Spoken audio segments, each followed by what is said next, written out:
others see a tiger, they either freeze in place in fear or immediately turn and run away. However, the man laughed excitedly and charged forward with his bare hands. Even more outrageous, with just a broken rock in his hand, he actually dared to confront an entire pack of wolves head-on. The man's name was Shen Ming. He was not crazy, nor was he making a movie, nor was he dreaming. He was just an ordinary worker. One rainy day, he squeezed onto a bus to go to work, calculating how much he would be penalized for being late. The next second, just as the bus arrived at the station, he stepped in an empty space and fell into a suspended sewer opening.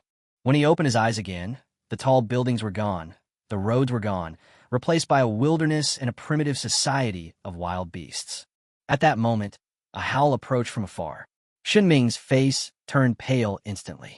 He immediately shrank into the bushes, hiding close to the ground. At the same time, he took out his phone, turned the thunderstorm sound effect to the maximum, but didn't turn it off for the time being. Then he held his breath, listening intently to every movement in the wilderness. The chirping of insects, the sound of wind, and the sound of footsteps mingled together. Yet the more he thought about it, the more uneasy he became. Water was scarce, making it a battleground for all wild beasts. Just as he realized this, he suddenly felt a chill on his calf. Something was crawling up. Cold and slippery, with the rubbing sensation of scales, a snake. Shen Ming froze, suppressing his breathing. He knew snakes rarely attack stationary targets. He had no choice but to endure it. The creature moved up his calf, around his knee, and paused at his thigh. It sensed my body temperature.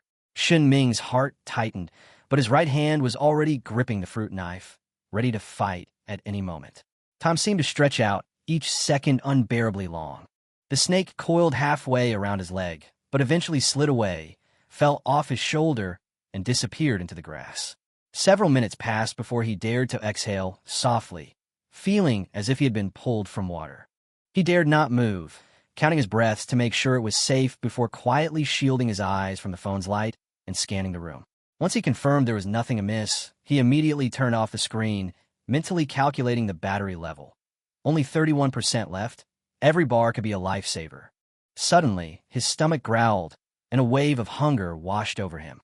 He pulled out the last few strips of gum, forced a wry smile, and popped them into his mouth, barely managing to suppress his anxiety. But in that brief moment of relaxation, a sharp pain exploded. Something bit down hard on his calf, dragging him to the ground. But he didn't cry out. Instead, instinctively, he stabbed out with his knife. The blade was stuck in his flesh. By the dim light of his phone, he could see a stray dog biting his calf, its eyes glowing green in the darkness. He immediately turned on his flashlight and played a thunderstorm sound effect. Thunder roared, and the stray dog, startled, released its grip. Shen Ming seized the opportunity and swiftly pulled out his knife. Blood splattered, and the stray dog yelped and retreated. He quickly sat up and swept his flashlight around.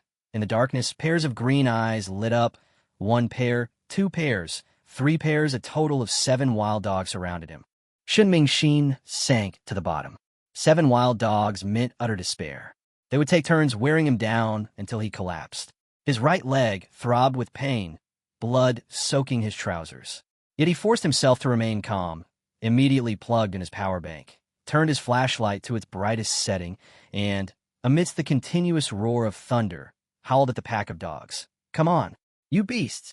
The pack of wild dogs moved slowly, clearly searching for an opening. The lead dog, a man with a missing ear, growled softly. It was the same one that had bitten him earlier. While confronting the pack, Shen Ming dragged his injured leg backward, moving towards the rocks to avoid being surrounded. Every step was agonizingly painful, and dizziness began to rise, but he couldn't stop. The wild dogs kept their distance, not rushing to attack, waiting for him to bleed and weaken. Time passed slowly, his strength rapidly waned, and his vision began to blur. Suddenly, a wild dog pounced from his left, and he swung his stick to repel it, but another immediately closed in from his right. Shen Ming whirled around, shining a blinding light directly into the dog's eyes, forcing it to back away. But he knew this method wouldn't last long. The wild dog was adapting, testing his limits. As time passed, he grew colder and colder, and his movements became slower. The pack of wild dogs drew closer, their growls merging into a single, increasingly oppressive sound. The thunderstorm no longer frightened them. They were simply waiting for him to collapse completely. Shen Ming licked his chapped lips, gripping his knife and wooden stick tightly, his eyes growing ever calmer. He was calculating the movements of each wild dog, and also calculating how much longer he could hold out. I'd rather die than not get another one. He slowly adjusted his breathing, suppressing all fear and letting instinct take over his body. The stench of blood grew stronger in the night wind, and wild dogs growled and circled, their tails thrashing restlessly, ready to pounce again at any moment. Shen Ming forced himself to remain calm. He knew very well that without medical care, being bitten was basically a death sentence. The bacteria would kill him sooner or later. Sepsis or rabies could be the final outcome, provided he could survive until then. But just then, a strange sensation suddenly arose. Shen Ming discovered that the dizziness he had felt earlier had disappeared, and the excruciating pain in his leg was gone. He tried moving his right leg, and it was surprisingly flexible as usual. What happened? He immediately shone his phone light on his leg. The bite marks on his pants were still there, and the blood hadn't dried. But when he lifted the pants to check his skin, he was completely stunned. There were no wounds, not even a scratch. This wasn't normal. Shen Ming's mind went blank, but the wild dog's agitation forced him back to his senses. Now that his injuries were healed, he had to seize the opportunity to survive, no matter where this change came from. Time passed slowly, and the east turned gray. The wild dogs grew increasingly agitated. They had clearly bitten the man, yet he showed no signs of weakening. Even the smell of blood seemed to be fading. The beasts couldn't understand this, so they chose to attack. The lead dog barked softly, and two wild dogs pounced simultaneously from the left and right, their movements even more ferocious and faster than before. Shen Ming frantically swung his wooden stick and knife, barely managing to block the attack from the right, but was bitten on the leg by the left. Ugh! A sharp pain shot through him as the canine teeth pierced his muscle, drawing blood instantly. The two wild dogs retreated quickly, licking the blood, their eyes gleaming with even greater ferocity. Shen Ming staggered backward, only regaining his balance after his back hit a rock. Blood stained his trousers, the smell further arousing the wild dogs. But the familiar feeling returned, numbness, blurriness, and then it vanished. He looked down and saw that the wound had healed completely, leaving only bloodstains. The stray dogs were also stunned. They had clearly bitten him, yet nothing happened a few seconds later. This anomaly made them uneasy. Shen Ming, however, grew bolder. He took a deep breath, stepped forward, and brandished his stick, roaring in provocation. The pack of wild dogs retreated briefly, then growled angrily. The lead dog's gaze became even more ferocious, yet also tinged with doubt. The ensuing battle took a bizarre turn. Shen Ming fought without any strategy, sustaining injuries repeatedly. His arms were slashed, his back scratched, and his shoulders bitten, each time leaving him covered in blood. But every wound would disappear within seconds, leaving no scars. He was covered in blood, his clothes were tattered, and he looked extremely gruesome. Yet his body remained intact, and his movements did not slow down. This tug-of-war continued until dawn. As dawn broke, the wild dogs finally wavered. They paid a price, yet they couldn't bring this person down or even watch his wounds heal. This was beyond their comprehension. The leader of the wild dogs barked defiantly, staring intently at Shen Ming for a few seconds, a hint of fear appearing in its eyes. Then it turned and left, the rest of the dogs following suit, quickly disappearing into the wilderness.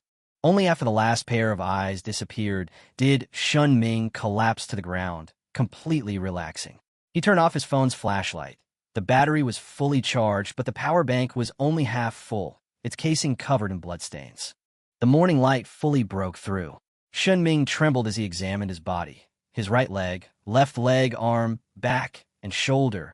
All the places that had been attacked had only dried bloodstains. The skin was intact. He wiped them repeatedly to confirm that there were no wounds. This is impossible. Shen Ming sat on the blood-stained grass, touching his body, filled with confusion.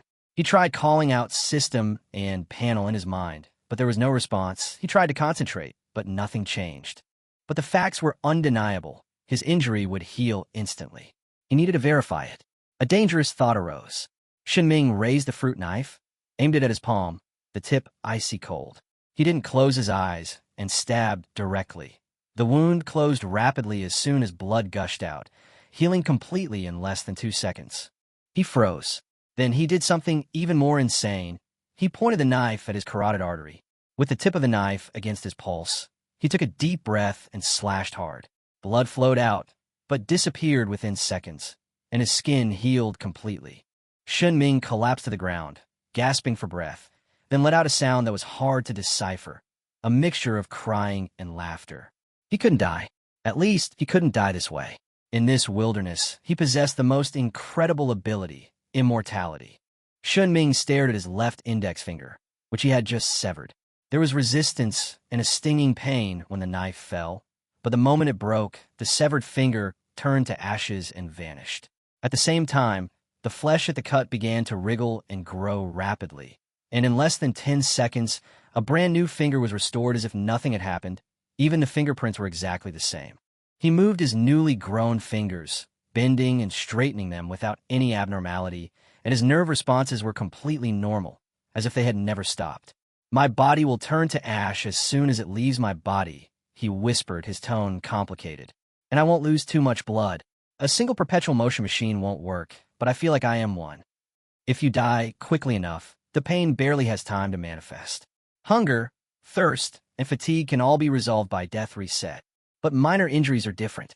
He looked at the wounds left by wild dogs on his arm, still slowly scabbing over, and the scratches on his right hand were faintly itchy. He suddenly chuckled self-deprecatingly. If I kept bleeding, could I flood the earth? The thought was absurd, and he quickly dismissed it. Whether his abilities were limited was still unknown. What if he didn't wake up after dying sometime? That would truly be the end. He began to take stock of his supplies. Chewing gum, keychain, and wallet were all lost in the chaos, leaving only a wad of usable tissues and a copy of Tiangong Kaiwu, The Exploitation of the Works of Nature. He retrieved the book from a pile of dry grass. Though covered in mud, the contents were intact. He carefully put it away, deciding to rely on this ancient technical book first. "Why am I so bad at studying?" he chuckled bitterly. His phone was full of entertainment content, devoid of any survival information. Now it could only serve as a timer. He still set a 30-minute alarm, clinging to a sliver of hope that he might regain signal someday, even though he was almost certain he had transmigrated. He set himself a goal, to find a water source, because only with water can there be clay, and only with clay can pottery be made, thus improving his living conditions. He opened the book Tiangong Kaiwu, The Exploitation of the Works of Nature, and understood the pottery-making process, finding clay, mixing the clay, shaping, air-drying, and firing. Once the direction was set, Shen Ming began trekking across the wasteland. The sun blazed down, but when he suffered heat stroke or exhaustion, he would quickly end his life with a knife, then refresh and recover. Hunger and fatigue were dealt with in the same way. This ability allowed him to disregard physical limits, but it also led him to live in an almost inhuman way, constantly dying and starting over. On the first day, he walked a distance that was unimaginable for ordinary people. The wild dogs reappeared at night. This time, he charged at them, brandishing his wooden stick and roaring. The dogs were clearly afraid of this unkillable monster and retreated after a brief standoff. Shen Ming realized that as long as he didn't show weakness, the wild beast would avoid him. The next day, he continued his journey, his sense of time gradually fading.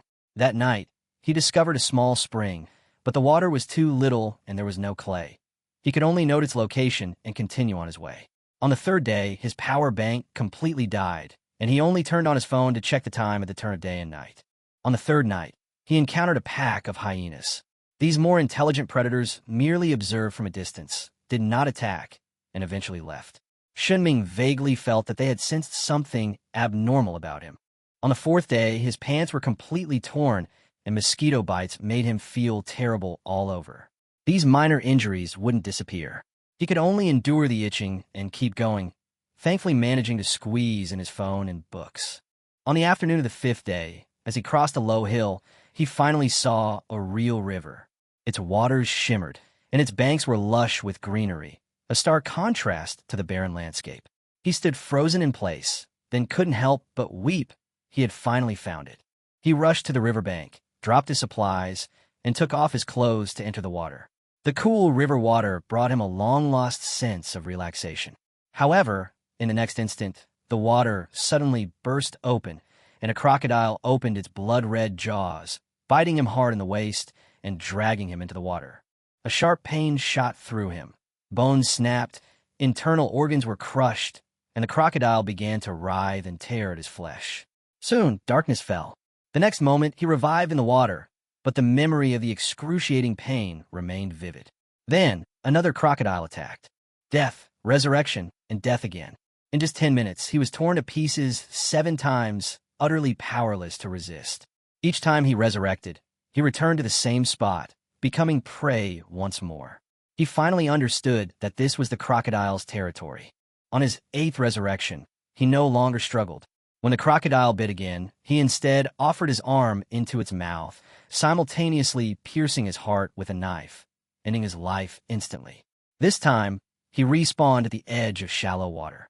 He seized the opportunity to scramble ashore, collapsing onto the muddy ground, gasping for breath.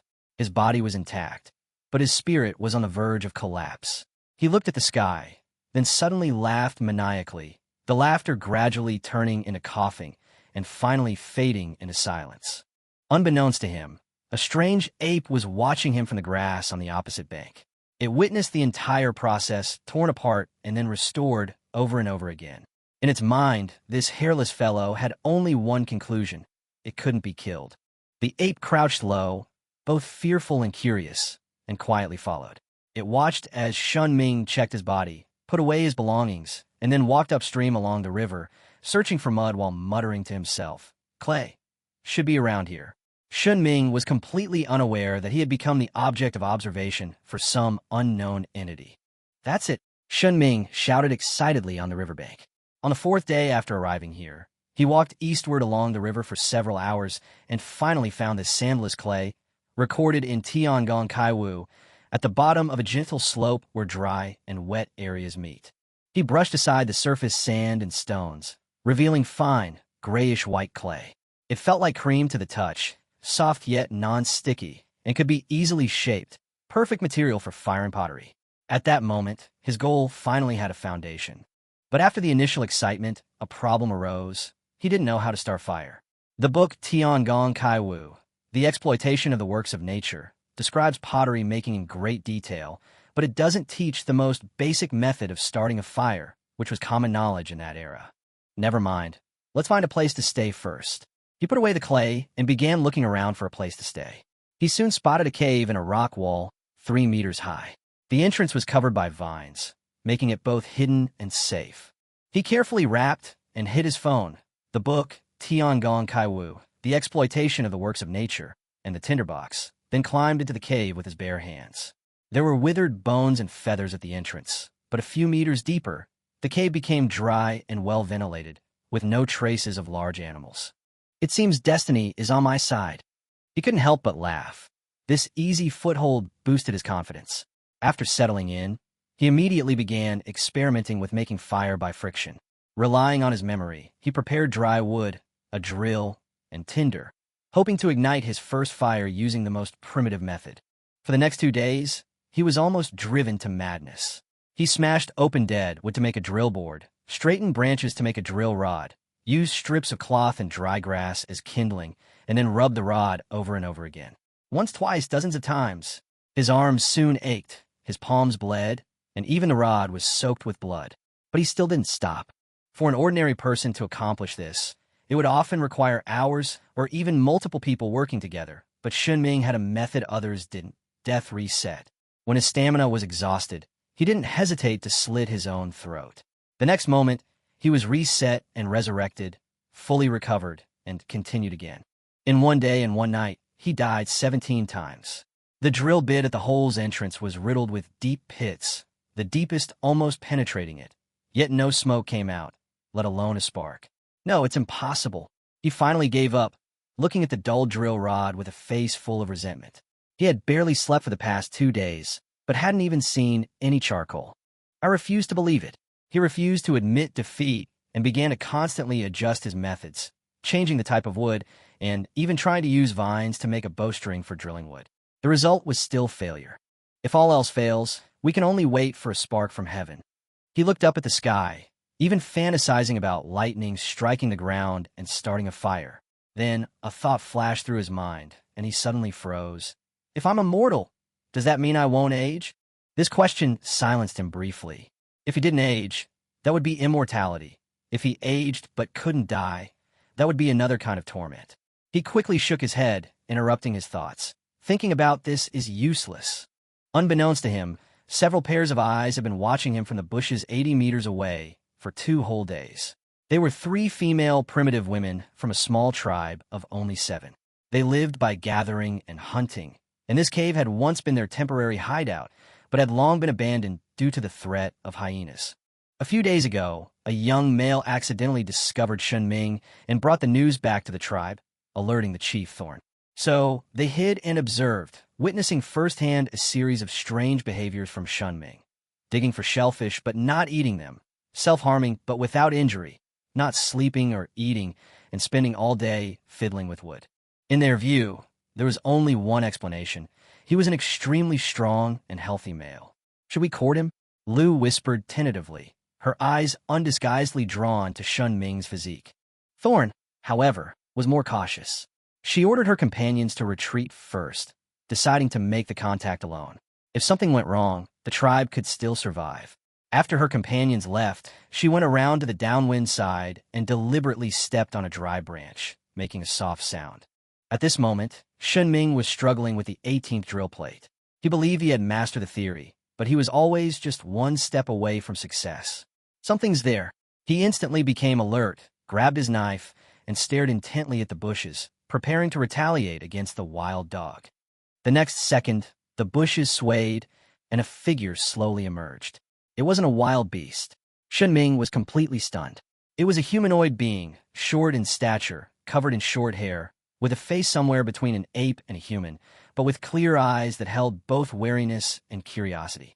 The other person was naked, holding a sharpened wooden stick, but didn't attack immediately. Instead, she slowly raised her empty hand, gesturing that she was harmless. Then, she emitted a series of low, rhythmic guttural sounds, like the rudiments of language. Shen Ming's mind went blank for a moment. This wasn't a wild beast. This was a primitive person. Shen Ming stared at the primitive woman before him, falling silent for a moment. It wasn't that he disliked her appearance, but rather a more practical problem. He couldn't understand a word she was saying. Those deep, guttural sounds were like animal roars to him. Thorn, however, was clearly experienced. In her mind, language was never a problem. In fact, the more unfamiliar the language, the better, as it represented superior genes. She sized up Shen Ming, tall, strong, with clean skin, an ideal mating partner. Without hesitation, she softly invited him closer, reaching out to touch Shen Ming's arm. But the next second, Shen Ming abruptly pulled back, dodging her. "Damn it! I'll report you for sexual harassment," he blurted out. Although she couldn't understand him, his resistance was very real. The parasites and unhygienic condition on her body made him instinctively repulsed. Thorn froze. In her experience, males never refused. She tilted her head in confusion, uttering a questioning sound. Shen Ming could only wave his hand, repeatedly mouthing no, and continue to back away to create distance. Undeterred, Ji tried a different approach. She stepped back a few paces, adopting a more obvious courtship posture, uttering softer guttural sounds, and gesturing towards herself, Shen Ming, and then towards the depths of the cave. This time, Shen Ming understood completely. He found it absurd, traveling through the wilderness, being hunted, possessing immortality, and now being courted by primitive people. He shook his head in refusal and simply sat back down to continue making fire by rubbing sticks together. Thorn stared at his retreating figure, utterly bewildered. A healthy, strong male shouldn't refuse to reproduce, yet he neither attacked nor chased away, simply refusing contact. She crouched down to observe, discovering that Shen Ming was intently rotating and rubbing a wooden stick against a plank. The repetitive and focused movement seemed to her like some kind of mystical ritual. Perhaps he hasn't completed the ritual yet? Thorn guessed. Unwilling to give up this excellent male, she ultimately decided to leave temporarily. She uttered a guttural sound indicating she would return, and then exited the cave. Seeing her leave, Shen Ming finally breathed a sigh of relief. He truly didn't know how to handle the situation. They couldn't communicate, he couldn't fight, and the other party had at least shown goodwill. He focused on starting the fire again, but his mind began to wander. Since a tribe existed, could they have already mastered fire? If so, he could easily borrow it. He rushed to the cave entrance to check, but all that remained was the darkening wasteland and the sound of the wind. Shen Ming gave a bitter smile and could only go back to drilling into the wood. However, his luck seemed to have run out. By nightfall, he hadn't even produced a spark, leaving only deeper dents and blisters on his palms. Looks like it's hopeless again today. Just as he was about to give up, there was a sudden noise at the cave entrance. By the dim light, he saw that Thorn had returned. This time, she was carrying something wrapped in leaves. She came in, squatted down a short distance away, and unfolded the leaves. Inside were a dozen or so wild berries of various colors. Thorn pointed at the berries, then at Shen Ming, uttering short syllables with expectant eyes. Shen Ming paused, then understood. For me? He confirmed with a gesture. Thorn nodded and pushed the berries forward a little. A complex emotion welled up within him. In this wild and untamed world, the first to express kindness was a primitive man. He silently noted this, then picked up a fruit to try. The first bite, numbingly astringent. The second, bitter to the point of being unpalatable. Only the purple fruit finally offered a hint of sweetness. He secretly memorized the characteristics of this fruit. Seeing that he ate the food and seemed satisfied, Ji interpreted this as acceptance of his kindness. So she slowly moved closer, preparing to try courtship again. Shen Ming noticed her approach, but did not drive her away. Instead, he picked up a long wooden stick and placed it between them, drawing a safety line. This action left Ji somewhat frustrated. She even began to doubt whether she was no longer attractive. But she didn't give up, simply observing quietly. Night completely fell. Shen Ming took out his phone to check the time. He pressed the power button. A sudden burst of white light illuminated a corner of the cave.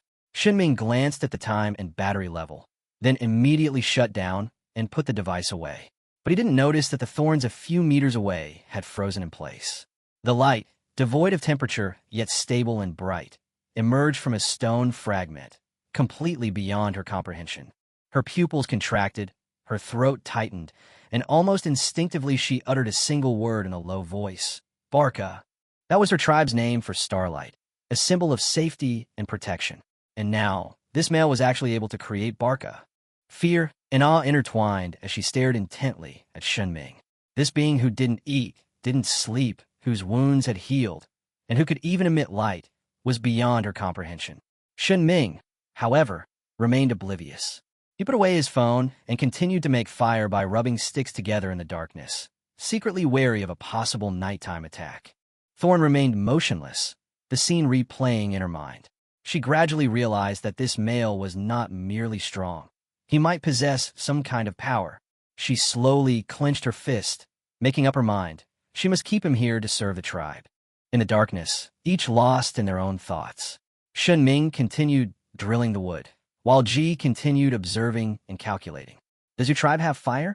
You mean something that can emit light and heat, like the sun? Shen Ming fired off a barrage of questions as soon as he woke up. But Ji just tilted his head, making confused, guttural sounds, completely unable to understand him. Even as the sun rose higher and the morning dew evaporated, the two still couldn't communicate. Shen Ming sighed helplessly at the vast language barrier. While Ji had already woken up, his sleep schedule as precise as a wild animal's, making even Shen Ming, a difficult-to-get-up-of-the-morning person, feel ashamed. But Ji was even more shocked. She had just witnessed Shen Ming plunge that sharp stone shard into his own neck, the blade cutting through his flesh and blood splattering out, an injury she knew would surely kill her. But the next second, Shen Ming casually pulled out his knife, flicked away blood, and twisted his neck as if nothing had happened. Even more terrifying, the wound on his neck was healing rapidly, leaving only a faint trace in less than 10 breaths. Ji's whole body tensed up, completely confirming this male really wouldn't die. Shen Ming noticed her strange expression, but since they couldn't communicate, he didn't bother to explain and simply continued his research on making fire by friction. In his view, without fire, humans simply couldn't survive. But Thorn was thinking about something else. This male couldn't be approached in the traditional way, but he wasn't averse to other males. so she decided to try a different approach, taking him to this sewing point. She raised her voice, making guiding guttural sounds, pointing to Shen Ming, then to herself, then to the depths of the jungle, and finally gesturing, "Follow me." Shen Ming understood the gist of it, carefully put his phone, Tiangong Kai Wu, the exploitation of the works of nature, and tissues away from his body, and tentatively followed. "Where are you taking me?" he asked self-deprecatingly, but decided to follow anyway, hoping to find some fire. In the early morning jungle, the scene was bizarre. Shen Ming swaggered behind, while Ji crouched low, cautiously stealthing away, using the vegetation to conceal himself. Even more outrageous, when Ji passed a pile of fresh dung, he simply grabbed it and smeared it on his body. Shen Ming was dumbfounded. Thorn even kindly handed him a handful, gesturing for him to share. Shen Ming repeatedly backed away, saying, No, I don't need it." His face was full of resistance. Thorn didn't understand, but was even more worried. This male neither hid nor gathered food. How had he survived until now? Just then, a howl came from not far away. Thorn tensed instantly, rolled into the grass without hesitation to hide himself, gripped his wooden spear tightly, and was even prepared to flee alone if surrounded. But then something strange happened. The howling grew closer, but it never attacked or appeared as if it were deliberately avoiding them. Thorn looked at Shen Ming through the gaps in the grass. He was standing in the open space, looking indifferent, and even yawned. A thought flashed through her mind. Were the wild dogs afraid of him? Or afraid of his cold light? Or perhaps they already knew this male was unkillable? Shen Ming, growing impatient, walked to the edge of the grass and lightly kicked the ground, signaling to continue leading the way. Ji hesitated for a moment, but ultimately got up, suppressing her doubts, and continued forward. After walking for half an hour, she stopped in front of a secluded clearing, parted the vines, and said, "We're here." Shen Ming walked in and froze on the spot. The clearing was surrounded by rocks and covered with dry grass. Clearly someone had taken care of it. And inside, two people were already waiting, a young female and a small, obviously underage boy. The young female's eyes lit up the moment she saw Shen Ming, and she openly scrutinized his body, even reaching out to touch his abdomen. Shen Ming jerked back. "Hey, don't touch me." The other woman looked confused and turned to ask Thorn. After Thorn explained a few things, the young female became even more interested, circling him once before patting the ground in a clear invitation. At this moment, Shen Ming finally realized this wasn't a camp at all, but a place for breeding. He stared blankly at the obviously young, primitive girl before him, then at Thorn intently completing his task and the bewildered child beside her. Seriously, is primitive society really this direct? Sensing his resistance, Thorn reached out to stop the young female, then pointed earnestly at him, then at her own abdomen, finally making a gesture of supplication for fertility. Her eyes held no ambiguity, only the responsibility of being a member of her tribe, to leave behind stronger offspring for the clan. Shen Ming stood frozen in place, stared at by 3 pairs of eyes, as if placed on a chopping board. He opened his mouth, but couldn't utter a single word. Language barrier, cultural divide, and this overly primitive invitation. What was he to do? Shen Ming turned and left almost without hesitation, his steps so fast it was as if he were fleeing.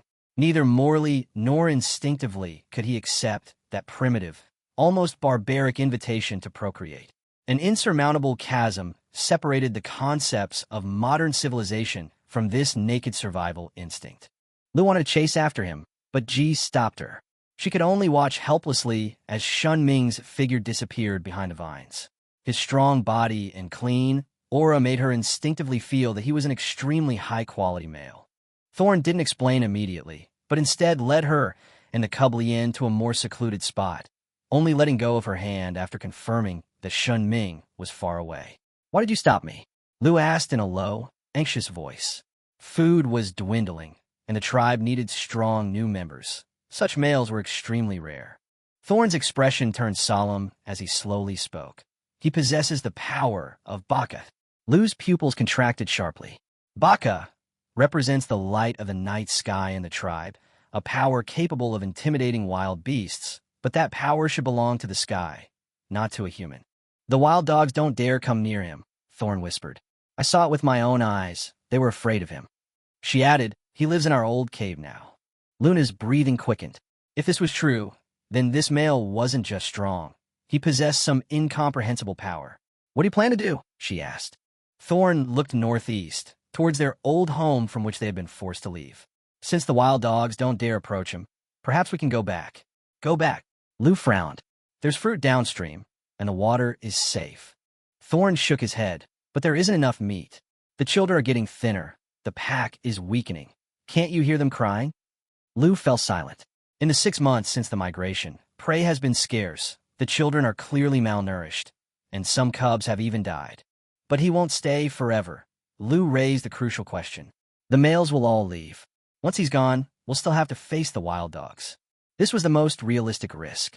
Thorn, however, recalled Shen Ming's many unusual behaviors. The glowing stone fragment, his survival after having his throat slit, and his composure when facing the wild dogs. He's different, she said firmly. Why? Lu pressed. Thorn had no answer, only an inexplicable intuition. Just then, Lien tugged at Lu and whispered, I'm hungry. Lu looked down at the thin child, sighed softly, and hugged her tightly. I'll confirm whether he'll stay, Thorn said finally. Until then, you're in charge of the tribe. Lu nodded, offering no further objection. Thorn re-entered the jungle, stealthily heading towards the cave. But as she approached, she discovered that Shen Ming hadn't returned at all. He was crouching in a clearing, surrounded by piles of wood, intently using the stone shard to whittle away at dry branches, his movements clumsy, yet extremely earnest. Thorn had intended to reveal herself, but stopped after seeing his expression. It was an expression she had never seen before. Focused, stubborn, even carrying a sense of creation. He seemed to be challenging the world. Ji watched quietly for a while, but ultimately didn't disturb him. She turned and left to gather food, while keeping an eye on his movements. Shen Ming, however, was completely unaware of this. His entire attention was focused on the wood experiment. Hardwood, softwood, and the middle kind, he muttered to himself. I refuse to believe I can't start a fire. Starting a fire had become his obsession. From the most primitive methods to the improved bow drill method, he tried and tried, but always failed. Either the rules are wrong, or there's something wrong with the wood. He gritted his teeth and analyzed the situation, deciding to use the most rudimentary method, trying everything. Only after he had collected enough did he return to the cave with hope. His arms were sore and numb, but he didn't care at all. Back in the cave, he chased away the scorpions and immediately began experimenting. Hardwood against hardwood. Failure. Softwood against hardwood. This time, the planks actually began to emit wisps of smoke. Shen Ming's heart suddenly raced. He steadied himself and continued rubbing, the smoke growing thicker. Suddenly, a tiny orange-red spark appeared in the charcoal dust. He immediately stopped, carefully poured the charcoal dust onto the prepared kindling, and blew on it with an extremely soft breath. The sparks flickered, gradually spreading. The smoke thickened, stinging his eyes and making them water, but he dared not look away. The next second, poof, a tiny flame leaped out. The flame was weak, yet real, carrying warmth and light. Shen Ming's throat tightened as he stared intently at the fire, as if witnessing a miracle. He forced himself to remain calm, carefully moving the flames to dry grass and twigs. The flames gradually grew larger, burning steadily, illuminating the cave with an orange-red light and dispelling the chill. Shen Ming slumped to the ground, staring at the flames, and finally couldn't help but laugh out loud, even choking back tears. This was his first real success since coming into this world. Outside the cave, Thorn had quietly returned. She was about to put down the food and leave when she was stunned by the sight before her. It wasn't the cold light of Barca, but a fiery, vibrant, warm light. Lika, the light of the sun. It burned in the cave, born in the male's hand. Thorn froze, oblivious to the fruit rolling out of her arms. She watched Shen Ming stir the flames, watching the light shift with him. Then, she slowly knelt, her forehead touching the ground, her body trembling slightly. It wasn't fear but awe. In her understanding, only legendary beings could bring light and warmth. This hairless fellow being, however, had created light with his own hands. A thought took firm shape in her mind. He was not human. He was an ancestral spirit walking on the earth, a being who controlled light and fire. And her tribe had to follow him. Shen Ming noticed Ji's kneeling gesture, but didn't pay much attention, remaining focused on guarding the hard-won flame. In his view, this was normal. It would be strange for a primitive person not to kneel when they first saw artificial fire. Even for a modern person like him, after countless failures, he couldn't help but feel incredibly excited after finally succeeding in starting a fire with his own hands. The sense of accomplishment was almost like completing a great invention. As for the fruits at the cave entrance, he glanced at them and gave up. They tasted bitter and numbing, completely unpalatable. I have to write this down, he muttered to himself, carefully placing the two types of wood he had used to start a fire separately and marking them with stones. If the fire goes out, I'll rely on these. The flames burned steadily, bringing light and heat, and he curled up beside them, feeling a long-lost sense of peace. But he dare not sleep. Once the fire went out, it would be difficult to reignite it. He could only force himself to stay awake, constantly adding firewood to keep the flame burning. Thorn at the cave entrance, recovering from his shock, re-examined Shen Ming with an almost pious attitude. In her heart, this being who could not die, could heal, and could create fire was already equivalent to a god. She began to imitate the syllables that Shen Ming had spoken, trying hard to learn this unfamiliar language. Even if her pronunciation was clumsy, she tried again and again. Your part, she practiced haltingly, hoping Shen Ming would speak again. But he remained silent all night, until she could no longer hold on and fell into a deep sleep in the lingering warmth of the firelight. Shen Ming remained silent because he was engrossed in reviewing. He had read the pottery-making section of Tiangong Kaiwu many times, but when it came to actually doing it, he still felt uncertain. He slapped his forehead as he read, trying to force himself to understand. But soon his eyes began to glaze over. He recognized the individual characters, but couldn't understand them when put together. Shui? Glaze? Where am I supposed to find that? And then there were the potter's wheel and the cloth bag. These tools were simply impractical for him now. As he gazed at the scene, his thoughts began to wander. He imagined a future of farming, pottery, farmland, domesticated animals, and then hot pot, kebabs, and garlic-flavored pork belly. A variety of delicious dishes took turns on his mind's page. He even fantasized about becoming the world's #1 gourmet. Lost in these wild daydreams, the night passed. The sky began to lighten with the first hint of dawn, and a new day began. As soon as it was light, Shen Ming got to work. He carefully took some embers from the fire and headed straight for the river. Pottery making requires hands-on practice, and containers are the foundation for all improvements in life.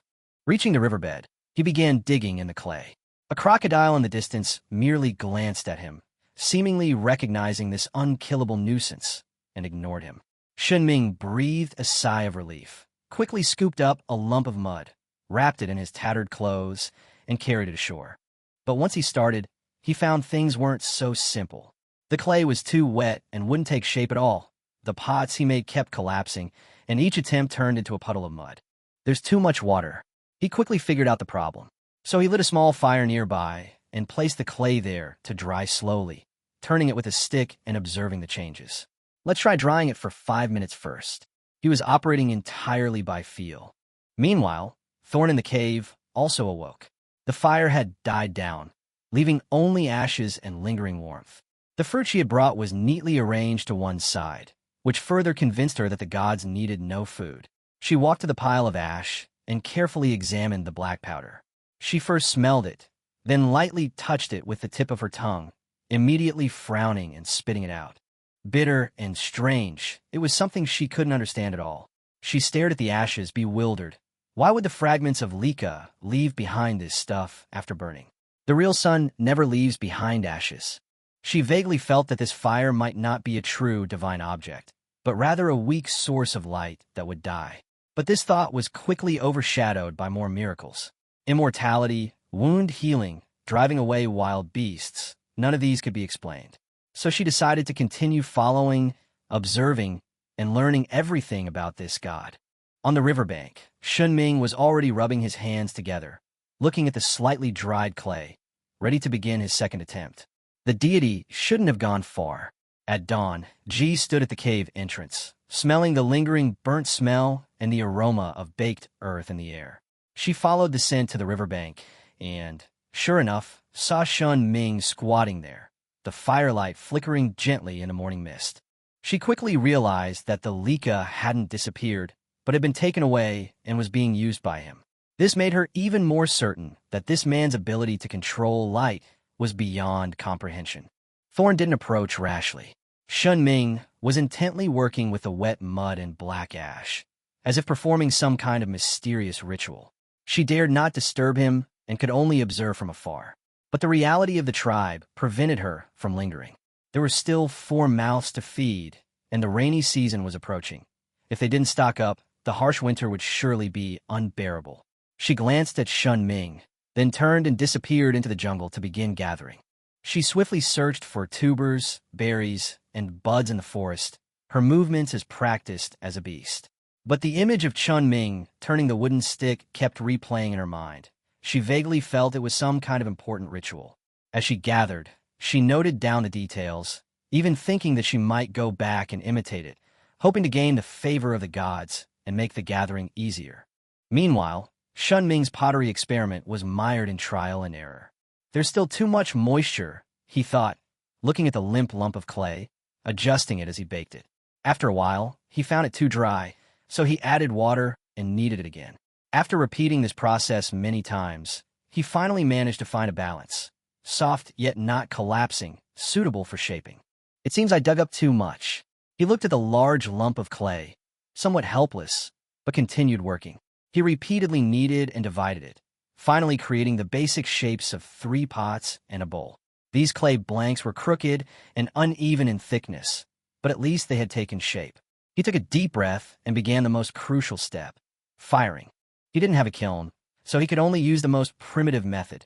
First, heat the outside, then add charcoal fire to the inside for simultaneous heating.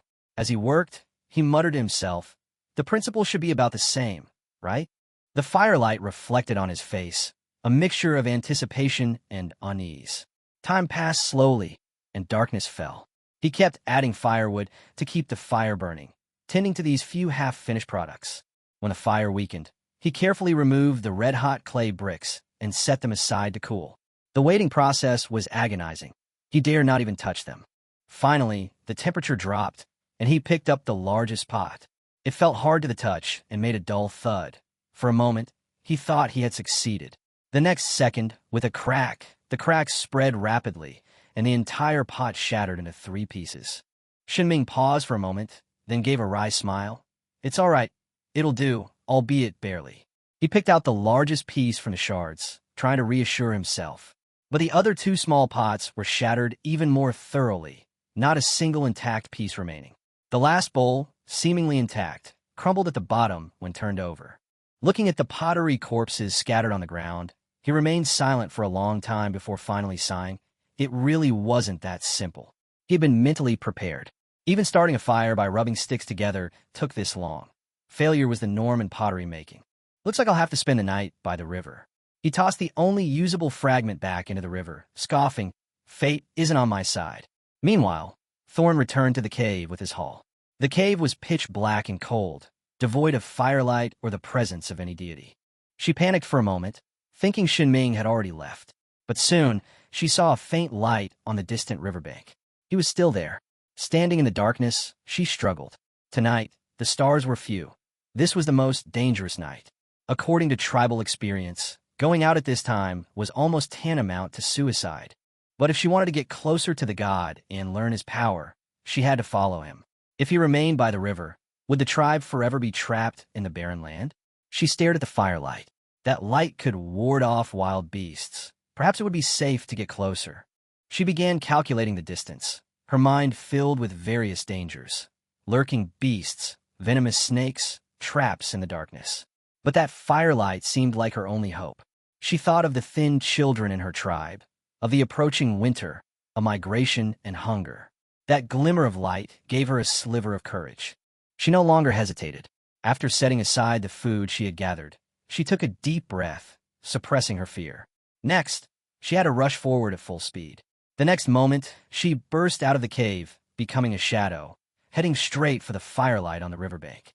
In the darkness, she heard the wind, the chirping of insects, and a faint, fishy smell. Predators were nearby. She dared not stop, dared not look back, and could only run for her life. Her feet pounded through mud and tree roots, weaved through vines, and dodged the unknown dangers. The firelight drew closer, transforming from a single point into a clear outline. Holy crap! Shen Ming was so startled he almost jumped up. Ji burst out of the darkness without warning, like a ghost. His first thought was that a wild dog had attacked, but upon closer inspection, it was her. Ji knelt at the edge of the firelight, panting heavily, drenched in sweat, her eyes filled with terror. Shen Ming immediately became alert. Something that could make her so panicked was definitely not simple. His heart tightened. He pulled out a burning stick to use as a torch, gripped his knife tightly in his other hand, and slowly peered into the darkness. The torchlight only illuminated a few meters. Outside remained pitch black and oppressive. He held his breath and observed, but found nothing. No wild beasts, no movement. He had just breathed a sigh of relief and turned around when he was almost startled again. Thorn was already silently standing behind him. "Are you trying to scare me to death?" Shen Ming patted his chest, unleashing a torrent of complaints. Although the other person couldn't understand, he was genuinely terrified. Ji didn't understand the content, but she caught his emotional shift. She keenly remembered a recurring syllable, hesitated for a moment, and carefully imitated it. "You." Shen Ming froze, slowly turning his head to stare at her, his face filled with disbelief. That voice just now was clearly you. Seeing his lack of reaction, Ji repeated it again earnestly, this time even more clearly. Shen Ming was instantly excited. "Damn it, say it again." He almost jumped up, his mind racing with immense joy.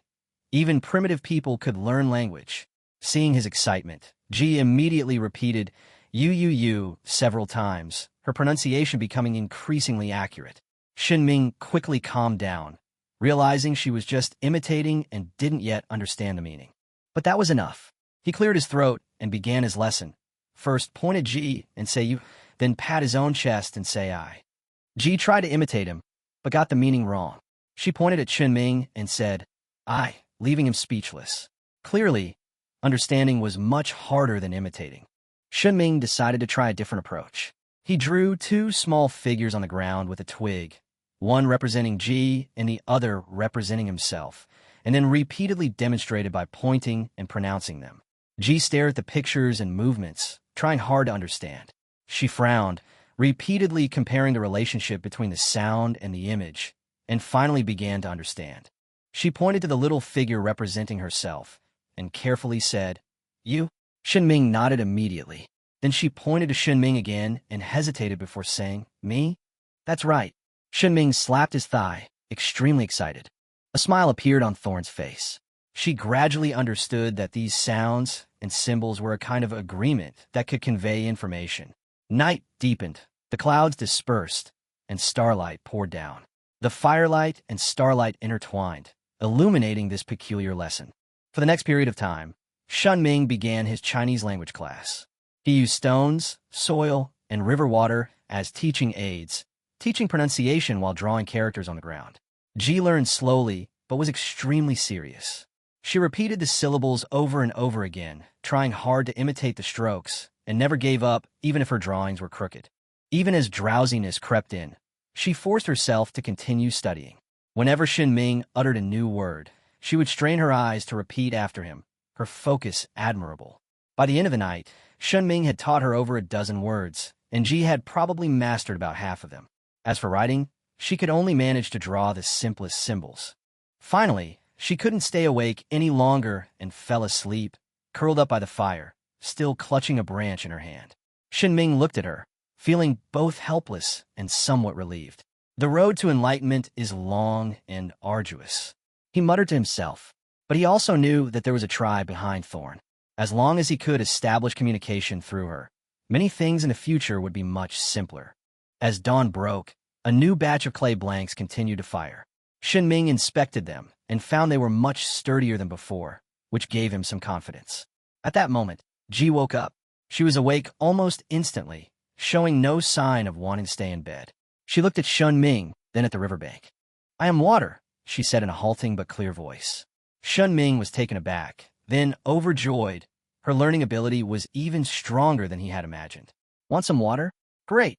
He smiled brightly, then learned the word drink as well. He had already begun planning his next teaching schedule. For him, this was not just a means of survival, but more like the beginning of rebuilding civilization. Meanwhile, Ji was unaware that she was about to face a language learning program that could be described as high-intensity training. "Me rough." Ji mimicked Shen Ming's tone, startling him. He quickly waved his hand, explaining, "You don't need to learn this." His face was full of amusement and exasperation. Just then, a clear, gurgling sound came from Ji's stomach, breaking the morning silence. She instinctively clutched her abdomen, looking somewhat embarrassed. She had been hungry all day. Shen Ming then realized what was happening and slapped his forehead. He could use reset to resist hunger, but Thorn couldn't. She genuinely needed to eat. The problem was he himself didn't know how to hunt, nor did he recognize any edible plants. He gestured for a while, then pointed to the jungle and made grab and eat gestures. "Why don't you? Go find something to eat." Thorn struggled to understand what he meant, nodded in response, and quickly left. Watching her nimbly disappear into the woods, Shen Ming couldn't help but admire her. It was truly rare to find someone so eager to learn in such an environment. Taking advantage of this time, he decided to continue working on his pottery kiln. The pottery fired last night was still completely cracked, and he realized the problem lay in the uneven heating for being exposed to the elements. To solve this, he needed to build a kiln that could retain heat. He could only figure out on his own, devising a simple mud bun structure, hollowing out the middle to serve as the kiln chamber. After much effort, he finally managed to create a crooked, rudimentary shape. The first firing quickly failed. The temperature was insufficient, the clay body didn't crack, but it wasn't fully fired either, and it even turned into muddy soup when boiled. Shen Ming immediately realized the problem: lack of air circulation.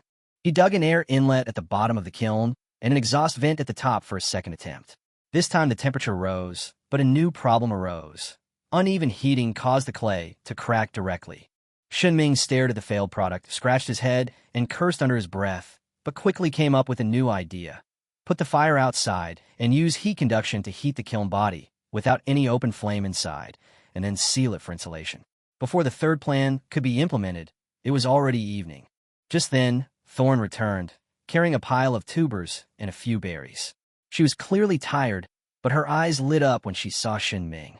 Shen Ming had only glanced at them casually, but suddenly his eyes fell on a small piece of tuber, and he instantly became excited, almost lunging to pick it up. "This sweet potato." His voice trembled. Dark red skin, light yellow inside when broken open, and that familiar starchy smell. Even if it wasn't a modern variety, it was definitely a tuber. The sweet potato was small, almost inconspicuous among the pile of tubers. But in Shen Ming's eyes, it was a treasure, a key resource that could change their living conditions. Ji, however, looked puzzled. In her understanding, this kind of thing was difficult to dig up and tasted bad. Eating too much would make her feel unwell and might even kill her, so she never usually focused on collecting it. Shen Ming, however, held the sweet potatoes as if they were precious treasures, his face beaming with ecstasy, and he even hummed a strange tune. He set the sweet potatoes aside and then quickly piled the other tubers around the fire to roast them. He didn't care that the flames burned his hands. He only focused on adjusting his position to ensure even heating. In his eyes, this was not just food, but a long-lost taste of civilization. The aroma of roasted sweet potatoes seemed to already be surfacing in his mind, a memory of his hometown, the first food he had truly looked forward to since coming into this world. More importantly, this means there might be a sweet potato field nearby. Given the reproductive capacity of sweet potatoes, this would become a stable food source. He suddenly slapped his forehead. "I almost forgot. I should teach her the word sweet potato first. This is the name of a crucial resource, and Thorn must learn it." But as he watched the sweet potatoes in the fire gradually soften and begin to exude a sweet aroma, he couldn't help but swallow hard. "Never mind. I'll teach you while we eat them once they're done roasting," he muttered to himself, making his decision. The setting sun cast its rays on the river, illuminating his excited face. The matter of the brothel was temporarily put aside, and a new lesson, sweet potatoes, was about to begin. While waiting for the tubers to roast, Shen Ming continued his teaching plan.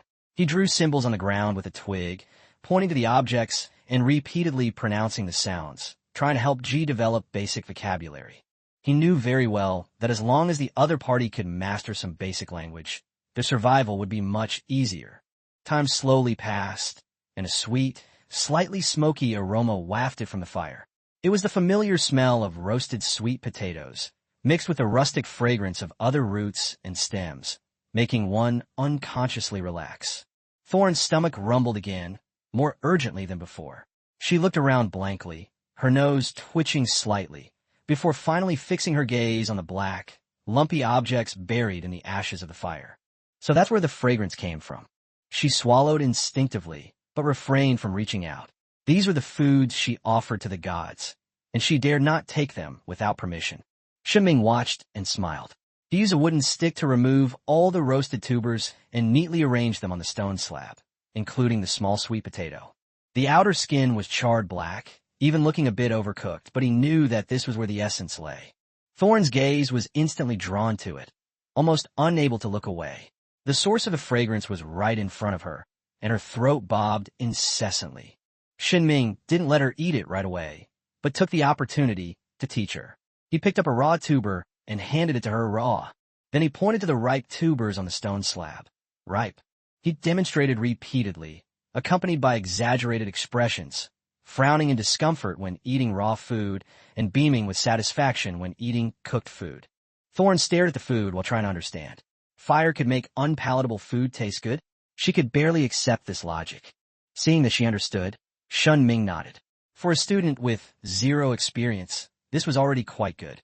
At this moment, Thorn's belly had protested to its limit, and its gaze kept drifting towards the stone slab. Shen Ming felt it was about time, so he picked up the small sweet potato and broke it open. With a crack, the charred crust split open, revealing a golden, soft, and steaming hot interior. A rich, sweet aroma burst forth instantly, causing Thorn's pupils to dilate sharply, his breath catching in his throat for a moment as his gaze locked onto that golden hue. Sweet potato. Shen Ming slowly shook it. Sweet potato. Ji tried hard to imitate, and although his pronunciation was awkward, it was very close. Shen Ming nodded, then pointed to the other tubers. Tubers. Thorn was clearly confused. In her view, these were all the same food, so why did they need different names?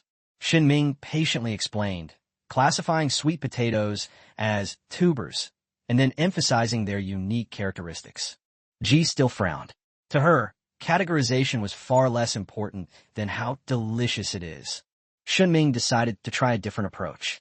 He broke off half of a sweet potato and half of another tuber, handed them to her together, and then gestured for her to imitate him. He first peeled off the skin of the sweet potato, revealing the golden flesh, and took a bite. The familiar sweetness melted in his mouth, almost making him lose his senses. Ji did as instructed, clumsily peeling open the sweet potato and taking a bite. The next second, her eyes widened suddenly. That sweetness is different from the subtle sweetness of berries. It is a rich, warm, and powerful sweetness that hits the senses directly. She was completely stunned.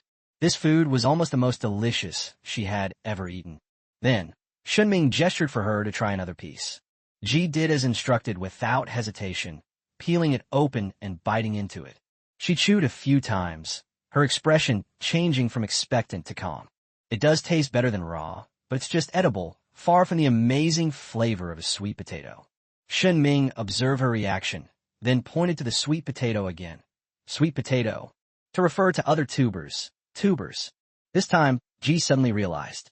She finally understood. Sweet potatoes were the kind that were especially delicious, while the others were just for filling the stomach. There's a reason why the names are different. Seeing that she understood, Shen Ming breathed a sigh of relief.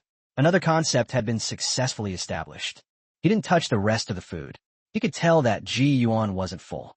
So he pointed to the food on the stone slab, then to her stomach, making a gesture that indicated it was safe to eat. Another night passed.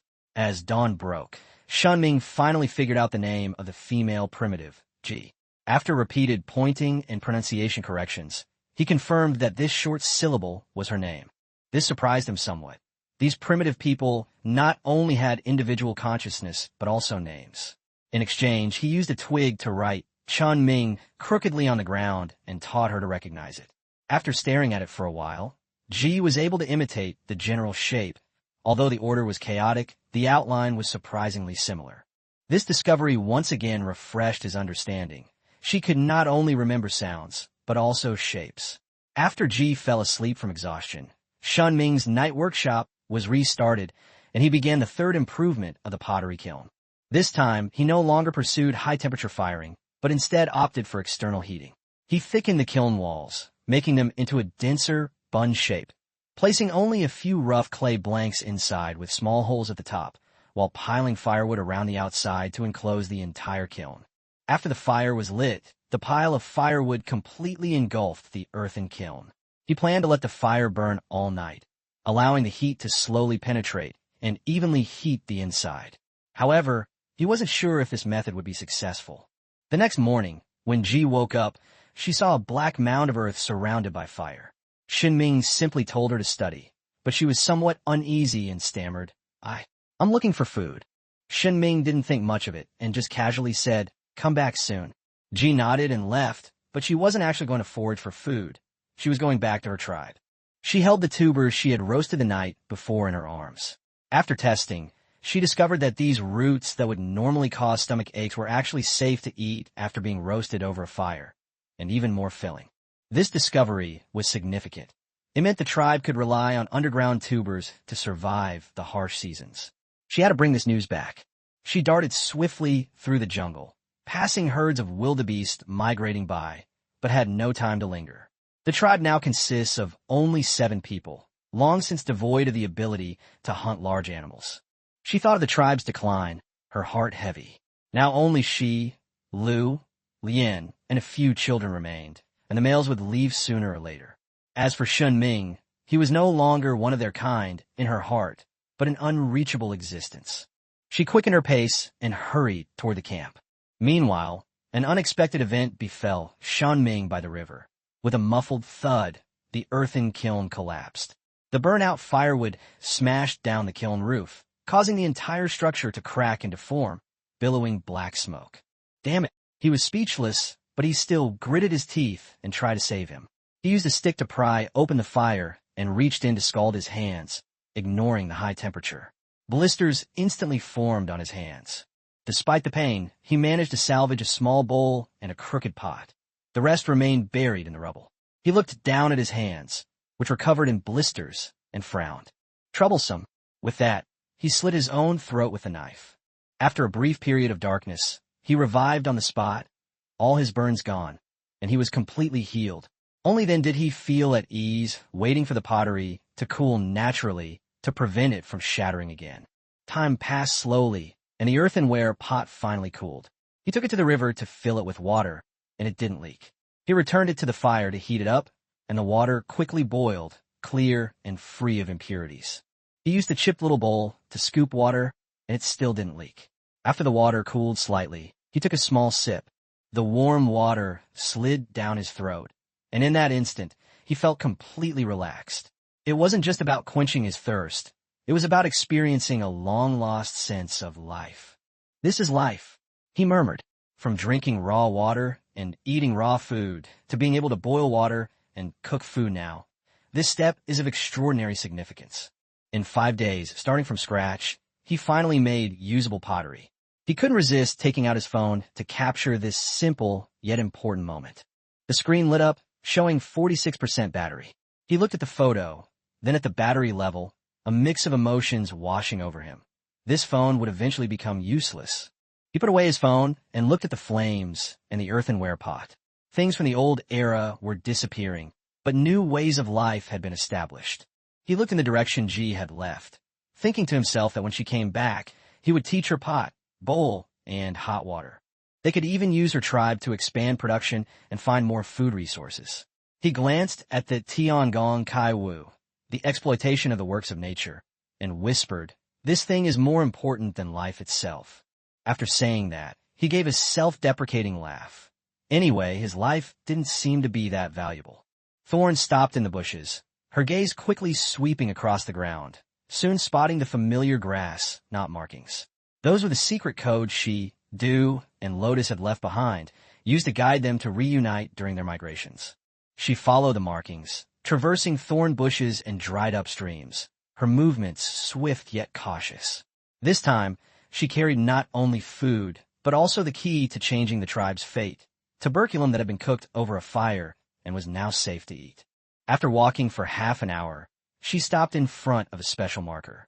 This was a signal for a temporary rest stop, meaning the children were nearby. Once she confirmed it was safe, she made a low, short, guttural sound as a coded signal. Soon, two small, thin figures emerged from the grass and clung tightly to her legs. It was Dog and Rain, their eyes filled with longing for food. A little further away, Fish was holding the smallest cow, carefully watching over it. Mommy, the dog barked weakly and urgently, its eyes fixed on the children in her arms. The sight of the children's emaciated bodies tightened G's heart. She immediately took out the roasted tuber, peeled off the skin, and handed it to the dog. The dog was initially somewhat disgusted by this earth root, but hunger made him swallow it quickly. After finishing the meal, he paused for a moment.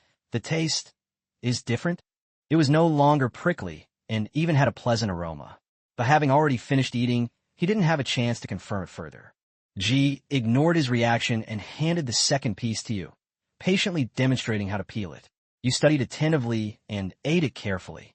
Then she gave the largest piece to the fish and the smallest piece to the cow. Only after watching the children finish eating did she breathe a slight sigh of relief.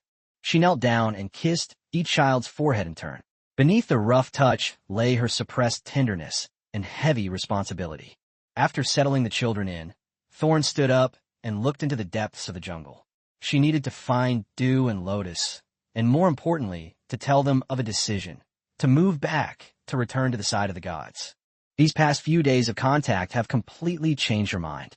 The land where the gods reside is free from the threat of wild dogs, has warm firelight, and even tubers can become a stable food source.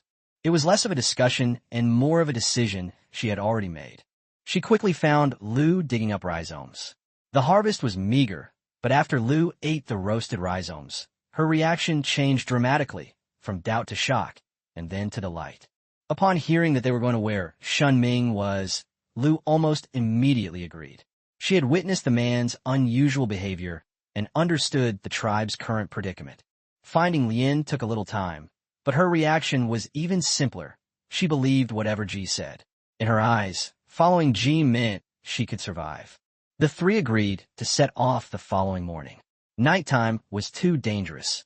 They had to reach the cave before dark. G looked up at the sky. The sun was already setting. It was too late to return to the gods today. This meant she would miss the opportunity to learn. A pang of regret arose in her heart. At night, they still roost in the trees. But having grown accustomed to the warmth of the firelight, this night felt particularly unbearable. Meanwhile, Shen Ming, by the river, was improving his earthen kiln. This time, the structure was thicker and the ventilation and ceiling were adjusted, making it look much more reliable than before. He put new works into the kiln, a thick-walled pot, 6 bowls, and even 2 pairs of chopsticks wrapped in leaves. Although he didn't know if they were usable, the ritual was very impressive. After sealing the kiln and lighting it, he decided to keep it burning all night and open it again the next morning to check the results. After finishing everything, the sky was already ablaze with sunset colors. The firelight and the sky intertwined, reflecting a dazzling array of hues on the river surface. Shen Ming sat by the fire, his gaze unconsciously drifting towards the jungle, his brows furrowing slightly. It's been a whole day. That cavewoman girl, did she run away? He couldn't help but mutter. Or was I too harsh and scared her away? A sense of worry mixed with frustration rose in his heart. He had originally planned to teach her words like pot, bowl, and tomorrow tonight. As night fell, the firelight became the only source of light. Shen Ming added another piece of firewood and stared at the flames, lost in thought. Could it be that she's the young lady of a tribe and was taken back by her family?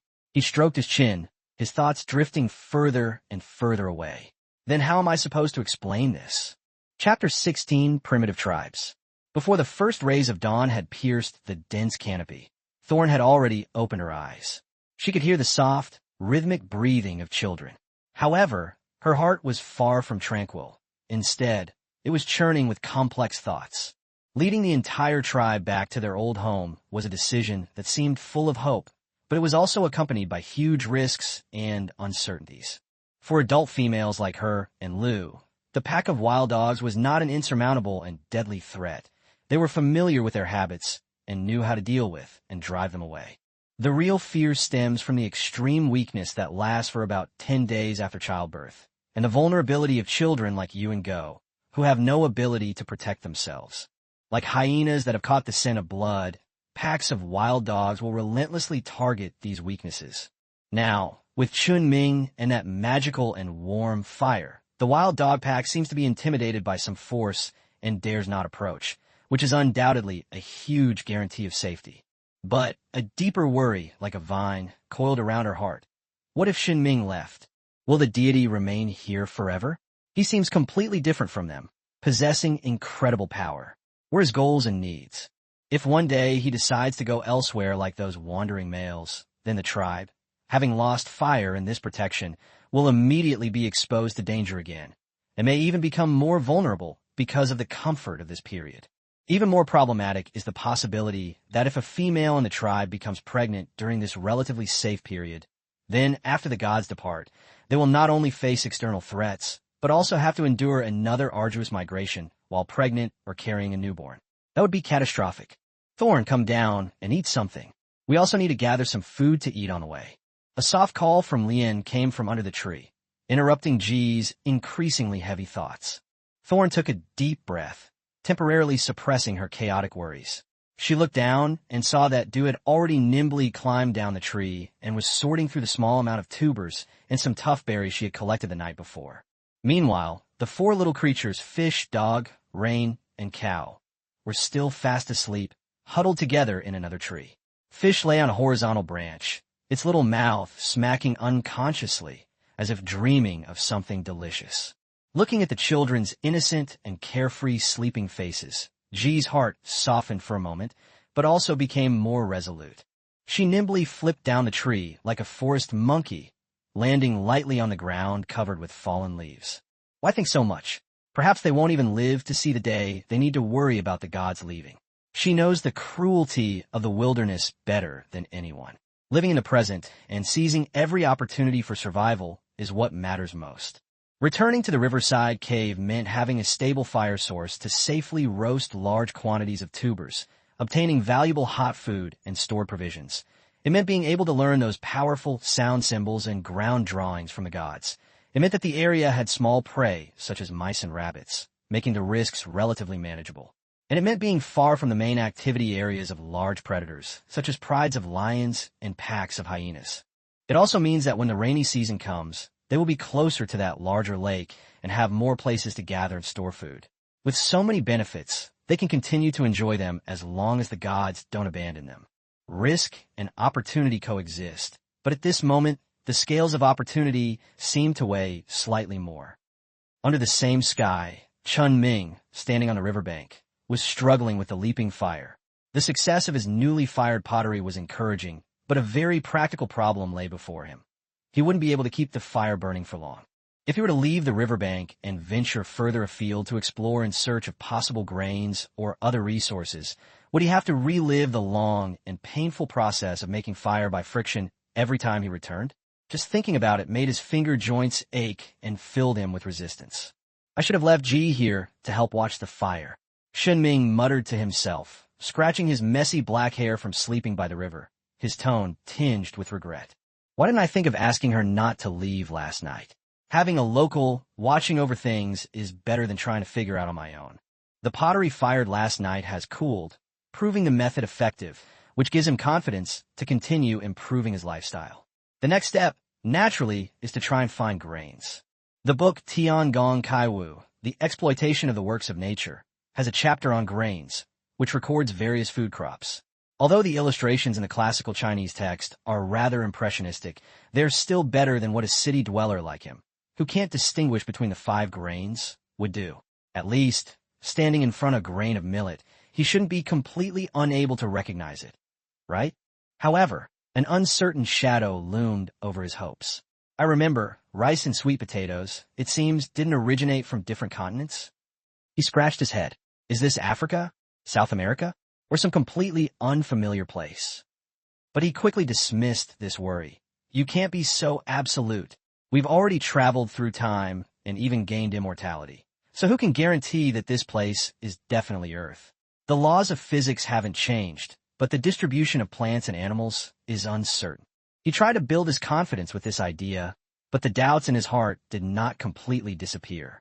Putting aside these worries for the moment, Shen Ming decided to relax. He took off his tattered clothes, which barely covered his body. As he slowly walked into the cool river water, the once ferocious crocodiles now ignored him. Even when he swam close to them, these cold-blooded hunters would only glance at him lazily, not even bothering to open their mouths, as if he were a piece of driftwood with no nutritional value. This saved him the pain of being bitten, but it also left him feeling inexplicably disappointed. Even the crocodiles were turning their backs on him. Shen Ming had considered hunting crocodiles, hoping to get some meat to improve their diet, and perhaps the crocodile skin would be useful. However, he soon discovered that crocodiles were incredibly fast at short sprints on land, and he simply couldn't catch up. In the water, forget about it. His fruit knife could only cause superficial wounds to wild dogs, let alone pierce the thick armor of a crocodile. That was just wishful thinking. The river water was crystal clear, and you could clearly see many fish swimming leisurely in it.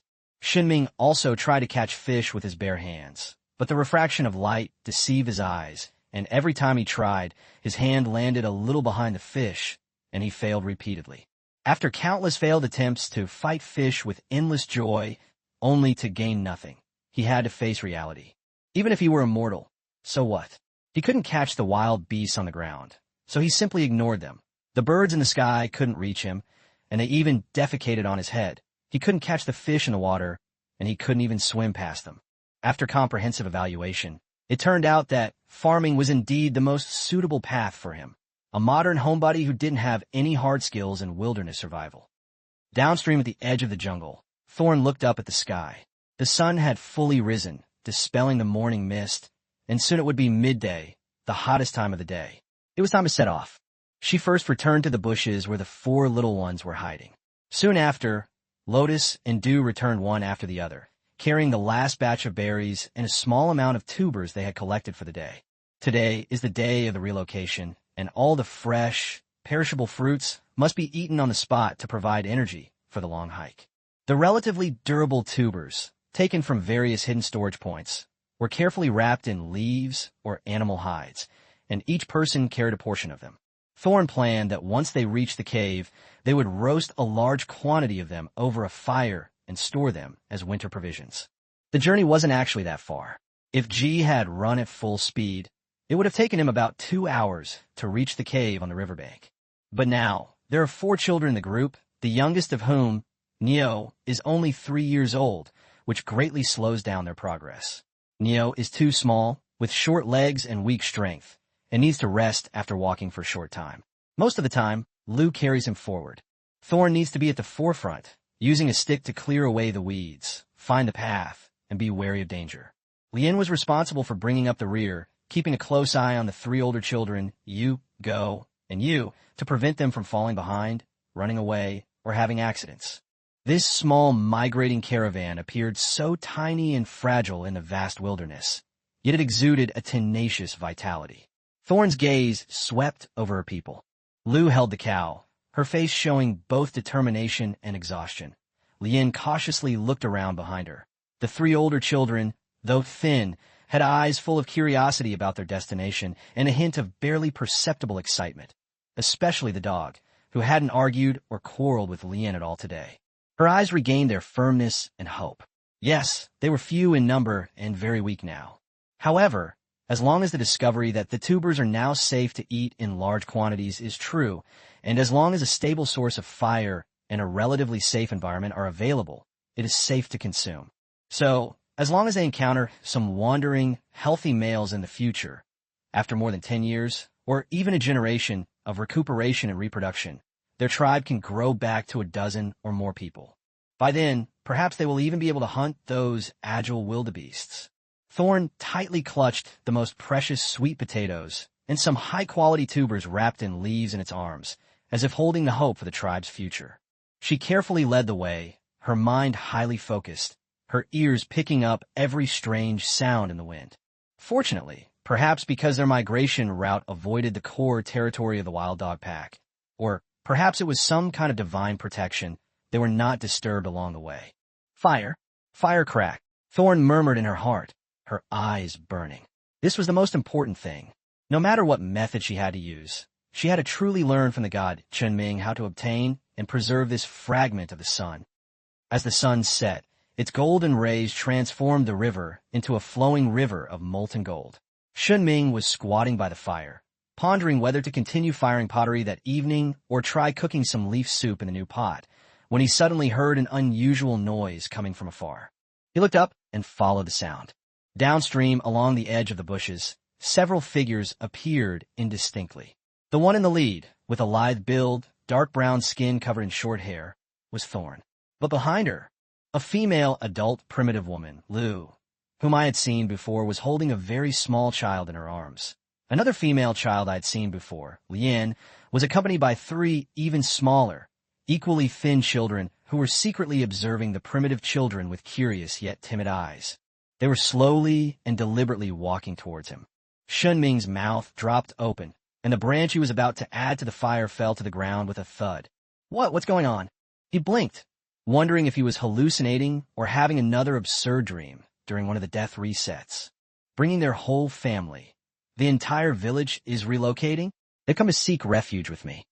He stood up, looking somewhat helplessly at the small, dusty, yet intensely focused primitive tribe's migrating caravan, their eyes fixed on him and the firelight behind them, unsure how to react. Chapter 17, The Important Task of Enlightenment. Although the scene before him, with families moving about like a small tribe, shocked Shen Ming greatly, after the initial bewilderment, an overwhelming sense of joy quickly welled up in his heart.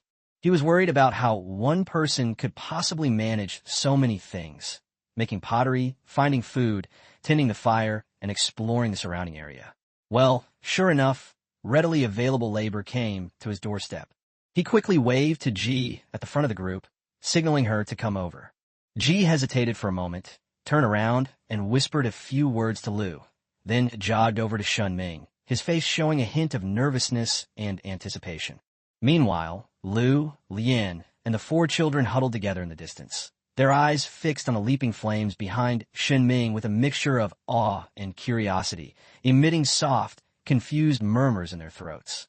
In their understanding, Lika only existed in the sky or in some untouchable legends, but now it was burning on the ground, controlled by this hairless fellow, and the impact of this scene was subversive.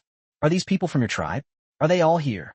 Shen Ming asked impatiently, his gaze sweeping over the 6 unfamiliar, short-haired faces, already calculating how to assign tasks in his mind. However, he was met with a bewildered and confused look in his eyes. She tried hard to decipher Shen Ming's string of syllables, but it was clearly beyond her current meager vocabulary. Shen Ming slapped his forehead, finally snapping out of his excitement. He'd forgotten that language was still a major barrier. Ji only knew a few words, and the others were completely clueless. He turned and looked again at the 6 new residents, 1 adult female, 1 subadult female, and 4 half-grown children. None of them could speak human language. What to do? They couldn't even convey basic commands. It seems that improving my life should start with becoming a Chinese language teacher. Shen Ming murmured to himself. Communication is the cornerstone of cooperation, a crucial step in the origin of civilization. Although these primitive people could communicate with each other using those complex guttural sounds, it was more like a signal system based on instinct and simple agreements. The superiority of Chinese characters, or rather, a mature, precise, and recordable language system, is undeniable. Language education is the first hurdle that must be overcome to lead them into civilized society. He quickly sorted out his thoughts and set his first simple goal, to teach them to drink hot water. He didn't want these precious human resources to collapse from drinking untreated water and contracting parasites or germs. He couldn't cure diseases, and even if he had the ability to live forever, he couldn't save others. Although this river is a flowing water source and relatively clean, drinking boiled water is definitely a key step in preventing many waterborne diseases and improving the quality of life, and is one of the cornerstones of civilized life. He gestured for Thorn's help. Thanks to the tacit understanding they had built up over the past few days and Thorn's intelligence, they were able to convey simple instructions. Shen Ming picked up the earthenware pot he had made, walked to the riverbank, scooped up a full pot of water, and heated it over the fire. Although the primitive people were slightly restless while waiting for the water to boil, they were all calmed down by Ji. After the water boiled, he pointed to the boiling water and made wait and drink gestures and expressions to Ji, and then pointed to the other 6 primitive people. Thorn understood that he should wait for the water to cool down before drinking it, just like waiting for the tubers to cool down before eating them. Although he didn't know why the deity didn't drink the water directly, he would just do as he was told. She turned to Lu and Lien and made a series of rapid, guttural sounds, accompanied by gestures. Lu and Lien listened, their faces showing disbelief and surprise. Water, after being placed on the lika and bubbling, still had to wait before drinking? Why? Wasn't water meant to be drunk directly? But they trusted Ji. So, filled with doubt, and urged by Ji, they walked up to Shen Ming in an orderly fashion, carefully took the ceramic bowls distributed to them from Shen Ming's hands, and waited for Shen Ming to speak. Shen Ming nodded in satisfaction. Ji was clearly a leader-type figure, which was good news. While waiting for the temperature to drop, Ji kept things calm and prevented any unrest. After waiting for a long time, Shen Ming tested the water in the pot and found it was already warm. He gestured to scoop out the cooled, boiled water from the pot, and they hesitantly brought it to their mouths. As the warm, tasteless water flowed into their mouths and slid down their throats, Lu and Lien's eyes widened slightly. This felt completely different from drinking the cold river water directly. A strange, comforting warmth spread through the room. The 4 children followed suit, with the dog drinking the fastest and almost choking. Seeing their surprised yet somewhat curious expressions, Shen Ming felt quite pleased. The sense of accomplishment from this civilizational subversion attack somewhat made up for the humiliation of his previous struggle alone. However, joy turned to sorrow. Just as Lu finished drinking her water and was about to hand the bowl to Lien next to her for another look, the most impetuous dog slipped while trying to scoop more water from the pot with the bowl. Snap! A crisp cracking sound echoed through the brief tranquility of the riverbank. The ceramic bowl in the dog's hand fell onto the stone and shattered into pieces. Shen Ming's smile froze instantly, and his neck stiffly turned. His worst fears had come true. The fragile pottery, in the clumsy hands of the primitive man, had indeed failed to survive the first day. Before Shen Ming could react, whether to be angry, to express regret, or to reluctantly make another one, Ji's figure had already flashed out like an enraged mother leopard. She rushed to the dog, who was frozen in fear almost instantly. Her rough, powerful hand grabbed him tightly, and without saying a word, she slapped his bare buttocks hard and mercilessly with her other hand. Slap! Slap! Slap! The crisp sound of a slap, mixed with the dog's sudden, pig-like screams, echoed along the riverbank. Thorn was truly enraged. His face flushed red, though it wasn't very noticeable against his dark skin, but the fury in his eyes was clearly visible. She witnessed firsthand the treasure that Shen Ming painstakingly crafted. It was a precious artifact bestowed by the gods, and not everyone was entitled to one. She herself didn't want it, and gave her share to the children. As a result, this most troublesome one broke it as soon as it was in her hands. This was not just a waste. What terrified her even more was what if the gods felt offended, thought they were stupid and unworthy of being taught, or even left in anger. Wouldn't the hope that the tribe had just seen be shattered in an instant? When Shen Ming first saw the dog being beaten, the anger that rose in his heart because of the broken ceramic bowl was quickly replaced by a subtle feeling of schadenfreude, and, just as expected, in primitive times, disciplining naughty children was no easy task. He even caught a glimpse of the dog's face contorted with pain and fear between lashes, and its eyes filled with a mixture of grievance and pleading when it looked at him. Between lashes, Ji quickly glanced at Shen Ming several times, seemingly observing his reaction. Seeing that Shen Ming did not immediately speak up to stop her, she hit him harder, determined to give the dog a lesson it would never forget and to give the god an explanation for this strict discipline. It wasn't until the dog's howls became hoarse, its face was covered in tears and snot, and its struggles weakened that Shen Ming suddenly realized. If she didn't make a sound, Ji might keep hitting it until she thought the punishment was enough or the dog passed out. Okay. Shen Ming quickly spoke up, took a few steps forward, and gently stopped Ji's large hand from falling again with a long wooden stick in his hand. He probably knows he was wrong. He shook his head at the thorn, indicating that it was time to stop. Thorn, panting heavily, glared fiercely at the trembling dog, then reprimanded it a few times in a stern voice before releasing its grip. The dog slumped to the ground, clutching its burning rear end, sobbing, and dared not move again. Shen Ming quickly changed the subject, pointing to the campfire. The tubers are almost ripe. Let's eat first. Let's eat something. The 30-odd unfamiliar tubers he had thrown into the fire earlier were now charred black and emitted a mixed aroma. He used a stick to pull them out one by one and pile them aside to dry. He carefully placed the sweet potatoes aside, thinking that he would try to cook sweet potato porridge in an earthenware pot sometime, but now was not the time. They drank boiled water and ate cooked food.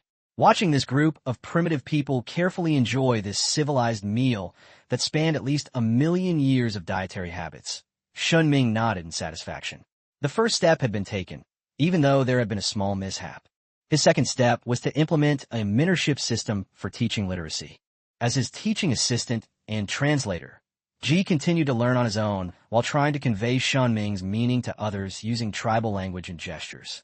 Shen Ming was initially ambitious, planning to teach them how to write the Chinese characters representing water, fire, and human, while correcting their pronunciation. However, reality soon dealt him a heavy blow. Apart from Thorn and the half-grown female he had seen before, the other students performed disastrously. Lu's attention was clearly not here. Her gaze kept drifting towards the jungle, as if she was worried that she hadn't finished today's gathering task and that her stomach was only half full. Her gaze even drifted uncontrollably towards Shen Ming's lower body several times, with a primal, evaluative curiosity that made Shen Ming extremely uncomfortable.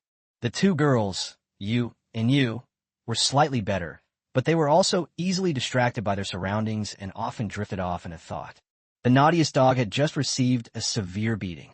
Although it was behaving itself for the time being, it was completely lost in thought and still felt lingering fear.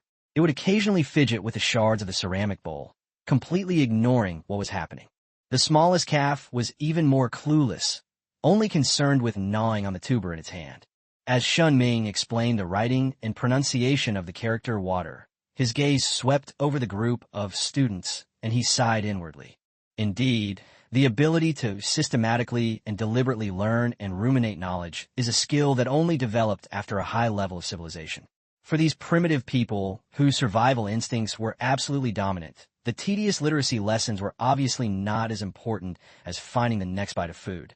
He stopped explaining helplessly, and when Thorn saw that he was not going to continue, he turned around and began to speak to Lu in the tribal language in a low voice. Hearing the urgency in Lu's voice, Shen Ming noticed her gaze drifting towards him again, this time sweeping over his body more directly, as if she were weighing some kind of decision. As Shen Ming listened to their completely incomprehensible exchange, which contained clear emotions and intentions, a sudden inspiration struck him. That's right. Language skills can't be learned by simply cramming them into a classroom. The best language learning environment is an immersive one. If Mandarin is the only effective communication tool here, and if they have to work hard to listen, imitate, and speak Mandarin to express their needs, get food, or receive instructions, then, given their intelligence, learning everyday language should only be a matter of time. Create an environment where only Mandarin is spoken. But that wasn't enough. Shen Ming's gaze fell on the four children, especially Yu, Go, and Yu, who were still very young, equivalent to elementary school or even kindergarten in humans. Poverty alleviation should focus on education. In cultivating wisdom is much easier to start with the next generation than to reform adults. Adults have established survival patterns and mindsets, and it's impossible for them to sit and listen to lectures all day. But children are highly malleable. They're the future, and the key to whether civilization can truly take root. He watched as the dog, seemingly oblivious to the pain, turned its back to the cow, letting the cow scratch the fleas off its back. The two children laughed and giggled, completely unaware of the hygiene issue. Shen Ming rubbed his temples. Language, education, hygiene, food, tools, shelter. It felt like the things to do had suddenly piled up like a mountain, a myriad of tasks.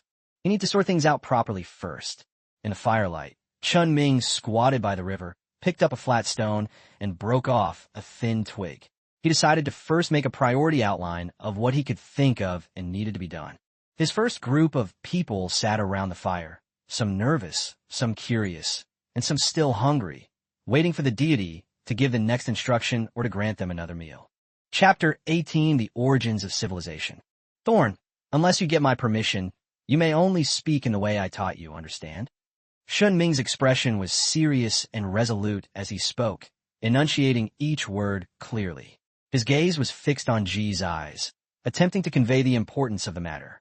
He had countless ideas and plans in his mind, building a more stable dwelling, systematically gathering and storing food, exploring the surrounding area, improving tools, but all of this depended on the ability to communicate effectively.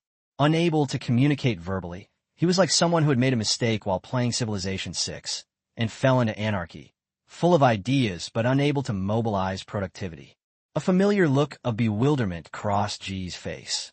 She tried to catch the syllables in Shen Ming's words, but the sentences formed by these syllables were too complex for her, beyond her current meager vocabulary and comprehension. She could only vaguely sense the words thorn, say, and I teach, but the meaning of the whole sentence was as if it were separated by a thick fog. Seeing this, Shen Ming slapped his forehead in frustration. I forgot again, he muttered to himself. When faced with a thorn, he would often unconsciously use a normal speaking speed and complex sentence structures, forgetting that the other person was just a beginner who had just started learning the language. He took a deep breath and adjusted his strategy. He squatted down and used a twig to draw a simple little figure representing thorn on the soft mud. Then, he wrote the Chinese character Ji, thorn, crookedly next to it. He pointed to the character on the ground, then to Thorn himself, and slowly and clearly repeated, Ji. Ji nodded. She remembered that. Next, Shen Ming mouthed the word speak and pointed to his mouth, making the sound speak. Then he used a twig to draw a taller little figure next to himself, and wrote the same crooked Shen Ming next to it. Pointing to himself, he said, Shen Ming teach. Finally, he raised his palm and pushed forward, a gesture of forbidden, then pointed to the tribal language characters on the ground that he hadn't yet taught, then pointed to Thorn's mouth and shook his head. This process was repeated several times, accompanied by exaggerated body language and facial expressions. Ji's brows furrowed and relaxed at times, and finally, a look of understanding flashed in her eyes. She pointed to the combination of the character Ji, Thorn, and the symbol for Xingjiao, Shen Ming cult, on the ground, then pointed to her own mouth.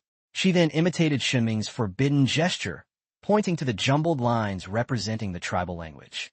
Finally, she looked intently at Shen Ming and uttered a questioning syllable. Ji thought to himself, does this mean I should only say this and not say what we used to say? Yes, that's it. Shen Ming breathed a sigh of relief, nodded vigorously, and smiled approvingly. Although the process was tortuous, Ji's comprehension ability surprised him once again. Although Ji did not understand why the gods made such a rule, she firmly believed that the gods' actions must have a profound meaning and would not be wrong. Moreover, she herself was eager for Lu and Lian to learn the powerful language of the gods more quickly. If everyone just said things like that, wouldn't it be faster to learn? Thinking this, she nodded solemnly, indicating her acceptance. Shen Ming adjusted his mindset and decided to put other things aside for the time being. He must first focus on cultivating Thorn into a bridge that can basically understand his intentions and assist in their communication. He began to provide intensive one-on-one instruction to Ji, with content that was closer to actual instructions and daily needs, such as take this, put it there, go to the river, light a fire, be careful of the heat, and so on. Lu Jianji was pulled away by Shen Ming to study, but he didn't insist on staying. He quietly and skillfully slipped away. She was worried that she hadn't finished her gathering task for the day. With so many people in the tribe, those few tubers wouldn't be enough. She planned to go back into the jungle to see if there were any more berries or edible shoots. Perhaps, with a bit of luck, I might encounter other wandering males. This male, though incredibly tall and strong, was clearly keeping Thorn away from me, let alone allowing me to complete the sowing task. The tribe needs new blood. We can't rely on just one. Lian sat quietly a little further away, watching the fire and straining her ears to catch every syllable and gesture that Shen Ming was instructing Ji. She was filled with curiosity about the strange pronunciations and the symbols drawn on the ground. Even though she couldn't understand or read many of them, she felt they were important. Unlike Lu, who is always thinking about finding food or reproducing. She is quieter and better at observing and learning. The four children, fish, dog, rain, and cow, were temporarily completely absorbed by the pottery and the fire. They gathered around the fire, both in awe of the leaping, occasionally biting, burning, flames and deeply attracted by the warmth they emitted. This was the first night in their memory when they didn't have to huddle shivering in the cold, dark tree hollow. The dog was still shaken by the beating it received for breaking the bowl and was unusually docile at this moment. It only dared to look at the dark earthenware bowls and pots with curious eyes and dared not touch them again. As the teaching session progressed, darkness gradually fell. When Lu reappeared on the riverbank, she was carrying a small bag of colorful berries wrapped in large leaves, her face showing a hint of fatigue, but her eyes were bright. When she went out in the afternoon, she did see a pack of wild dogs in the distance, but with her agility and familiarity with the terrain, she quickly climbed a big tree. The wild dogs lingered under the tree for a while before finally leaving dejectedly. In the wilderness, agility and caution are essential for survival. Just then, a sweet and rich fragrance, unlike anything she had ever heard before, drifted gently into her nostrils on the evening breeze. Lu stopped abruptly, her eyes widening, and she sniffed deeply through her small nose. This wasn't the simple, smoky aroma of roasted tubers, but a softer, more enticing sweetness that seemed to awaken a deep longing in the soul. It was that male. He had created another new, magical dish. She quickened her pace, almost jogging, back to the edge of the camp, casually placing the berry bag on the ground, her eyes eagerly searching for the source of the aroma. Shen Ming was squatting beside the largest earthenware pot, slowly stirring the contents of the pot with two thin, brown wooden sticks. Tiny bubbles were rising from the pot, emanating an enticing aroma. As he stirred, he muttered to himself, "I need to make another spoon tonight. We don't have enough bowls, and I need to make a few more pairs of chopsticks. There's so much to do, I can't keep up." But at this moment, he temporarily put all those trivial matters aside. His entire focus was on the pot of sweet potato porridge that was about to be finished. This sweet potato porridge is hardly refined. The sweet potatoes weren't peeled, they were simply washed, broken into small pieces, and thrown into the pot with water to cook. Peeling with a fruit knife? Shen Ming imagined his clumsy knife skills and the potential Dubai knife technique effect and immediately dismissed the idea. There weren't enough sweet potatoes to go around. He used chopsticks to mash the softened sweet potato chunks in the pot as much as possible, allowing the orange-yellow flesh to fully blend with the water, gradually turning it into a thick, warm paste. The bubbling sound seemed to have a magical quality, attracting everyone's attention. 6 pairs of eyes were already fixed on the pot, their Adam's apples bobbing involuntarily. Lu, who had just run back, immediately joined the ranks of those who were eagerly waiting, temporarily forgetting about the sour berries. After all, those could be dried and stored. The focus was on the pot of food in front of her that emitted a wonderful aroma. Shen Ming first ladled a small bowl for himself. He carefully blew on it, and only took a small sip when the porridge was no longer scalding hot. The smooth, creamy texture instantly enveloped the tongue, and the natural sweetness of the sweet potato gently spread throughout the mouth, bringing the most authentic comfort of food. Without any extra seasoning, simply combining sweet potatoes and water with fire creates such a simple yet touching delicious flavor. Delicious! Shen Ming sighed with satisfaction, greedily finishing off the meager amount of sweet potato porridge in his bowl. When he looked up, he was greeted by 7 pairs of eyes filled with longing and pitifulness, especially the 4 children and Lu, whose eyes looked like those of little beasts that had been starving for generations. Shen Ming forcibly suppressed the urge to serve himself another bowl. It was fine if he didn't eat. He could just reset it, but they couldn't. They are made of flesh and blood. They will get hungry, they will get weak, and they will die. This pot of porridge is crucial to whether they can sleep soundly tonight and whether they will have the strength to work tomorrow. Dinner's ready. He stood up and said in as clear a tone as possible, while gesturing, "Line up." He first picked up the bowl he had just used, walked to another earthenware pot filled with water, scooped some water in, swirled it around, rinsed it briefly, and then drank the water. Then, he used the bowl to scoop a large bowl full of sweet potato porridge from the pot and handed it to Ji, because Ji hadn't been given a bowl in the first place. Seeing that bowls were needed to hold the food, Lien and Lu immediately understood. They quickly picked up their bowls and, along with you, and the still somewhat bewildered Nyo, formed a crooked line around the pot. Shen Ming, like a canteen Annie serving food in a primitive canteen, patiently ladled out steaming sweet potato porridge for everyone and then gestured for them to take it to the side to drink. Some people were eager to pick it up immediately, but the scalding hot porridge made the bowl so hot that they grimaced in pain. They dared not let go for fear of dropping it again, so they clumsily and quickly put the bowl on the ground and blew on their red fingers. When it was the dog's turn, his hands were empty. Shen Ming glanced at him, but didn't serve him any porridge. Firstly, because he had broken the bowl and needed to be taught a lesson. Secondly, there really weren't any extra bowls. The dog jumped and hopped around in a panic, whimpering pitifully. Its eyes kept glancing at the bowls in Lien and Yu's hands, but under the watchful eyes of the adults, especially Ji, it didn't dare to snatch them. Finally, he could only run to the side in a huff, grab the sour berries that Lu had brought back, and gnaw on them in a fit of anger, while watching enviously as the others drank their hot porridge. Ji sipped the hot, sweet potato porridge, feeling an unprecedented sense of fullness and warmth, and then sat down next to Shen Ming. She quickly calculated in her mind. 7 or 8 small sweet potatoes, with water added, cooked into a pot, could actually keep 7 people warm and cozy, which was more cost-effective than simply roasting them. So this is why the gods have been so busy these past few days? Combining food and water with fire allows them to fill more stomachs with less food. This is simply incredible wisdom. After finishing his porridge, Ji walked over to Lu, who was carefully drinking her porridge, and whispered to her in the tribal language, "Tomorrow, God. Shen Ming, you must come with me to the place where there are sweet potatoes." She pointed to the symbol on the ground representing sweet potatoes, and then pointed in the direction of Chun Ming and jungle.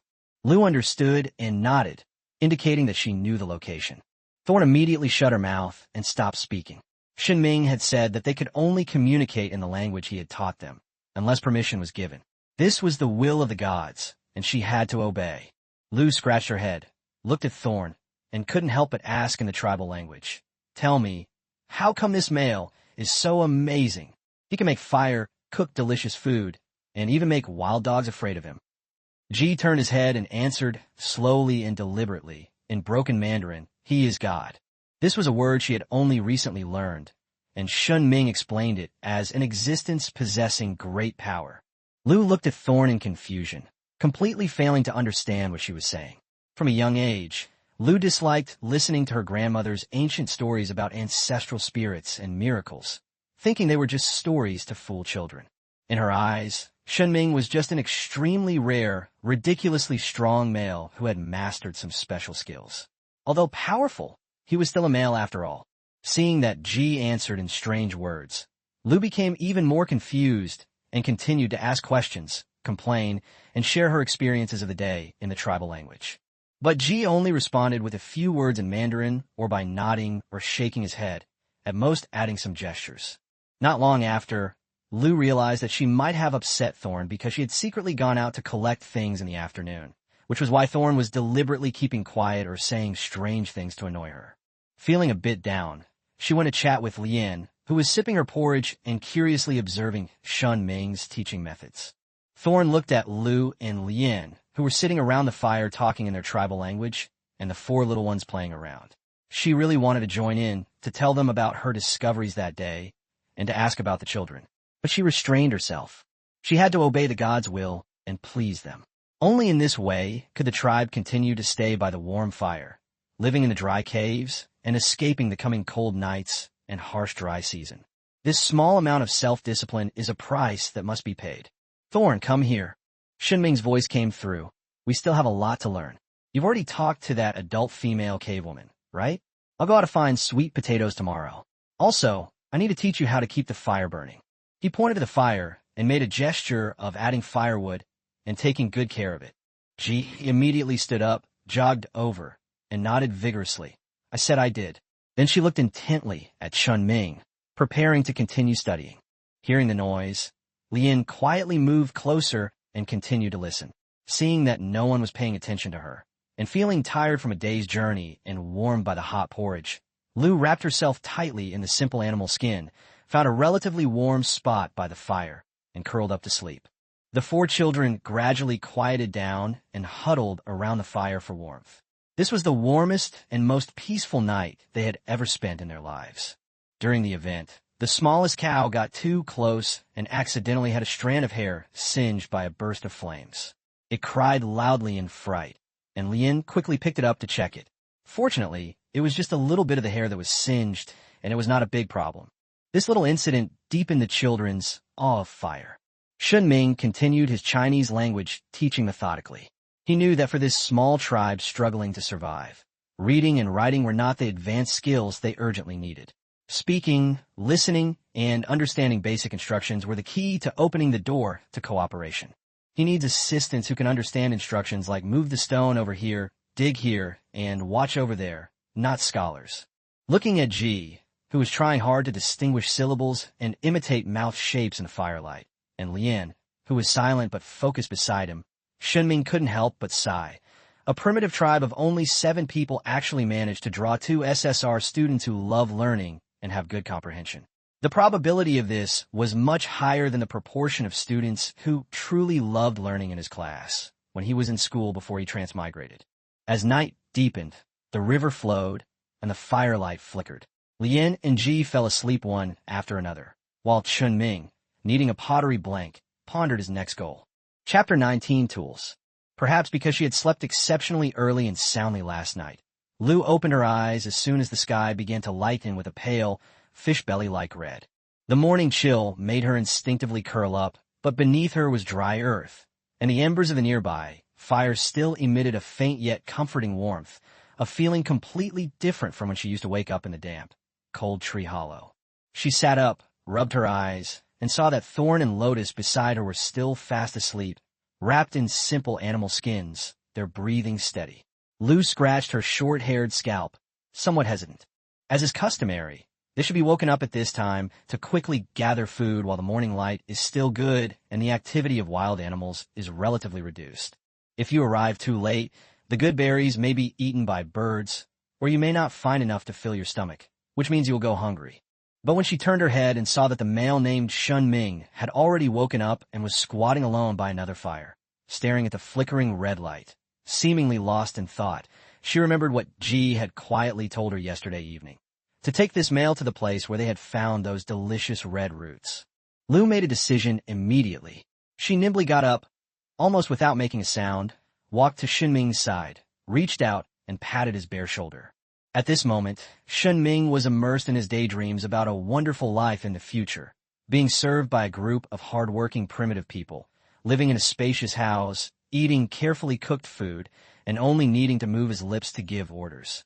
Suddenly, he felt a warm touch and a pat on his shoulder, which startled him so much that he almost jumped up from the ground.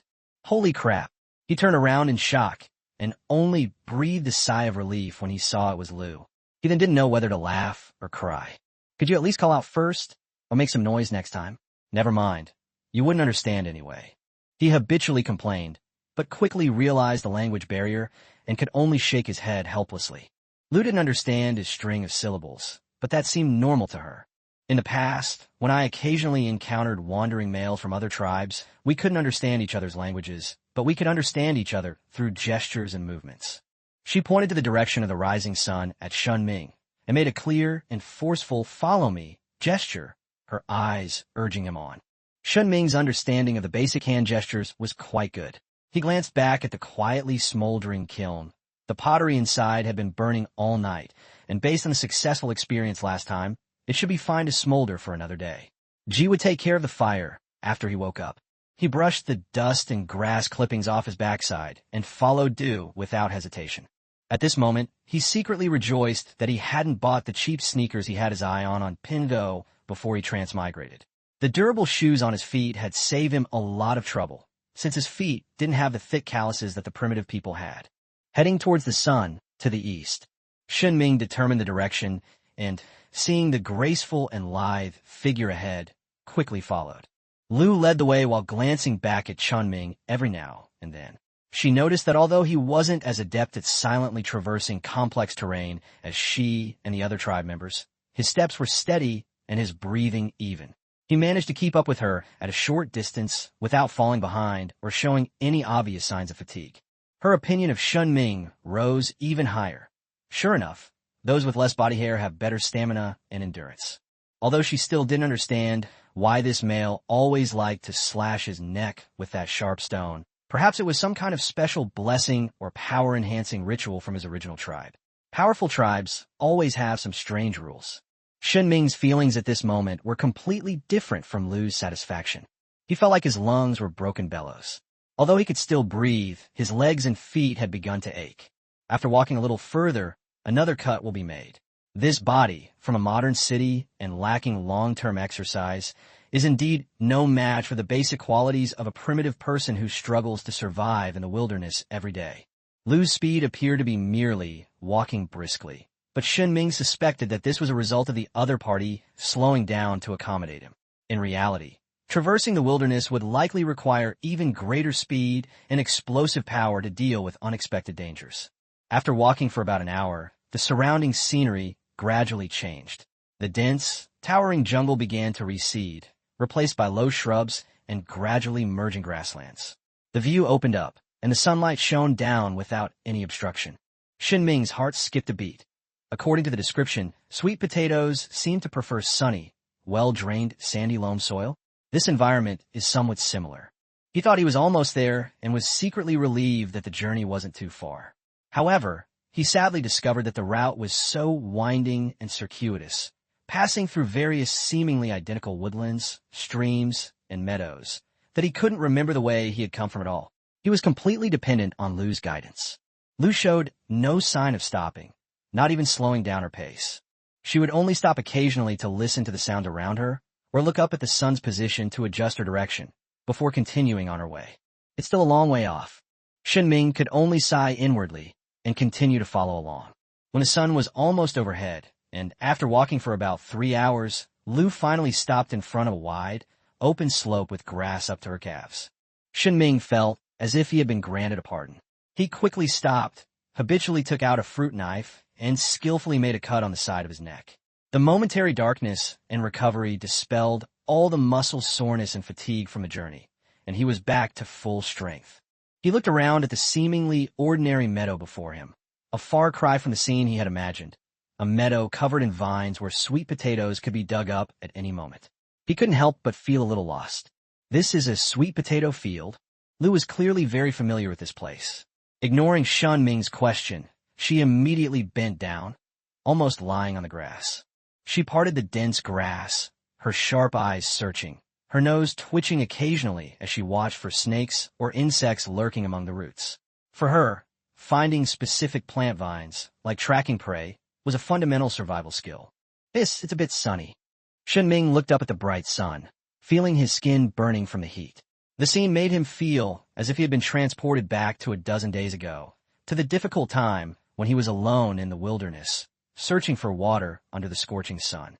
He sighed helplessly, and like Lu, he tried to keep his body low and began to grope in the grass for the uncertain vines. Fortunately, the pockets of his tattered pants were large enough and had zippers, so he kept his cell phone and the book Tiangong Kaiwu, The Exploitation of the Works of Nature, securely inside. These two items were his most important seeds of civilization and knowledge base, and he dared not leave them behind. After fumbling around for a while, Shen Ming's fingers touched a stem. This is probably it. He was delighted, grabbed the vine, and pulled it upwards with force. With a soft poof, the vine snapped cleanly and decisively, without loosening its roots or bringing out a single speck of soil. Shen Ming was stunned, holding the broken vine in his hand. The oval leaves were lush and green in the sunlight, and a few startled insects frantically waved their antennae at the break. He immediately realized he had made a basic mistake. The soil here was obviously very hard and compacted. How could he possibly pull out the tubers buried deep underground by brute force? A little calm reflection makes it clear. If it were so easy to obtain, the sweet potatoes that Thorn brought back wouldn't have been such a pitiful little bit. Although the vine was broken, at least the location was marked. Shen Ming was not discouraged. He picked up a flat stone slab with relatively sharp edges that he had picked up on the road and began to dig along the roots of the broken vine. Crack, crack! The stone scraped against the hard, dry soil, making a teeth-grinding sound, and progress was slow. After digging only a few times, there was a crack, and the stone in his hand shattered. The strength isn't enough. Shen Ming picked up the broken stone fragment and carefully ran his fingers along the fracture, feeling its texture and graininess. This kind of stone was too brittle to withstand the pressure of digging into the compacted soil. He looked up, his gaze sweeping across the open space, finding and testing suitable stones, and crafting primitive yet effective digging tools. This was one of his most important purposes in following the excavation. While it is important to investigate the distribution and reserves of sweet potatoes, it now appears that the sweet potato resources here are far less abundant than he had imagined, making plant seed saving and future artificial cultivation even more necessary. The first step in cultivation, turning the soil, cannot be done by hand alone. Stone hoes and shovels are essential starting points. As for metal, Shen Ming immediately dismissed this unrealistic fantasy. Without high-temperature furnaces, blower equipment, or even reliable fuel, smelting metal from or is nothing short of a pipe dream. Human civilization before his time travel progressed step by step through the Stone Age, Bronze Age, and Iron Age. He couldn't be overly ambitious. Developing usable stone tools was a technological path that was just as important as promoting language and had to be pursued immediately. The level of civilization of this world can be seen from the fact that the Thorn tribe came seeking refuge almost empty-handed, without any decent tools. They might use natural wooden sticks or sharp-edged stones, but they clearly lacked a systematic awareness and technique for toolmaking. Having made up his mind, Shen Ming began his stone material testing. He no longer rushed to dig up sweet potatoes, but instead searched for stones of various colors and textures nearby. Each stone he found, he tried to use it to dig or chop at the nearby hard soil or small branches. Most of the stones were either too brittle to break easily, too soft to be effective, or extremely unsuitable in shape. Every time he tests a broken stone, he takes the time to carefully feel it, remembering its unique texture, weight, and fracture pattern, and then goes to find the next stone that feels different. If he found a stone that was too big or oddly shaped, he would smash it against another, larger rock, trying to break it into smaller pieces with potentially sharper edges.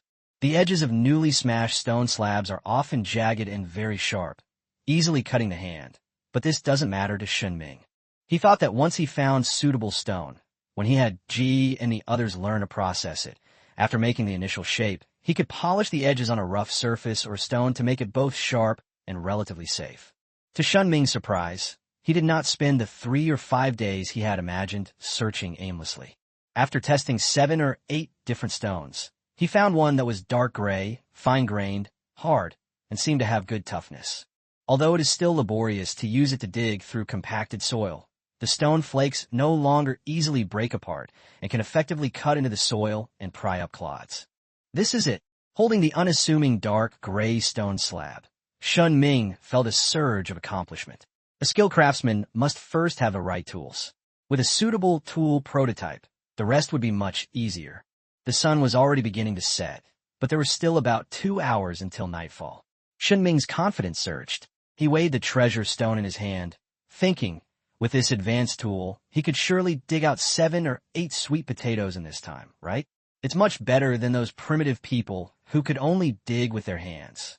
He looked around and found that Lu had disappeared into the knee-high grass, probably to continue her gathering elsewhere. However, Shen Ming was not worried. Jia told her to take him back, so she shouldn't have gone far. However, reality soon dealt an unexpected blow to the ambitious Shen Ming. He chose the spot where he had previously severed the vines and began digging diligently with the advanced stone slab. The soil was harder than he had imagined, and the tangled grass roots added to the difficulty. He dug until he was drenched in sweat and his arms ached. After finally digging a pit the size of a wash basin, he found only some thin, dried-out roots at the bottom, as well as a few small, underdeveloped lumps that could not be called tubers at all. It was not the big sweet potato he had imagined. Undeterred, he moved to another location and found another plant that resembled a sweet potato vine, continuing his digging. The result was still disappointing. When Lu returned to Shen Ming's side with 6 newly collected tubers of varying sizes in her arms, Shen Ming was still empty-handed, covered in dust, though he had dug several pits around him. This is not scientific. Looking at the spoils in Lu's arms, and then at his own empty pit, Shen Ming couldn't help but wail. It must be because you dug up all the big ones before, or you dug them up too frequently and damaged the roots. He attributed the failure to the primitive people's lack of awareness of sustainable gathering. Lu stood to the side, holding food in her arms, watching Shen Ming shout dejectedly at the few empty pits, then looking at the dark gray stone slab covered in mud in his hand, and the other broken stones scattered around him, her clear eyes filled with great confusion. This male, he spent so much time, sweating profusely, just digging up these tuberous grass roots? What's the point of digging up these inedible things? Is he performing some other important ritual that she can't understand? Chapter 20. The rainy season is coming. Shen Ming, carrying a heavy pile of dark gray stones, followed Lu back to the riverbank. He had no harvest today, although it was partly because he didn't know which plants actually had produce. The main reason was probably that the so-called sweet potato field was barren and the tuber reserves were far fewer than he had expected.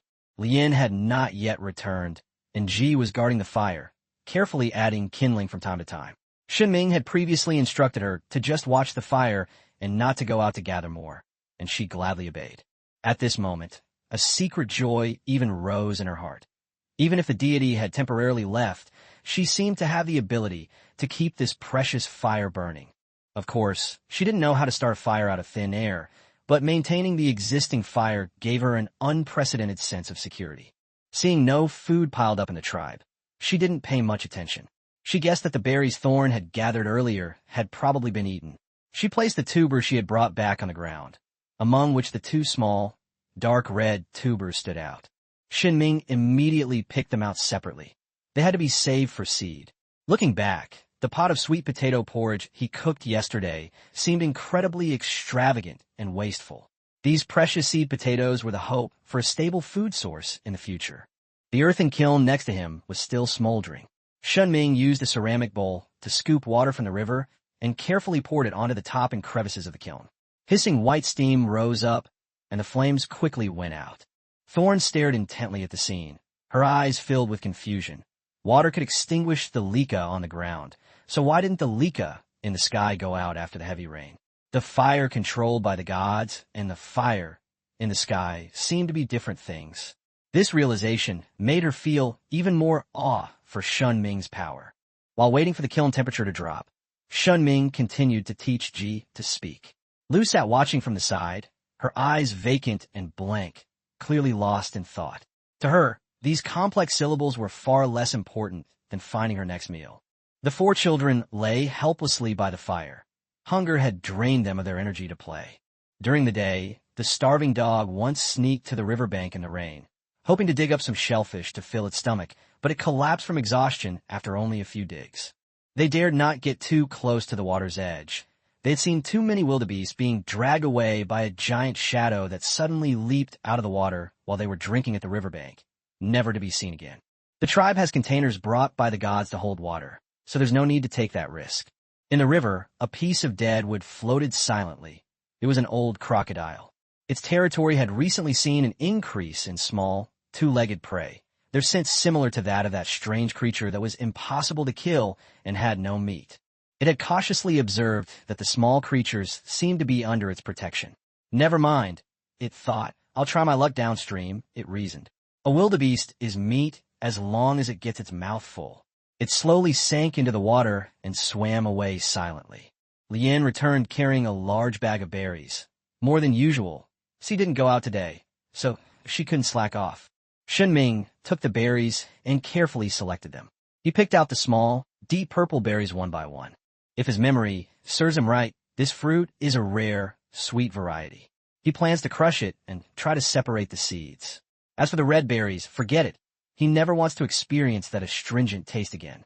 Lian and Lu, however, ate with great relish. Lu even put the remaining 4 ordinary tubers into a ceramic bowl filled with water, watching them expectantly as if hoping they would turn into hot soup on their own. Upon seeing this, Shen Ming couldn't help but chuckle. Primitive people certainly had a strong ability to imitate, but how could cold water cook tubers without a pot on the fire?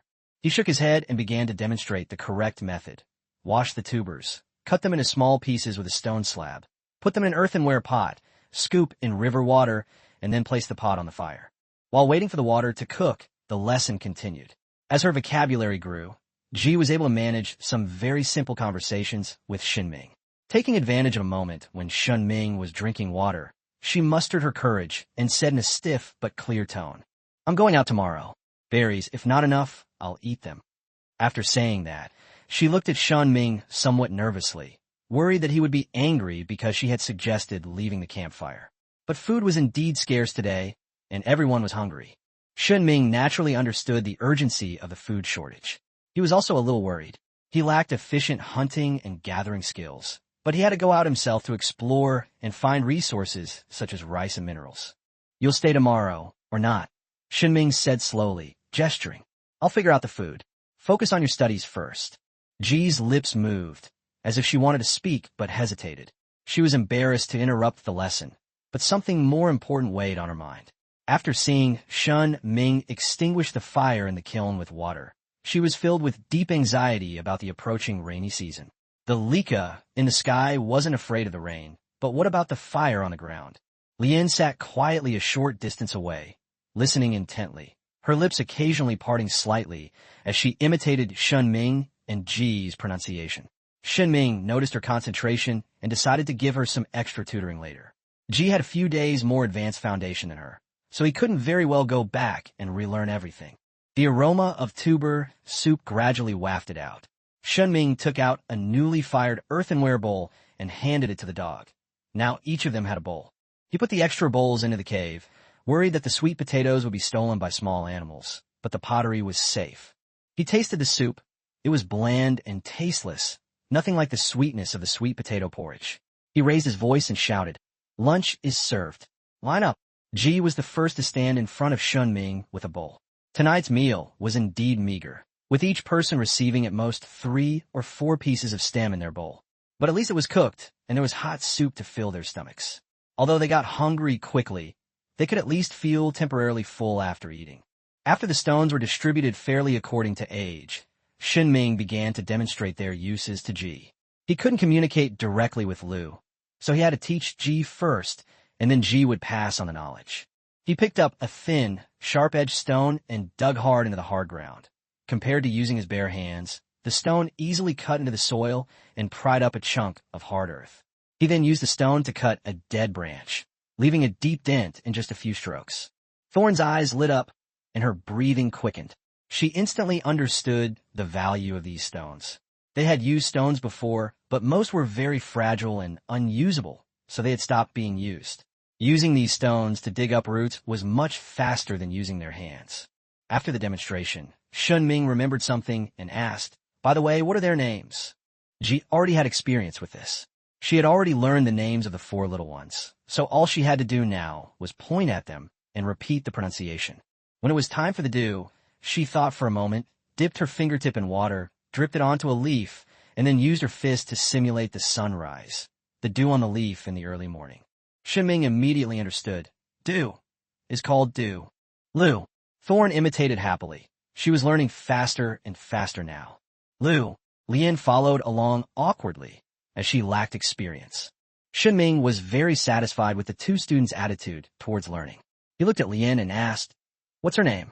Unexpectedly, Ji scratched his head for a long time before finally managing to say, "I don't know." "No name." Ji shook her head, indicating that she had a name, but she didn't know how to say it in Shen Ming's language. She struggled to organize the vocabulary she had just learned and said haltingly, "Tomorrow. Will take you," to her name. Shen Ming paused for a moment before realizing that the name Lien was probably related to a specific thing or scene, and he needed to go to that place to explain it clearly. He nodded to indicate that he understood. Now, Thorn finally found her chance to speak out about the heavy matter weighing on her mind. She pointed to the sky, mimicking the falling rain, a worried expression on her face, then stretched out her hands, fingers spread, repeating this 5 times. Rain, falling for 50 days. She spoke slowly and deliberately, using every word she knew to express this chilling news. Shen Ming initially waved his hand dismissively. He'd been here so long without seeing a single drop of rain. Everyone knew the dry season was almost over and the rainy season was approaching. A day or 2 of rain would be enough. They could just tough it out and it'd replenish the water supply. 50 days, he repeated casually, then suddenly realized something. His eyes widened abruptly, and his voice rose. "How long?" 50 days. Nearly 2 months of continuous rain. This was not the next rain he had imagined at all. This was a rainy season that could cause floods, mudslides, make everything damp and muddy, extinguish any fire, and cause all food to mold. He stood there stunned. The slight sense of ease and accomplishment he had felt earlier from the successful pottery making, finding suitable stone, and the progress in language teaching was instantly shattered by this simple 50 days. The firelight danced on his face, revealing his sudden pallor and the deep shock and anxiety in his eyes. Seeing his sudden change in expression, Thorn's ominous premonition was confirmed. Even the gods were finding it troublesome. Could this rainy season be even more difficult than the rainy season described in her grandmother's stories, the one that had wiped out a large tribe? How much longer until it rains? More than 10 days? Chapter 21 Harvest. Shen Ming took a deep breath, forcing himself to calm down. 10 days. Even with the most generous 15 days, the time was still incredibly tight. There were so many things to prepare. The accommodation problem is relatively simple. We can squeeze into that cave for now. Will it be enough? 7 people plus myself. It'll probably be very crowded, but it should be manageable. Or could he try building a more rainproof shed?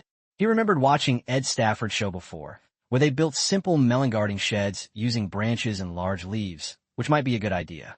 But the more critical and fatal problem is fire.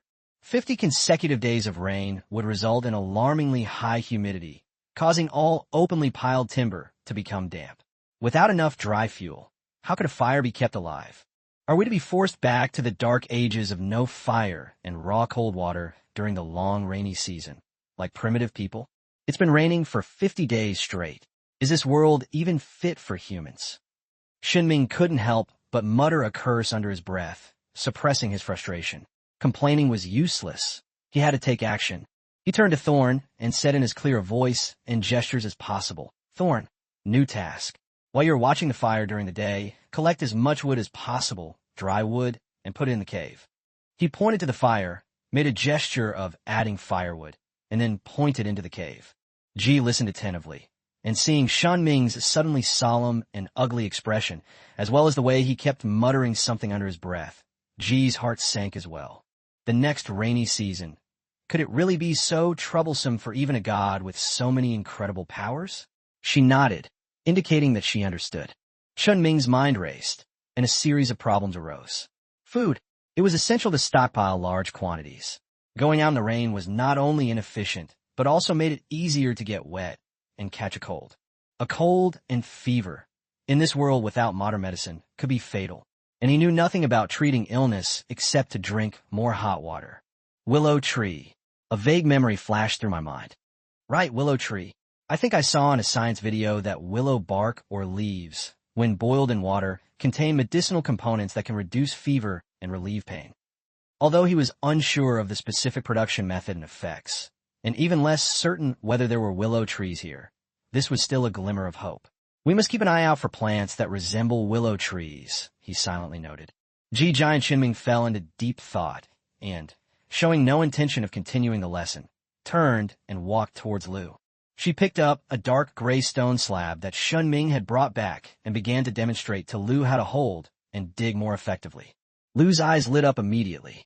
She had witnessed the sharpness of the stone slab yesterday, and after trying it a few times under Thorn's guidance, she immediately realized that this thing could greatly improve the efficiency of digging up tubers. The two communicated quickly and in hushed tones in their tribal language, their faces showing eager anticipation. Lien stood to the side, looking at Shen Ming, who was frowning and muttering to himself. After hesitating for a moment, she cautiously approached him and said in an awkward tone, "It's okay, you're safe." Shen Ming snapped out of his jumbled thoughts and looked at Lien. Her words were like a bucket of cold water, cooling his feverish mind slightly. Yes. If this rainy season is really as terrifying as he deduced from the number 50 days, ravaged by floods, muddy land, and the extinction of fire, then how have these primitive people, who survive solely on their most primal instincts, managed to live generation after generation? They don't know how to make fire or build truly rainproof dwellings. If the rainy season were really that deadly, this tribe would probably have been wiped out long ago. I scare myself. Shen Ming let out a long breath, his tense nerves relaxing slightly. It seemed that although the rainy season here was long, the intensity of the rainfall and the environmental changes might not be as terrible as he had imagined based on some extreme weather events on Earth. Of course, preparations still needed to be made, but there was no need to panic excessively. Seeing that Ji was focused on teaching Lu how to use stone tools, Shen Ming turned his attention to Lian. This young girl showed a strong willingness to learn and a good ability to understand. "Come here," Shen Ming beckoned to her. "I'm going to teach you something new." In the following period, Shen Ming began to provide intensive instruction to Lian.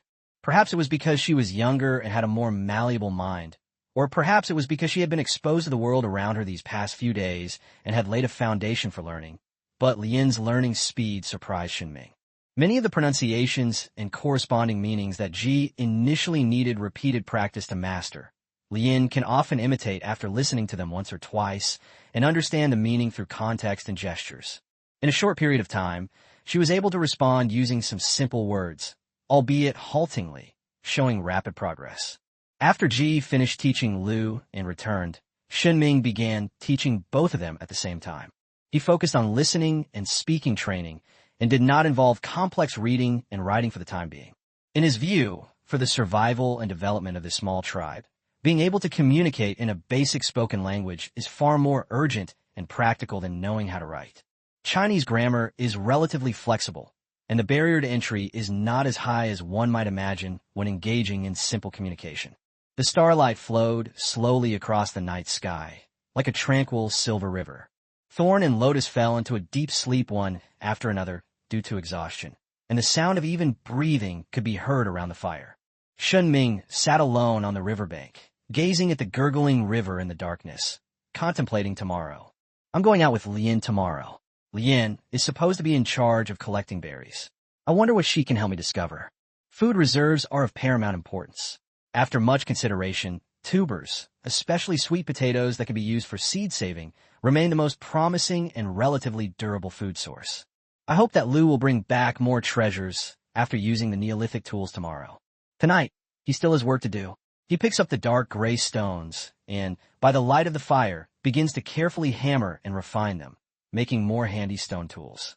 Meanwhile, he plans to fire another batch of pottery. This time, he intends to try making a large earthenware jar to store fresh water.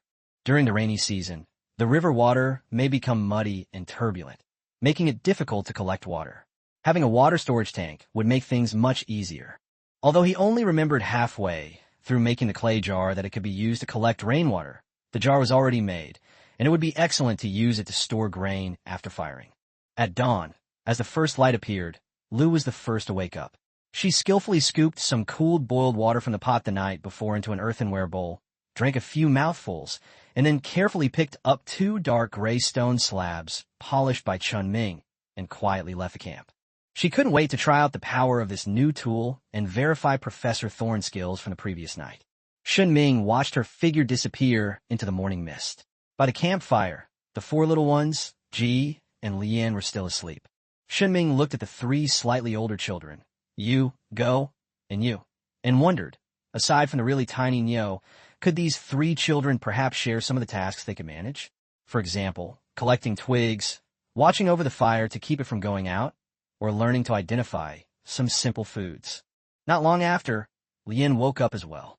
She quietly walked to the side and waited for Shen Ming to get up. Shen Ming stretched and moved his shoulders, which were a little stiff from working all night, and signaled to Lian that they could leave. Lian walked towards a rising sun for a while, then turned left, gradually moving away from the river. Shen Ming followed closely behind. Lian's steps were lighter than Lu's, but perhaps because of her young age and limited stamina, her overall speed was not very fast. Following her, Shen Ming felt much more relaxed than the long journey he had taken with Lu yesterday, and he didn't even need to reset and recover his strength along the way. The berry bushes were indeed much closer than the place where we went to dig for tubers. But when Shen Ming saw the plant growing berries, he couldn't help but frown. It was a low but dense thicket of thorns. The small, purplish-red berries were scattered among and beneath those sharp thorns. This was completely different from the berry bush he had imagined. The difficulty of picking had increased significantly. Lian was clearly used to this. Like a nimble kitten, she crouched down, carefully observed the gaps in the thorns, and then cautiously squeezed in maneuvering in the narrow space to precisely pick the ripe berries while trying to avoid the thorns. Even so, several fresh bloodstains quickly appeared on her arms and calves. Shen Ming stood outside the thicket of thorns, observing. The thicket wasn't particularly large, but its structure was tightly intertwined. A bold idea popped into his mind. He drew his knife, walked to the edge of the bramble bush, and selected two relatively thick and strategically positioned bramble vines. He carefully used the knife to remove the dense thorns, creating two handles to grip. "Lien, come out first," Shen Ming called out to the inside. Hearing the sound, Lien carefully withdrew from the gap, clutching a small handful of freshly picked berries, and looked at Shen Ming with a puzzled expression. Shen Ming gestured for her to step back a bit, then took a deep breath, gripped the two treated vines tightly with both hands, pushed off the ground with his feet, used his waist and abdomen to pull himself back sharply. "Hey!" A sickening tearing sound rang out as he forcefully snapped and pulled several tangled, thorny vines from their roots, sending mud and broken thorns flying everywhere. However, only a few ripe berries hung on the pulled-out vines. Most of the fruit remained on the branches deeper inside the thicket of thorns. Shen Ming wasn't discouraged. He was worried that the vine's roots were too strong to pull them up. Now it seemed feasible. He followed the same method, selecting two key points, shaving off the spikes, gripping tightly, and pulling hard. Whoosh! More thorny branches were torn apart and snapped, and the tightly intertwined thorn bushes were ripped open in several places. This time, many berries fell to the ground along with the broken branches, and some of the pulled-out vines were also laden with fruit. Lien was completely stunned, nearly dropping the berries she was holding. It was the first time she'd ever seen someone gather berries this way. Wasn't he afraid of those dense, sharp thorns? Wasn't he afraid of getting scratched and cut all over? Despite her surprise, she acted without hesitation. She immediately crouched down, quickly picking up the fallen berries and gathering fruit from the pulled-out vines. Soon, the concave bark container she had brought was full. Lien stared wide-eyed at the bark piled high with berries, then at the exposed thorns revealed through the tear in the bark, and was utterly astonished. This speed was more than 10 times faster than her previous method of painstakingly squeezing into the crevices to pick them. Full. Shen Ming stopped what he was doing and wiped his sweat. He had never seen Lien use a container to hold berries before, so it seemed that the amount she had picked in the past was simply not enough. Lien nodded vigorously, holding the full bag of tree bark, still somewhat incredulous. Shen Ming smiled and took off his already filthy shirt. He walked to a nearby clear stream, soaked and scrubbed the shirt a few times, wrung it out, and then skillfully tied the sleeves and hem together to make a simple bundle. "This will also hold the contents." He handed the bundle to Lien. Lien took the strange container, her eyes shining even brighter. The sun had just risen high in the sky, and the two of them had already swept away all the ripe berries in the small thicket of thorns. The bundle made from Shen Ming's shirt was stuffed full and bulging, and the bark container was also piled high with purplish-red fruit. Lien smiled happily. It was an unprecedented harvest. Even when her mother was still alive, the three of them hadn't collected as many berries as they had today. Looking at the two large bags of berries, and then at the thorn bushes that had been torn to pieces but whose roots were undamaged and could perhaps regrow next year, Shen Ming finally breathed a sigh of relief. At least, he didn't have to worry about food for the time being. Chapter 22 Lotus. "Let's go home." Shen Ming shouldered the heavy bundle full of berries, and in high spirits, grabbed a handful of purplish-red berries and stuffed them into his mouth, mumbling something. It must be said that this almost nouveau riche way of eating them in one bite allowed the sweet and sour taste of the berries to burst in his mouth, creating a uniquely pleasant sensation. However, Lien stood still and gently shook her head. She raised her clear eyes to look at Shen Ming, her fingers unconsciously tugging at the fur on her body, and repeated softly in a still somewhat hesitant but firm tone, "Name." Shen Ming was taken aback, then suddenly slapped his forehead. "Oh dear. I almost forgot. One of the main purposes of going out today was to find out the little girl's name. Although the bumper berry harvest was delightful, the important matter couldn't be forgotten." "I forgot, huh?" Shen Ming laughed sheepishly, appearing particularly cheerful in his excellent mood. "Lead the way." Lien nodded, turned, and continued forward. She walked slowly, seemingly trying to recognize the path from her memory. The return journey was slightly different from the way there. As he walked, A unique cluster of plants by the roadside caught Shen Ming's eye. The plant grew close to the ground, with broad, ovate leaves and several slender spike-like inflorescences emerging from its center, like tiny arrows pointing towards the sky. Plantain. Shen Ming paused slightly, squinting as he examined it closely. He vaguely remembered it being a common Chinese herbal medicine, with diuretic and heat-clearing effects. He couldn't recall the specifics, but in this world lacking medicine, any potentially useful plant was worth noting. He crouched down to observe. The seeds on the spike were immature, a pale, greenish blue. Pulling them out now would likely result in them not surviving, so he decided to let them grow here first, remember the location, and collect them later when they matured. He silently memorized the terrain features of this spot. Continuing on, Shen Ming's gaze was once again drawn to a fruit hanging on a tree by the roadside. The fruit was about the size of a fist, with an enticing gradient of red and yellow on its skin. Its round shape stood out against the backdrop of lush green leaves, and at first glance, it even resembled a miniature apple. An apple, or some similar fruit? Shen Ming's eyes lit up, and anticipation surged within him. If he could find a fruit similar to an apple, that would be fantastic.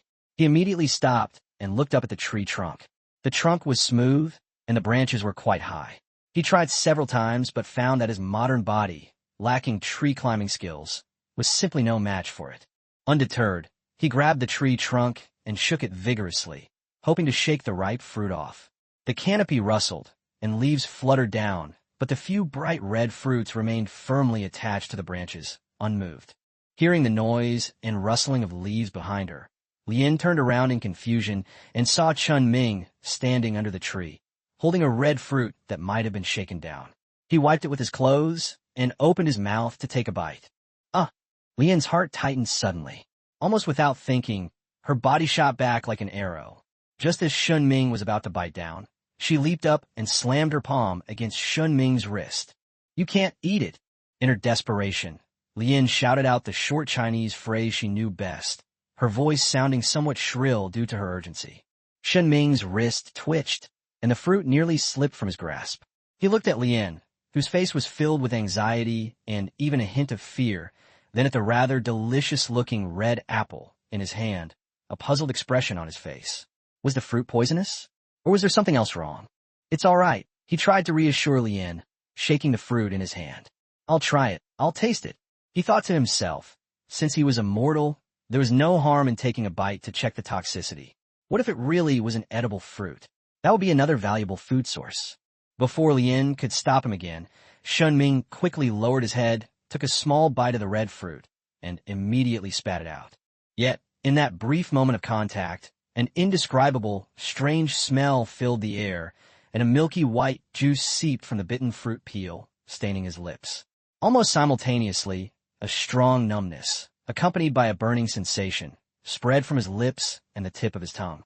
"Tui, tui," Shen Ming spat several times, wiping his mouth vigorously with the back of his hand, his face turning rather pale. "It really can't be eaten," he said sullenly, still feeling lingering fear. If he hadn't possessed an immortal body, the consequences of that bite would have been unimaginable. "I misjudged it." He casually tossed the dangerous fruit far into the bushes and continued on his way. But he hadn't gone far when a faint, cramping pain came from his stomach. It wasn't severe, but it was persistent and made him uncomfortable. "TSK, I still got caught." Helpless, Shen Ming could only habitually take out his knife and skillfully make a cut on the side of his neck. After a brief period of darkness and refreshment, all discomfort vanished. This little incident made Shen Ming realize that in this unfamiliar wilderness, his knowledge of plants and animals was extremely limited, while the experience of local residents like Lien was often more reliable than his assumptions. After walking for a while, Lien suddenly stopped. She turned around to face Shen Ming, her eyes sparkling with a solemn expression. She raised her arm, extending a slender but slightly rough finger, pointing straight ahead into the gap in the trees. "There," she pronounced clearly, then switched to a slower, more forceful tone, uttering today's key word, "My name." Shen Ming looked in the direction she pointed. Through the sparse trees, a slightly lower elevation can be seen ahead, forming a small depression. In the center of the depression lies a clear, tranquil pond. The water is emerald green, reflecting the lush greenery of the surrounding trees. Most striking are the several round, verdant lotus leaves quietly spread across the pond's surface and two lotus pods gracefully emerging from between them. Sunlight filters through the intertwined branches above, casting golden beams that fall directly upon the lotus leaves and pods. Water droplets roll on the leaves, sparkling and translucent. The plump lotus pods gleam warmly in the light. The entire scene is serene, beautiful, and full of life, creating a wonderful contrast with the slightly cluttered natural environment, shimmering brilliantly. Shen Ming was stunned. He looked at the lotus flowers in the clear pond, and then at the primitive girl in front of him with slightly dark skin, clear eyes, and looking up at him. Lotus. Her name originated from this. It wasn't a complicated pronunciation or a random name, but rather something inextricably linked to the beautiful and unique existence of this land. At that moment, Shen Ming suddenly developed a completely new understanding and respect for the naming methods of this primitive tribe. Lotus, he murmured the word, addressing the girl before him and the pond. When Lian heard him pronounce the sound accurately, a faint yet incredibly bright smile bloomed on her face, and she nodded vigorously. Lotus. Sunlight, a pond, lotus blossoms, and a young girl smile. The bundle of berries on Shen Ming's shoulders was heavy, but his heart felt light and soft because of the revelation of this name. I must say, you guys have a good name. Want to play some games? We've already exceeded our gathering quota for today. You're only 13 or 14, right? When I was your age, I was secretly bringing my phone to school and reading novels under the covers.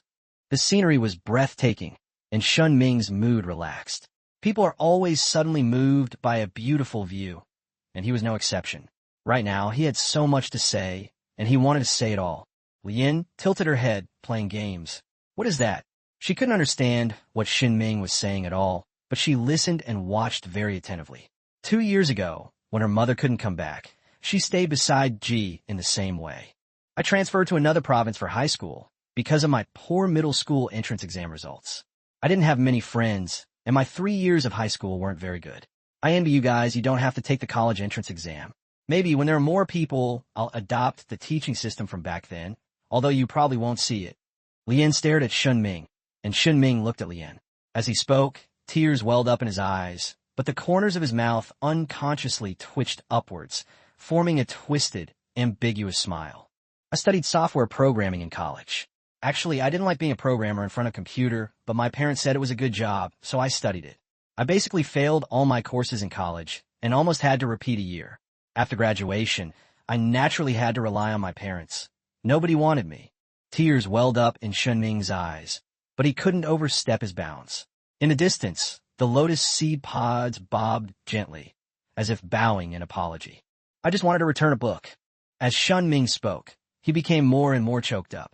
His eyes stung, and his mouth tasted slightly bitter. Was it because of that fruit? A pair of hands suddenly appeared in front of Shen Ming, and his blurred eyes refocused to see a handful of berries. Lian racked her brains to recall the language she had learned, and said slowly and deliberately, "Don't cry. Eat. Eat your fill. Then don't cry." Looking at the bunch of purplish-red berries in front of him, and Lian's tense little face as she tried to express comfort, Shen Ming suddenly felt a lump in his throat. He took the berries, stuffed a handful into his mouth, and swallowed the sweet and sour juice mixed with the lingering bitterness. "It's very sweet, thank you."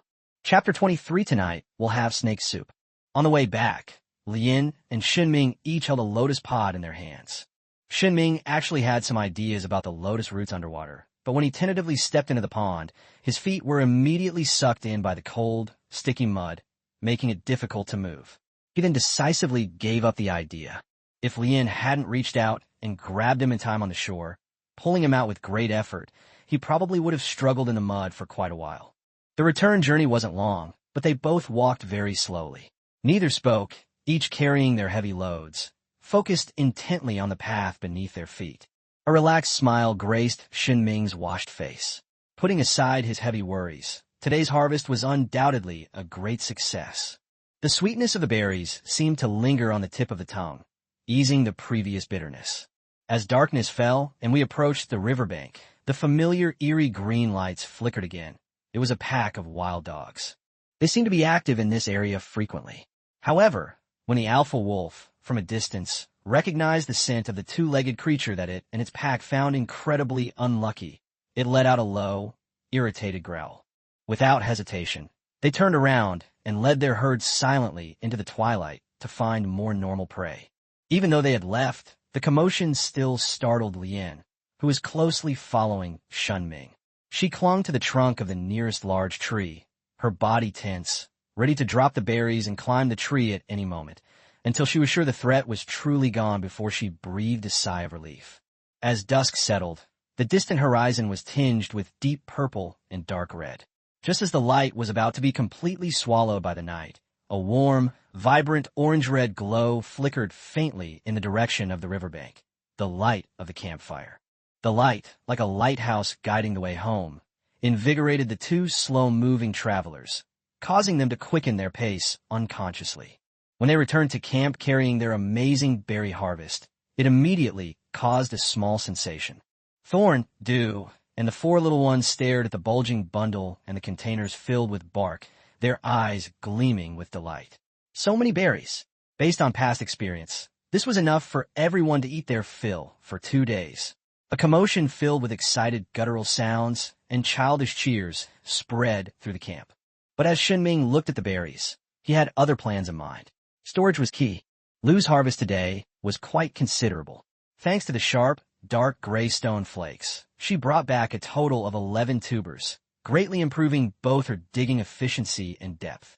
5 of them were precious sweet potatoes, which Shen Ming immediately picked out and carefully stored. He planned to use the other 6 ordinary tubers to make soup.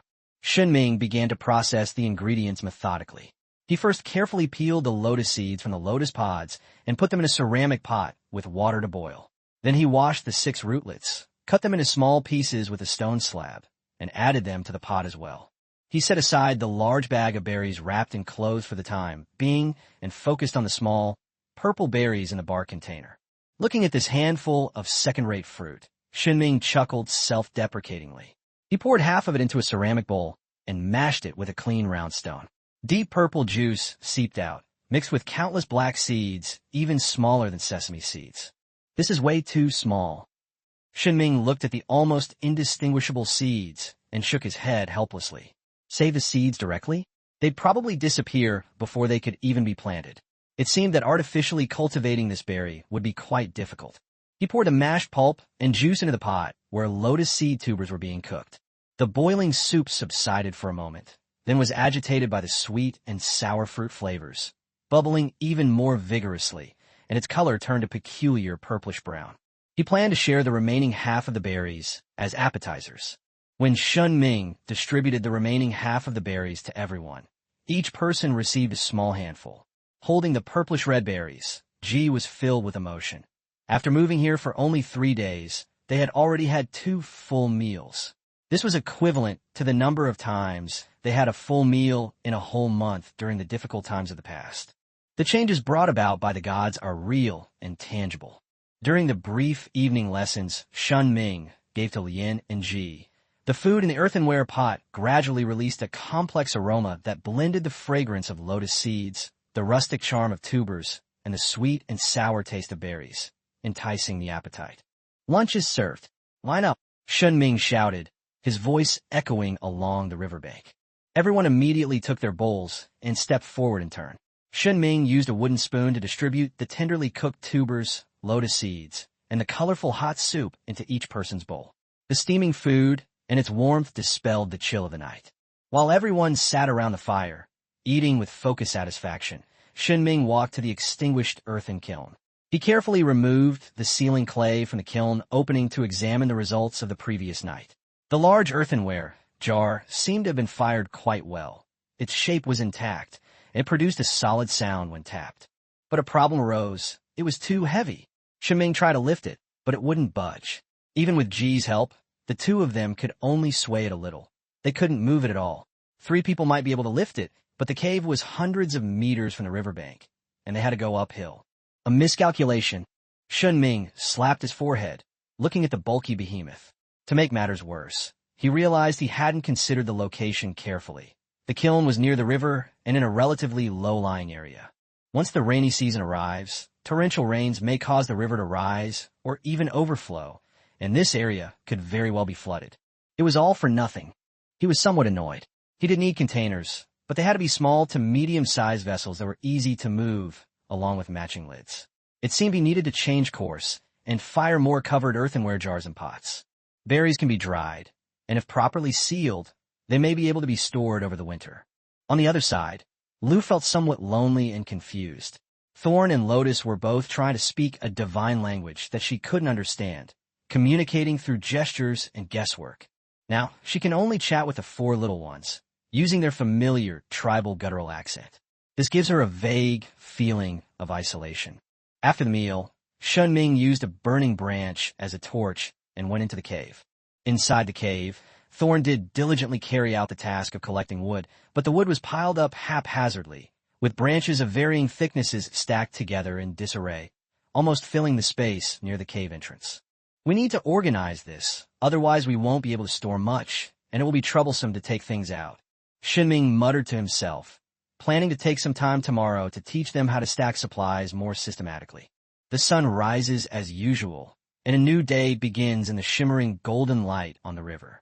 Having tasted the sweetness of yesterday's bountiful berry harvest, Shen Ming decided to continue along this efficient gathering route. He opened the knot in his shirt that he had used to wrap the berries yesterday, poured out the remaining berries, and carefully instructed Thorn to spread them out in the sun to dry. Thorn found this task easy. Drying fruit was one of the tribe's ancient methods of food preservation. Being able to do what she was good at for the gods gave her a sense of fulfilling value. Today, Lien didn't take Shen Ming to the thorn bushes from yesterday. The berries there had been mostly cleared away. She led Shen Ming to another area, arriving around noon. The sight before him made Shen Ming frown slightly. It was a low thicket of bushes covered with a large number of familiar small red berries, the kind that tasted sour and had an unpleasant texture. The problem isn't the taste, but the way it's harvested. The fruit is scattered on thorny shrub branches, requiring careful picking one by one, and careful identification of unripe, green fruit. The bushes themselves were also covered in thorns, so we had to move slowly and carefully, which was far less efficient than the thorny vines we had yesterday that we could brute force through. The efficiency is too low, Shen Ming observed for a moment and said to Lien, "I'll take a walk around the neighborhood and take a look." Rather than slowly picking the unappetizing fruit one by one here, he would prefer to spend his time exploring the surrounding area, looking for potentially more valuable resources, such as coal outcrops, rice-like plants, or other things that could be utilized on a large scale. Okay, Lien nodded and earnestly instructed, "Be careful. Don't eat anything indiscriminately." She had clearly remembered yesterday's lesson. "Don't worry," Shen Ming replied, turning and stepping into the denser jungle beside him. The vegetation in this area was significantly more diverse, with many plants that Shen Ming had never seen before. He could only resort to the most primitive but also the most effective method, careful experimentation. He broke off some tender stems that looked edible and chewed them. He picked up fallen exotic fruits and tasted them only briefly. Most of them either tasted strange or immediately caused oral discomfort or mild dizziness. Several edible fruits were indeed found, but they were scattered and could not form a large scale, unlike the two types of berries that grew in patches. Shen Ming chewed on a bitter-tasting grass stem as he walked through the woods, his sharp eyes scanning the ground and branches. Suddenly, he felt something soft and springy under his feet, something that was definitely not soil or dry twigs. At the same time, a sharp pain shot through the outside of his calf. He looked down and instantly met two cold, obsidian-like vertical pupils. A slender snake with white and green striped scales and a distinctly triangular head was embedding its fangs deep into the muscles of his calf. He could even see the taut lines of the snake's body as it exerted force. Two clear fang marks were also visible on the side of the cheap sneakers on its feet.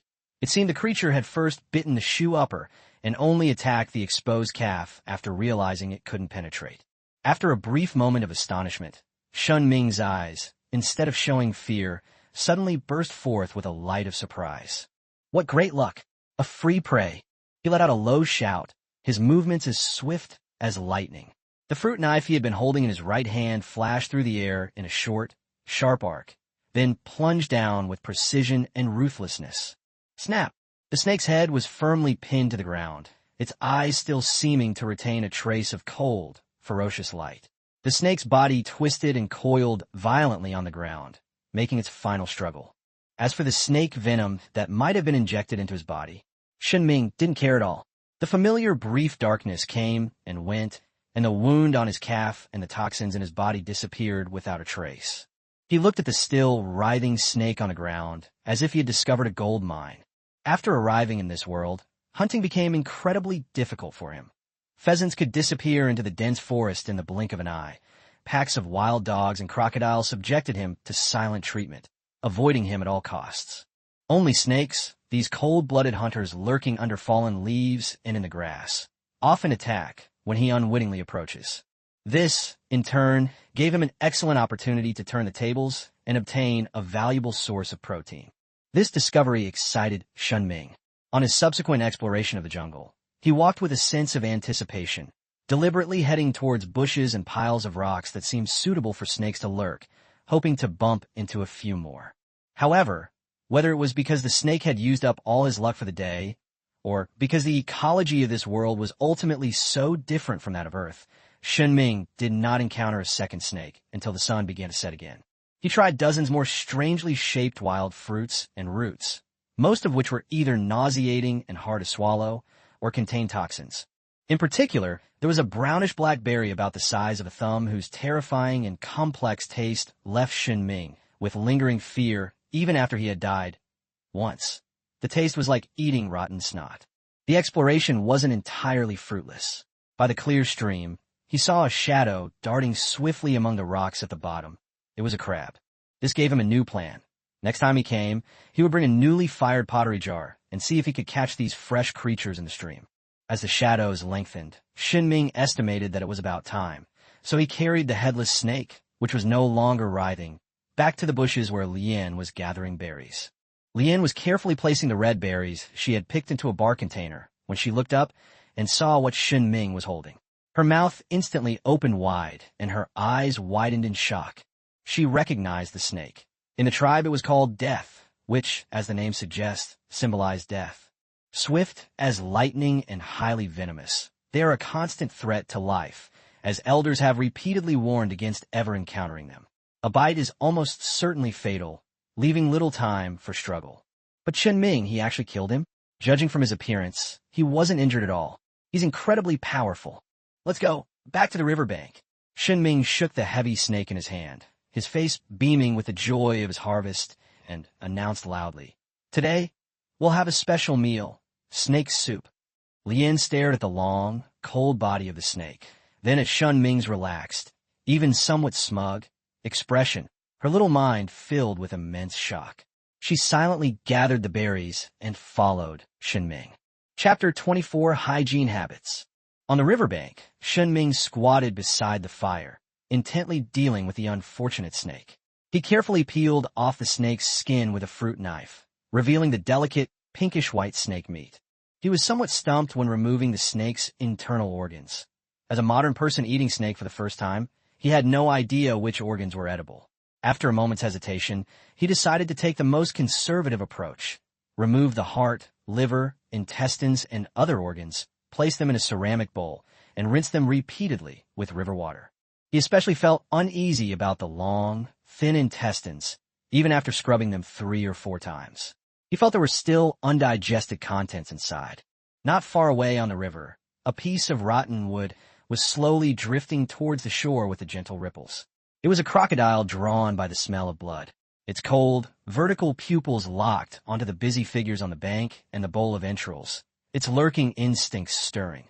However, when it more clearly recognized that familiar, utterly repulsive, and utterly useless scent, all its aggressive desires vanished instantly. The ambush might succeed, but the meat of this prey, never mind. It silently changed direction, sank into the deep water, and continued its search for its real dinner. Shen Ming's fruit knife was adequate for cutting tubers, but it proved inadequate for finely slicing snake meat. After a few attempts, he found it difficult to cut into even pieces, so he simply coiled the entire snake's body around like a white rope and placed it directly into the largest earthenware pot. This single snake took up nearly half the space at the bottom of the pot. He then took 4 ordinary tubers, cut them in half, put them in the pot, added water, and put it back on the fire. The flames licked the bottom of the pot, and the broth gradually rippled. Time passed with the crackling of the firewood. The broth in the pot thickened, turning an enticing milky white, with only a few impurities floating on the surface. A rich, primal aroma of meat, distinct from the delicate fragrance of plants, rose with the steam, filling the air along the riverbank. This aroma seemed to possess a magical power, even drawing the attention of Ji and Lian, who were usually most focused on their studies, to the bubbling earthenware pot. Their throats bobbed slightly. It wasn't that they had never eaten meat before. On days when the hunt was successful, the tribe would share some mice and rabbits. But this pure, rich aroma of meat, seemingly encapsulating both freshness and deliciousness, was something they had never smelled before. The fragrance filled their nostrils, reached their stomachs, and awakened their most primal desires. Seeing that his two students were already distracted, Shen Ming lost interest in lecturing. He quickly walked to the pot, scooped up some milky white broth with a ceramic spoon he had made earlier, poured it into a bowl, gently swirled it, and waited for it to cool slightly before bringing it to his nose for a deep sniff. The rich aroma carried the unique fragrance of animal fat. He carefully took a bite. It's fresh. He smacked his lips, savored it for a moment, then frowned slightly. It's just a bit bland. It's not salty. He poked the coiled snake meat with his chopsticks, finding it still firm and not completely mushy. He wasn't in a hurry. Instead, he thought of the horrifying parasites he'd seen inside the snake's belly during cleaning. Although they'd all been removed, there was no guarantee there weren't any eggs left in the meat. But it didn't matter. As long as it was thoroughly cooked, those were just extra protein. While waiting, a question arose in his mind. He turned to Thorn and asked curiously, "By the way, don't you eat salt?" Come to think of it, he had never seen these primitive people actively consume salt, at least not in front of him. Salt? Thorn's face showed a familiar look of confusion. What is that? This rhetorical question stumped Shen Ming. He opened his mouth, tried to explain this abstract yet crucial thing using limited language and concepts that the other person could understand. If I eat, I'll feel thirsty. If I don't eat, I'll feel weak. He first stated the two most obvious physiological effects, and then gestured to illustrate them. White, tiny like sand, like crushed stone. It's in the blood. He finally pointed to his arm, trying to connect it to his body. Ji tried to understand, her brow furrowed, but her eyes remained confused. She seemed to grasp the vague connection between lack of strength, and it was in the blood, but the concrete image of white sand clearly couldn't correspond to anything in her knowledge. Shen Ming sighed as he looked at her bewildered expression. What was even more troublesome was that he couldn't even describe the taste as salty, because he hadn't tasted anything salty since coming to this world. I know. A clear, crisp voice interrupted from his side. It was Lian. She had already stopped pretending to study and had been listening attentively. Now, her eyes were bright, and she said with a hint of uncertainty, "It's alicap. Ah, cool." Shen Ming repeated the strange syllable. Lian nodded vigorously, trying to explain, "Eating it will give you strength, but it will make you thirsty. It's hard, and the color is uncertain." When Thorn heard the word, he was taken aback at first, then suddenly realized and looked at Lian. "That's right. I do cool. It's time to." She spoke faster. "Lian, you take Shen Ming and the 4 children there. Don't eat too much." She emphasized the last sentence, her expression serious. "I know," Lian replied earnestly, clearly understanding the implications. Hearing their conversation, Shen Ming's heart lit up with hope. Although he didn't know exactly what alicap was, the described characteristics matched salt perfectly. He had to go and see. "Great!" Shen Ming exclaimed excitedly, but then he thought of Ji's arrangement. But what about bringing 4 children? He imagined leading 4 half-grown primitive children through unfamiliar territory and felt a headache coming on. The children don't need to go.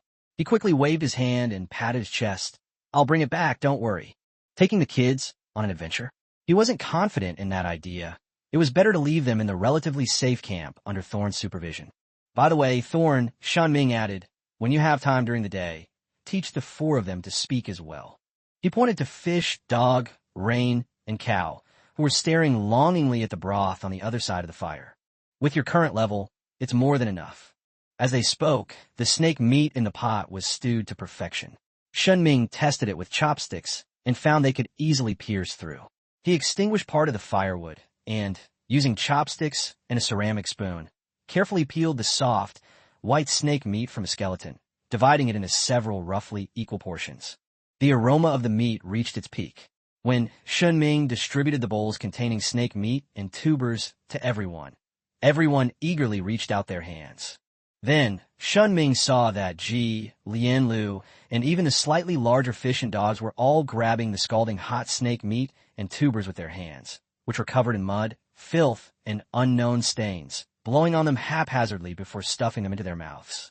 They ate with juicy flesh dripping down their faces, their fingers greasy. A nameless fire suddenly surged into Shen Ming's heart. It wasn't anger, but a strong sense of unease mixed with hygiene anxiety and the impact on his civilized habits. "Stop!" He couldn't help but raise his voice. The group was startled, clutching the meat in their hands, staring blankly at him, wondering what they had done wrong. Shen Ming took a deep breath, suppressing his emotions. He knew he couldn't blame them. It was the way they lived. But if they wanted to move towards a better life, some foundations had to be laid. "Tonight," he said, looking at Ji and Lian, whose mouths were still stuffed with meat and who seemed lost, trying to keep his tone calm but firm. "We'll learn something new. We'll eat with this." He raised his chopsticks. "And before we eat, we'll wash our hands." Snake meat actually tastes quite good, similar to fish, but firmer. Shen Ming slowly gnawed on the snake bones, sucking out the marrow while continuing to ponder. Teaching them to use chopsticks and emphasizing hand-washing were only the first steps. The fleas and grime on their bodies, the diseases that could result from prolonged uncleanliness, these were all problems. The weather was still warm. Perhaps he should guide them to bathe regularly? But there were crocodiles in the river. That was a huge risk. That's right, that heavy, large earthenware jar. Shen Ming's gaze shifted to the large vessel on the riverbank, which had been temporarily forgotten due to its immobility. An idea flashed into his mind. Since this vessel would most likely be flooded during the rainy season anyway, why not make use of it now? He could fill it with water tonight and store it inside, using it as a temporary wash basin or even a bathtub. The vessel was tall enough that even the smallest cow would need to be held to reach the water, ensuring its safety. The more I thought about it, the more feasible it seemed. It could solve the hygiene problem and also make good use of that failed piece of pottery. After the two students had eaten and drunk their fill, their faces glowing with satisfaction, Shen Ming stood up, walked over to Ji and Lian, and cleared his throat.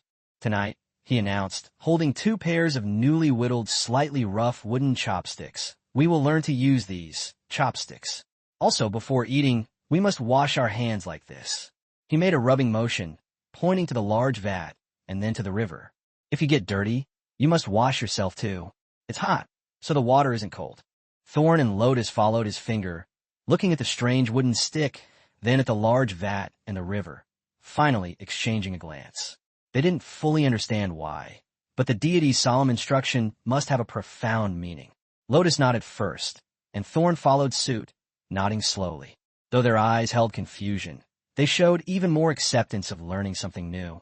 The flickering firelight illuminated Shen Ming's face as he earnestly demonstrated how to hold chopsticks, and also the focused expressions of the 2 students diligently imitating him. Not far away, Lu peered curiously, while the 4 little ones, completely oblivious, snuggled together, drowsy from their meal. "There's so much to do tonight. Wooden chopsticks are prone to mold, so I need to fire some more ceramic chopsticks. I also need to fire some spoons. I already have 3 ceramic jars, and I need to keep firing them. The berries weren't dried in one day, so they need to be dried again tomorrow. We need to teach the thorns to dry them, then put them in a clay pot, weigh them down with shards, and place it in the cave. The large vat needs to be filled with water tonight. Starting tomorrow, we'll change their hygiene habits." As Shen Ming taught, he watched as the 2 students diligently practiced using chopsticks with leftover snake bones. Although they often couldn't hold the chopsticks securely and caused them to slip, their clumsy imitations still brought a smile to Shen Ming's face. "At least I have 2 diligent students." At that moment, Shen Ming's gaze fell upon the snake's sternum. Tonight's task is to try making a fishing rod using a snake's breastbone and vines. Chapter 25, Salt and Crabs. As dawn broke, Shen Ming followed Lian on a journey to find anicap, the salt he had been longing for. The 2 of them each held a ceramic jar, which Shen Ming had specially prepared for this trip. Thanks to the slow but steady improvement in his pottery skills these days, he has made the walls of the jars as thin and even as possible, which greatly reduces the weight. Otherwise, just thinking about carrying 2 thick pottery jars on a long journey would make one's arms ache. The camp was left to Thorn, whose tasks were heavy: to continue collecting as much dry wood as possible, to spread out the berries harvested yesterday to dry, and to try to teach the 4 energetic little ones to speak. However, the 4 kids were far more mischievous than Ji had expected, to the point that Ji repeatedly had to resort to force to maintain classroom order. Of course, these are all things to be discussed later. At least when Shen Ming and Lien set off, the 4 children appeared relatively well-behaved because of their awe of Ji, which may also be because the lessons had not yet begun. The journey was long. Shen Ming walked behind Lien, his eyes constantly scanning the plants along the way. Every now and then, when Lien wasn't looking, he would secretly pick some wild fruits or tender stems that looked different and quickly stuff them into his mouth to taste. He is still persistently searching for better-tasting food sources, especially hoping to find sweet and sour fruits similar to citrus fruits, such as oranges and lemons, or plants with special aromas, such as chili peppers and Sichuan peppercorns. Most of these attempts ended with him frowning and spitting out the thorns stuck in his neck. Occasionally, he would find something that tasted acceptable, and he would silently note its location and characteristics, but overall, he didn't make any special discoveries. The sun rose higher and higher, scorching the earth, but the destination still seemed far away. Lien's steps began to become heavy, and her breathing became rapid. Shen Ming keenly sensed her fatigue, and whenever this happened, he would suggest that she rest for a while under the shade of a tree, so that he could also take the opportunity to reset his condition and relieve the muscle soreness from traveling. Although Lien didn't understand why the gods could always regain their energy after a short period of closing their eyes, she was very grateful for this thoughtfulness. As the sun began to set, it cast long, thin shadows of the 2. Just as Shen Ming was wondering if he would have to return empty-handed again, Lien suddenly stopped in her tracks. She turned around, her cheeks flushed from the journey, but her eyes were bright as she pointed to a sparsely vegetated hillside in the distance. Shen Ming looked in the direction she was pointing. A small group of deer had gathered in front of the exposed, grayish-white rock face on the hillside. They were leisurely taking turns approaching the rock face, sticking out their tongues and intently licking the surface. Sunlight shone on the damp rock face, reflecting a faint glimmer of light. Salt. Lien pronounced the syllable she had just learned clearly. Let's go.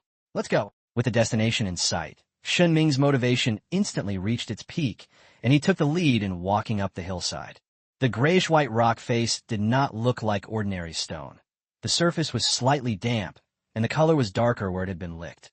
Mineral salt? He rubbed his chin, quickly concluding, there must be a lot of impurities. No wonder Ji said we shouldn't eat too much. He had initially thought that primitive people understood the health benefits of controlling salt intake, but now it seems that the problem was likely the side effects of directly licking this coarse mineral salt. It contained many impurities, had a bitter and irritating taste, and could easily lead to diarrhea or even poisoning if consumed in excess. Therefore, the idea that you can't eat too much is more likely a painful lesson learned than a scientific understanding.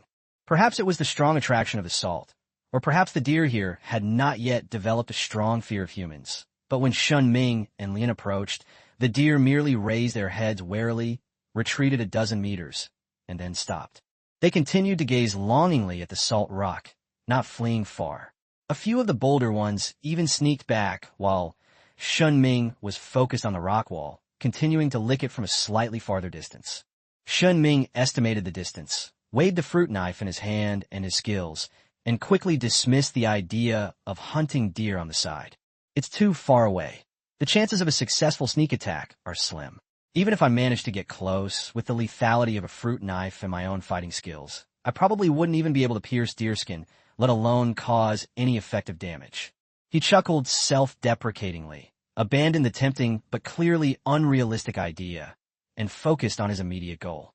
Lien looked at the salt rock so close to her and instinctively reached out to lick it, as she always did. Shen Ming reacted quickly and stopped her. Wait, he shook his head, pointing to the earthenware jar. We'll take it back, process it, and then eat it. He tried to explain with simple words and gestures, eating it directly is bad. it will give you a stomachache.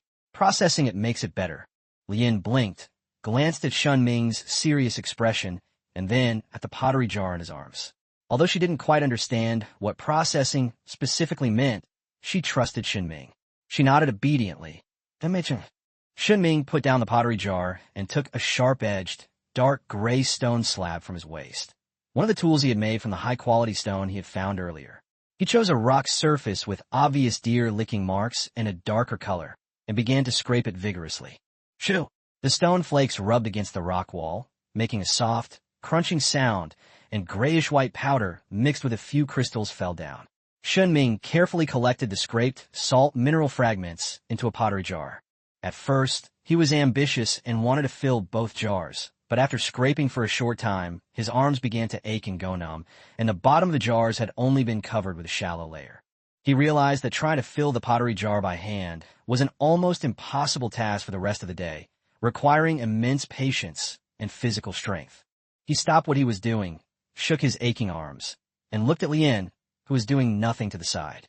"Hey, Lien," he asked, demonstrating the scraping motion, "have you learned it?" Lien had been watching from the sidelines, eager to try it herself. She nodded vigorously. "I will." "All right." Shen Ming handed her the stone slab and pointed to the rock face. "You can scrape it. When you feel, well, when the sun is over there," he pointed to a treetop on the west side, "or when you get tired, stop. Then go to the stream we last crossed on our way here and call my name. Remember?" Lien looked in the direction he was pointing, then recalled the path they had taken and nodded firmly. "I remember." Shen Ming breathed a sigh of relief. This division of labor was more efficient, and he could also do something else he had been thinking about: catching crabs. Ever since he saw the crabs in the stream yesterday, he had been wanting to try it. He told Lien to be careful and not to get too close to the deer. Then, carrying his empty earthenware jar, he retraced his steps to find the stream with crabs that he remembered. The stream was clear and cool, flowing gently.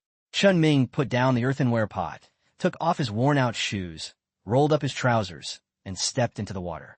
The bottom of the stream was smooth pebbles and gravel. He took a deep breath and began his stone-turning project. Catching crabs was far more difficult than he had imagined. He needed to gently lift up large rocks that might be hiding them, while simultaneously being quick-witted and nimble-fingered to pin or scoop them up the moment they flinched in fright. The resistance of the water flow, the slippery rocks, and the crab's agile movements all made the work challenging. Moreover, as he observed yesterday, the crabs here were generally small, mostly only the thickness of 1 or 2 fingers, with bluish-black shells. After a busy day, the dozen or so crabs I caught were crawling around at the bottom of the earthenware pot, which didn't look like a very plentiful meal. It was obviously unrealistic to rely on this as a main dish, but it might be all right as an occasional source of protein and to enhance the flavor of the soup. Just as Shen Ming bent down to turn over another flat stone, Lien's call came from afar, clear and distinct, echoing faintly in the valley. Shen Ming dash. He straightened up, wiped the sweat from his brow, glanced at the thrashing little captive inside the jar, and smiled with satisfaction. He picked up the jar, waded ashore, put on his shoes, and followed the direction from which the sound had come. When I met up with Lien, the sun had already set quite a bit, but compared to when I went back before, it was still considered an early return. The earthenware jar in Lien's hand was nearly half full of salt powder, and it was dusty and gray. Compared to the few lively crabs in Shen Ming's jar, the harvest was obviously much greater. "Well done." Shen Ming patted Lien on the shoulder approvingly. Lien smiled a little shyly and hugged the jar tighter. The return journey seemed longer than the way there, as they had to reach the relatively safe riverside camp before darkness completely fell. The two quickened their pace silently. As they walked, Lien curiously tiptoed and peered into the other jar that Shen Ming had been carefully carrying, wanting to see what treasure was inside. Seeing this, Shen Ming smiled and lowered the jar a little, letting her see the little monsters inside trying to climb the jar's walls. Lien glanced at it, her face immediately scrunched up, and she blurted out, You can't eat it. You'll die." Her tone was certain, carrying the conviction that comes from the experience passed down orally through the tribe. Shen Ming looked at the crabs in the jar in surprise, then at Lien's serious expression. "Can't eat it? Will it kill you?" He repeated, his mind filled with questions. River crabs and freshwater crabs are edible in many places, so are the crabs in this world poisonous? Or is there a problem with a particular species? He pondered for a moment and decided to proceed with caution. I'll give a try first. He said that, in any case, he could keep testing the waters on himself, and personally verifying it was the most direct method. He was the first person in this primitive tribe to try something new. By the way, can you still carry it? Do you want me to help you? Shen Ming asked Lien. It's undoubtedly best for him to come and get the pottery jar, given his unlimited stamina. No need, I can manage. Their shadows, one tall and one short, stretched longer and longer in the sunlight. Chapter 26 Coarse Salt. A crab, cooked until golden brown and steaming hot, was tremblingly picked up by Shen Ming with chopsticks and hung in midair. Around the fire, several pairs of eyes sat. Thorn, Lotus, Dew, and even the 4 older children stopped playing and watched this scene intently. Shen Ming's Adam's apple bobbed as he swallowed. Theoretically, freshwater crabs should be fine when cooked, but being burned by so many eyes at close range was quite stressful. He took a deep breath, brought the crab to his mouth, avoiding the overly focused gazes of the crowd, and took a bite. Apart from a slight, faint fishy smell characteristic of river fish, there was almost no other taste in his mouth. He chewed a few times and immediately realized something was wrong. It wasn't the taste that was strange, but the texture. There was almost no tender crab meat as expected. My mouth was full of broken, sharp pieces of crab shell, so rough that it was hard to swallow. Pa! Shen Ming frowned and quickly spat out the bland, pasty substance mixed with broken shells from his mouth onto the ground. He then rinsed his mouth several times with water before the discomfort in his mouth subsided. Poisonous? Lien asked nervously. You can't eat it. Ji immediately expressed his concern, his hand instinctively reaching out to Shen Ming, as if to check if he was all right. Shen Ming quickly waved his hand, a wry smile on his face. It's nothing. It's not poisonous. It's just, it tastes awful. He pointed to the pile of scraps on the ground and explained with some frustration.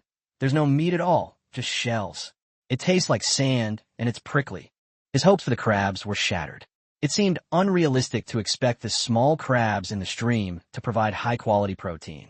He sighed and turned his attention to the remaining crab soup in the earthenware pot. The soup was not as milky white as yesterday's snake soup. It had a translucent light brown color with a few yellow-red oil droplets floating on the surface, which were trace amounts of oil from the crab itself. Shen Ming scooped up a spoonful, blew on it to cool it down, tasted it, and smacked his lips, commenting, "It's not very flavorful, still bland. It seems that without salt, everything is a bit lacking." Despite the bland taste, he patiently waited for a while, and after confirming that he did not experience any unusual pain in his stomach, he made his final conclusion. The soup is safe to drink, it's not poisonous. As long as it's cooked, it won't upset my stomach. But don't expect any crab meat, I won't catch these things again. As soon as he called out dinner's ready for the second time that evening, everyone sprang into action as if by reflex, not rushing directly to the pot, but instead forming a line and heading toward the large earthenware jar that Shen Ming had repurposed into a hand-washing basin. Thanks to Ji and Shen Ming's efforts, the simple and direct rule of no food without washing hands has temporarily taken root in people's hearts. Even the most mischievous dog, under the dual threat of hunger and the loving education of thorns, has learned to obediently wash its little hands that are always covered in dust and mud. Although the rich and satisfying taste of snake meat was missing, the bowl of steaming crab soup that everyone received still dispelled the chill of the night and warmed their stomachs. Compared to the days when they could only rely on raw berries and tubers to fill their stomachs, this was a rare comfort. After the meal, Shen Ming began another important experiment. He went to the earthenware jar containing the natural mineral salt. The first thing he did upon returning was to fill the jar with river water, which contained mottled salt blocks mixed with sand, and stir from time to time, trying to dissolve the salt. It's been sitting for so long, it should be pretty saturated by now. He muttered to himself as he carefully scooped the clear liquid from the top of the jar into another clean earthenware jar using a ceramic bowl. He stopped when only about 1/10 of the cloudy liquid and undissolved impurities remained at the bottom. He carried the jar to the riverbank, refilled it with clean water, and reached in to stir vigorously, trying to dissolve as much of the remaining salt as possible. For larger, harder-to-dissolve salt grains, he simply picked them out with his hands, crushed them on the rough inner surface, and then sprinkled them back into the jar. He left the relatively clear brine that he had scooped out to stand aside, allowing any small amount of sand or soil that might have mixed in to settle. Then, he transferred the partially clarified brine bowl by bowl into a clean earthenware pot, preparing for the crucial evaporation and crystallization step. Lien remained quietly crouched beside him, her large eyes fixed on Shen Ming's series of complex yet orderly actions. The deity was once again performing some kind of creation that she couldn't fully comprehend. On the other side of the fire, Ji Zheng, with a stern face, was giving language lessons to 4 children with drooping heads in front of him. Lu was listening in at the moment, and only now did she truly understand that the strange things Thorn and Lotus had been whispering about these past few days were actually learning the male's language. Why learn? This thought only lingered in her simple and straightforward mind for a moment. Looking at the hot food she had eaten these past few days, the warmth of the fire she had enjoyed, the ceramic bowl she had used, the answer was self-evident. A more practical reason is that Lien hardly speaks to her in the tribal language anymore. In order to continue communicating smoothly with her sister, she also needs to learn it. While waiting for the water in the pot to evaporate, Shen Ming got up to check the covered earthenware jar containing the dried berries. Upon opening it, he found it contained far more dried fruit than he had expected, piled half full. Just as he was wondering where the extra berries had come from, Lien's voice came from behind him. These are berries we stored away before. If we left them in the tree hollow, they would grow fuzz of all colors. We moved them here. You said this way they wouldn't grow fuzz. She struggled to organize her vocabulary explanation. Shen Ming suddenly understood. So these primitive people also had their own wisdom in food storage, only their methods were primitive and prone to mold. He nodded and corrected. That's called moldy. Moldy food can't be eaten. It will make you sick. Moldy. Lien repeated it carefully, having learned a new word. The process of waiting for crystallization was rather long. To pass the time and to make learning fun, Shen Ming drew a simple grid on the ground with a twig. Lien, I'll teach you a game called 5 in a row. He explained the rules simply. Draw circles or crosses at the intersections of horizontal and vertical lines, and whoever makes 5 in a row first wins. Soon, the 2, one big and one small, were immersed in this primitive yet fun intellectual game. Soon, Shen Ming put his hands on the ground behind him, bent one leg and straightened the other, tilted his head back and took a deep breath, revealing an almost arrogant, calm smile that belonged to someone who had been through it all. It has to be said that there is a simple and pure joy in stomping newbies. Go draw the new chessboard and call me when you're done. No cheating this time, Shen Ming said with a smile to Lien, who was pouting slightly because she had lost the game. No way, Lien retorted immediately with childlike seriousness. Only dogs cheat. Not far away, the dog, who was resting, suddenly raised its head and pricked up its ears. Did it think it heard its new name? Thorn's gaze immediately shot over like an arrow. You little rascal, you were the least attentive in class today, even dragging fish and rain along to cause trouble. Perfect excuse to teach you another lesson. Shen Ming laughed at Lien's reaction and continued to tease. Who was it that was about to lose and accidentally smeared the chessboard with their foot? I just didn't see it. Lien's face flushed slightly as she softly protested, but her hands deftly began drawing new squares, her eyes burning with an indomitable fighting spirit. Again, I'll definitely win this time. As they played around, most of the water in the earthenware pot had evaporated, and a thin layer of crystals containing impurities began to appear on the edge of the pot. Seeing this, Shen Ming got up and carefully covered the fire with wood ash, leaving only the residual heat to continue heating. He remembered that his high school chemistry teacher had emphasized many times that residual heat should be used in the later stages of evaporation and crystallization. Although he had forgotten the reason, he was sure to do it the right way. Not far away, Lien was looking at the chessboard in front of her. Play here? No. Play here? That doesn't seem right either. She had to come up with a move that would guarantee a win. After the pot had completely cooled, Shen Ming carefully scraped off the crystallized salt from the bottom. However, looking at the small clump of dark yellow, hardened, and obviously impurity-laden substance in the bowl, his brows furrowed tightly. This color isn't right, he muttered to himself. It was very different from the snow-white, fine salt he remembered. This should be coarse salt. He tried hard to recall the novels he had read and his vague common sense. How is coarse salt purified? It seems to involve dissolving, filtering, and recrystallizing. What are the specific steps? Many time travel novels have included this plot point, so why can't I remember? He stared at the clump of yellowish crystals in the bowl, lost in thought. The joy of obtaining salt was overshadowed by a new technical challenge. Simple dissolution and evaporation could only yield a preliminary product. To obtain safe, high-quality salt, a more refined purification process was needed. Shen Ming, come quick, I'm going to win this time. Lien called out happily to Shen Ming, who turned around and looked at her. Have you thought it through? Then I'm coming. Don't cry. After placing the bowl containing the salt, Shen Ming had made his decision. Let's make do with this for now, and figure out the purification process later. Chapter 27, The Lotus's Desire. The snake bone gleamed a pale white in the morning light. Shen Ming held the slender bone that he had repeatedly polished and tried to bend into a hook at the end, and once again felt that familiar sense of frustration. He spent 2 nights by the fire, using the flickering firelight to scrape it little by little with a stone shard and patiently polish it with a rougher rock surface. Ultimately, he successfully proved that making fishhooks from snake bones, at least with his programmer hands and the existing primitive tools, was not feasible. The problem wasn't the line used to tie the hook. The line was cotton thread taken from a sock. Although it was thin, once it was tied securely, it should have lasted a while against small fish. The real failure was that the pieces of snake entrails he carefully hung on the tip of the bone spur, emitting a faint fishy smell, would always disappear without a trace when he pulled them up to check, leaving only the smooth bone spur. He was absolutely certain that fish were pecking at his food. The small ripples on the shallow riverbank and the occasional flash of silver scales were proof of that.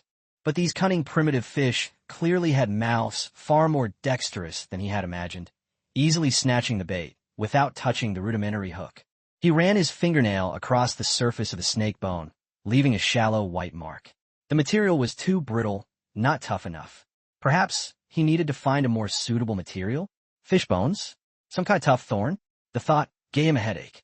A quick internet search for how to make a primitive fishhook might take only a fraction of a second, yielding answers complete with pictures, text, and even video tutorials. But here, there's no internet, and the phone hasn't been turned on in ages. Shen Ming, what are you doing? With a soft, sleepy voice, Lien rubbed her eyes and walked over. She was covered in bits of grass, and her short, dark brown fur fluttered gently in the morning breeze. Yesterday, I took Shen Ming to dig for salt, but we didn't do our usual berry picking.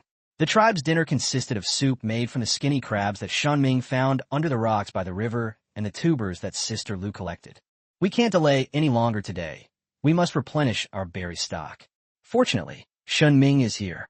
With his thorn-resistant skin clearing a path, he always manages to help them pick far more fruit than before. The rainy season is like an invisible boulder hanging overhead. There are still 12 days left. 50 consecutive days of rain, even just a light drizzle, would be enough to change the course of this once gentle river, turn dry habitats into mud pits, and cause stored food to mold and rot. Time had never felt so tangible and urgent pressing on his nerves. It's all right. Shen Ming tossed aside the failed snakebone fishhook, stood up, and patted the bone powder and dust off his hands. Let's go.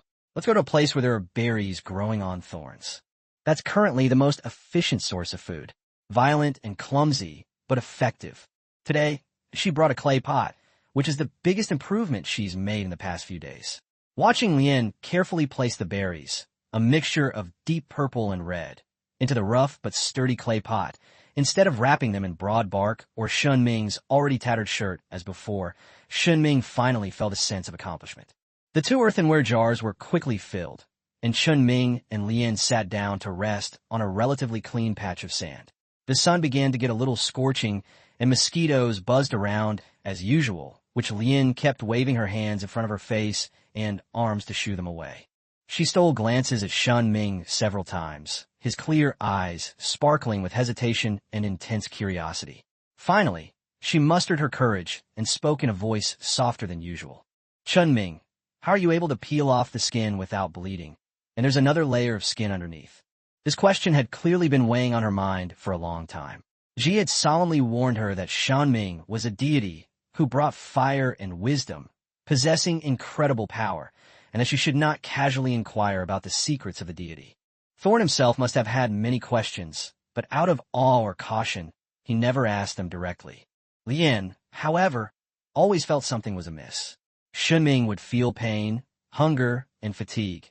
He would teach them many strange but useful things, and he would stare blankly at the glowing board, revealing a sad expression that Lien couldn't understand.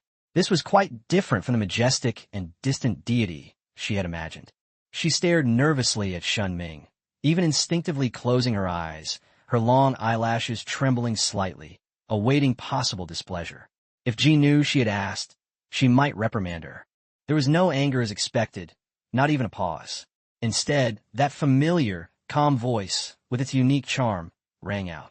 "This is called clothes." Shen Ming pointed to the tattered strips of cloth on his body. "Once I find cotton or silkworms, I will make a set for each of you." Lien suddenly opened her eyes and saw a faint, reminiscent smile on Shen Ming's face. He wasn't angry, and he had 3 more new words. "Clothes, cotton, silk." She repeated it softly and earnestly, which was the fastest way for her to learn. Grasp the new syllables, chew them over and over, and firmly bind them to the things in front of her or the interpretation of the mnemonic. Clothes are things you wear to shield yourself from wind and rain, and protect your body from sunburn, scratches from tree branches, and mosquito bites. Shen Ming tried her best to explain, using the vocabulary and simple gestures she already knew. With clothes, you won't have to keep waving your hands around to swat away mosquitoes like you do now. It can also keep you warm when the weather is cold. He gave up on explaining shame or civilized etiquette, as those were too complex and too distant for primitive tribes struggling to even guarantee basic survival. Practicality was always the primary driving force. Sure enough, Lien's eyes lit up instantly, like 2 ignited dark brown stars. No more mosquito bites. This sounded more directly related to her constant discomfort than fire and clay pot. "Let's go find cotton and silkworms," she blurted out almost without thinking, with a childlike eagerness. Shen Ming was amused by her direct reaction and laughed heartily. Indeed, regardless of the era, women's yearning and need for clothing are universal. This laughter also dispelled his frustration from the failed fishing attempt earlier that day. "I can't find it." He smiled and shook his head, then picked up a twig and began to draw on the sandy ground. "Cotton is probably, a kind of plant that produces a kind of flower and eventually turns into something like this. Inside is a white, soft thing." He drew a crooked cotton boll and a few abstract flowers. "Silkworm is a kind of insect, white, about this big." He gestured with his finger to indicate a small section. "It eats mulberry leaves and then spins out shiny silk, wrapping itself in a round cocoon. That silk can be used to make very soft and smooth clothes." The drawing he made was very simple, but combined with his description, Lien tried hard to construct an image in her mind. She watched with extreme concentration, her brows furrowing slightly as she searched her memory. Finally, just like the reaction she had given when she asked Ji, she shook her head in frustration. "Never seen it." This area, a tapestry of savanna, valley, and shrubland, contained neither the white-furred plants Shen Ming had described, nor the white worms that spun cocoons. A flicker of disappointment crossed her eyes, but it was quickly replaced by an even stronger curiosity. She would remember this. She would pay special attention next time she was collecting. "Have you rested enough? It's time to go back." Shen Ming stood up and patted the sand off his backside. The 2 full earthenware jars were heavy, the fruits of his labor this morning. Lien nodded vigorously, stood up, and took the initiative to hug one of the pottery jars. When she got back, she would ask Ji, ask Lu, and ask everyone in the tribe who had traveled to distant places. Driving away mosquitoes is so tiring, and the piercing itching after being bitten means you can't scratch it too hard. If there really is something called clothes like Shen Ming mentioned, it would be a more remarkable gift than cooked meat and earthenware jars. On the way back, she followed behind Shen Ming, her gaze frequently falling on the strips of cloth that had turned into clothes on his back. The 3 new words and the mysterious drawings on the sand echoed repeatedly in her mind. The idea of finding cotton and silkworms had quietly taken root in her heart like a tiny seed. Chapter 28, The Beginning of Mathematics. "Gee, do you know about cotton and silkworms?" Back in the cave, Lien's first action was to question Thorn. If even the most experienced and knowledgeable leader didn't know, the other's chances were even slimmer. Ji was rubbing his temples, a persistent sense of irritation lingering between his brows. "I know, but I've never seen it before. Did Shen Ming ask you about it?" Her gaze swept over the dog, trying to mold the ashes mixed with saliva into strange shapes, the fish and rain staring blankly at the fire, and the cow that couldn't understand anything. Teaching these little creatures to learn Shen Ming's language was more exhausting than hunting wild boars alone. I'll ask the others. Lien turned around to go find Lu and the four little ones. Can they understand?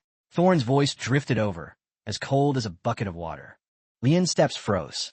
Yes, Shen Ming had said that only the language he taught could be used in the tribe. Only Ji was allowed to use the tribal language when teaching. Even Ji himself strictly adhered to this rule. Lien felt as if all her strength had been drained away, her shoulders slumping. I'll teach them too. The next second, Lien suddenly clenched her fist, her voice filled with a do-or-die determination. For those clothes that could repel mosquitoes and bring warmth, she had to make sure they all learned how to do it. Thorn's lips curved upwards almost imperceptibly, and the irritation between her brows seemed to dissipate slightly. Good. Another person to share this headache-inducing teaching burden, especially disciplining the most mischievous dog. She was truly afraid that one day she might lose her temper and hit him too hard. Shen Ming, who was observing the dryness of the clay nearby, happened to witness this scene and couldn't help but feel secretly pleased. This was exactly the beginning of the virtuous cycle he had hoped for. The transmission of knowledge began to operate spontaneously, forming an environment. He walked over, patted the two of them on the shoulder, and held a pair of newly fired ceramic chopsticks in his hand. You can throw away the wooden chopsticks. Here, these won't get moldy. Just remember to wash them after you finish eating. 7 pairs, distribute them to each other. The rough ceramic chopsticks still carried the smell of the kiln fire, their colors varying in shade, but they were clearly more regular and durable than the whittled wooden sticks. Thanks. Thank you, Shen Ming. Ji and Lien thanked her in turn. Ji had already mastered how to use chopsticks and was trying her best to teach the others. But before, only she and Lien had the wooden chopsticks given by Shen Ming. Lu and the 4 little ones either shared them or just picked up a couple of thin sticks to make do. Now, everyone had their own pair of utensils. Be careful when using them. Don't hit them. They break easily. If they break, just use a stick, Shen Ming instructed. Although ceramic chopsticks are easier to make than wooden chopsticks, firing them still requires time and firewood. The dry branches near the cave had already been cleared away, and the pile of firewood occupied half of the cave. If they were to fire pottery again, they would have to consider cutting down trees. While the stones they found were strong enough, and they had indeed been used to cut wood, the pieces were all too small. At most, they could be used to cut branches. Chopping down an entire tree was far too difficult for someone only the size of a palm. There was a mountain of things to do, but Shen Ming's energy was limited. The overriding priority at present was to stockpile food to prepare for the rainy season. He figured that the long rainy season might be a good opportunity for him to go out alone to explore the surrounding area and find more resources. As long as you mark your way and don't get lost, you'll be fine. As for the rest of the tribe, it's best to stay in the dry caves. Catching a cold or fever could be fatal right now. Tools or traps? Let's choose traps. He pondered the scarcity of meat. Just then, a faint ripple stirred in the depths of his memory. In the countryside of his childhood, he would dig a hole with a hoe, connect it to the water, and put some food in it, which would always trap some innocent little fish and shrimp. It's inefficient, and there's no guarantee of catching any edible meat, but it's better than nothing. Besides, the pit we dug for clay might be repurposed, and the snake's rotting internal organs could be put to good use with their last bit of warmth. Meanwhile, Lien had already immersed herself in teaching, but soon she experienced the pain that had preceded her. This is water, water. Repeat after me, water. Do you hear me? I said water. Water. It's water, not me. Lien's voice gradually rose, filled with incredulous anxiety. She simply couldn't understand why you always confused the pronunciation of water and I, even though she had memorized it after only learning it a few times. On the other side, Ji Zheng's face was ashen, his large hand gripping the dog's arm as it tried to sneak a taste of the wood ash. Veins throbbed on his forehead. This little guy seemed to have inexhaustible energy, but showed no respect or interest in learning. Lu sat not far away, leisurely munching on a piece of dried berry, watching Lien and Ji gradually go crazy, and a sense of relief quietly rose in her heart.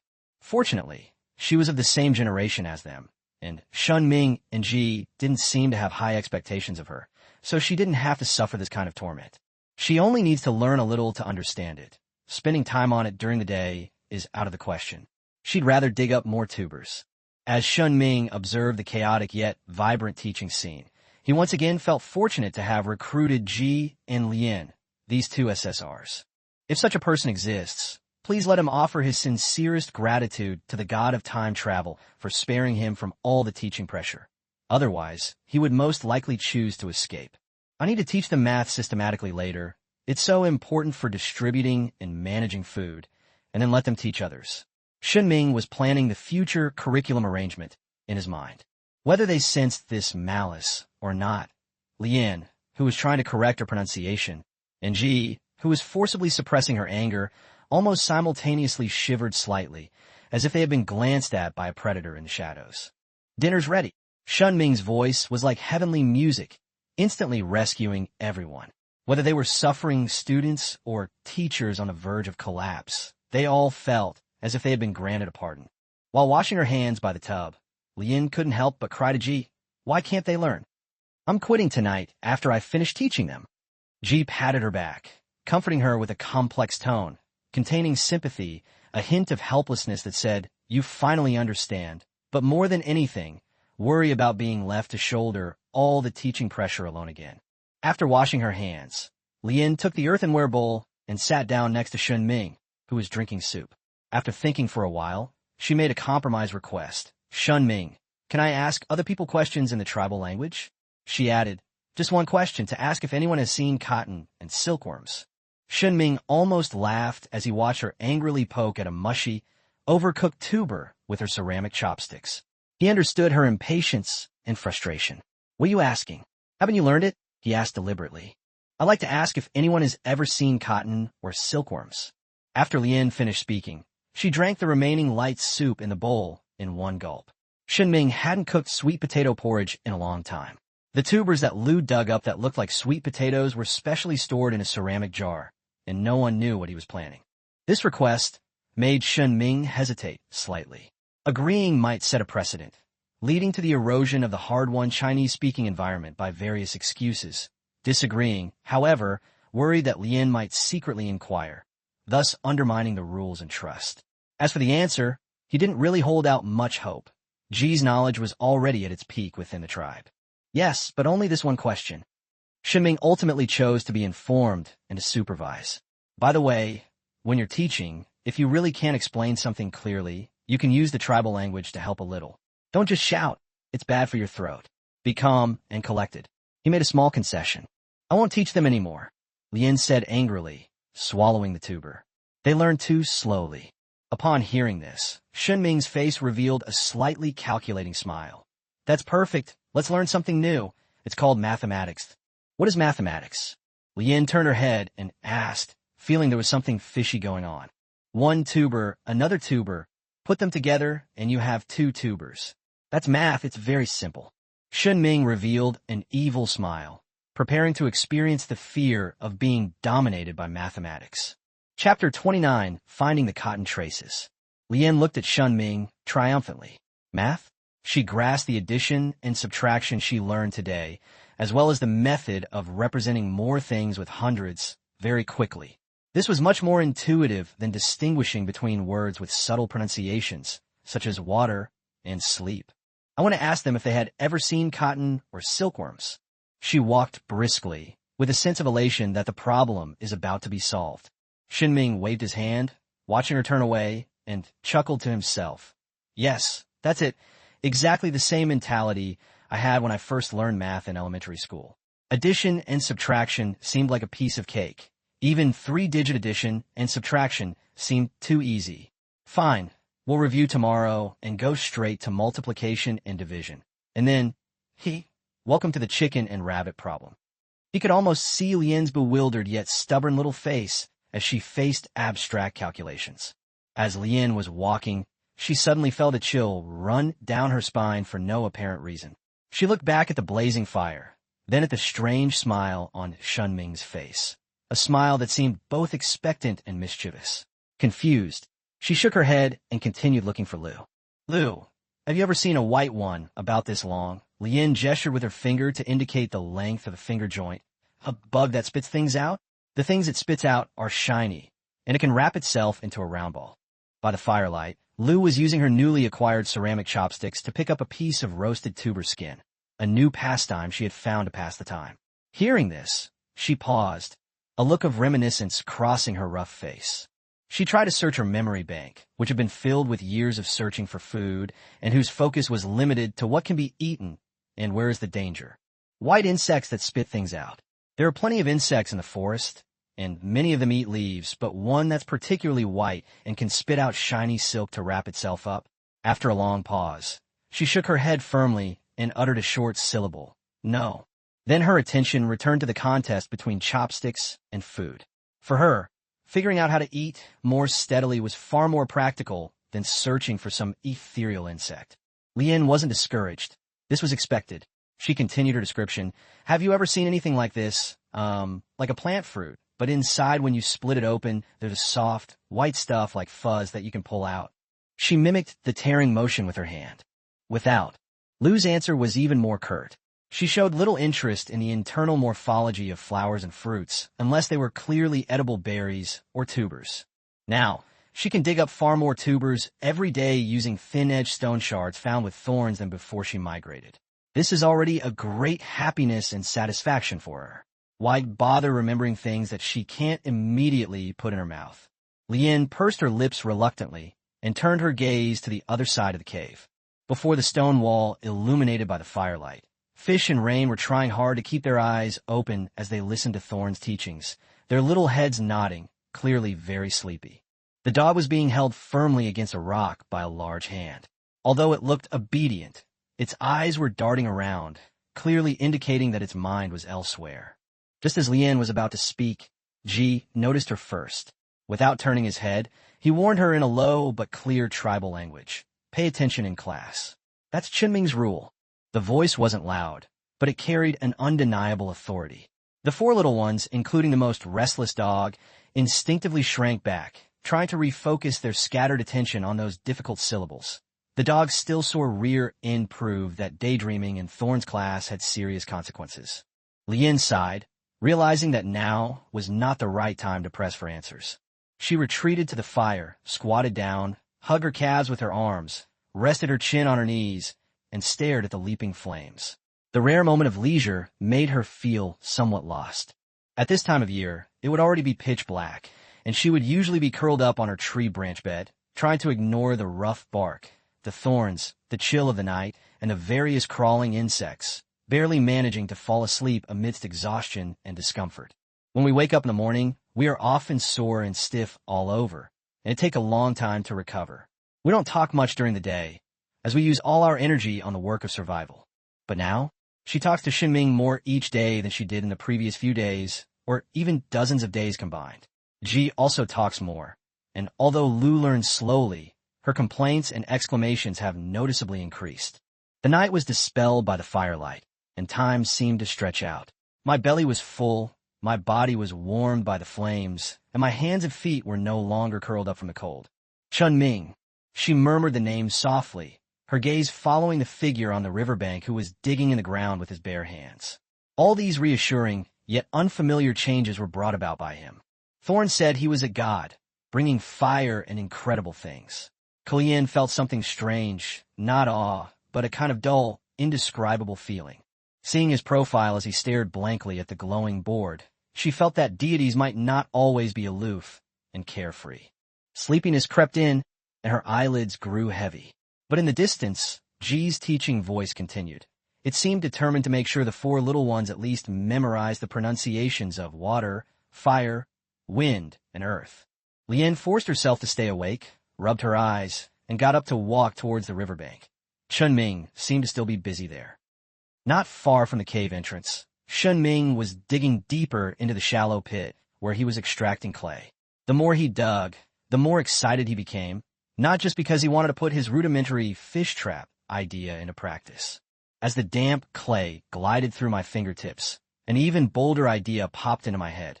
Could I make pottery strong enough by simply sun-drying and air-drying it without firing it? Even if it was a bit rough and water-permeable, as long as it could be used for storage or transportation, it would save a lot of precious firewood. "Shen Ming, I have nothing to do right now."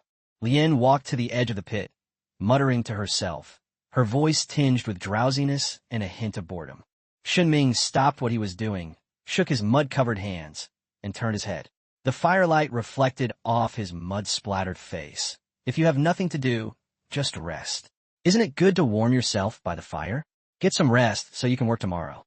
He spoke the truth, but he clearly didn't understand Lian's delicate state of having surplus energy but nowhere to put it. Lian shook her head. She didn't want to rest. The pure, idle time with nothing to do made her a little uneasy. You really can't stay still, Shen Ming said as he walked to the stream and washed his hands in the cool water. Several dark figures swam slowly in the deep water not far away. They were crocodiles. They now seemed to completely ignore Shen Ming's existence, and even when he squats by the river, they don't bother to cast a glance at him as a predator. Then I'll teach you some math for tomorrow in advance, since I'm just killing time anyway. Okay. Lian immediately perked up, her eyes sparkling in the firelight. Math? Super easy. She was full of confidence. Looking at the 4 sleepy little heads in front of her, Ji finally announced the end of today's lesson. She rubbed her throbbing temples. Teaching was much more tiring than learning, especially when the students were just a few primitive children who had no concept of learning itself.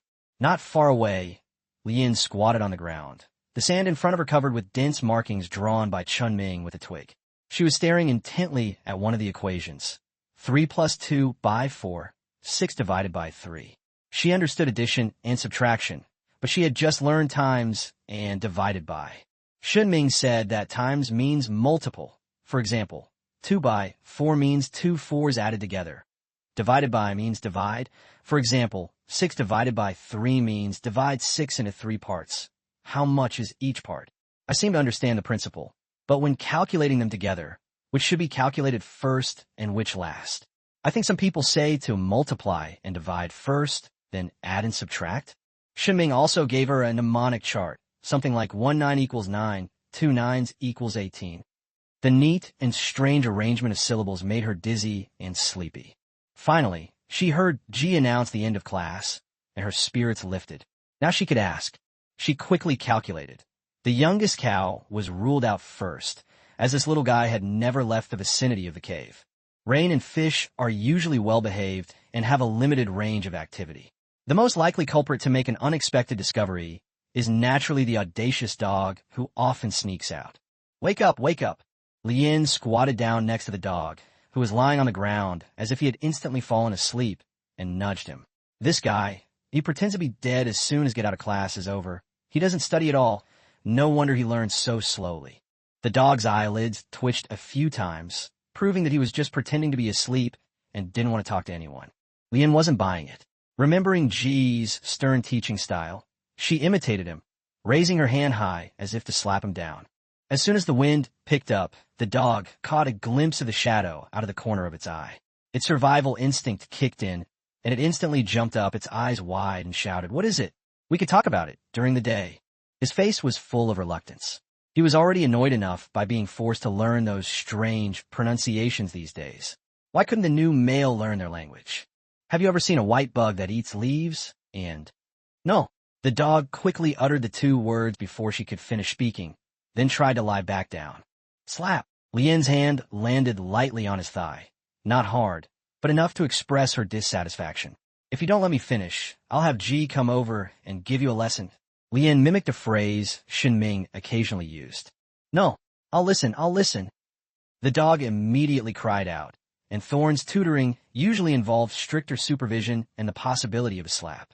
Lian was then satisfied and described it again. It would spit out something shiny and wrap itself up, turning into a round, hard ball, and then it would stay still. Never seen it. The dog answered a little more seriously this time, but still shook its head. Thorn, Lian drawled, as if about to shout. I've really never seen one like it, the dog cried out, its voice filled with grievance. The insects in the forest are either for eating or for biting. Who would care whether they vomit or cover themselves up? If they cover themselves up, isn't that the same as being dead? Lian carefully observed his expression. His aggrieved look seemed genuine, indicating that there truly was no clue about the silkworm. She was somewhat disappointed, but still clung to a last glimmer of hope. This kind of thing. Is a plant fruit about this big? She gestured to indicate the size of Shen Ming's drawing. The outside might be a bit hard, but inside it's white and soft, like the finest down. You can pull it out. The dog didn't answer immediately this time. He tilted his head, a thoughtful expression on his dirty little face, his fingers unconsciously digging into the dirt. Lian's heart skipped a beat. Could it be? No. The dog thought for a moment, then shook its head. The huge sense of disappointment almost made Lian want to hit him again. I've never seen you take this long to think about it, she said irritably. But, the dog quickly added, seemingly afraid of being beaten again, I think I've seen something much smaller than this somewhere along the direction the sun sets. Quite far away, there's a clump of low bushes, and inside the thorny berries there are tiny bits of soft white fluff, very little, that blows away in the wind. I don't know if that's what you're talking about. Lian's eyes lit up instantly. Much smaller? Has it not grown up yet? Or is it just a similar plant? In any case, this is the first clear clue. Be specific. How do I get there? What does that clump of bushes look like? What's around there? She bombarded the dog with questions, excitedly grabbing its shoulder. Hey, let go first. I'll take you to see a doctor later, okay? It's hard to explain now. The dog struggled. Okay, it's a deal. If you're not lying to me, I'll give you more berries later. Lian immediately promised. Shen Ming, I know where the cotton is. Lian practically ran out of the cave, her voice echoing through the valley, filled with excitement. At this moment, Shen Ming was placing the last bit of rotten snake entrails at the bottom of the dug pit, and then carefully used branches and stones to adjust the water flow brought in by the waterway, hoping to attract some curious or greedy small fish and shrimp into this trap with the scent. Hearing Lian shout, he turned around abruptly, his face filled with surprise and delight. There really was a gain. It seems we can't underestimate the familiarity primitive people have with their environment. This line of thinking can be expanded. I need to draw out the characteristics of other crops I've been longing for, such as cabbage, rice, radish, garlic, etc., and ask them about them. What if a miracle happens? Let's go look for it together tomorrow. Lian ran up to him, slightly out of breath, her cheeks flushed with excitement from running, looking especially vibrant in the flickering torchlight. Shen Ming suppressed his excitement, reminding himself that survival came first. We should continue to collect food along the way. Otherwise, everyone will go hungry tomorrow. We need to bring the clay pots. I know. Lian nodded vigorously, her eyes shining like stars, filled with boundless anticipation for tomorrow's adventure, knowing she would soon have clothes. Chapter 30, Thorny Fruit. Plan worked. Shen Ming was in high spirits today. Last night, he went to the stream to check the earthen pit trap, and by the moonlight, he actually saw several silver-gray and brownish-black fish, each about the size of a palm to a forearm, leisurely swaying their tails in the murky water. And not just one. Although it hadn't been officially captured yet, hope was within reach. He excitedly blocked the waterway that had been diverted with mud and stones again, fearing that the trophy in the pit would jump away. He even used short sticks mixed with wet mud to build a low wall around the pit. Though it was crude, it made him feel much safer. Fish soup. We'll have it tonight. We're going out to look for cotton today, so our time for picking berries will be cut short. Last night, he even used the firelight to repeatedly review the descriptions of textiles in the Naifu chapter of Tiangong Kaiwu, and combined that with his meager knowledge gleaned from fragments of the internet. He was confident that if he could find cotton, he could manage to cobble together some cloth to cover himself, even using the most basic methods. Shen Ming, we're ready. We can set off. Lian's excited voice came through the window. She was wide awake early in the morning, clearly having been looking forward to this adventure for a long time. Beside her was her sleepy-eyed dog, constantly yawning. He had been slapped awake by Lian and forcibly dragged out of bed. Shen Ming nodded, taking one last look at the puddle that held the hope for fish soup. The fish were in there. They shouldn't be able to escape for now. Let's go. Dog, you take a jar too. Pick a small one. Lian, translate this. He pointed to several earthenware jars of different sizes on the ground. Traveling with the dog was giving him a real headache. First, it was too young, with limited physical strength and stamina, and a weak ability to cope with dangers in the wild. Second, the dog didn't speak any Chinese, so all commands had to be relayed through Lian, making communication inefficient. More importantly, the dog's notoriously mischievous and insatiable curiosity had driven even the usually patient Thorn to the point of physical aggression more than once. But there was no other way. Only he knew the possible destination. Shen Ming could only secretly pray that the little rascal wouldn't run off and get lost, and that would be a blessing in disguise. Lien and the dog led the way, with Shen Ming following behind carrying the pottery jar. This was their first time exploring in the direction of sunset, that is, the west. After walking for a while, Shen Ming looked at the increasingly familiar traces of weeds he had carelessly trampled and pulled up before, and suddenly slapped his forehead. This seemed to be the path he had stumbled along when searching for clay along the river. So the cotton might have been right under his nose, overlooked? A complex emotion mixed with frustration and hope welled up in his heart. However, it shouldn't be far from the tribe. Shen Ming thought to himself. After all, the dog was only a 7 or 8-year-old child. Even if it could run fast, its activity radius was limited. There, just as his thoughts were drifting, the dog leading the way stopped, raised its dirty little finger to the side, and uttered short tribal syllables. Lien froze in her tracks. She looked up at the sky. The sun had only just risen above the horizon, its golden rays slanting across the earth. This meant they had left the cave and covered less than half the usual distance to gather berries. So close? When Shen Ming saw the two stop and the dog pointing, he understood without Lien translating. They had arrived at their destination. The distance was closer than he had expected, even intensifying his hope that he might find cotton. He looked in the direction the dog pointed and saw a relatively open slope with sparse vegetation. Only some low, branching shrubs grew close to the ground, interspersed with withered yellow grass, which contrasted sharply with the surrounding taller weeds and scattered trees. There were no lush plants or eye-catching flowers as he had imagined. That doesn't make sense, Shen Ming muttered to himself, his brow furrowing slightly. Cotton should be a herbaceous plant, an annual, growing like a sapling, and then producing cotton. It's unlikely that it would grow on such a low, close-lying shrub. Lien had already turned her head and urgently questioned the dog in the tribal language. Where is it? The cotton that Shen Ming said was very big as a fist. There aren't even any flowers here. She gestured with her fist, her tone filled with anger at being deceived. The dog shrank its neck, somewhat aggrieved, and protested. I never said I'd seen that cotton you were talking about. I said there's something here, and when it splits open, there's a tiny bit of white fluff inside, which flies away when the wind blows. It emphasized the two characteristics, a tiny bit, and flies away. Lien froze, carefully recalling yesterday's conversation. The dog had indeed only said soft white fluff, but she had been too excited after hearing the clue and automatically equated it with the cotton that Shen Ming had described. A sense of embarrassment and disappointment welled up in her heart, and she looked at Shen Ming, who had already walked away with embarrassment. At that moment, Shen Ming was crouching beside the low bushes, searching carefully. The branches and leaves were lush, small and stiff, covered with fine hairs, but looking around, he couldn't see any fruit resembling cotton or large flowers. He parted the dense foliage with his hands, probing deeper, but found nothing but rough bark and thorns. Is it the wrong season? He straightened up, dusted off his hands, and muttered to himself. Perhaps the cotton hasn't reached its fruiting stage yet? Or is the plant growth cycle different here?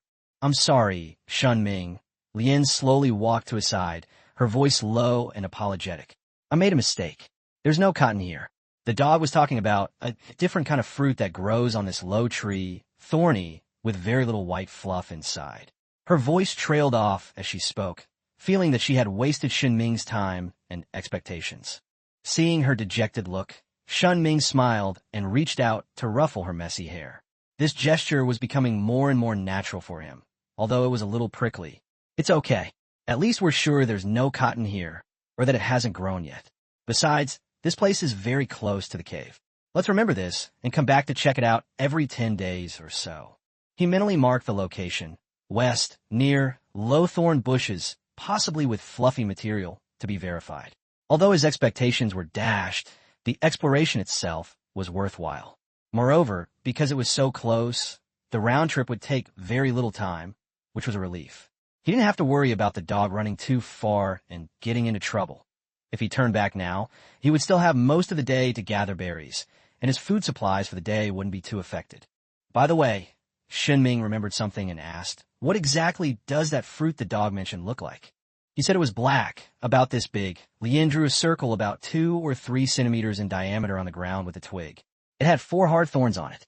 If you squeezed it hard or smashed it with a stone, there would be a few white fluffs inside, which would disperse when you blew on them. She tried her best to recreate the dog's rough description. Shen Ming looked at the small circle on the ground and sighed inwardly. It was too small. Even if the fluffy material inside truly had fibrous properties, collecting it would be an enormous undertaking, far from enough to solve an immediate problem. It seemed the clothing project would have to remain on hold, and the road to finding truly usable fibers was still long. Let's go back. Shen Ming picked up the earthenware jar, his tone relaxed. It's still early, enough time for us to pick lots of berries. Today wasn't a wasted trip. At least we eliminated a wrong option and found a plant spot that might have other uses. Yes, Lian nodded vigorously. Shen Ming didn't blame her, which relieved her. She turned around and called to the dog, who was still curiously fiddling with the thorns in the bushes, signaling it to follow. The first expedition, in search of cotton, ended rather abruptly, with a touch of embarrassment and slight disappointment. As Shen Ming walked back, watching the backs of two primitive figures, one tall and one short, ahead, he thought, I must explore more during the rainy season. If all else fails, I'll have to do a Shen Ming Tastes 100 Herbs trip. Otherwise, there's no way to develop. Chapter 31, Catching Fish. By the time they returned to the riverbank near the tribe's location, the sun was high in the sky, its scorching rays baking the earth. It was clearly nearing noon. Lian looked at the sun, her face showing obvious apology, and said to Shen Ming, Shen Ming, we can't go to the place with the berries on the thorns anymore. The few places that are nearby have already been picked clean by us. The ones with more fruit left have to be a long way away. Her voice was somewhat dejected, feeling that she had not only failed to find cotton, but had also missed the best time to collect it that morning. Shen Ming nodded in understanding. The scattered berries on those low bushes were time-consuming and laborious to pick, but the harvest was meager, far less attractive than the clusters of fruit in the bramble bushes, so he rarely participated. It's all right. Finding that spot today wasn't a wasted trip. Go take a walk around the area and see if there's anything else to eat, but be careful, he instructed, before turning and walking toward the riverbank. The fish in the puddle were waiting for him to prepare them. Arriving at the simple earthen pit, the murky water was calm and still, a far cry from the ripples that had appeared under the moonlight the night before. Shen Ming had no confidence in his bare-handed fishing skills, especially in this murky water. He chose the simplest, but perhaps safest, method, scooping water. Using a clay pot as a ladle, he poured water from the pit, one jar at a time, onto the side, the spilled water mixing with mud and sand and flowing into the river. Splash, splash. The monotonous splashing sound continued, and the water level in the pit dropped noticeably, revealing more of the slippery mud walls. However, the palm-sized, silver-gray and black fish shadows he remembered were nowhere to be seen. Shen Ming began to have doubts, but he didn't stop, reassuring himself. The fish might be hiding in the deeper muddy water or disturbed by the churned mud and sand, staying still at the bottom of the pit. As the water level dropped, many tiny fish, no bigger than a fingernail, swarmed and swam frantically in the center of the puddle. Shen Ming's target wasn't them. These tiny creatures wouldn't even fill a tooth gap.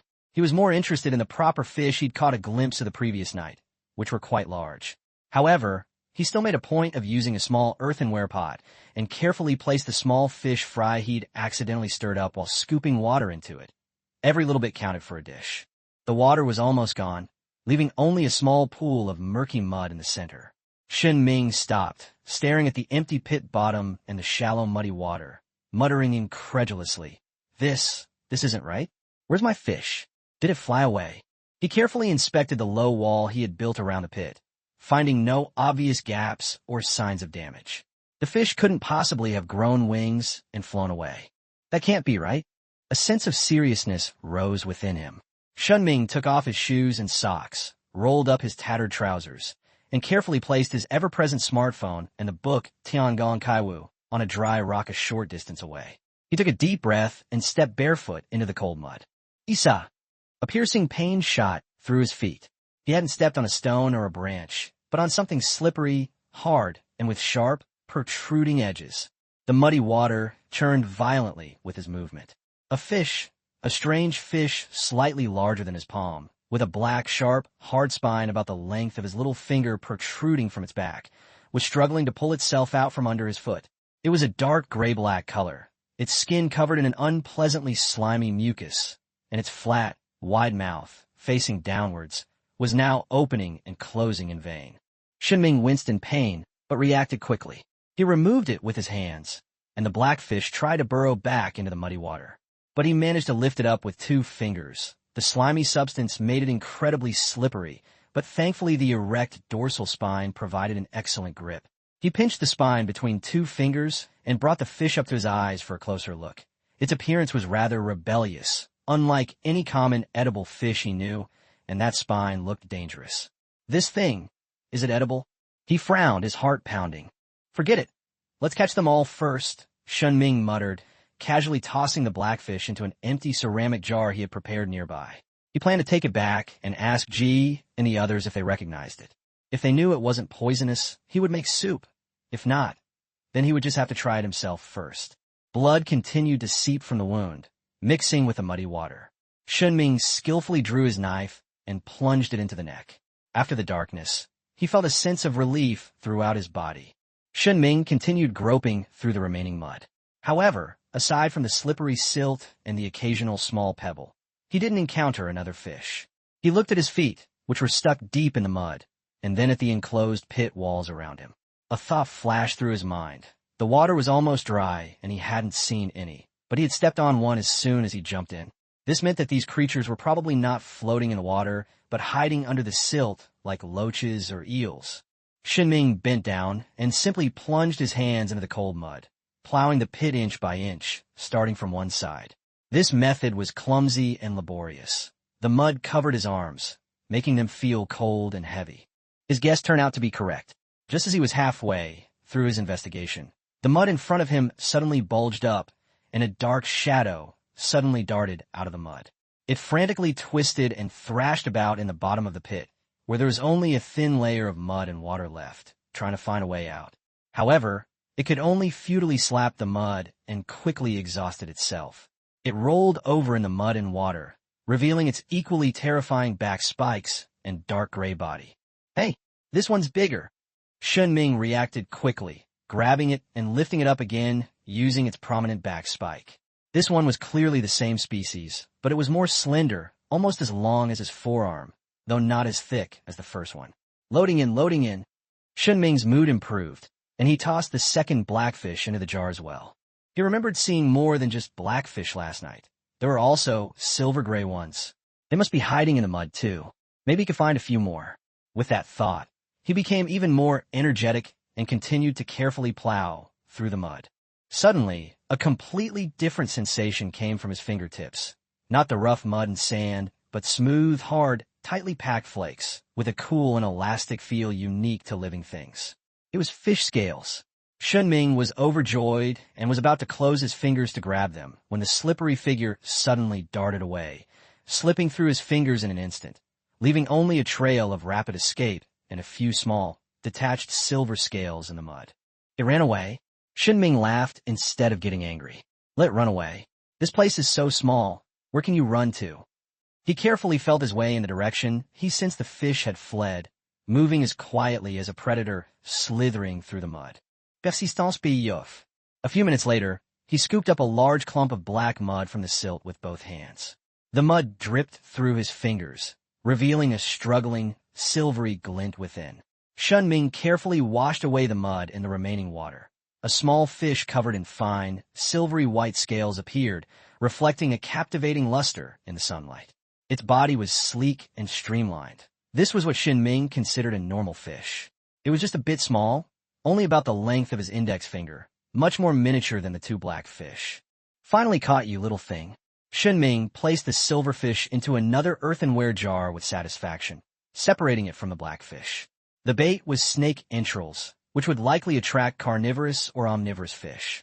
He didn't want them fighting each other under his nose. They wouldn't be fresh if they died. After searching carefully again to make sure there were no more fish left in the pit, Shen Ming dragged his mud-covered legs out of the water. He tallied his spoils. 2 blackfish and 3 silverfish, a total of 5. The harvest far exceeded his expectations. And at this time, the sky was only just beginning to dip westward. There was still some time before evening. He sat by the river, washing the mud off his hands, feet, and trousers with the flowing water.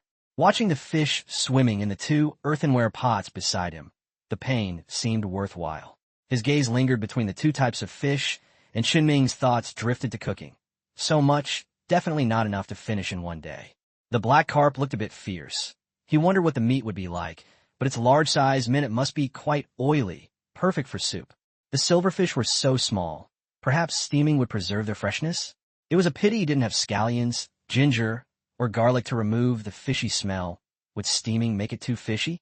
It seemed he should first bake some shallow, flat-bottomed earthenware plates. Perhaps pan-frying or grilling would be more suitable. Chapter 32, Wild Rabbit.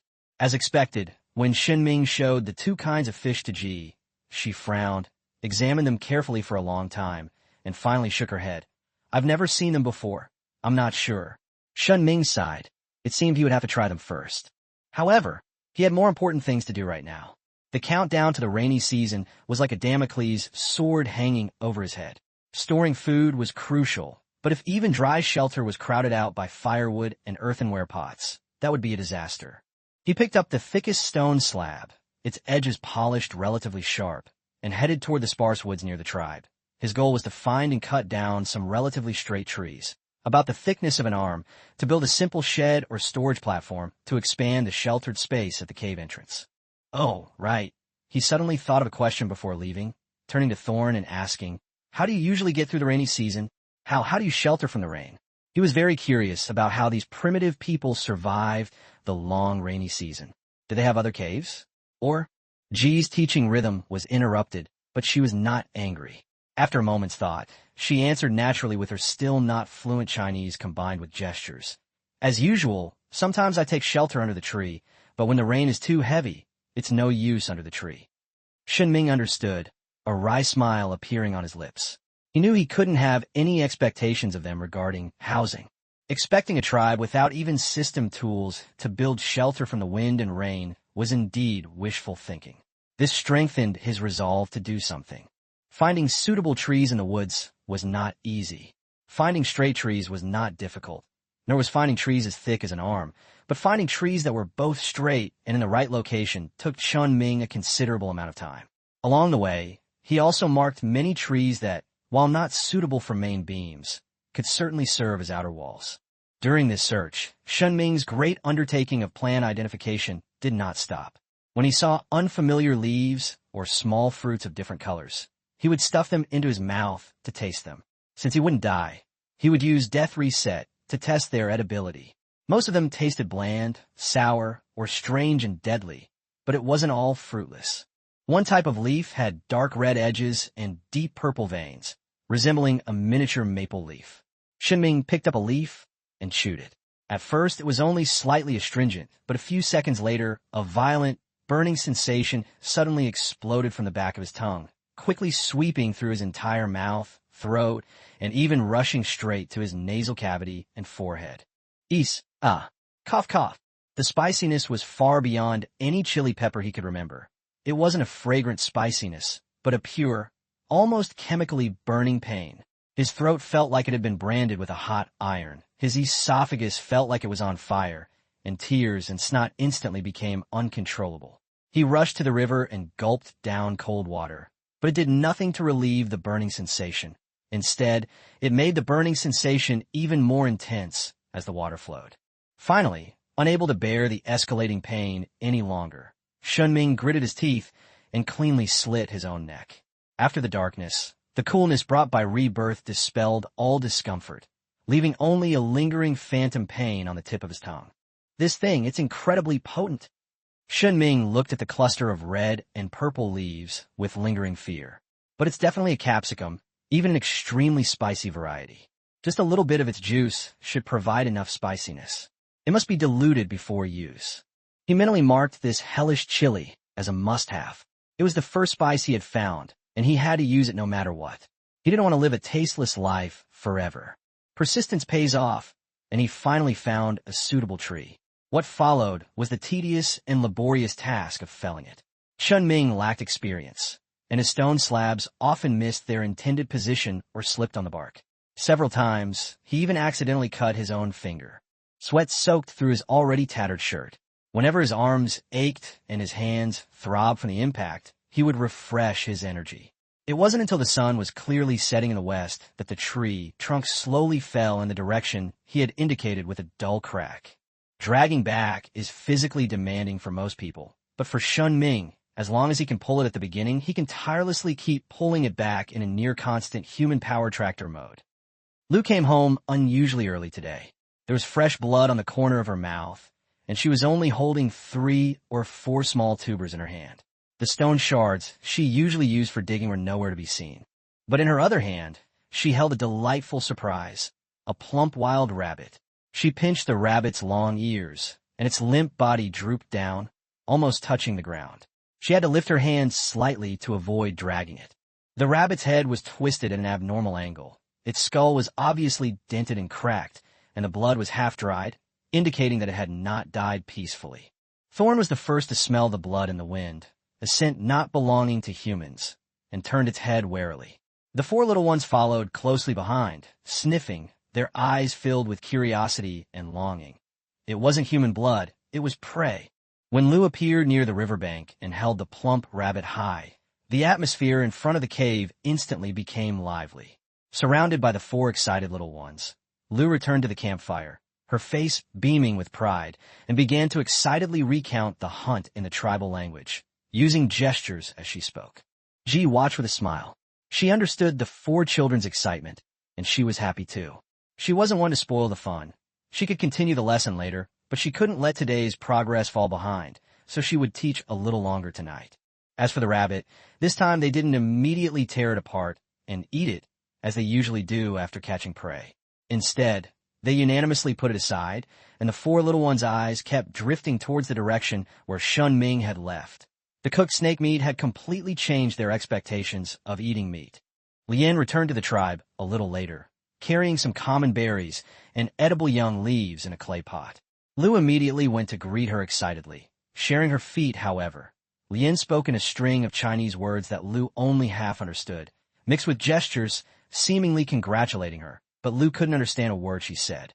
Lu's excitement immediately waned, and she walked away dejectedly, feeling that Lien was also starting to become difficult to talk to.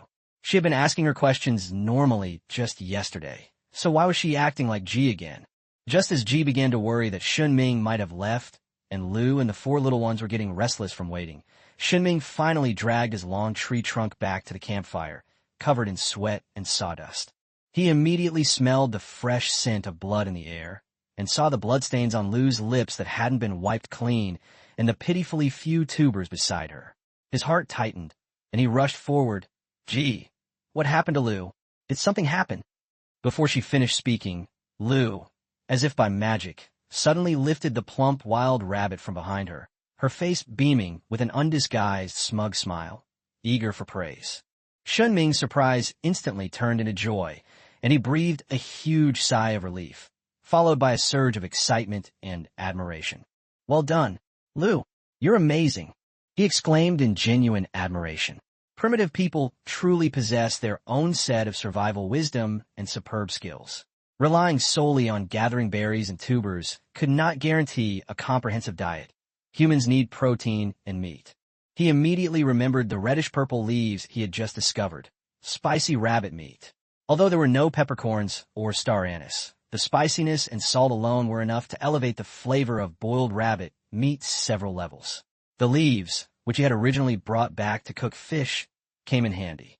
Chunming, Lu said that when she was digging for tubers, she saw this rabbit grazing not far away. She quietly approached, hit it on the head with a large rock, and caught it. Lien, standing beside her, relayed Lu's hunting process, which was likely full of thrilling details in simplified Chinese. Shen Ming nodded, but knew in his heart that the description was far too simplified. To accurately smash the head of an alert hare from a certain distance with a stone, what level of stealth, throwing precision, and power would that require? Not to mention successfully getting close enough to the effective throwing distance. Shen Ming figured that even if he had 100 chances, he might not be able to do it even once. Without the slightest hesitation, the fish soup plan was temporarily put on hold. Shen Ming took the heavy wild rabbit from Lu's hands. The weight and the rabbit's length of about 50 centimeters made him even more satisfied. It was enough for the entire tribe to have a good meal, and there might even be some left over. He almost wanted to rush to the river to deal with it immediately, but reason stopped him. He quickly stripped off his clothes, picked up only the sharpest piece of stone, and naked, carried the rabbit to the river. He had to be careful to avoid attracting crocodiles with the smell of blood. There wasn't much blood when he dealt with the snake last time, but this time the rabbit probably had quite a bit more blood inside it. Reaching a relatively safe spot by the river, Shen Ming began his skillful work. He used a stone slab to cut open the rabbit's neck, then sliced open its belly. There wasn't as much blood as he had expected, so Bai prepared a bowl underneath to catch the blood and make blood tofu. He carefully peeled the rabbit's skin off by hand, trying to keep it as intact as possible. The skin was quite large and might come in handy. He remembered that the book Tian Gong Kai Wu, The Exploitation of the Works of Nature, seemed to mention methods of leather processing. He would have to look it up carefully later. He temporarily placed the peeled rabbit skin into an empty earthenware jar. Next, he removed the heart and liver. These internal organs were definitely edible. The remaining lungs, stomach, and intestines were set aside, as these would be excellent fish bait. There was also a considerable amount of pale yellow fat inside the rabbit's abdomen, which he carefully peeled off and collected. Fat was a precious resource in the primitive world, whether for food, lubrication, or other possible future uses. As Shen Ming was calculating how to cut up the rabbit, which was too fat to fit into the existing earthenware pot, he caught a glimpse of several dark shadows quietly approaching in the river out of the corner of his eye. The water rippled slightly, and beneath the murky surface, familiar, chilling silhouettes were drawing near. Crocodiles, indeed drawn by the smell of blood. Shen Ming's eyes narrowed, his movements swift yet composed. He picked up the half-processed rabbit and the pile of entrails with one hand, and two earthenware jars containing skin and fat with the other, quickly retreating a few steps towards the shore. A medium-sized crocodile had crawled onto the shallows, its cold, vertical pupils staring at the flesh and blood in Shen Ming's hand. It opened its large mouth, filled with sharp teeth, and let out a low growl. Looks like Crocodile is really not satisfied with the last fight. Shen Ming put down what he was holding, stretched his wrists, picked up the stone shard stained with rabbit blood and fat, and instead walked towards the riverbank, a strange expression on his face that was a mixture of helplessness and competitiveness. Fine, let's have another fight. Today I'm going to, at least drive you away. He plunged headlong into the knee-deep river, stone blade raised high. What awaited him was the swift, vicious bite of a crocodile and a chilling, deathly roll. After some time, Shen Ming, soaking wet, struggled to climb back to the shore. God knows how many times he died. He'd lost count. Being bitten was like being reborn, but it was nearly impossible to avoid being bitten in the river. The good news is that the persistent crocodile eventually gave up after being tormented by this strange, indestructible creature and retreated dejectedly to the deeper waters. In the distance, several other crocodiles that had initially wanted to join the fun wisely chose to stay away. Only an old crocodile, lurking in the shadows downstream, silently witnessed the entire event. A hint of "I told you so" seemed to flash in its murky eyes before it silently submerged into the water. Rather than struggling against this monster here, it would be better to catch some big fish in the river or go downstream to see if it could ambush the wildebeest herds that had gathered early for the upcoming rainy season. The humidity in the air was increasing. Its ancient instincts told it that a storm was coming. After shooing away the uninvited guest, Shen Ming continued processing the rabbit. It was too big and had to be cut in half. He tried to use the stone blade to cut along the joints, cutting the ligaments and cartilage. This was much less strenuous than chopping the bones. The rabbit's feet were covered in mud that was difficult to wash off. He swiftly and cleanly chopped them off at the joints with a stone blade, leaving them for later. He placed the 3 hell pepper leaves on a stone, carefully crushed and rubbed them with another stone, squeezing out a small amount of dark red, almost black juice, which he then evenly spread on the surface of the cut rabbit meat pieces. The juice was not much, but its color was deep and its aroma was pungent and spicy. Is it still too spicy? Shen Ming was a little worried, but then he thought, oh well, it's going to be boiled in water anyway, so the flavor should be diluted a bit, right? No, this must be their first time eating spicy food. Shen Ming realized he couldn't compare his tolerance to chili peppers to that of primitive people. After confirming that the crocodile was gone, Shen Ming washed most of the rabbit meat pieces with river water, but left a small portion so that you would know you were eating chili peppers.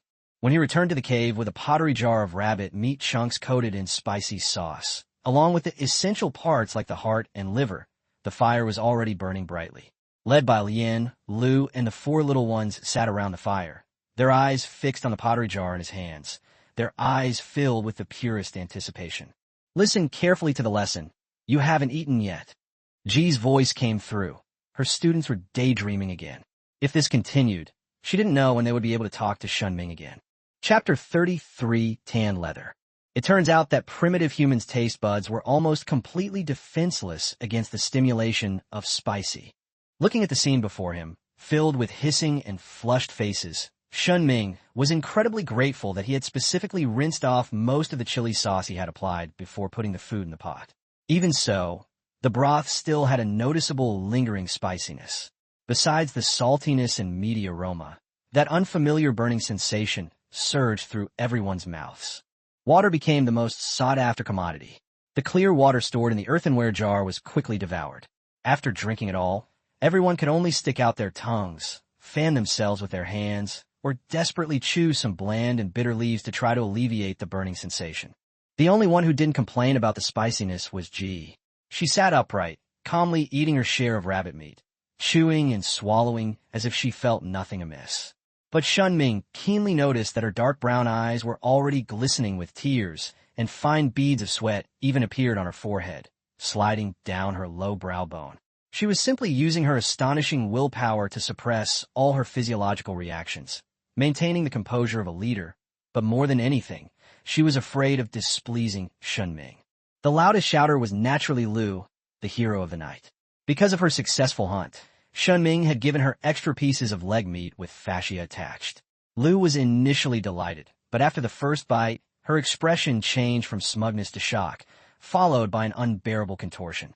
She fanned herself vigorously with her hand around her wide-open mouth, tears streaming uncontrollably down her face, mingling with the grease at the corners of her mouth, making her look both pathetic and comical.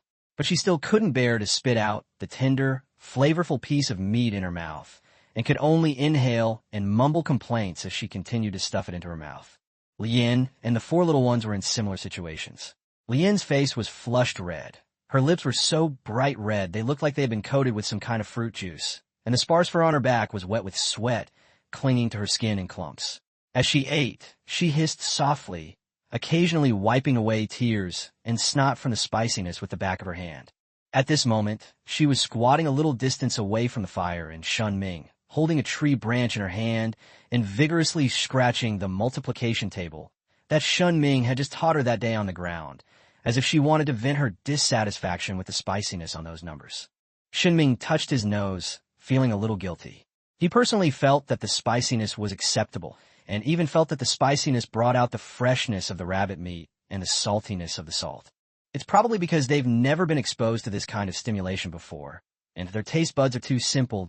He reassured himself that, after observing the situation, thankfully no one had experienced any allergic reactions such as rashes or difficulty breathing. It seemed that next time he'd have to cook in separate pots, one pot for the original flavor and one pot with chili, so everyone could have their preferred method. However, compared to the minor chaos caused by the spiciness, what worried Shen Ming even more was another piece of bad news. The 3 silver fish that he had finally managed to catch, whether due to their lingering yearning for freedom or a fight that broke out in the small earthenware jar, had all turned belly up and were quietly floating on the surface of the water, having lost all vitality by the time Shen Ming remembered them. Sigh. Shen Ming sighed, somewhat annoyed. He hadn't planned to turn it into salted fish so quickly. The mineral salt he brought back last time was not much to begin with, and he had already used up nearly a third of it for daily cooking. The remaining salt was really insufficient to cope with a long rainy season. It seems salt isn't always necessary. Shen Ming suddenly slapped his forehead, remembering another ancient preservation method, direct smoking. Although the flavor was different, it also served to dehydrate and inhibit bacteria. If they weren't treated soon, these little fish would probably really start to rot. The 2 strange black fish, on the other hand, continued to slowly wag their fins in the slightly larger tank, seemingly indifferent to the cramped environment and their dead neighbors, displaying a rather nonchalant calm. Without further ado, Shen Ming scooped up the 3 small silver fish, and by the firelight, he gutted them, removed their internal organs and gills, and washed them clean in the river water. Because they were so small, the scales were difficult to remove, so Shen Ming simply left them untreated. The 3 small fish together were a meager amount, probably less than half a pound. In contrast, the plump wild rabbit seemed exceptionally generous. It was the first meal since their transmigration that made everyone, including Shen Ming himself, truly feel full. Shen Ming estimated that even after removing the fur and internal organs, the rabbit's meat alone would weigh over 10 pounds. No wonder even Lu, who had the biggest appetite, was rubbing her belly with fullness. After preparing the small fish, Shen Ming pierced their bodies with thin twigs and placed them high beside the fire, avoiding direct exposure to the flames, using the rising heat and smoke to smoke them. The orange-red firelight illuminated his focused profile, and the long-lost feeling of fullness and the aroma of cooking fires in the camp allowed him a moment of relaxation. But soon, the challenges of reality pulled him back. He picked up the slightly worn copy of Tiangong Kaiwu, The Exploitation of the Works of Nature, turned to the chapter on fur or related topics that he vaguely remembered, and squinted to carefully decipher the vertically arranged traditional Chinese characters by the firelight, trying to find a way to deal with the rabbit fur. However, after reading for a short while, Shen Ming slammed the book shut, a very complicated expression on his face. It wasn't that he couldn't understand the words, but the key ingredient, nitrate, mentioned in the text immediately reminded him of one of its most common natural sources, urine. The thought of having Shen Ming soak and tan the rabbit pelt in urine to create wearable leather goods was immediately crushed by his strong sense of fastidiousness and modern lifestyle. Absolument impossible. Even knowing it was a feasible ancient technique, he couldn't overcome that mental hurdle. Nitric acid, nitrate ions. No 3. Shen Ming picked up a twig and unconsciously traced blurry chemical formulas on the sandy ground in front of him. His brows furrowed as he tried to salvage useful information from the fragments of knowledge he had long since returned to his high school chemistry teacher. Is nitrate acidic or alkaline? Hydrolysis. How does it hydrolyze? Ugh, I can't remember it all. He felt like his brain was a rusty gear, creaking but unable to turn. Just then, Lien had quietly crept up behind Shen Ming. The spiciness subsided slightly, and curiosity took over again. She looked at the bunch of crooked, incomprehensible scribbles Shen Ming had drawn on the ground, then at his furrowed brows and confused eyes. This was the first time she had seen such obvious difficulty on Shen Ming's seemingly omniscient face. She couldn't help but whisper, "Shen Ming, what are these?" At the same time, she had an even bigger question in her mind. Why not cook and eat that rabbit skin? It would spoil if left for too long and attract insects. Startled by the sudden sound, Shen Ming nearly dropped the branch he was holding. Well, no one's coming near again. He muttered to himself, but said aloud to cover it up. This is chemistry, a kind of, the study of how things change, how new things are created, and the exploration of the essence of all things. You don't need to learn it now. It's too difficult. His gaze was somewhat unfocused. After all, he himself only had a superficial understanding of chemistry, and if he were to actually teach, he would likely make many mistakes. Oh, right. Shen Ming quickly changed the subject, remembering the homework he had left behind. Did you figure out yesterday's math problem? It was the 1 3 plus 2 by 4, 6 divided by 3. Lien's attention was indeed drawn back. She puffed out her little chest, a hint of smugness on her face, despite the lingering sting in her mouth. The answer is 9. After saying that, she tilted her head back, waiting for the expected praise, while secretly resolving. Next time Shen Ming uses those red leaves to make something, I'll stay far away. Oh, you actually got it right. Shen Ming was genuinely surprised. Lien's mathematical talents seemed quite good. His eyes darted around, and he immediately threw out a new challenge, both to continue delaying her and to test her thinking ability. Then let me test you again. Listen carefully. In a cave, there are some chickens and some rabbits. From above, there are 7 heads. From below, there are 24 legs. Can you count how many chickens and rabbits are in the cave? Seeing Lien's eyes widen instantly and her face fall into deep thought, Shen Ming laughed, dusted off his hands, and stood up. Think about it slowly. Come find me when you figure it out. I have important things to do now. He walked to the fire, scooped up some cooled ash from the burning wood with a shard of pottery, put it in a ceramic basin, added water, and stirred it into a paste, then soaked the rabbit skin in it and began to rub it vigorously. According to his logic that nitrate is alkaline, and wood ash is also alkaline, so it can be used as a substitute, this should have a tanning effect similar to that of nitrate. However, things quickly went awry. As he rubbed, large amounts of soft rabbit fur began to fall off and float in the grayish-black liquid. The once thick, fluffy fur rapidly became bald, revealing the bare hide underneath. No, something's wrong. Shen Ming stopped what he was doing, picked up the leather that he had rubbed until it was almost completely bald, wet, and slippery, and examined it carefully by the firelight. His face showed the same confusion and contemplation as when he was thinking about the chemistry problem earlier. Did I use too much force? Or is the property of the wood ash wrong? After a long pause, he sighed and accepted reality. Well, I made a mistake. This is completely different from what I expected. It seemed that the soft fur gloves or hat he had imagined were out of the question. But he wasn't too discouraged. Instead, he quickly adjusted his goals. I can only make the best of a bad situation. Shen Ming looked at the bare hide in his hand, his eyes refocusing. The fur was gone, but the hide remained. Maybe it could be made into leather? He continued to rub and squeeze the hide, trying to further remove the grease and residual tissue, and to allow the alkaline components of the wood ash to penetrate and prevent decay. The flickering firelight illuminated his focused figure and the rabbit pelt undergoing its unexpected transformation. Chapter 34 Awning. Shen Ming, aren't you going out today? Lian, holding the pottery jar, stood behind Shen Ming and curiously peeked out to ask. With the sun just rising and plenty of time to spare, they could easily go further afield to pick the abundant berries laden with fruit from the thorny vines. I have things to do today. Shen Ming didn't even look up as he carefully laid out the leather he had been tanning overnight on a relatively flat large rock to dry. He also carefully put the 3 smoked silver-dried fish into a small dry ceramic jar. After being smoked and roasted, the already slender fish had shrunk even more, becoming withered and thin. Shen Ming suspected he could eat them all in one bite. He glanced at the wood that had been lying around all night and sighed. The ideal awning needed more support. Go and pick it yourself today. Be careful on the way. Don't go too far, and be safe, he instructed. Lian nodded. Although she was a little disappointed that Shen Ming couldn't come along, she still obediently set off alone. Shen Ming's activities revolved around the cave entrance. His planned shelter structure was simple, for thicker trees served as pillars, with 2 thinner crossbeams supporting the top, securely bound together with vines. Above the crossbeams, a layer of thinner timber was laid, similarly bound tightly, and finally covered with a mixture of mud, weeds, and a thick layer of leaves. This would greatly expand the dry, sheltered space, allowing for the storage of some pottery and alleviating the cave's congestion.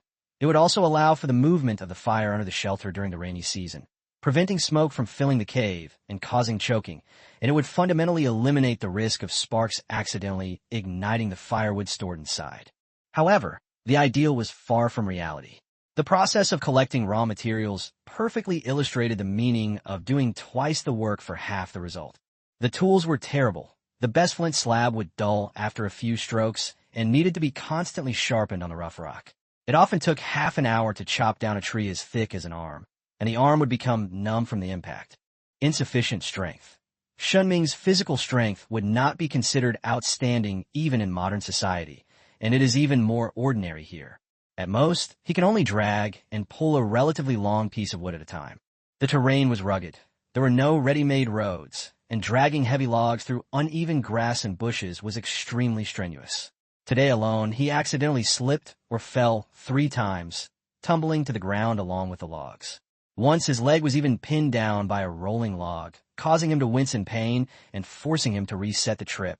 By the time the sun was beginning to set, he had only added 4 more pieces of wood, bringing the total to 5, far short of the minimum required to build a sturdy awning. But Shen Ming wasn't too anxious because he had confirmed an important discovery the night before. The fish in the river did indeed have a tendency to cannibalize or scavenge. This means that he could use fish entrails as bait to catch more fish, thereby obtaining more entrails and forming an inefficient but sustainable protein cycle. With that thought, his wicked hands reached for the 2 strange black fish that had been swimming in the water jug all night. First, he used the back of his stone knife to precisely strike the back of the fish's head, stunning them. Second, he picked up another stone and, aiming it at the sharp spine that had caused him so much suffering, smashed it down hard. With a crisp snap, the blackthorn, about the length of a little finger, broke off. Shen Ming breathed a sigh of relief, having avenged himself on that sting. He vividly remembered the pain of being pierced by the thorn yesterday at noon. He had kept it there to prevent the fish from dying prematurely, but now that they were about to be cooked, it was natural to remove its armor. Looking at the few hell pepper leaves he had brought back with him, Shen Ming hesitated for a moment. In the end, he took half a leaf, rubbed it vigorously in his palm, squeezed out a small amount of dark red to black spicy juice, and evenly applied it to the surface of the longer black fish. Thinking about how disheveled everyone looked yesterday, he carefully used a stone knife to cut the fish in half, leaving the front half with spicy sauce and the back half with its original flavor. This way, everyone can get what they want, right? He muttered. As evening fell, Lian and Lu returned one after the other. Lian's harvest today was meager. Her wicker basket contained only a small half jar of berries, enough to barely line the bottom of the jar if dried. Her little face showed signs of fatigue and disappointment. Lu, on the other hand, resumed her usual pace, bringing back a dozen or so tubers of varying sizes, but she did not repeat yesterday's hunting good fortune. However, she now knew that the useful digging tool, the stone flake, was originally discovered and told to Ji by this male named Shen Ming, with Ji merely acting as a messenger and user. This added a subtle, almost imperceptible element to her gaze towards Shen Ming, beyond the anticipation for food. After tasting the food for a while and confirming that he had no adverse reactions, Shen Ming called out, as usual, "Dinner's ready." He pointed to two earthenware pots placed side by side on the fire and announced, "The pot on the left tastes the same as yesterday, a little spicy. The pot on the right is the original flavor, not spicy. Choose for yourself." After Ji's translation and explanation, a small commotion and hesitation arose in the crowd. In the end, with Lian making the first choice with lingering fear, Lu shaking her head repeatedly to express her clear stance, and the four little ones instinctively following Lian's choice. Only Ji stood calmly and firmly in front of the spicy pottery jar. Shen Ming gave her an appreciative look, tinged with a hint of sympathy. Sure enough, there were still people who could appreciate the unique, bittersweet charm of spiciness, even if she only endured it silently. After the meal, Shen Ming inspected his leather. After being soaked, rubbed, and dried in wood ash, the rabbit skin had become exceptionally hard, almost standing upright, but fortunately, it didn't have a rotten smell. He tried to bend it, and the leather made a soft creaking sound. Its flexibility was almost zero. How can this be processed? Shen Ming was stumped. It seemed that the gloves and hats he had envisioned were completely out of the question. For the next 2 days, Shen Ming's life became a monotonous and exhausting cycle. Finding suitable trees - laborious felling - arduous hauling - piling them up beside the cave. His hands were blistered, the blisters burst and turned into calluses, and his muscles ached all over, but progress was being made little by little. On the 3rd day, he finally gathered enough timber and decided to officially break ground. First came the erection of the pillars. He softened the hard ground at the 4 selected locations with water. Then, using stone slabs and wooden sticks, he painstakingly dug away the soil, like a primitive person digging for tubers. After digging a pit about 20 centimeters deep, he erected 4 of his thickest, straightest pieces of wood as supports, backfilled it with soil, watered it, and then repeatedly tamped it down with his feet and the wooden sticks. This step, though laborious, did not present any major technical difficulties. The real challenge came when it came to securing the 2 crossbeams to the top of the 4 supports. How did they manage to move the long, heavy logs up to nearly 2 people's height and hold them in place? Shen Ming tried dragging a piece of wood, which he intended to use as a crossbeam, to the slightly higher part of the cave, hoping to use the height difference to slide it onto the support. But the first attempt failed. The wood's trajectory in mid-air was completely uncontrollable, and it crashed to the ground with a thud, almost hitting the nearby wood pile. "We'll have to make a ladder." Shen Ming rubbed his throbbing temples, abandoning the idea of taking a shortcut. Making a ladder would take time, but it would not only solve the immediate problem, but also serve as a readily available tool in the future. He selected 2 relatively straight and long logs as the main frame of the ladder, moved several large stones to place underneath to adjust the height, and then placed short, chopped wooden sticks between the two main logs as crossbars. He tested the load-bearing capacity of each crossbar with his own weight. Those that could withstand his footing remained, while those that broke were not wasted and simply thrown into the woodpile. A primitive but effective quality control method. The subsequent binding process made Shen Ming begin to doubt whether natural vines could achieve secure binding. Just firmly binding the crossbars and the main timber together took him a tremendous amount of effort. The vines were too thick, the knots were difficult to tighten, and the rough surface created high friction, making them hard to slide and adjust. He had considered using the mortise and tenon structure he'd glimpsed in a short video, but looking at the rough, blunt stone in his hand, it was fine for cutting wood, but for fine carving and grooving, that was nothing short of a pipe dream. I can't keep taking my clothes apart. Shen Ming looked at his civilized fig leaf and immediately rejected the idea. His gaze fell on the vine in his hand, which was almost as thick as his little finger, and suddenly an idea struck him. The vine is too thick to tie a knot, so why don't I just take the skin, peel off the outer skin, divide it into thin strands.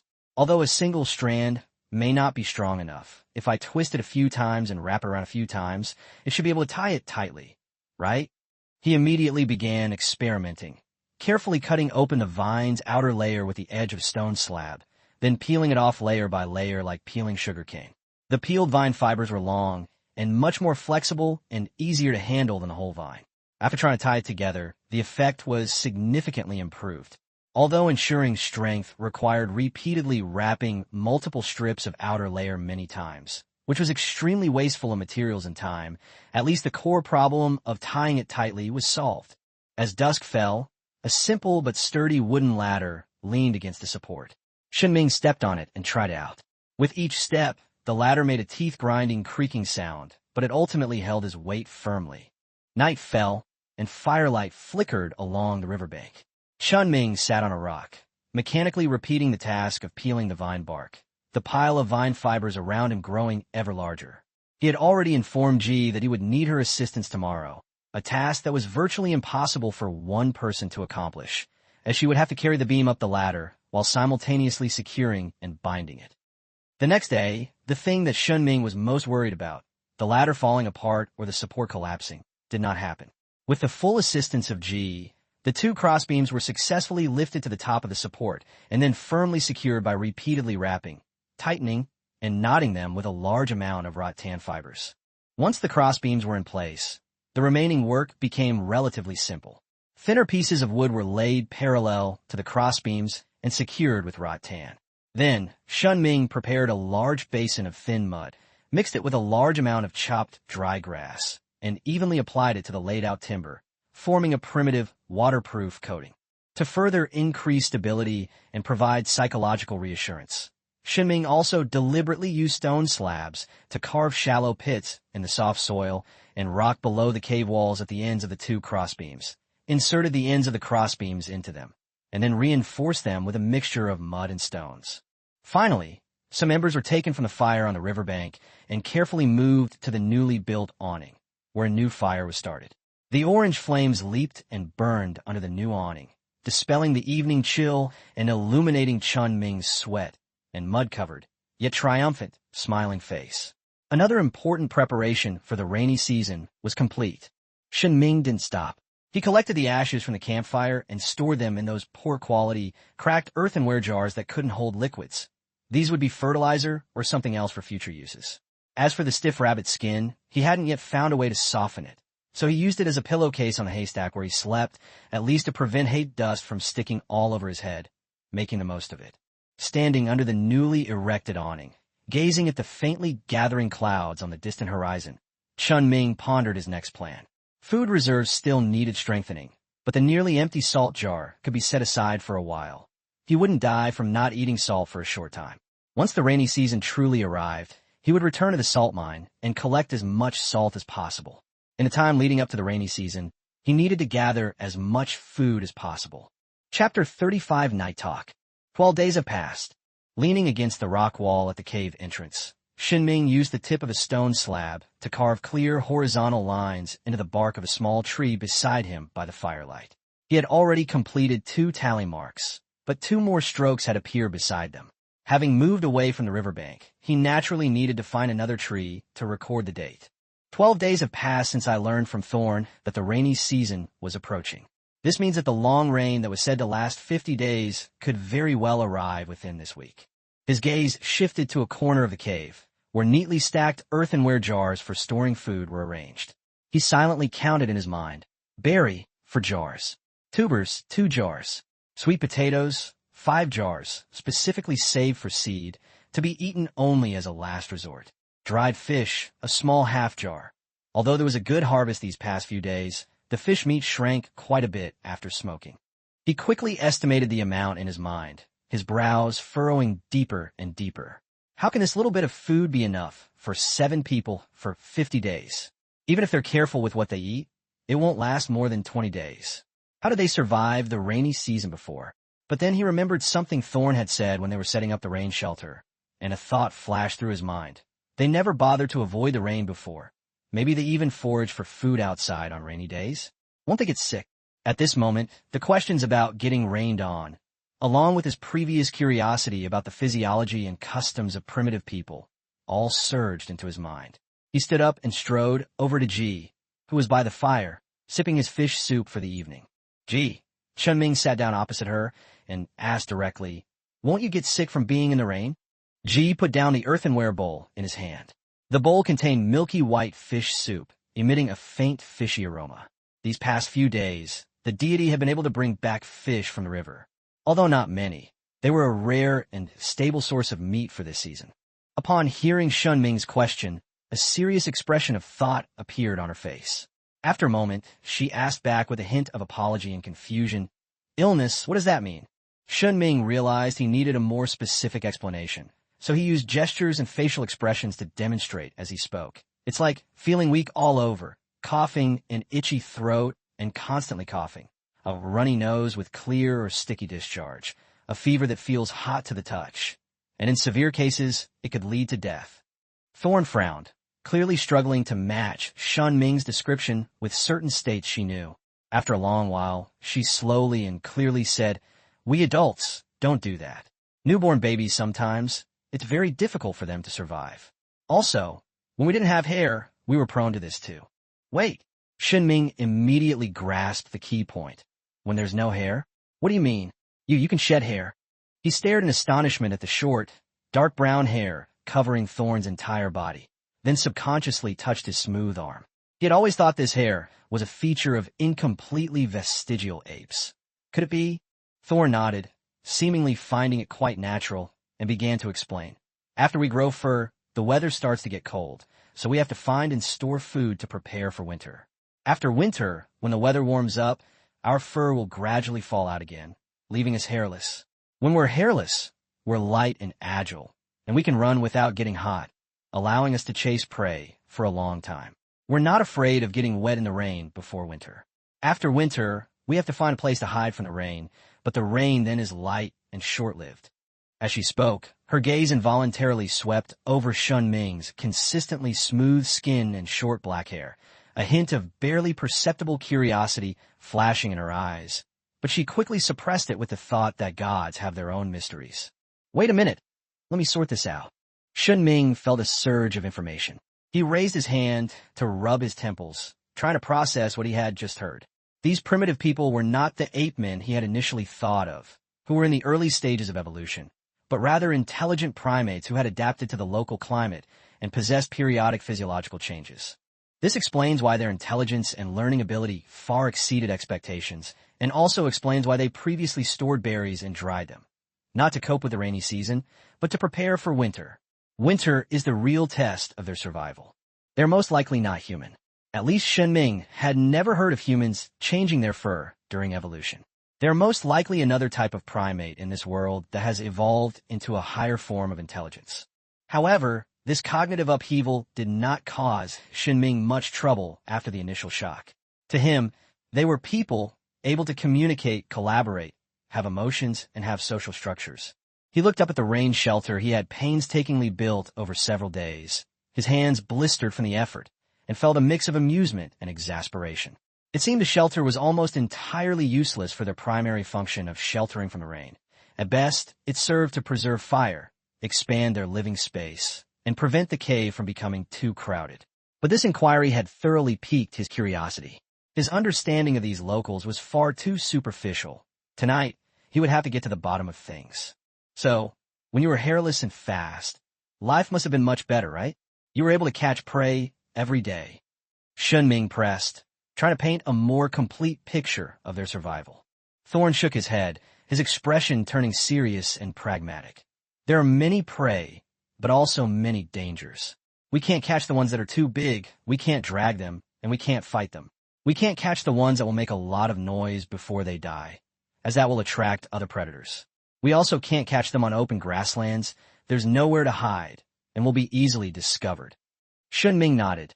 That made perfect sense. If they possessed unimaginable strength, they wouldn't have been so terrified by the pack of wild dogs that they cowered in the tree, too afraid to come down. Their survival strategy was clearly shrewd and cautious, prioritizing safety above all else. A question that had been lingering in his mind for a long time was finally asked by Shen Ming. By the way, why are there no adult men in your tribe? Are they all dead, or is there some other reason?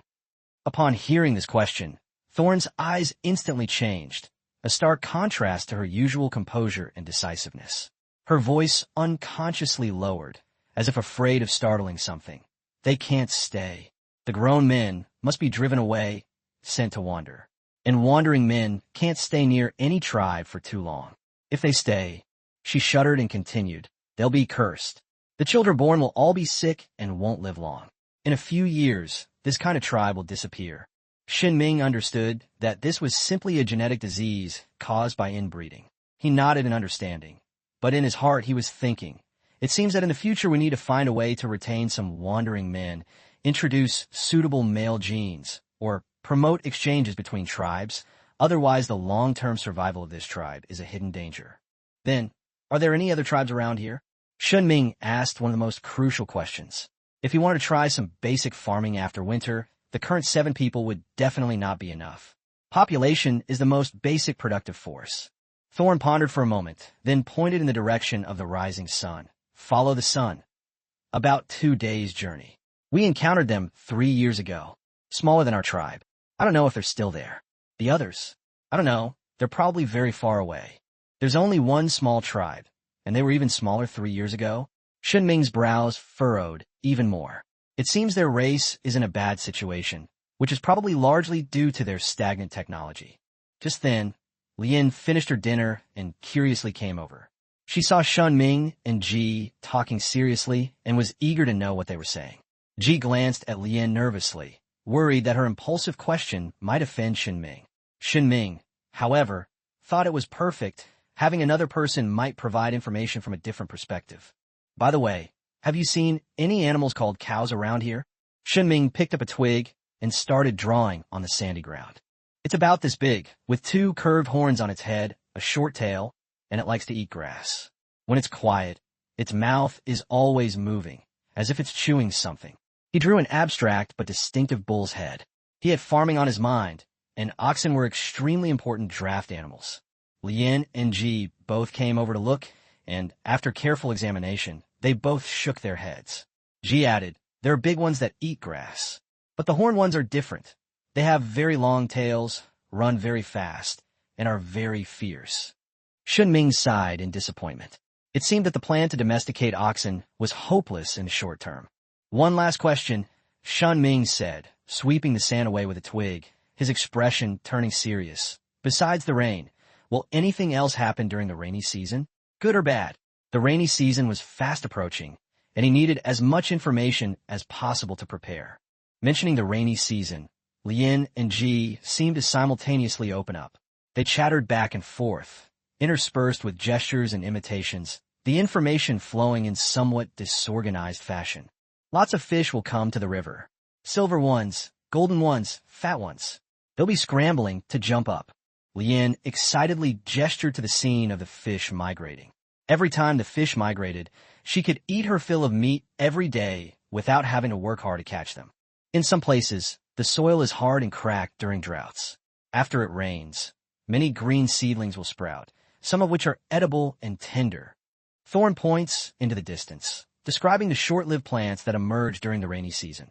These plants cannot be stored, but they are edible. The water will rise and become muddy, and some areas along the river will be flooded. Lotus makes a gesture of rising water flooding the land, so they usually stay away from rivers when it rains. There are a lot of flying insects at night, which is annoying. Thorn frowned and waved his hand. The insects didn't bite, but they would still bump into him. The feeling of being crawled on by the insects was very uncomfortable, especially at night. Some rocks have sticky things crawling out from under them. You can eat them, but they're hard to catch. Lien stuck out her tongue. Sometimes she would secretly grab those things. They tasted delicious. Sometimes the sky gets angry and makes a loud noise, like crackling or popping. Thorn imitated the sound of thunder, which to them was actually a sign of the god's anger. But now, the god was right in front of them. This night was perhaps one of the most relaxed and happiest since the four little ones moved back to the cave on the riverbank. Thorn was completely absorbed by Shen Ming's questions and had no time for their agonizing Chinese lessons.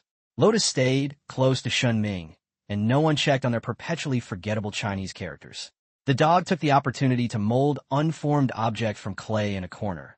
Rain and fish whispered to each other in their tribal language, and the cow was already curled up asleep on the haystack. In the dead of night, all was quiet. Shen Ming sat alone on the riverbank, far from the flickering firelight under the awning.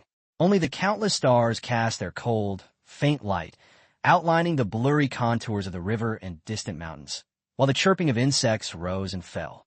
He needed to sort out his thoughts. Lien and Ji had provided a great deal of information about the rainy season, but in his view, only two things were of utmost importance. First, the fish migration season was the golden window for obtaining and mass-producing dried fish. Second, the parched wasteland he had initially crossed over to would briefly become a vegetable garden during the rainy season, and he had to go there to collect seeds of edible plants to prepare for future planting experiments. We still don't have enough manpower, Shen Ming murmured to himself, his fingertips unconsciously tracing the cool sand. Thorn was responsible for managing the tribe, teaching the children, and ensuring safety. Dew was the primary gathering force and occasional hunting resource. Lotus was a quick learner, and he had taught her many things, but that knowledge was currently useless. The four little ones were even less of a use. They needed to seize the opportunities of migrating fish and gathering seeds simultaneously, but manpower was stretched thin. His gaze fell upon the makeshift fishing trap made from a pit beside him, its water shimmering faintly in the starlight. The device could last a few more nights. Hopefully, it would bring in a few more fish. As for the wash basin, he could only pray it would survive the swollen river during the rainy season and the debris that might be washed ashore. Chapter 36 Clouds. Therefore, when we face such complex allocation problems, we can introduce the concept of unknowns. Shen Ming used a twig to draw lines on the soft sand. For example, consider this problem. A tribe has a number of men, women, and children. They consume different amounts of food each day. Given the total amount of food and the number of days, find the amount of food each person consumes each day. We can assume that the men eat X fruits a day and the women eat Y fruits a day. Lien squatted opposite him, her small hand supporting her chin, her brows slightly furrowed, her gaze closely following the movement of Shen Ming's branches, trying hard to digest these abstract symbols and logic. She only half understood what she was hearing, but she remained focused. In her eyes, the knowledge of the deity was as vast and profound as the starry sky. Although she didn't quite understand the specific use of this knowledge about X and Y, it was still better than being in a daze. At least on long, uneventful nights, this was a good way to pass the time, and it seemed to please Shen Ming. His eyes would light up when he explained it. If he had a classmate like Lien during his school days, Shen Ming would probably only feel awe. But only when he truly stood in the position of teacher did he realize how pleasant and fulfilling it was to have such a focused and inquisitive student. All right, now let's change the conditions a little. Shen Ming erased part of the calculation and continued enthusiastically. The total amount of food and the number of people remain the same, but we need to sustain them for 30 days. Furthermore, men must eat more than women, and women must eat more than children. Adults must eat at least 30 fruits a day, and children must eat at least 20. The requirement is that all the food will be consumed at the end of 30 days. So, how much should they each eat each day to meet these conditions? After speaking, Shen Ming put down the branch, picked up the sharp-edged stone shard, and turned to a clump of thorny vines laden with fruit beside him. He skillfully used a knife to cut the thorns off the vines and pulled them down by hand. While harvesting these fruits meant waiting until the following year, it was currently the most efficient way to replenish carbohydrates. While Shen Ming was focused on dealing with the thorns, and the air was filled with the sweet and sour scent of crushed berries, Lian's brain was also working at lightning speed. The concept of unknowns introduced by Shen Ming was like a key, opening a new window for her to think about complex problems, even though the scenery outside the window was still somewhat blurry for the time being. However, the questions Shen Ming posed also visibly became more tricky. She picked up a few twigs and arranged them on the ground to simulate the number of people in the fruit. After a moment's thought, a clever idea popped in her head. Why bother calculating X and Y? Just subtract the amount each person needs for 30 days at the minimum standard from the total amount, and the remaining surplus food can be freely distributed, right? To ensure men eat the most, followed by women. With children's portions remaining unchanged, just add 2/3 of the surplus food to men's portions, 1/3 to women's portions, and keep children's portions at the minimum standard. This satisfies all the conditions without solving those convoluted equations. Just as Shen Ming finished clearing the thorns from a thorny vine and was about to pick the clusters of deep purple berries, Lian's clear voice rang out with a hint of smugness. Shen Ming, I've figured it out. Men eat, women eat, and children eat 20. Shen Ming turned his head in surprise. So fast. But when he heard Lian's answer, especially the part about the child only eating 20 with no extras, he immediately understood. This little girl had used a clever trick, bypassing the equation he was asked to solve with the simplest arithmetic and the principle of distribution. He was both amused and exasperated, admiring Lian's quick wit, yet feeling it was necessary for her to master more standardized and universal mathematical tools. Your thinking is quite clever. Shen Ming first affirmed that Lian's answer was feasible in terms of the result, then changed the subject. However, Lian, what we just learned was about unknowns and equations. Your method only applies to the specific conditions of this problem. If I change the number of people, the number of days, and the minimum consumption slightly, your method might not work, or it might become more complicated. But using equations is like having a universal formula. No matter how the conditions change, as long as you follow the steps to set up the equations and calculate, you can always find the answer. So, you have to solve it again using the method I just taught you. On the way back, Lian's little mouth was pouting so high it could almost hang an oil bottle. She clutched the earthenware jar full of berries, her steps heavy. Even though her answer was quick and good, Shen Ming insisted she use some kind of equation. Wasn't that deliberately making things difficult? She felt the joy of gathering with Shen Ming was being eroded by these increasingly complex mathematical problems. Before, when she went out with Shen Ming, she could talk more and listen to him tell her interesting stories. Now, it was all calculation as they walked, one problem after another, endlessly. Shen Ming was in a good mood, observing the sky as he walked.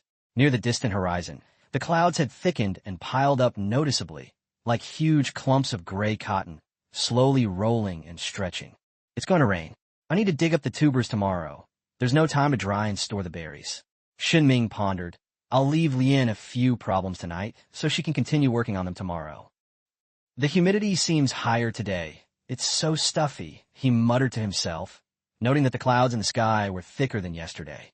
Lu, who was leading the way, only glanced back at him silently without saying a word. Her Chinese vocabulary was still too limited. She didn't understand the word humidity or grasp Shen Ming's concern about the weather. Her attention was more focused on identifying the path and being vigilant about her surroundings. Today, Shen Ming learned his lesson. He no longer dug randomly based on his gut feeling whenever he saw a plant that looked like a tuberous plant, which often ended up being fruitless. He decided to follow Lu carefully and observe how she found and determined digging locations. He watched as Lu's eyes scanned among the low bushes and grass, occasionally squatting down to gently brush aside fallen leaves or weeds, searching for specific vines or stems. Oh, so this is what sweet potato leaves look like, kind of like maple leaves, 5-pointed. Shen Ming secretly memorized it. Lu followed an inconspicuous, brownish-green vine, which had sparse, green, 5-pointed leaves with slightly serrated edges. As she walked, she used her fingers to feel the tightness of the vine's connection to the soil. Suddenly, at a not-so-obvious knot, She gently tugged at the vine, felt the resistance from the roots, and then bent down to carefully dig with a stone shard. From Shen Ming's perspective, Lu simply pulled the vine a few steps, touched it, and then resolutely dug down. Before long, she dug out a slightly thin sweet potato covered in fresh soil and rolled it to the side. "Wow, that's amazing!" Shen Ming couldn't help but exclaim. "How did you do that? How did you figure it out?" Hearing the sound, Lu turned around and glanced at Shen Ming, whose face was full of surprise. Her expression was unremarkable, as if this was a skill as natural as breathing. She pointed to the vines, then to the ground, uttering a simple syllable meaning here, before continuing to search for her next target along the vines. Shen Ming touched his nose, not feeling embarrassed at all. He finally understood that even in this primitive world, individual differences and learning tendencies were significant. Lu was clearly the type with maxed-out practical talent, but lacking interest in abstract learning and languages. But it didn't matter. He had already gleaned the key information. Those brownish-green vines with pentagonal leaves were sweet potato vines. Next, Shen Ming tried to find similar vines. Although his efficiency was far lower than Lu's, and his judgment was sometimes wrong, at least he was no longer digging blindly. On the way back, he had 3 or 4 sweet potatoes of different sizes in his jar, while Lu's jar contained more than a dozen tubers of various kinds, including sweet potatoes and other varieties. The contrast was stark, but Shen Ming comforted himself. At least the number of strategic material sweet potatoes wasn't too different, and there were no airdrops today. Digging with these stone slabs is still too inefficient. Shen Ming looked at the worn stone slab in his hand and his blistered fingers, thinking about how to improve the tool. "I need to make a hoe. But how can you make a good hoe from stone?" The image of a metal hoe flashed through his mind, but he quickly realized the harsh reality. In the short term, he could probably only rely on various polished stones. Metals are so important. Why does the Tiangong Kaiwu, the exploitation of the works of nature, discuss so many techniques, yet lack detailed mineral identification charts? Shen Ming rubbed his temples in frustration. It seemed that alongside the long-term plan of tasting hundreds of herbs, the arduous task of refining hundreds of ores would have to be added. The clouds in the sky had completely blocked out the sunlight, and the world was dimly lit, but the clouds remained grayish-white and had not turned into the thick black clouds that foreshadowed a rainstorm. That night, when Shen Ming went to the river to change the water for washing his hands, he noticed that some crocodiles had climbed onto the riverbank and were lying in a dry spot away from the water. The fishing trap, made using the water flow and the earthen pit, was unusually quiet that night. No fish were attracted to it. Animals are more sensitive to weather changes than humans. It seems the rain is really coming soon. Maybe even tomorrow, he thought to himself. The next morning, the air was so humid it was almost dripping wet, and a sense of impending storm hung over the camp. Shen Ming, seeing Lien and Lu preparing to go out to gather as usual, quickly stopped them. "Wait, the weather is definitely not right today. It feels like it could rain heavily at any moment. Are you still going out?" Shen Ming said, pointing to the gloomy sky. Lien looked at the sky, then at Shen Ming, and shook her head. He seemed to be unfamiliar with many common-sense things. "Shen Ming, rain only falls the day after the clouds are very dark and thick, blocking out the sun. Today is just cloudy. It won't rain." Her tone was very certain, with a confidence accumulated from local life experience. Shen Ming was taken aback for a moment, then scratched his head. "There's such a saying? Heaven is quite considerate, giving people a day to prepare." Although he was surprised, he decided to trust their judgment, given the animals' unusual behavior the previous night and the locals' experience. On their journey, in a patch of tall, overgrown grass, Shen Ming and his group encountered the familiar pack of wild dogs once again. The dogs, who had been stabbed by Shen Ming with his knife before and suffered the consequences, immediately arched their backs, bared their white teeth, and let out threatening growls from deep within their throats, their eyes flashing with wariness and hostility upon seeing him. Shen Ming wasn't so afraid of them anymore. He stopped, and even had the leisure to extend his palm to the few wild dogs that had bared their teeth at him the fiercest, beckoning them provocatively and shouting, "You come over here." The two sides stood facing off for a moment. Finally, after the lead dog let out a short, low bark, the pack of wild dogs slowly retreated, maintaining a wary posture, and gradually disappeared into the tall grass. "Yeah, they're quite sensible." Shen Ming smiled, and was about to tell Lu to continue walking when his gaze was drawn to the depths of the grass revealed as the pack of wild dogs retreated. There, several fluffy, round puppies were huddled together, tightly protected by several mother wild dogs. Oh my, no wonder they suddenly showed up to block our way today. Turns out they brought puppies with them. Shen Ming chuckled, understanding the unusually high level of vigilance the wild dogs were displaying today. He patted the rough trunk of a large tree next to him, looked up and shouted, "Don't hide, Lu, they're all gone." Lu was perched atop a tree trunk, staring at Shen Ming in disbelief. It turned out that long before Shen Ming discovered the pack of wild dogs, Lu had already sensed the danger with her hunter's keen senses and had scrambled up the nearest large tree at astonishing speed to escape. Her reaction and speed in climbing the tree were so fast that while Shen Ming was still wondering why Lu suddenly jumped up the tree, he was already blocked by a pack of wild dogs that had quietly surrounded him. Lu carefully slid down from the tree, brushing the bark off her hands and clothes. Her gaze towards Shen Ming was filled with undisguised confusion and curiosity.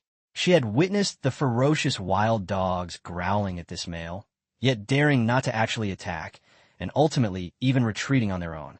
This male named Shen Ming was clearly pitifully weak and not very agile. So why were the dogs afraid of him? Was his previous display of weakness just a facade? Various questions swirled in her simple and straightforward mind. At night, the firelight flickered under the newly built awning, barely dispelling the boundless darkness and the thick, oppressive dampness. Shen Ming sat alone near the riverbank, the silhouettes of several crocodiles faintly visible in the distance, maintaining a strange, undisturbed tranquility between them. Tonight, there is no light. It's a good time for rain. Chapter 37 Rain. Large raindrops fell without warning, instantly creating small craters in the dry ground. Before the dust they kicked up could even rise, it was enveloped and suppressed by the second and third drops of rain that followed. The land, parched for so long, initially greedily absorbed the water, but soon reached saturation and could absorb no more. Rainwater gathered on the ground into countless tiny streams, meandering and merging into larger torrents, carrying mud and fallen leaves, rushing hurriedly towards the lower riverbanks. The night sky was intermittently torn apart by flashes of lightning, the pale light momentarily illuminating the wilderness ravaged by the torrential rain, only to be swallowed up by deeper darkness again. This awning, it's completely useless. Shen Ming stood at the entrance of the cave, his brows furrowed. The ground under the awning was already soaked by the rain that had swept in from the side, and the fire near the outer edge was the first to be affected, the firewood crackling and popping as it was hit by the splashing rain. Fortunately, the fire was still raging, and the orange-red light spread out in a small, warm, and hazy field of light amidst the rising steam. A soft footstep sounded. Thorn had woken up some time earlier and stood quietly beside Shen Ming. Deep inside the cave, Dew, Lotus, and the four little ones were curled up on a bed of dry grass, fast asleep, their regular breathing mingling with the sounds of wind and rain outside the cave. "Shen Ming, what are you looking at?" Ji's voice was soft, with a hint of hoarseness from just waking up.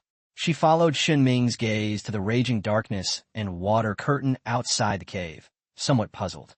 In her view, it was just an ordinary rain. Was it worth staring at for so long? Shen Ming's thoughts were pulled back to reality by her voice. He didn't answer immediately, his gaze remaining fixed on the boundless rainy night. After a moment of silence, he spoke softly, as if to Ji, yet also as if talking to himself. "Look at the power of nature. Wind, rain, thunder, lightning, mountains, rivers. We are so small in the face of it." He paused, a complex emotion creeping in his voice. "I'm thinking about how to make life less passive, better, more stable." "Nature." Ji repeated the two syllables softly. They were words she hadn't learned before. It had been a while since she had directly learned any new language from Shen Ming, only occasionally picking up a few new words from Lian. She pondered this unfamiliar combination, trying to understand its meaning. Nature is heaven and earth. It is the wind, the rain, the river, the forest, and everything that existed before we were born and is independent of our will. Shen Ming tried to explain using simple words. A cold, damp wind swept in from outside the cave. Looking at the awning swaying precariously in the wind and rain, a thought became clearer. A more proper house, one that could truly shelter from the wind and rain, must be built. This cave and its rudimentary awning were far from sufficient. Ji nodded as if he understood, his gaze also turning to the raging rain outside the cave. In just over 10 days, her life underwent a dramatic transformation, so fast it felt almost unreal. A completely new language with complex syllables and rules, a stable, warm fire that could ward off darkness and wild beasts, methods to make food soft, hot, and even more delicious, utensils called bowls and chopsticks that made sharing food orderly, and the inexplicable habit of washing hands. The gods, she whispered deeply, using the word she most wanted to call her, but upon hearing this, Shen Ming rubbed his temples in exasperation and gently corrected him again. It's Shen Ming. Shen Ming, not Shen Ming. He emphasized the pronunciation, and Jean nodded without saying anything more.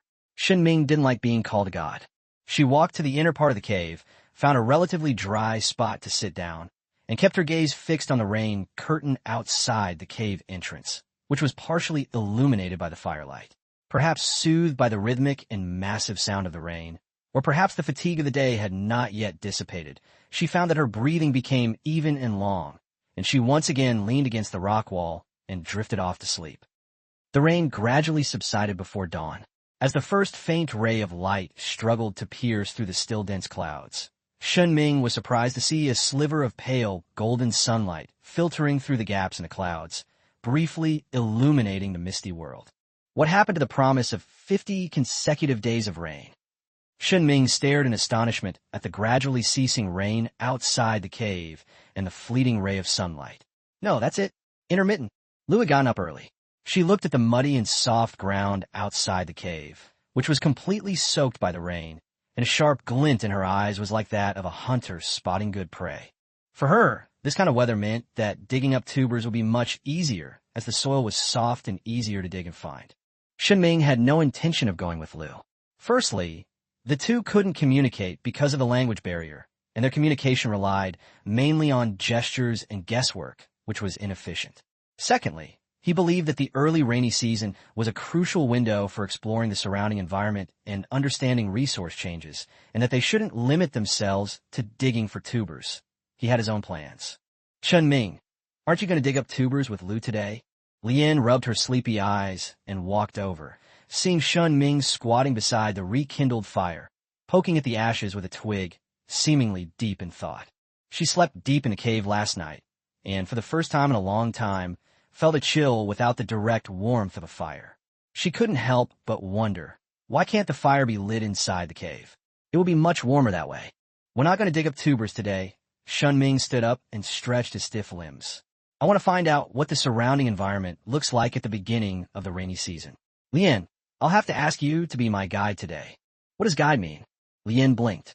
It was another new word. They're the ones who guide me.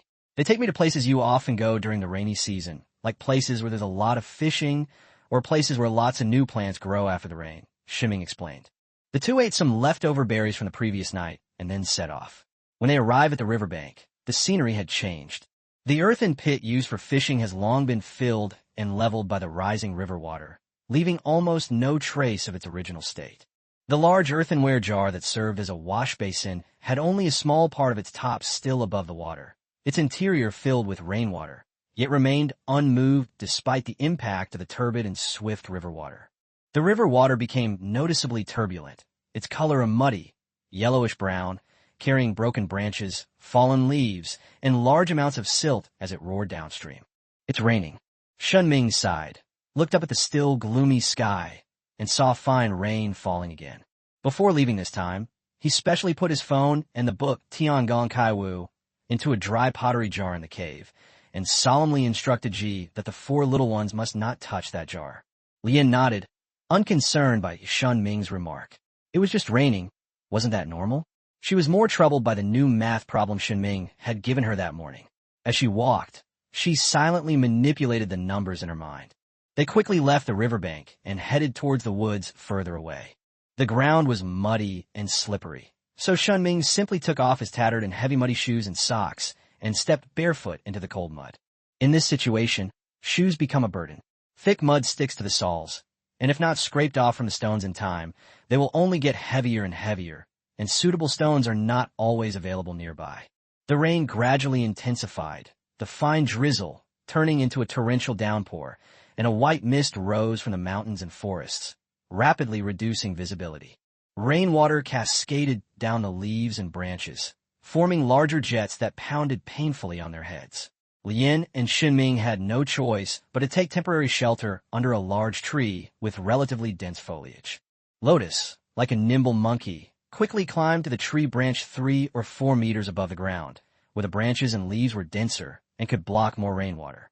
Shen Ming tried, but the slippery trunk and his clumsy climbing skills made him give up. He had no choice but to stay under the tree, leaning against the trunk and trying to shrink into the limited shelter cast by the canopy. While waiting for the rain to subside, Shen Ming, bored, casually picked a yellowish-green, bumpy, unfamiliar wild fruit from a low-hanging shrub beside him and tossed it into his mouth without even looking at it. Lien, on the tree, glanced at it, already used to it. After all, he wouldn't die from eating it. Shen Ming Gang chewed twice, and his expression instantly twisted. An extremely sharp and domineering sour taste mixed with a strong astringent sensation spread through his mouth like an explosion, stimulating his cheeks to tighten and causing his saliva to secrete uncontrollably. Tui, tui, ugh, this is a red lemon. Shen Ming hurriedly spat the biological weapon, mixed with saliva, teeth marks, and fruit pulp fragments from his mouth onto the ground, and the poor fruit rolled into the muddy water. He opened his mouth wide and swallowed large gulps of the sour saliva, feeling his entire gums protesting, the astringent taste lingering on his tongue. After recovering, Shen Ming stared at the shrub bearing green and yellow fruits, his eyes narrowing. He endured the sourness and carefully picked several more, wrapped them in a large leaf, and stuffed them into his pocket. Take it back and study it. It's so sour. Maybe it can be used as a condiment or... He pondered this in his mind. But the rain was too heavy and visibility was poor, so he couldn't see if there were any other similar plant around. Lotus! Shen Ming looked up and shouted at the tree. Rainwater filled his mouth, so he had to raise his voice. Do you all go about your activities in this heavy rain during the rainy season? The voice was somewhat distorted by the rain. What? Lien tilted her ear, but the sound of the rain was too loud to hear clearly. I'm telling you, did you guys always go out in this heavy rain to find food before? Shen Ming practically shouted. This time, Lien heard her clearly. She nodded vigorously from the tree and responded loudly. Yes. When it rains heavily, it's good to stay in the tree for a while, just like now. When it rains heavily, other animals also take shelter from the rain and don't come out much. So, it's actually safer. Safety. Shen Ming paused for a moment, then realized that for primitive people who needed to be constantly vigilant against predators, bad weather did indeed reduce the probability of encountering large and dangerous animals to some extent. So, where are we going? He asked, wiping the rain off his face. Go. To the place where we catch fish. There are lots of fish during the rainy season. Lien shouted. The torrential rain drowned out most of the sounds in the world and blurred their vision. They could only communicate through these intermittent shouts. The so-called shelter from the rain, under this tree, is extremely ineffective. The rainwater gathers along the branches and leaves, and when it falls, it becomes larger droplets that are just as cold when they hit you. After an unknown amount of time, the rain finally subsided, turning from a torrential downpour into a moderate drizzle. The sky remained heavily shrouded in thick, grayish-white clouds, obscuring the sun and making it impossible to judge the approximate time by the shadows cast by it.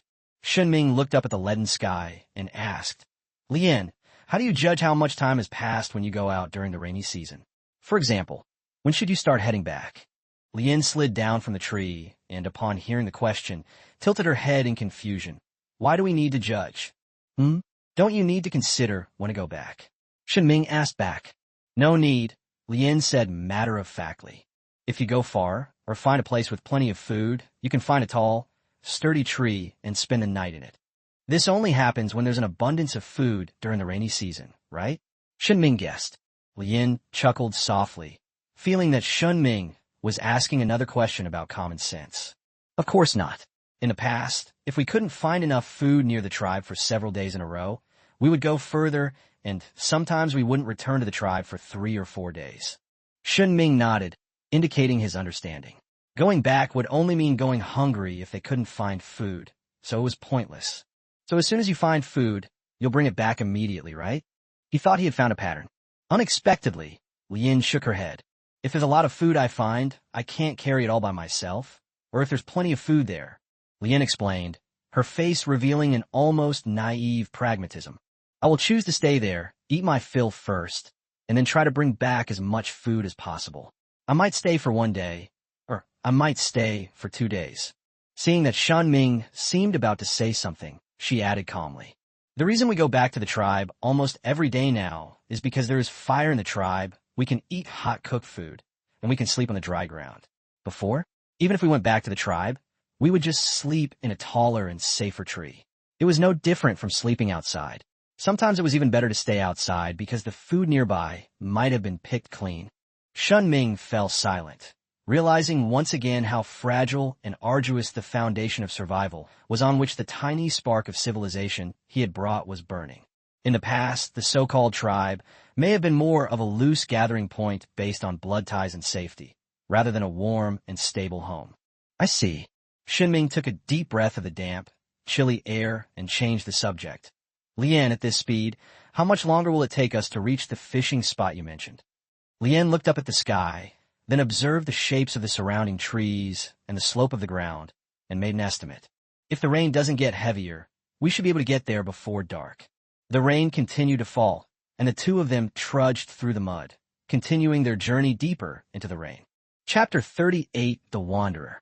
As night fell completely, they ultimately failed to reach the fishing spot Lien had mentioned before the last rays of dawn disappeared. This delay was largely thanks to when, while passing a stream that had become swollen with rainwater, Lien's eyes suddenly lit up. She rushed straight to the stream and deftly picked up several translucent, soft, strange creatures resembling large slugs from under the wet stones and among the decaying leaves. Shen Ming felt a sudden chill run down his spine, and his stomach twitched reflexively. Is it really edible? Shen Ming watched as Lien unhesitatingly put a wriggling slug into her mouth, even squinting her eyes in satisfaction. Her expression as if she had just witnessed a scene from a horror movie. Lien nodded vigorously, handing the other one to Shen Ming with clear and determined eyes, earnestly urging, "Delicious. Sweet." Watching the gelatinous creature wriggling slightly on Lien's fingertips, shimmering with a moist luster, Shen Ming was torn between his inner turmoil and his own conscience. Finally, under Lien's demonstration and urging, he closed his eyes with a near-martyrdom mentality and barely managed to pick up a strand with 2 fingers. The cold, slippery, and elastically resistant touch made his scalp tingle. He didn't dare to look closely, let alone imagine the scene of this thing exploding in his mouth. With a determined heart, he closed his eyes, tilted his head back, and swallowed the wriggling slug whole, trying to end the torture as quickly as possible. However, the expected fishy or strange taste did not appear. Instead, a sweet taste, similar to diluted honey water or melted syrup, first spread in the throat, quickly dispelling the psychological discomfort. Is it really sweet? Shen Ming opened his eyes in surprise, subconsciously smacking his lips to confirm that the lingering, pleasant sweetness was not an illusion. The outermost layer of slime that he found repulsive was actually the source of the sweetness. Seeing this, Lien revealed a smug smile that said, "See, I didn't lie to you." In her simple understanding, Shen Ming was just someone she had never seen or eaten before. Anyone who had tasted it would love this rainy season limited delicacy. Now, Shen Ming's curiosity and adventurous spirit were completely ignited. He forgot his initial resistance and followed Lien with great interest, turning over stones in the babbling brook, searching for more of these magical creatures. They discovered that these creatures, which Shen Ming temporarily named sugar worms, preferred to gather under rocks in areas where the water flow was relatively calm, and their body colors ranged from translucent to pale green. Now that it was confirmed to be edible and delicious, Shen Ming decided to savor it properly. He carefully put a pale green sugar worm into his mouth, and this time he didn't swallow it whole, but gently bit it open with his teeth. After a subtle burst of flavor, a cool, minty taste bursts in your mouth, blending perfectly with the sweetness of the outer shell's sticky texture, creating a wonderful, multi-layered taste, like a natural fruit mint. Each one tastes different. Lien added excitedly from the side, her eyes curving into crescents. This was the little feast she looked forward to most every rainy season. These sugar worms are not found everywhere. Some streams have them, while others do not, and streams that had them last year may not have them this year. Whether you encounter them or not depends entirely on luck. Upon hearing this, Shen Ming became even more interested and immediately tried another one. The filling of this one has a distinct lime flavor, which is tangy and refreshing, and is one of his favorite flavors. He longed for the convenience of buying oranges at the supermarket with his portable fruit knife and immediately cutting them open to enjoy them before he traveled through time. That's great. Let's catch some more and take them back. We can eat them slowly, Shen Ming suggested excitedly, as if he had discovered a treasure trove in a new continent. But Lian grabbed his wrist and shook her head. No, they die very quickly out of water. After they die, the taste changes and they become unpalatable. Her tone was filled with regret. Shen Ming looked down at the last sugar worm in his palm. Sure enough, compared to its previous liveliness, its wriggling had become weak and slow, and its life signs were fading. Seriously? They live such delicate lives? How do they survive normally? Shen Ming muttered to himself, now deeply regretting not bringing a clay pot with him.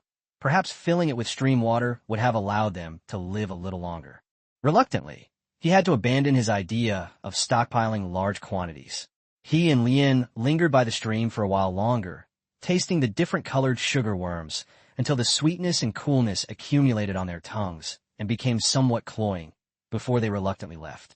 In just a short while, Shen Ming had tasted at least 7 or 8 different flavor combinations, some of which were even difficult to describe using the fruits or spices he knew, but each one was surprisingly delicious.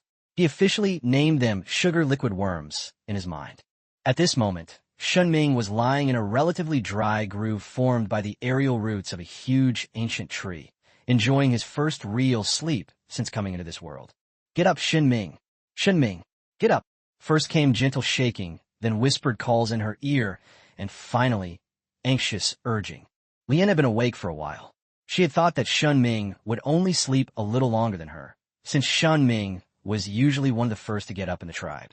But today was clearly an exception.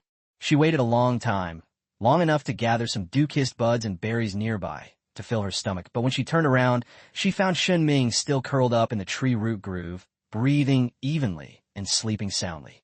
If it weren't for the rhythmic rise and fall of his chest, proving he was still alive, Lian would almost have worried that he had been poisoned by eating random things every day. Hearing the constant calling in his sleep, Shen Ming reluctantly and laboriously opened his heavy eyelids. Lian's magnified face, filled with worry and urging, came into view. For a fleeting moment, a look of bewilderment and sadness flashed across Shen Ming's face. He had just had a long and vivid dream, a dream of everything ordinary yet warm before he transmigrated.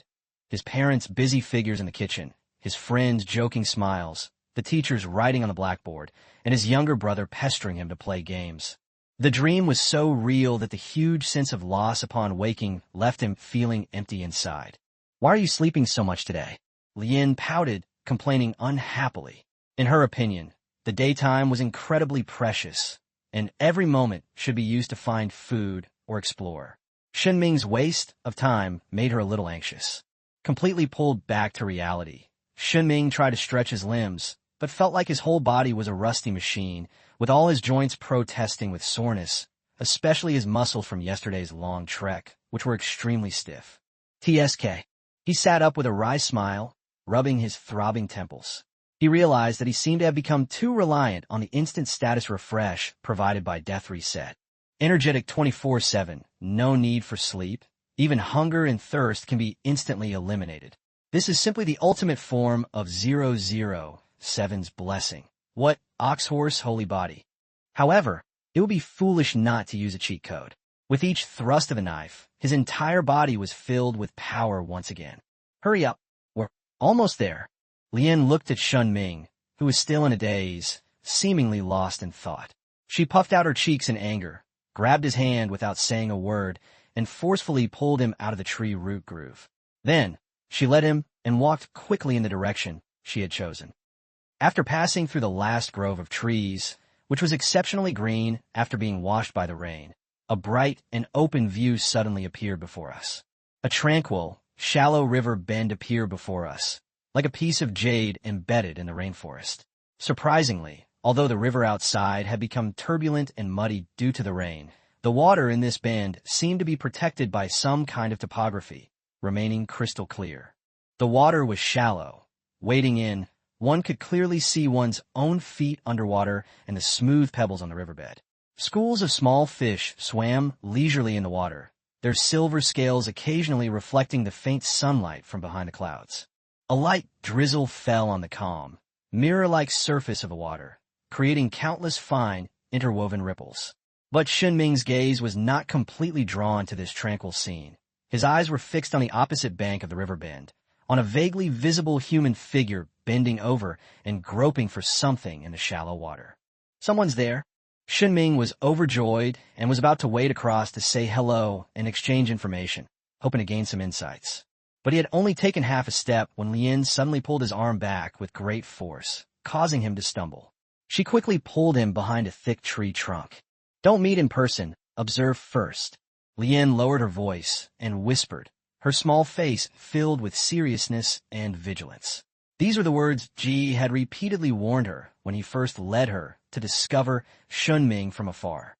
Why? Shen Ming was somewhat puzzled and asked in a low voice. In his opinion, encountering other humans was a good thing. They could communicate, exchange information, and even share resources. Perhaps they could even be absorbed into the tribe to increase the labor force. Lien's brows furrowed tightly, and her eyes revealed a sharp wariness rarely seen in Shen Ming, a wariness typical of those who survive in primitive times. Some homeless people are very bad. They will kill and steal. You have to observe whether they are bad or not. The men are very strong, and we can't beat them. Her explanation was concise and direct, revealing the most basic survival logic when facing strangers in a primitive environment lacking law and order, caution and assessment of threats. Shen Ming suddenly understood and nodded. That made sense. Just as he was about to discuss with Lien how to observe, he caught a glimpse out of the corner of his eye that the figure on the other side of the river seemed to have noticed the commotion. The figure stopped what it was doing, stood up, looked in the direction where they were hiding, and began to wade through the water, walking straight towards them. Shen Ming's heart tightened, and he pointed to the figure that was getting closer and closer. "It seems he has already discovered us. Why don't you hide in a more secluded place? I'll go out and try to communicate with him." He patted his chest and gave Lien a reassuring look. "Don't worry, I won't die." A flicker of struggle and hesitation crossed Lien's face. Had she been discovered? Why? Where could she hide? Climbing trees is effective against wary animals, but its effect is limited against other tree-climbing animals with better eyesight. The surrounding shrubs and tall grass are not particularly dense. She glanced at Shen Ming's calm expression, then at the approaching, hairy, stocky male figure, and finally bit her lower lip, shaking her head vigorously. "No, I believe you." She chose to stay, standing half a step behind Shen Ming. Her small hands unconsciously clenched the hem of Shen Ming's tattered clothes, then loosened, her body slightly tense, like a small animal ready to face danger at any moment. Shen Ming sensed her nervousness and trust, which warmed his heart and gave him a greater sense of responsibility. He took a deep breath, composed himself, and calmly stepped out from behind the tree trunk, forcing what he considered to be the friendliest and most harmless smile on his face, while raising his empty hands to indicate that he had no weapons. He walked towards the homeless man, stopped about 5 or 6 meters away, and began to try to communicate. "Hey bro, can you understand me? Let's talk." He tried to speak slowly, using gestures as he said, "You help me with the work, and I'll give you food and a wife." He then gestured to the actions of eating and women, attempting to attract the other party with the most primal exchange of benefits. Upon closer inspection, the man did indeed fit the description of a homeless man. He was considerably taller than Ji and the others, but nearly a head shorter than Shen Ming. Its entire body was covered in thick, muddy, dark brown fur, with only the face showing relatively sparse fur, revealing its rough features. He held a sturdy wooden stick with a slightly thicker end in his hand, his eyes warily and coldly scrutinizing Shen Ming. He did not give any clear response to Shen Ming's series of words and gestures, but just stood there silently, like a furry wall that exuded a sense of oppression. Shen Ming's heart skipped a beat. As expected, they couldn't communicate. He scratched his head helplessly, preparing to turn back and call Lien out to try communicating in her tribal language. However, just as he turned to the side, turned back, and his gaze left the homeless man. He saw Yin's eyes widen suddenly, filled with extreme terror. Her small mouth opened, as if she was screaming something with all her might, but the sound seemed to be blocked by the thick air and had not yet reached Shen Ming's ears. Bang! A dull, sharp pain shot through the back of my head. The entire world was instantly swallowed up by an irresistible darkness. In the last instant before his consciousness faded, Shen Ming only had time for a blurry thought to flash through his mind. Damn, a sneak attack. No sportsmanship. Chapter 39 Mountain. My name is Sean. More than a dozen rainy seasons have passed since I was driven out of the tribe by the mothers with stones and sticks. Time has left its mark on me, but it has also given me gifts. When I was first kicked out, I was a thin, flustered young boy who would tremble even when facing a fox alone. Now, even when facing a fully grown wild boar with sharp tusks, I am confident that I can handle it and even turn it into my food. It's the start of another long rainy season. The air is humid, prey hides, and scents are washed away by the rain, making them hard to track.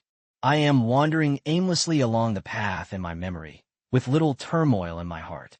In the last small village I passed through, I only stayed for 3 days, helped them drive away a small pack of harassing stray dogs, shared a few meals of meat, and then was invited away again amid silence and vague rejection.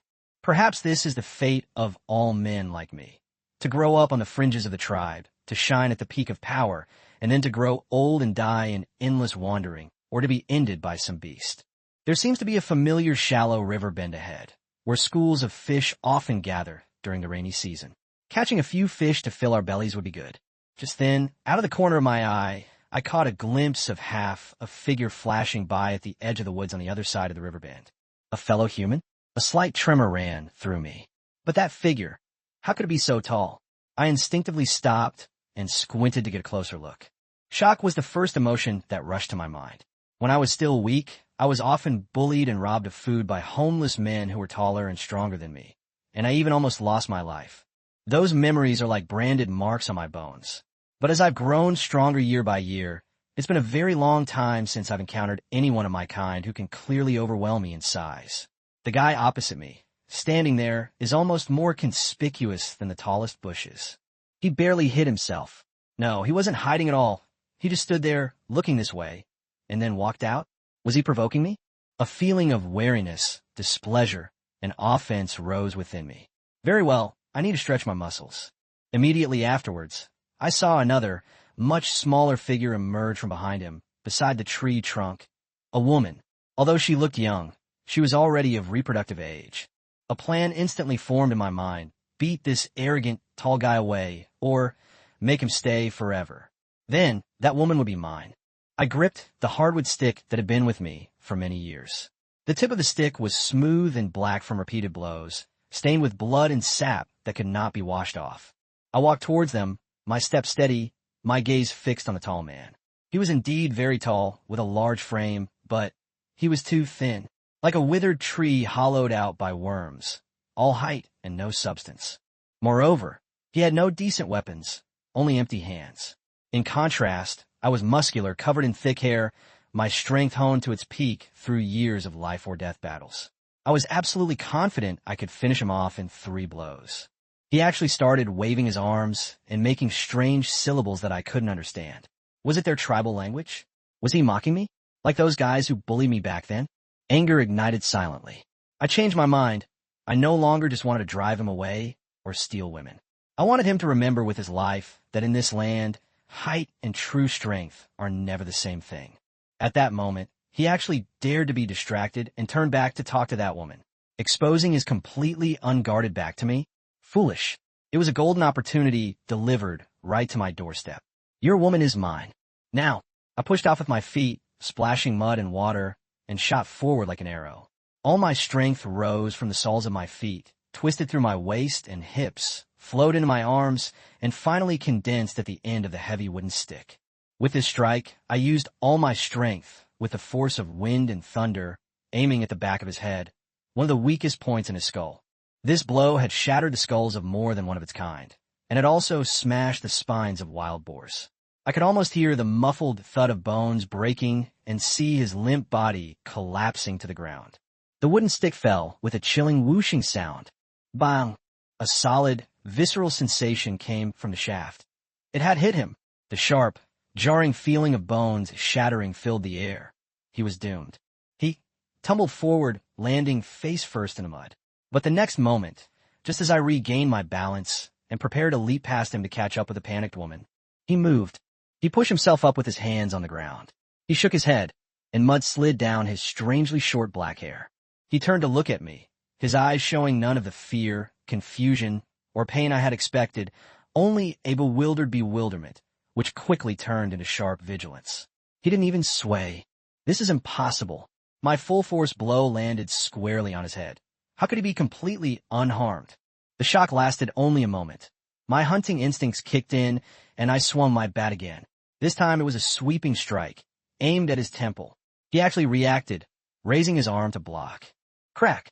It was the clear sound of bone breaking. His forearm bent at an odd angle. Ah! I let out a low growl, a gesture of acknowledgement. You took 2 hits from me, lost an arm, and are still standing. You're better than most guys.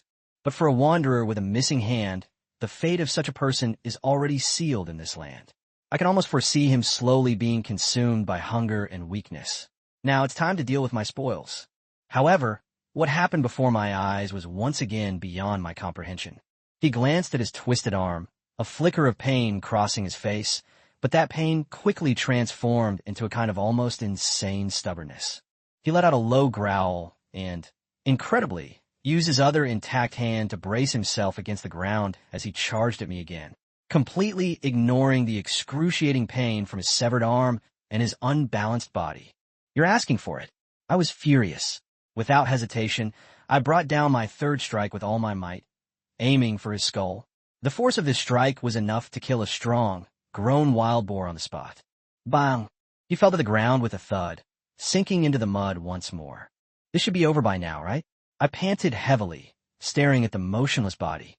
The continuous bursts of power had taken a toll on my stamina. But, after a few breaths, the corpse began to convulse again. Then, to my disbelief, he once again supported himself with his arms, swaying as he stood up. Wait, wasn't the arm he used to block broken? How come it looks completely intact? Fear, for the first time, washed over my heart like an icy stream.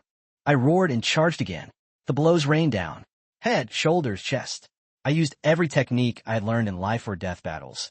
Each strike aimed to kill or maim. He kept falling and getting up.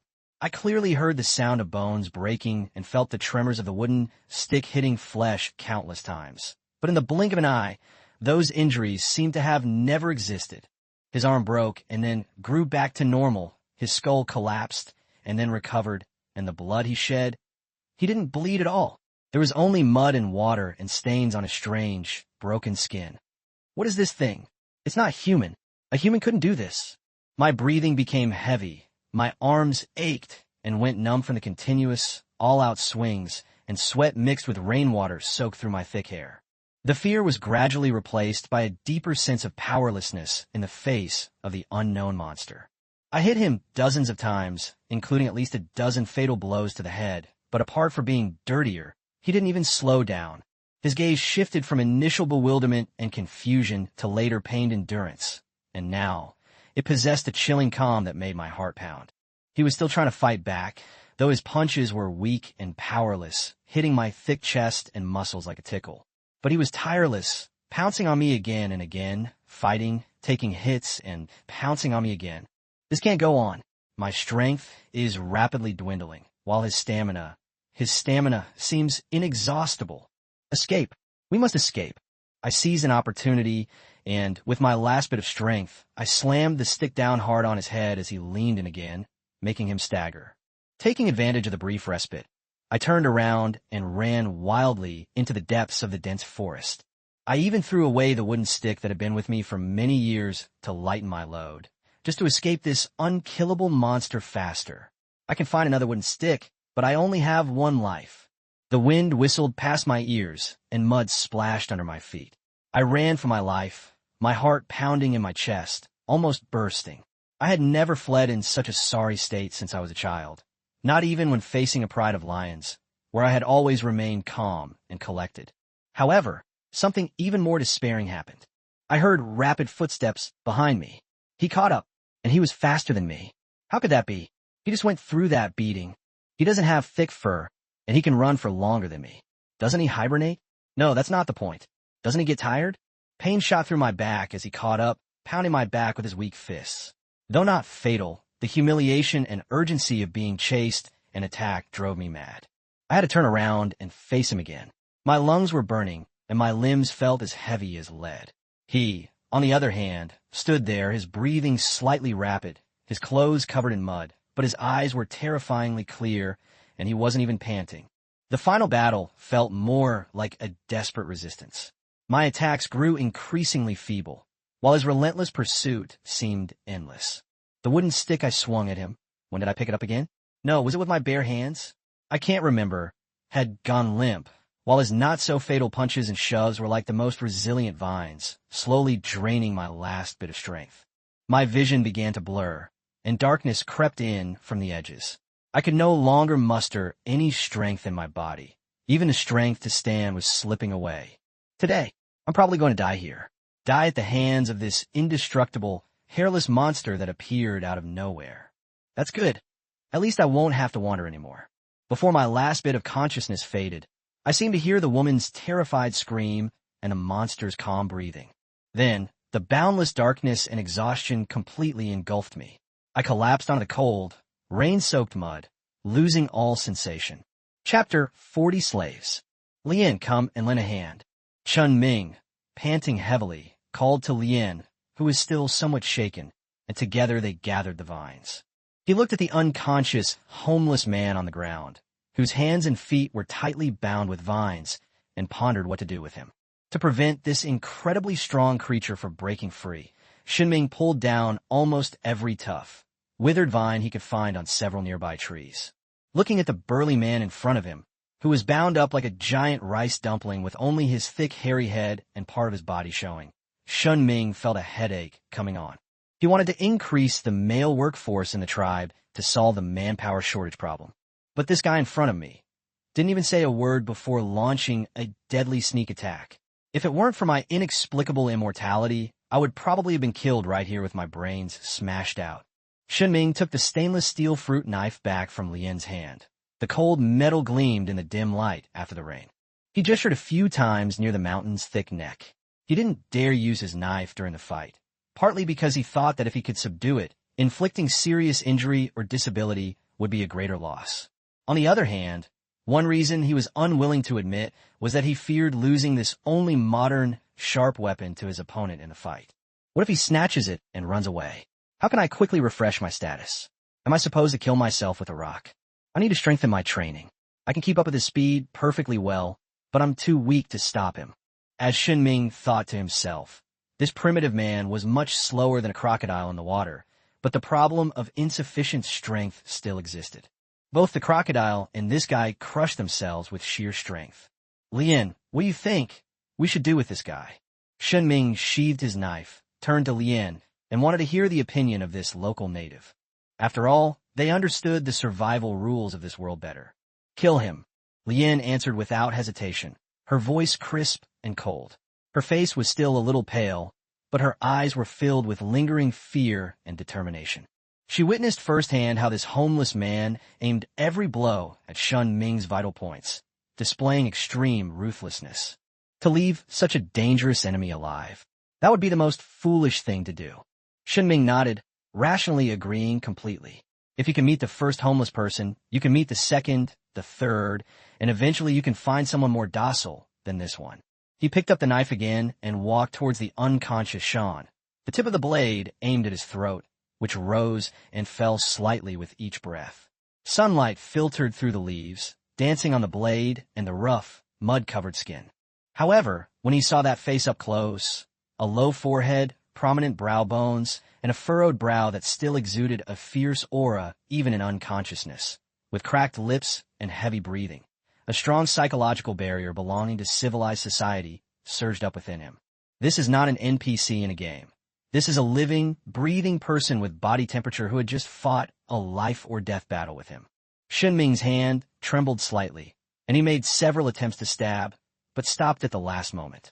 He clicked his tongue in annoyance, and simply turned Shan's heavy body over, so that his face was down, as if this would reduce some of the psychological pressure. Facing the unsuspecting back of the neck, Shen Ming tried again. But the instinctive resistance to ending the life of an unconscious person with his own hands, and the deep-seated resentment of having finally won but only getting a corpse, prevented him from actually stabbing the victim. No matter what, he's a strong, able-bodied man. His own life isn't worth much. He could just die a few times and get another worker in return. Isn't that a huge profit? Although this guy was fierce, his attacks were brutal and direct, making Shen Ming's death process less drawn out. Besides, the tribe was currently in dire need of a strong laborer who could carry heavy loads and do manual labor. Killing him and finding another one would take forever. Lien watched from the side, frowning. Shen Ming's hesitation was incomprehensible to her. An enemy is an enemy. If she didn't kill him, was she supposed to wait for him to wake up and then strike her again? Without waiting any longer, she bent down and picked up a sharp-edged stone from the ground. Weighing it in her hand, a resolute glint flashed in her eyes, and she was about to smash it down on the back of the mountain, clean and efficient, eliminating any future trouble. Wait! Shen Ming hurriedly raised his hand to stop her, and the stone almost hit his arm. I have a new idea. Lien stopped what she was doing, tilted her head, and looked at Shen Ming with a probing gaze. What strange idea was he going to come up with this time? From this moment on, Shen Ming cleared his throat, as if announcing a major decision. He is our slave. Slave? Lien repeated the two unfamiliar syllables, her brows furrowing slightly. It means that he specifically helps us do the dirtiest, most tiring, and most dangerous work, such as moving very heavy logs, digging hard soil, and exploring places where there might be wild animals. And we only give him the most basic food to keep him from starving as payment. Shen Ming tried his best to explain this exploitative relationship in a way that Lien could understand. However, Lien's next words were like a bucket of cold water, extinguishing his newly ignited enthusiasm as a slave owner. But what if he runs away? We can't keep him tied up like this forever, can we? What if he runs away? Her voice was low, carrying a stern warning. He would know the direction of our tribe, and that we are not many people. It would be too dangerous for the tribe to have a resentful, knowledgeable, wandering man roaming around. He would be like a wild dog in the shadows, ready to pounce and bite at any moment. Shen Ming's expression changed. Lien's concern hit the nail on the head. He had only been thinking about how to use this labor force, but had overlooked the most fundamental issues of safety and control. This mountain looks like a fierce and powerful creature. Once he escapes, he'll be a major threat. I might not be afraid of his sneak attacks, but what about Thorn, Lotus, Stew, and the four little ones? Am I supposed to keep an eye on him 24/7? So let's just kill him. Lien raised the stone again. Wait! Shen Ming stopped her again, his mind racing. How about this? We give him a chance, and also give ourselves a chance to observe. He had a compromise in mind. Let's see what he chooses after he wakes up. If he doesn't plan to run away and stays with us obediently, we might keep him around. But if he wants to run away right away, Shen Ming's eyes turned cold. Then we'll do it your way. He then added, I'll hold him down. You do the work. He carefully untied the vines binding his ankles, but the rope on his wrists remained firmly bound, and he extended the other end of the rope, securing it securely to the trunk of a thick tree a few meters away. In this way, the primitive man could have a certain range of movement, but he could not escape quickly unless he could break free of the vines. But Shen Ming thought that was impossible. Then, Shen Ming picked up the heavy wooden stick covered in mud and dried blood, and weighed it in his hand. It was indeed quite heavy. He pulled Lien along and hid behind another large, leafy tree not far away, observing intently. Time passed slowly in the damp air, about an hour later. Finally, the mountain on the ground let out a heavy groan. Its eyelids fluttered, and it slowly opened its eyes. The first sensation he felt was aching all over and a feeling of utter exhaustion, a natural reaction after losing consciousness from exhaustion. Then, he realized he was still alive, and his hands were bound by vines. He tried to move his wrist. The vines were tightly bound, but with his strength, he could easily break free with a little effort. He was initially puzzled, then cautiously looked around. Where are they? Where is that unkillable monster and his woman? Sean quickly spotted the two hiding behind a tree not far away, thinking they were well concealed. Why? Why didn't the victor kill himself, but instead just tied him up and watch from the sidelines? In a life of wandering, The loser is either driven away or killed. There is never a third ending. Completely bewildered, he simply stopped moving, sat down with his back against a large tree, knowing that being watched like that would make it difficult to run away. Behind the tree, Lien lowered her voice, unable to hide her surprise. Shen Ming, why? Why isn't he running? The rope wasn't very tight, and there was no one watching him. Shen Ming revealed a satisfied expression and whispered, "Good sign. This means he's either been beaten into submission, is weighing his options, or has other plans for us. In any case, the fact that he didn't run away immediately gives him room to maneuver. He secretly planned out the next steps for taming the enemy. Lien, go and gather some berries or edible shoots nearby. I'll keep an eye on him here," Shen Ming instructed, wanting to meet this prisoner of war alone. Lien nodded and silently disappeared into the bushes beside her, like a nimble little deer. Shan keenly sensed the woman's presence fading away, but he remained motionless. What was that tall male planning? Why didn't he leave with him, or simply come and kill him? He closed his eyes, ceasing his thoughts. A loss was a loss. His life was in someone else's hands, and overthinking was pointless. However, if the other party truly approached with the intention of killing him, his strength and the ability to break free of the vines in an instant might still offer him a final surprise. Of course, Shan also knew that without his weapons, his surprise against that unkillable monster was probably pitifully small. "Wake up, it's time to eat. After you finish eating, come with us." Shen Ming's voice interrupted Shan's dozing. He felt a few light taps on his cheek, opened his eyes, and saw Shen Ming squatting in front of him, holding a few wild berries still covered in water droplets. "You're really carefree. You can even fall asleep like this." Shen Ming muttered something and stuffed a berry directly into Shan's slightly open mouth. Shan chewed it unconsciously, the sweet and sour juice spreading in her mouth. As he ate, he scrutinized Shen Ming with a wary and inquisitive gaze. Up close, the male was even stranger. His skin was so smooth it was almost hairless. His facial features were different from those of people he had ever seen, and his skin was tattered but had a peculiar texture. Seeing that Shan did not resist, or even try to bite his own fingers, Shen Ming felt reassured and even more convinced that his forceful deterrence had worked. He nodded in satisfaction, fed the dog a few more berries, and thought to himself, "It seems I've beaten him into submission. He knows that there's no good outcome for resisting. The most crucial step has arrived." Shen Ming stood up, tightened the vines connecting Shan's wrist to the distant tree, and gestured for him to get up. Then, Shen Ming made a bold move. He turned around, with his back to the mountain, grabbed one end of the vine, and started walking forward. He exposed his back completely to the enemy he had just fought to the death with. At the same time, he gestured with his eyes for Lien, who had followed him, to walk a little further behind the mountain. Shan's heart skipped a beat. An opportunity. A golden opportunity. At this distance, in this position, if he just struggled, the vines would likely snap or slip from Shen Ming's grasp, and he could immediately dart into the nearby dense forest. With his familiarity with the terrain and his counter-surveillance abilities, the probability of escape was high. His muscles tensed instantly. Power began to gather in his arms, and his sharp gaze swept across Shen Ming's back in front of him and Lien's position to the side and rear, calculating the best route and timing for breaking free, turning, and sprinting. However, just a second before he was about to exert his strength, his gaze swept over the petite woman to his side and behind him. The way she walked, her wary but unprofessional way of observing, a thought flashed through my mind. Their hiding skills were so poor, and although the male was indestructible, his fighting skills and strength were really lacking. How did they survive in the dangerous wilderness, and the woman didn't seem to have suffered from severe hunger? Could it be that there's a legendary great tribe behind them? The mountain's understanding of the great tribes is limited to legends and scattered traces.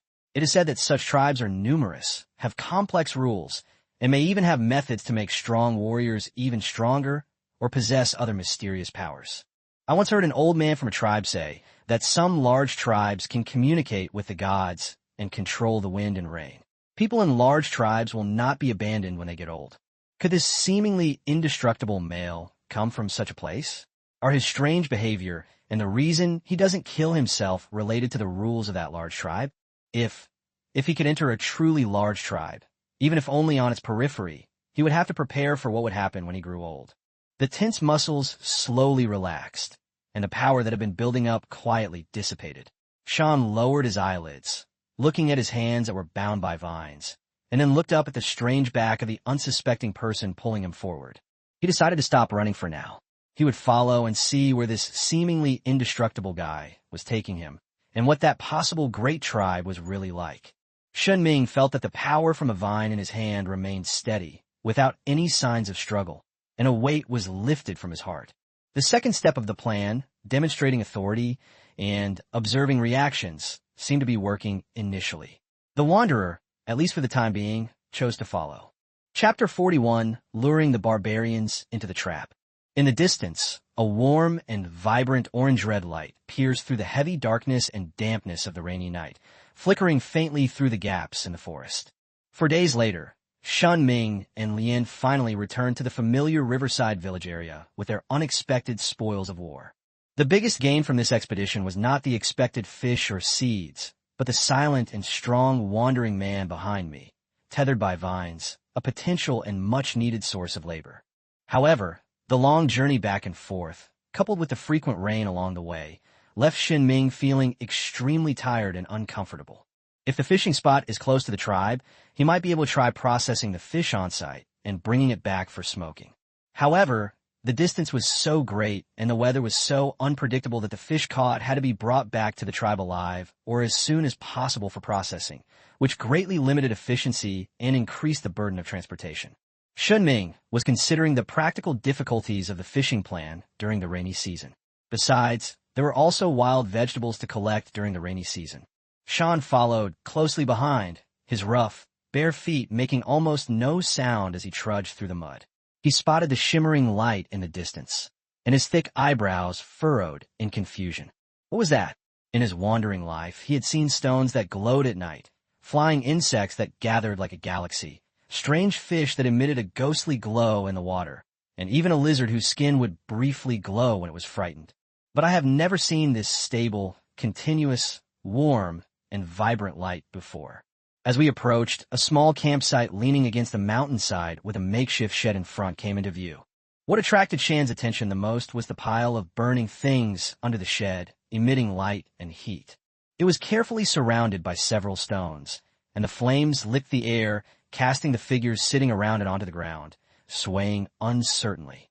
Shan's eyes widened suddenly, his steps faltered involuntarily, and a barely audible gasp escaped his throat. What is this? It's like the smallest fragment of the sun falling to the ground, dispelling the darkness and chill, yet it can be so close. This was completely different from the cold, faint, or eerie luminous objects he remembered. After the initial shock, an instinctive curiosity and greed quietly arose. If only I could take a little of this little sun with me. But as his gaze swept across the entire camp, assessing potential threats, his mood quickly cooled. This was not the kind of large tribe he had previously guessed, or even vaguely hoped for. Within sight, besides the tall man escorting him and the girl, he only saw a noticeably older, robust woman and 4 obviously underage children. There was also a slightly older girl inside the cave. All in all, there were only 4 adults with combat strength, one of whom was a strange, tall guy whom he had just defeated. Shan's eyes regained the indifference and calculation of a wanderer. It wasn't a large tribe. The population was small, and it seemed that the only adult male was that unkillable monster. The threat level against him had been greatly reduced. He quickly adjusted his plan. First, he would feign compliance, observe the secrets of this little sun, and their patterns of vigilance. When the night was deep and everyone was asleep, he would find a way to steal some things to keep the little sun burning, and then quickly disappear into the rainy night. With this, the cold of the night and the threat of wild animals will be greatly reduced. Shen Ming had no time to pay attention to Shan's complicated thoughts. He plopped down on a dry rock by the fire, eagerly taking off his soaking wet and muddy tattered shirt and jeans, leaving only his equally damp underwear, and moved closer to the flames to dry. Steam rose, carrying the smells of earth and sweat. The dampness of the rainy season was pervasive. Although resetting could refresh his physical condition, the feeling of clothes clinging to his skin, cold and sticky, still made him miss the dryer and the warmth of the room. As he warmed himself by the fire, he glanced at Shen, who had been led aside by Lien and was also soaking wet but seemed completely unconcerned. He thought to himself that he needed to solve the basic survival and management problems of this new labor first tomorrow. Thorn walked over, her gaze carefully scrutinizing Shan's strong physique, carrying the sharpness of a tribal chief assessing potential risks and values, mixed with a woman's instinctive scrutiny of a provider of superior genes. Lien quickly explained to her roughly. Shen Ming captured them. They're slaves, used for work. Jean nodded, indicating that he understood. This wanderer called Mountain was stocky, with muscles clearly defined in the firelight. Although he was much shorter than Shen Ming, he possessed a strength and wildness honed by the cruel selection of nature that Shen Ming lacked. It's the rainy season now, traditionally the best time to conceive, with relatively abundant food and a suitable climate. A calculating glint flashed in Thorn's eyes. She had to make the most of this time before finally driving him away. She, Luna, and Lien needed to get offspring from the strong male as soon as possible. However, he was, after all, Shen Ming's spoils of war. Ji walked over to Shen Ming, who was warming himself by the fire, and cautiously offered her thoughts. Shen Ming, he's very strong. It's the rainy season now, a good time for breeding. Can I, Lien, have children with him? Her tone was natural, as if she were discussing where to gather resources that day, carrying a primitive and pragmatic survival logic. However, she encountered the first clear and intense anger she felt from Shen Ming since she met him. Absolutely not. Without thinking, Shen Ming blurted it out, his voice unconsciously rising a few decibels, startling everyone around the fire who turned to look. His face showed undisguised opposition. What a joke. In his eyes, Lien was still a child, the student with the strongest learning ability, and had to be protected. Furthermore, one man with multiple women? Putting aside the emotional foundation, the health risks alone made his scalp tingle. If he were to contract any disease, it would be a catastrophic disaster in this small tribe. But he also realized that his reaction might have been too strong, and that a complete rejection might cause Ji to become even more confused or resistant. He took a deep breath, trying to calm his tone, and added, "Listen, Thorn, it's not entirely impossible, but it has to be done according to the rules I brought." His mind raced, trying to introduce a simplified version of modern marriage ethics in a way they could understand. You, or Lu, only one of you can marry him. Marry? Ji repeated the new word, his brow furrowed. It's a deal, that you can only have children with him, and not with other men. Conversely, he can only have children with this married woman, and not with any of you. Understand? Shen Ming tried to explain the concept of exclusive partnership. He thought that it was necessary to eliminate the possibility of inbreeding at its root, and to promote relatively fixed monogamy as a necessary step. He didn't want to see a large number of children with genetic diseases appear in the future tribe. That would be like frantically drawing cards in a card pool where 99.99% of the cards are useless. It would be a recipe for disaster. Thorn's face showed obvious confusion and doubt. She shook her head vigorously. Why can only one? It's inefficient. What will we do if he leaves? In her view, the optimal solution is to concentrate on using superior genes to rapidly increase the population, while monopolization and loyalty are unfamiliar and inefficient concepts. Shen Ming felt a wave of helplessness, rubbing his throbbing temples. How could he possibly explain eugenics and basic family structure to a primitive man living within a completely different ethical and survival framework? Talk about genetics directly? That would be like casting pearls before swine. Just as he was racking his brains and almost giving up, a bold yet somewhat shameful idea popped into his head. He cleared his throat, lowered his voice, and looked at Thorn with a tentative, mysterious tone. Ahem, Thorn, did you think I was a god before? He took a gamble, betting that the confusion between the pronunciations of Shen Ming and Shen Ming before Ji was not entirely a language barrier, but rather a projection of some kind of awe in his heart. As soon as the words left his mouth, he felt his face burning. He quickly closed his eyes, his heart pounding. What if he guessed wrong? Wouldn't he be so embarrassed that he'd have to dig out a 3-bedroom apartment with his toes? Was he really going to pretend to be a charlatan? Unexpectedly, upon hearing this, Thorn showed no doubt. Instead, his eyes suddenly shone with an astonishing light, a mixture of awe, relief, and ecstasy. She immediately took a small step back, lowered her head slightly, and said in a more respectful, even trembling, tone. Yes, your knowledge is like the starry sky. It changes our lives. It doesn't die. It's like the God in the old stories my grandmother told me about. She finally received confirmation. The deity himself admitted that he was indeed a god. Shen Ming secretly breathed a sigh of relief, opened his eyes a crack, and saw Ji's reaction, which put his mind at ease. You guessed right. Although playing the charlatan made him feel a little uneasy, it was the fastest way to unify thinking and implement necessary reforms at the moment. He immediately straightened his back, and despite the somewhat comical sight of him only wearing wet underwear, he tried his best to make his expression solemn and dignified and began to convey the divine message. Since you know, then I will tell you. In the past, any man left in your tribe would be cursed, his children would not live long, and the tribe would disappear. That's because you didn't follow the rules I set. You married indiscriminately, had children too young, and didn't have stable partners. His voice was deliberately lowered, carrying an air of unquestionable authority. Thorn jerked his head up, his face filled with shock and realization. So that's it. The nightmare that had plagued the tribe for years stemmed from this. It was because they had violated a law ordained by the gods long ago, yet unknown to anyone. Therefore, I have come among you, bringing fire, knowledge, a new language, and new tools to correct these old habits that displease me.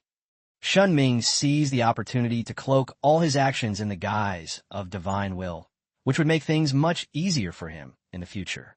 Thorn nodded vigorously, his eyes becoming incredibly devout and obedient. So that's how it is. No wonder the gods taught us to use chopsticks, to wash our hands, and forbade us from eating meat with our bare hands. These are all habits that the gods dislike. Therefore, regarding this male, Shen Ming pointed to a mountain not far away that seemed to be in a daze, but was actually listening intently, even though it couldn't understand what he was saying. You and Liu can compete fairly.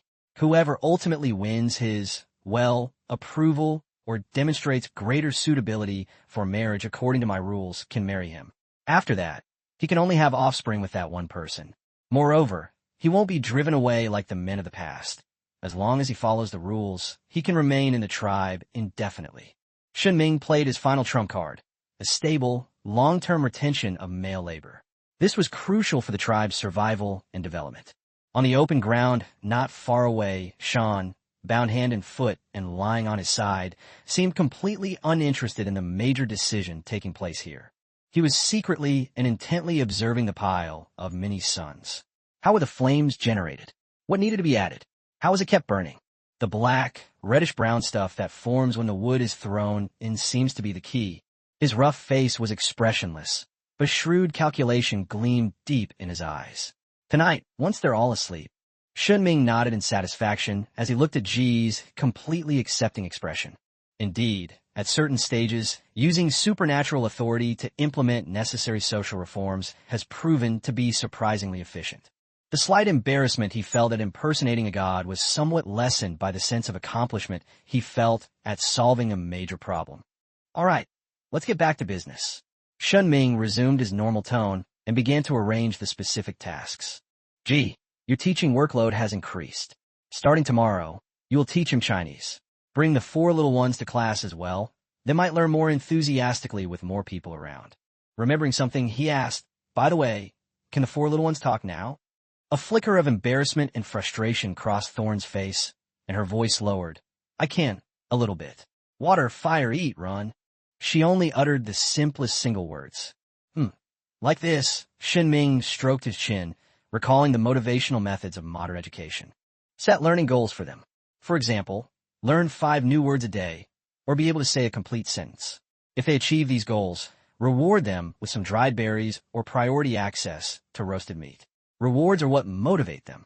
Also, once they've learned a little bit, they're not allowed to use the tribal language at all in class. They have to use Chinese exclusively in daily tribal life. They should also try to speak Chinese as much as possible. If anyone speaks the tribal language again, they'll be appropriately punished, like eating 1 less piece of meat or doing more work. Shen Ming deeply understands the importance of the language environment. He believes that a mandatory immersion environment must be created to accelerate language unification, which is the foundation for all future knowledge transfer and a social collaboration. As for that new slave, Shen Ming looked at the mountain, his tone turning cold. The rules are stricter. If he doesn't learn 30 new words in a day, or can't understand the most basic instructions, he won't be fed. This is to make him understand that here, learning and obedience are prerequisites for survival. This was a show of force, and also a necessary means of establishing class and discipline. Ji took careful notes, feeling both pressure and a solemn sense of responsibility. There was another student, and a grown man at that. He hoped this student would be more well-behaved than the four little ones. "Oh, Shen Ming added as a final touch, a hint of unease flashing across his face. "In daily life, just call me Shen Ming. Don't call me that. That's an order." Being called God to his face repeatedly would make him so embarrassed that he would dig a new hole in the mountain with his toes. Ji paused for a moment, then nodded respectfully. "Yes, Shen Ming." She interpreted this as the deity's humility or some deeper meaning she didn't understand. In any case, she would obey. Lying on his side in the shadows, Shan's ears twitched slightly. Although he couldn't understand the specific meaning of those strange syllables, the threatening tone of no food and the cold look in the tall man's eyes when he looked at him last made him vaguely feel that his original plan to steal the fire and run might not go so smoothly. Chapter 42 Adjustment. This is unreasonable. Shan's eyes were bloodshot in the dim firelight as he stared intently at the figure, making strange movements at the edge of the awning. A deep sense of confusion and a hint of anger at being fooled churned within him. This man, doesn't he need to sleep? Ever since being brought back to this small camp, Shan has been secretly observing, looking for the best time to escape. Nighttime should be the time when everyone is most tired and least vigilant. He pretended to be asleep, adjusting his breathing to be even and long, deliberately relaxing even the muscles in his body, confident that his acting skills were enough to fool these tribespeople. He planned. Once this most troublesome, unkillable monster had also fallen asleep, he would quietly break the already worn-out vines, steal a few pieces of that magical little sun, and take one or two of the strange hard shells they used to store things, then disappear silently into the rainforest.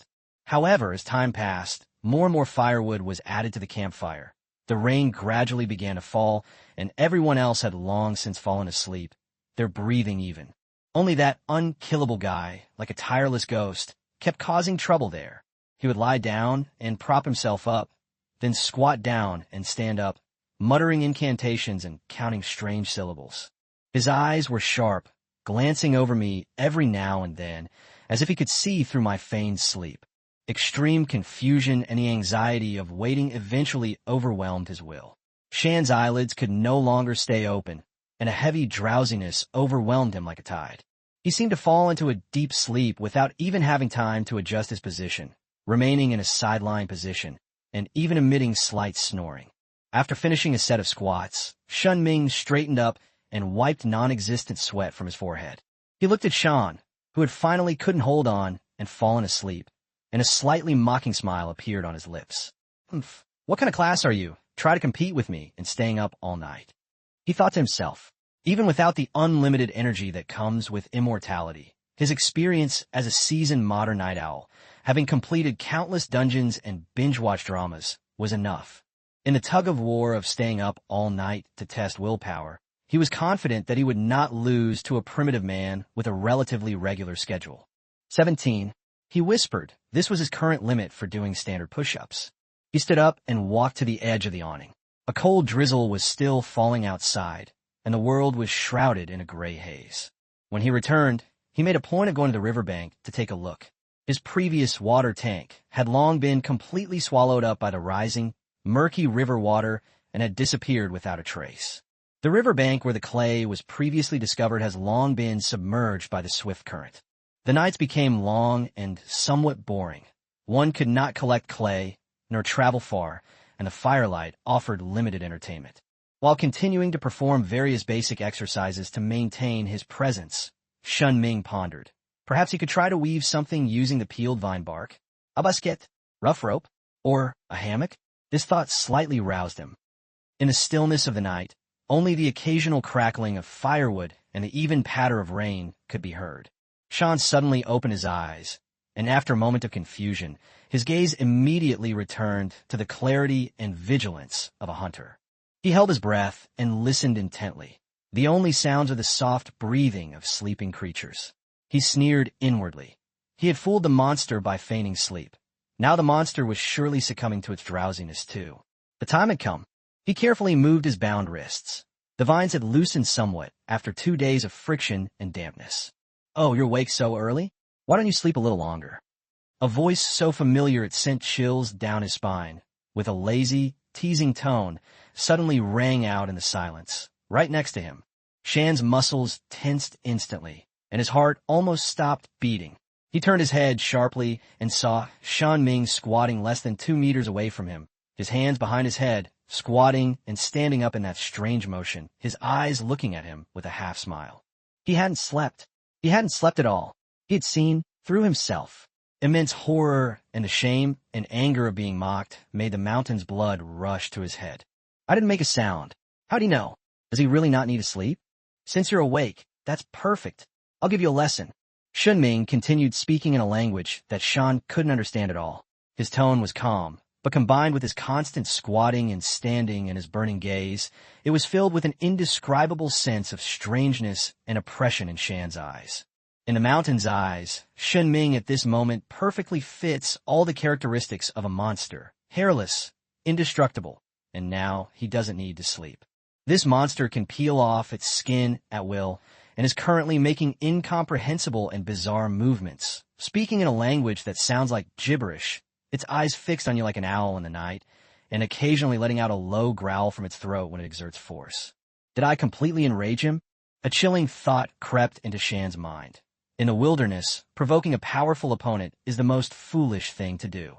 Many predators prioritize hunting sleeping targets to reduce their risk of injury. This monster doesn't sleep. It keeps staring at him.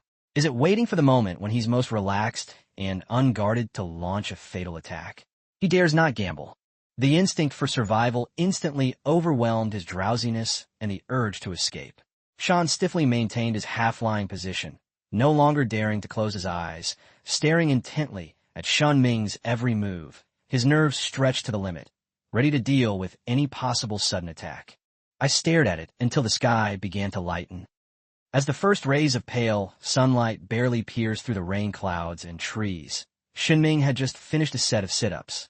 He sat on the ground, looking at Shan, whose eyes were still wide open but whose gaze was beginning to daze. What welled up in his heart was not a sense of accomplishment, but a sense of powerlessness that was almost desperate. All night long, the entire night, while exercising, he repeatedly pointed to fire, water, stone, himself, and mountain with the simplest words, attempting to conduct the most basic immersive language teaching. And what happened? This guy named Shan, apart from being wary and cautious, didn't show the slightest bit of imitation or understanding of the syllables in his eyes. He's like a smelly, hard-stone statue, or is he perhaps an idiot? Shen Ming thought maliciously to himself. This learning ability is worse than even the dumbest dog among the 4 little ones. At least the dog can remember what pain and cannot mean when it's being disciplined by G. Lian rubbed her eyes as she walked out of the cave. Seeing Shen Ming's unusually dejected expression and Shan's dazed look and unshaven beard beside him, she blinked curiously. "I'm not going out today," Shen Ming sighed and said to Lian, "I have to teach this stubborn rock a lesson. Without the language, nothing can be done." He pointed to the mountain, his tone full of helplessness. Lian nodded in understanding, skillfully picked up a pottery jar, and walked alone into the misty rain. The picking of wild vegetables and the migrating fish need to wait for the right time. Now is not the time yet. Regular berry gathering must continue. Shen Ming rallied his spirits, picked up a ceramic bowl, and poured some water from another jar that had been boiled with that greenish-yellow sour fruit. This was a simple lemonade he had experimented with. Although it was sour, it was refreshing. He took a big gulp, his eyes squinting from the sourness, cleared his throat, and walked back to the mountain. He squatted down, trying to make his expression friendly, pointed to the water in the bowl, then to his mouth, making a drinking motion, and said in clear Chinese, "Water. Drink. Are you thirsty?" He tried to guide the other person by talking about their most basic survival needs. Shan just stared at him coldly, swallowing unconsciously, but his face remained expressionless, his eyes still looking at a dangerous, incomprehensible monster. TSK, still a stubborn one. Shen Ming met with a tough rebuff and stood up with a headache. It seemed that military conquest could not directly translate into obedience and a willingness to learn. This guy was still unconvinced at heart, or rather, his way of thinking was completely different from what he had expected. Another day has passed, and night has fallen once more. Shen Ming prepared to cook a soup made from a mixture of dried fish and tubers for dinner. As he was taking stock of the cooking utensils, he suddenly paused. He vaguely remembered that he should have made 2 earthenware pots, cooking vessels, that could be used for cooking. One was on a fire, but where was the other? His gaze swept across the cave, inside and out. Thorn was well-behaved and wouldn't touch anything. The ox was too young to carry anything. Lotus went out with him. The rest. His gaze fell on Lu, who was helping to add firewood, and on Go and Yu, who seemed to be studying diligently but whose eyes were actually wandering. When Shen Ming's gaze finally settled on Lu, Lu's body stiffened, and she quickly lowered her head to avoid his gaze, her hands becoming flustered. It really was her. Shen Ming recalled that on the day he brought her back to the mountain, Lu had been acting strangely, staying deep inside the cave. At the time, he thought it was just her wariness of a strange man. Now it seemed there was probably another reason. He walked towards Lu, but stopped halfway there. Given Lu's pitiful level of Chinese, directly questioning her would probably be like talking to a brick wall. He turned to Thorn, the de facto leader of the tribe. She must know what had happened. Before Shen Ming could even ask, "Gee," as if he had been prepared, quickly stepped forward and, in slightly hurried but clear Chinese, accompanied by gestures, recounted the whole story. Lu wanted to try. Some fruits can't be eaten raw, but tubers can't be eaten too much raw. But if they're cooked, you can eat them all the time. Lu thought, maybe if the fruits are cooked, they could be eaten too? She cooked the fruits that couldn't be eaten. After cooking, there were a lot of bubbles, and the taste was strange, so she couldn't eat them. Lu hid the pot. As Ji spoke, he carefully observed Shen Ming's expression, his fingers secretly pointing to the gap under the pile of firewood. After listening, Shen Ming was initially speechless, but then felt a strange sense of relief. What's frustrating is that Lu's experiment wasted a pot, but what's comforting is that Lu actually started to actively try cooking experiments. He nodded calmly, without immediately reacting. He first walked to the pile of firewood, bent down, and pulled out the hidden earthenware pot from underneath. By the light of the fire, one could see that the jar contained some dried, suspiciously colored foam and fruit residue, and the inside of the jar was also covered with a layer of foam, but the jar itself showed no signs of cracking. It should still be usable after washing. Shen Ming breathed a sigh of relief. Every piece of pottery was now extremely precious. He would have to wait until the rainy season was over and the river water receded before he could continue making pottery. He looked up at the still drizzling rain and the pitch-black riverbank outside. For safety's sake, let's wash tomorrow. He carried the pot back to the fire and announced Lu's punishment. Lu will not have any extra food tonight. Reason: she used and hid the communal cooking utensils without permission and did not report in time. The punishment is not severe. The main purpose is to establish the rule that public property must not be privately occupied or concealed. He was not punishing Lu's spirit of exploration, but rather her subsequent attempt to cover it up and possibly involving Thorn in covering up her actions. Ji watched as Shen Ming calmly handled the matter, without even blaming Lu for her experimental actions, and secretly breathed a sigh of relief. She knew that Shen Ming valued rules and honesty more. It was important that Lu wouldn't be expelled. Shen Ming put the clean pot back on the fire and began preparing dinner. Looking at the flickering flames, he couldn't help but think of Lu's failed experiment, cooking inedible foods before trying them. This idea itself is not wrong, and it can even be said to be one of the important methods for early humans to explore food sources. He thought to himself that he should do the same, which served as a reminder to himself. In the rainy night, the firelight illuminated Shen Ming's pensive face, as well as Shan's bloodshot but still vigilant eyes, and Lu's somewhat dejected expression due to punishment, yet also a hint of confusion and curiosity that Shen Ming did not deny her experiment. Chapter 43: Silver Fish Leaping from the Water. Time slipped away unnoticed amidst the long, continuous rains of the rainy season and the mundane tasks at the camp. On this day, Shan was given the opportunity to move around freely near the camp for the first time. The vines binding his hands and feet were removed, but Shen Ming's gaze, like an invisible rope, always followed him from a distance. This freedom was hard won. Shan clearly remembers that on his second night here, He was completely defeated in a silent all-night standoff with Shen Ming. The combined mental and physical exhaustion was like a mountain pressing down on him, finally causing him to lose consciousness before dawn and fall into a deep, unguarded sleep. When he awoke again, the expected fatal blow did not come. He was even covered with some dry grass.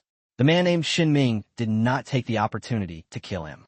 When the immediate life-or-death crisis was over, reason returned to the high ground, and Shan began to observe this small tribe from a completely new perspective. He gradually realized that Shen Ming's strange syllables and repetitive pointing were not meaningless babbling or torture, but an attempt to teach him a completely new language. This discovery greatly surprised and puzzled Shan. During his wandering life, none of the tribes he had briefly stayed with had ever tried to teach him a language. What use was it for a passerby who was about to be expelled? A possibility I had never dared to think about before surfaced in my mind.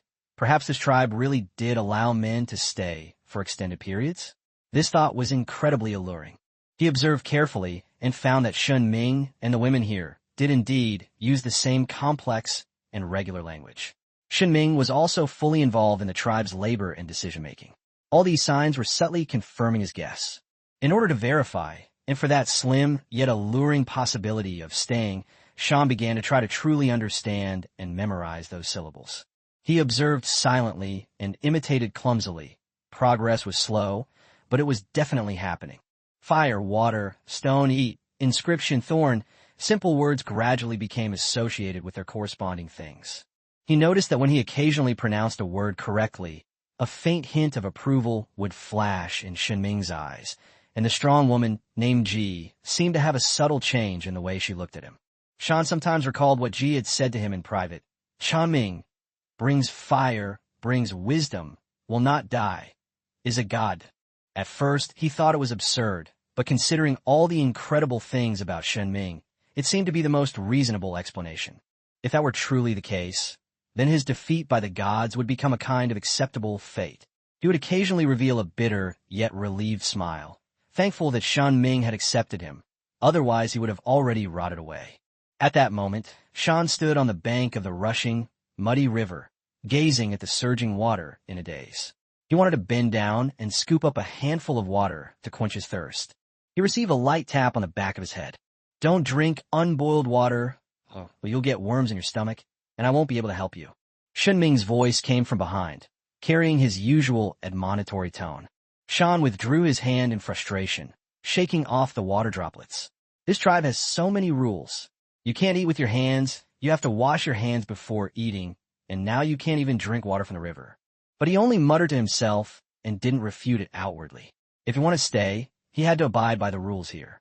This was the simplest truth about integration that Shan had learned from more than 10 years of wandering. He obediently rubbed his hands in the murky river water, though he wasn't sure if it made them cleaner or dirtier. Shen Ming watched from the side, nodding in satisfaction. This guy wasn't stupid. He knew how to assess the situation, and once he got going, his learning ability was stronger than expected. However, Shen Ming's satisfaction was tempered with a high degree of vigilance. He still dared not let the mountain completely out of his sight. Free time was limited to the area around the campsite, and Shen Ming or Ji were always there to accompany him. On the other hand, Shen Ming also began to try assigning Shan some simple collaborative tasks, such as now. Shen Ming, hurry up and collect the vines. Thorn's voice came from the edge of the woods, strong and urging. Shen Ming and Shan exchanged a glance, both showing a helpless, bitter smile. He now feels a bit like he's lifted a rock only to drop it on his own foot, because he taught Ji how to weave things using the peeled vine fibers. Unexpectedly, Ji showed great enthusiasm and talent for it, and in just a few days, the rough baskets and mats he wove were already quite presentable. As a result, the task of teaching the 4 little ones basic Chinese fell gloriously back to Shen Ming's shoulders, while Ji, along with Shan, became engrossed in the great undertaking of collecting vine materials. Later, Shen Ming was also dragged into collecting vines. The vines near the camp have been almost completely stripped bare by them in the past few days, but those woven baskets can be used as fish traps for the migrating fish. Besides working together, Shen Ming was also secretly observing the progress of the relationship between Shan and Ji. When it came to the crucial matter of reproduction and the survival of the tribe, the two young and vigorous primitive men were like dry tinder, driven by their instincts. However, there was some misunderstanding at first. Shen mistakenly thought that all the women in the tribe were Shen Ming's wives. Out of fear of Shen Ming and primitive sense of hierarchy, he dared not show any affection to Ji or Lu, and even deliberately kept his distance. This misunderstanding was not cleared up until Shen's language skills improved to the point where he could communicate in a basic way. Shen Ming had to explain his rules of one husband, one wife, and free competition again, leaving Shen stunned. The rule that one can only have children with one woman for life particularly troubled Shen. During his long wandering life, he had many brief, fleeting relationships with women from different tribes. Was that a violation of the rules? Shen Ming didn't take it to heart. In primitive times, survival and the transmission of genes were the top priorities, so talking about the moral concept of lifelong fidelity was a bit out of touch with reality. He told Shen clearly, the past doesn't count. From now on, just follow the rules here. His gaze was more focused on Thorn. If Thorn could successfully become pregnant, the bond between the mountain and the tribe would be greatly strengthened, and the possibility of escape would be reduced. However, Shen Ming still had a question in his mind. Did the primitive people here have the habit and sense of responsibility to actively and long-term raise their offspring? Or were they like some animals, born to be fed and left to fend for themselves by nature? This required further observation. In between collecting the vines, Shen Ming also continuously surveyed the surrounding terrain and soil. The dampness of the rainy season filled the cave with a lingering musty smell and a cramped feeling. There was only one place to live, and Shen and Ji would only be intimate in the cave. Others didn't care, but Shen Ming didn't want to go in at night now. A new, drier, and more comfortable dwelling had to be built. A bold plan began to take shape in his mind. To skip the simple thatched huts or log cabins and build a more robust and durable brick and wood structure. Hey Shen, look, isn't that a fish? As Shen Ming was pulling on a resilient vine, he suddenly caught a glimpse of unusual ripples spreading across the river a little downstream, and even seemed to see a huge silver shadow flash by. Upon hearing this, Shen straightened up, shaded his eyes with his hand, squinted and looked carefully, then shook his head. The current was too rapid and the water was murky, making it difficult to see clearly. Never mind, let's head back first. Shen Ming felt a little regretful. He really wanted to get closer to the riverbank to take a closer look and even go into the water to explore.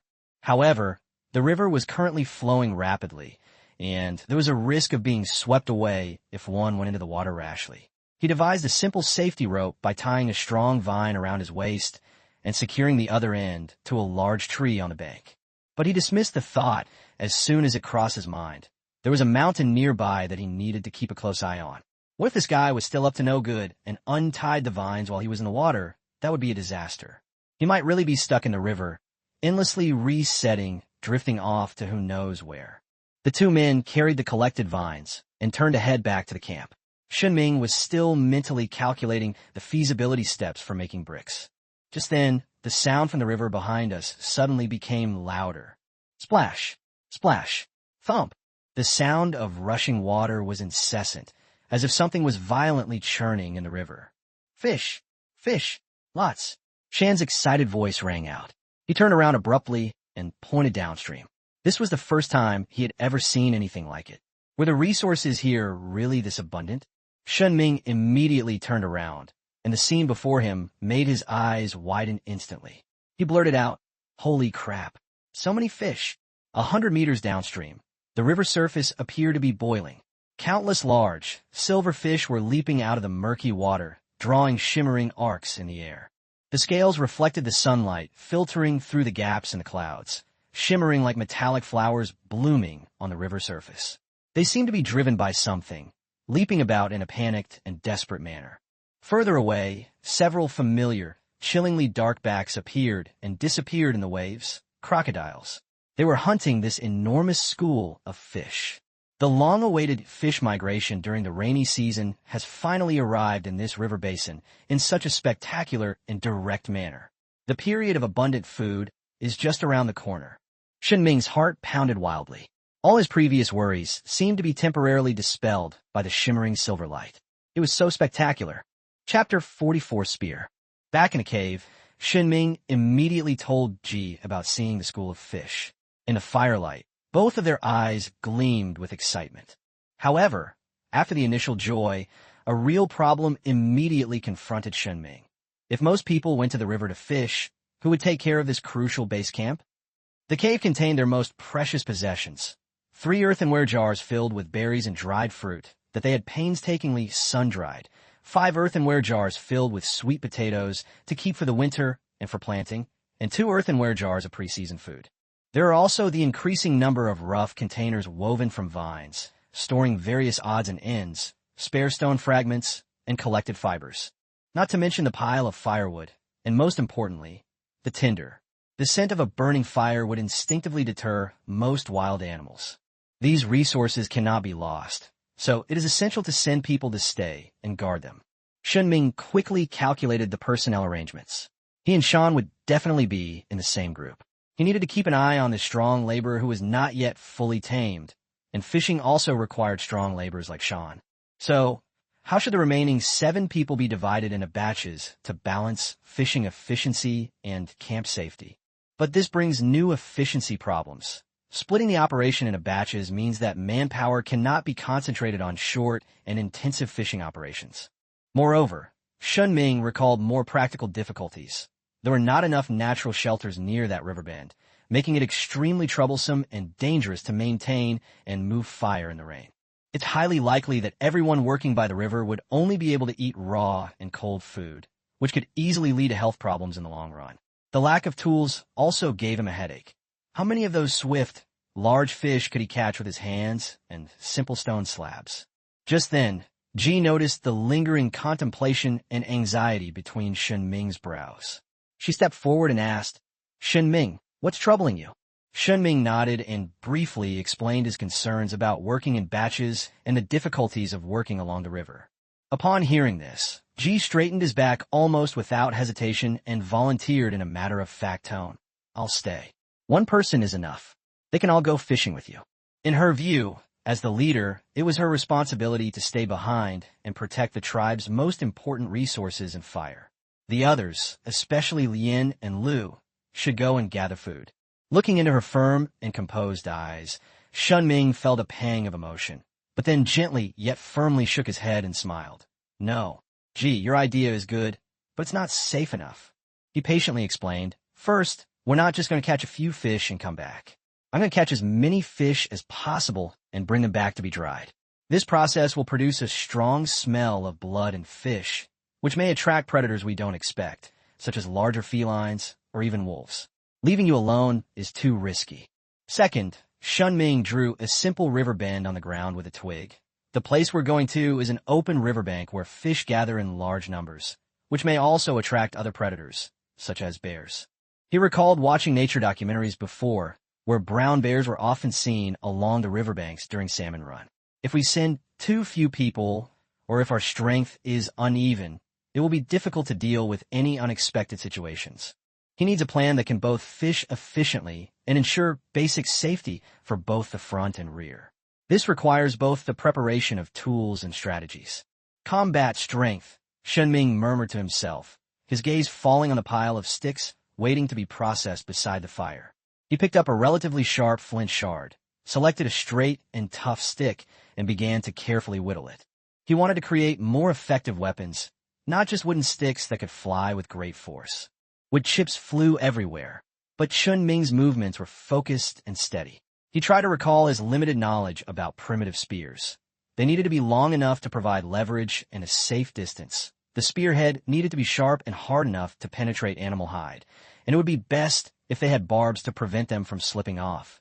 But with the current conditions, he could only solve the problems of having and being able to use them.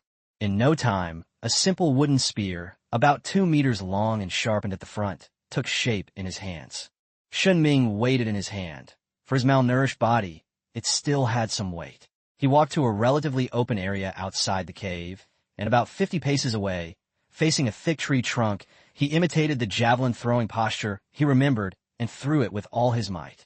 The spear flew out crookedly, drawing a weak arc in the air, before limply embedding itself in the mud a considerable distance from the tree trunk. TSK. Shen Ming shook his head, not discouraged. Insufficient strength was a major weakness, but the effectiveness of the weapon still needed to be tested. He walked over, pulled out the spear, wiped the dirt off the tip, and handed it to Shan, who had been silently observing. Shan, you try. Throw it at that tree trunk with all your might. Shen Ming pointed to the target from before and made a throwing motion. Shan took the slender wooden stick and curiously weighed it in his hand. It was very light, far less substantial than the solid hardwood sticks he was used to. But he didn't ask any more questions. Following Shen Ming's instructions, he took a few steps back, turned to the side, lowered his waist, and locked his gaze on the target. His rough hands gripped the middle and back of the spear shaft tightly, his muscles tense like a bowstring, and then he took a step forward, his waist and abdomen power exploding, and his arm lashed out like a whip. Call out. The sound of the spear cutting through the air was significantly more powerful than when Shen Ming threw it. The spear transformed into a blurry gray shadow and shot out at lightning speed. Thud! With a muffled thud, the sharp tip of the spear pierced the thick, hard tree trunk. The shaft vibrated violently from the lingering force, emitting a soft, buzzing sound. Good. Shen Ming's eyes lit up, and he quickly stepped forward to examine it. The spearhead had penetrated the wood to a depth of about 1 or 2 centimeters, which was quite impressive for a hastily made wooden spear. This proves that a spear, in the hands of someone with sufficient strength, can be far more lethal than a stone or a stick, especially against relatively vulnerable targets. Shan followed, and when he saw the spearhead deeply embedded in the tree trunk, his eyes instantly flashed with disbelief and intense light. He tried to pull it out with his hand, and it took some effort to pull the spear out. He looked repeatedly at the slightly worn but still sharp spear tip, and then at his own hand, as if he were seeing this kind of attack for the first time. This thing, it's not heavy at all, so why can it fly so far and get stuck so deep? In the past, when he threw stones, even the most handy pebbles, it was difficult to cause such clear damage to the tree trunk from such a distance. Shan immediately realized the immense value of this spear in hunting. Against running herbivores, it could be used to attack their legs from a distance, injuring and slowing them down, making it easy to catch up and kill them. Against smaller prey, it could even be fatal with a single blow.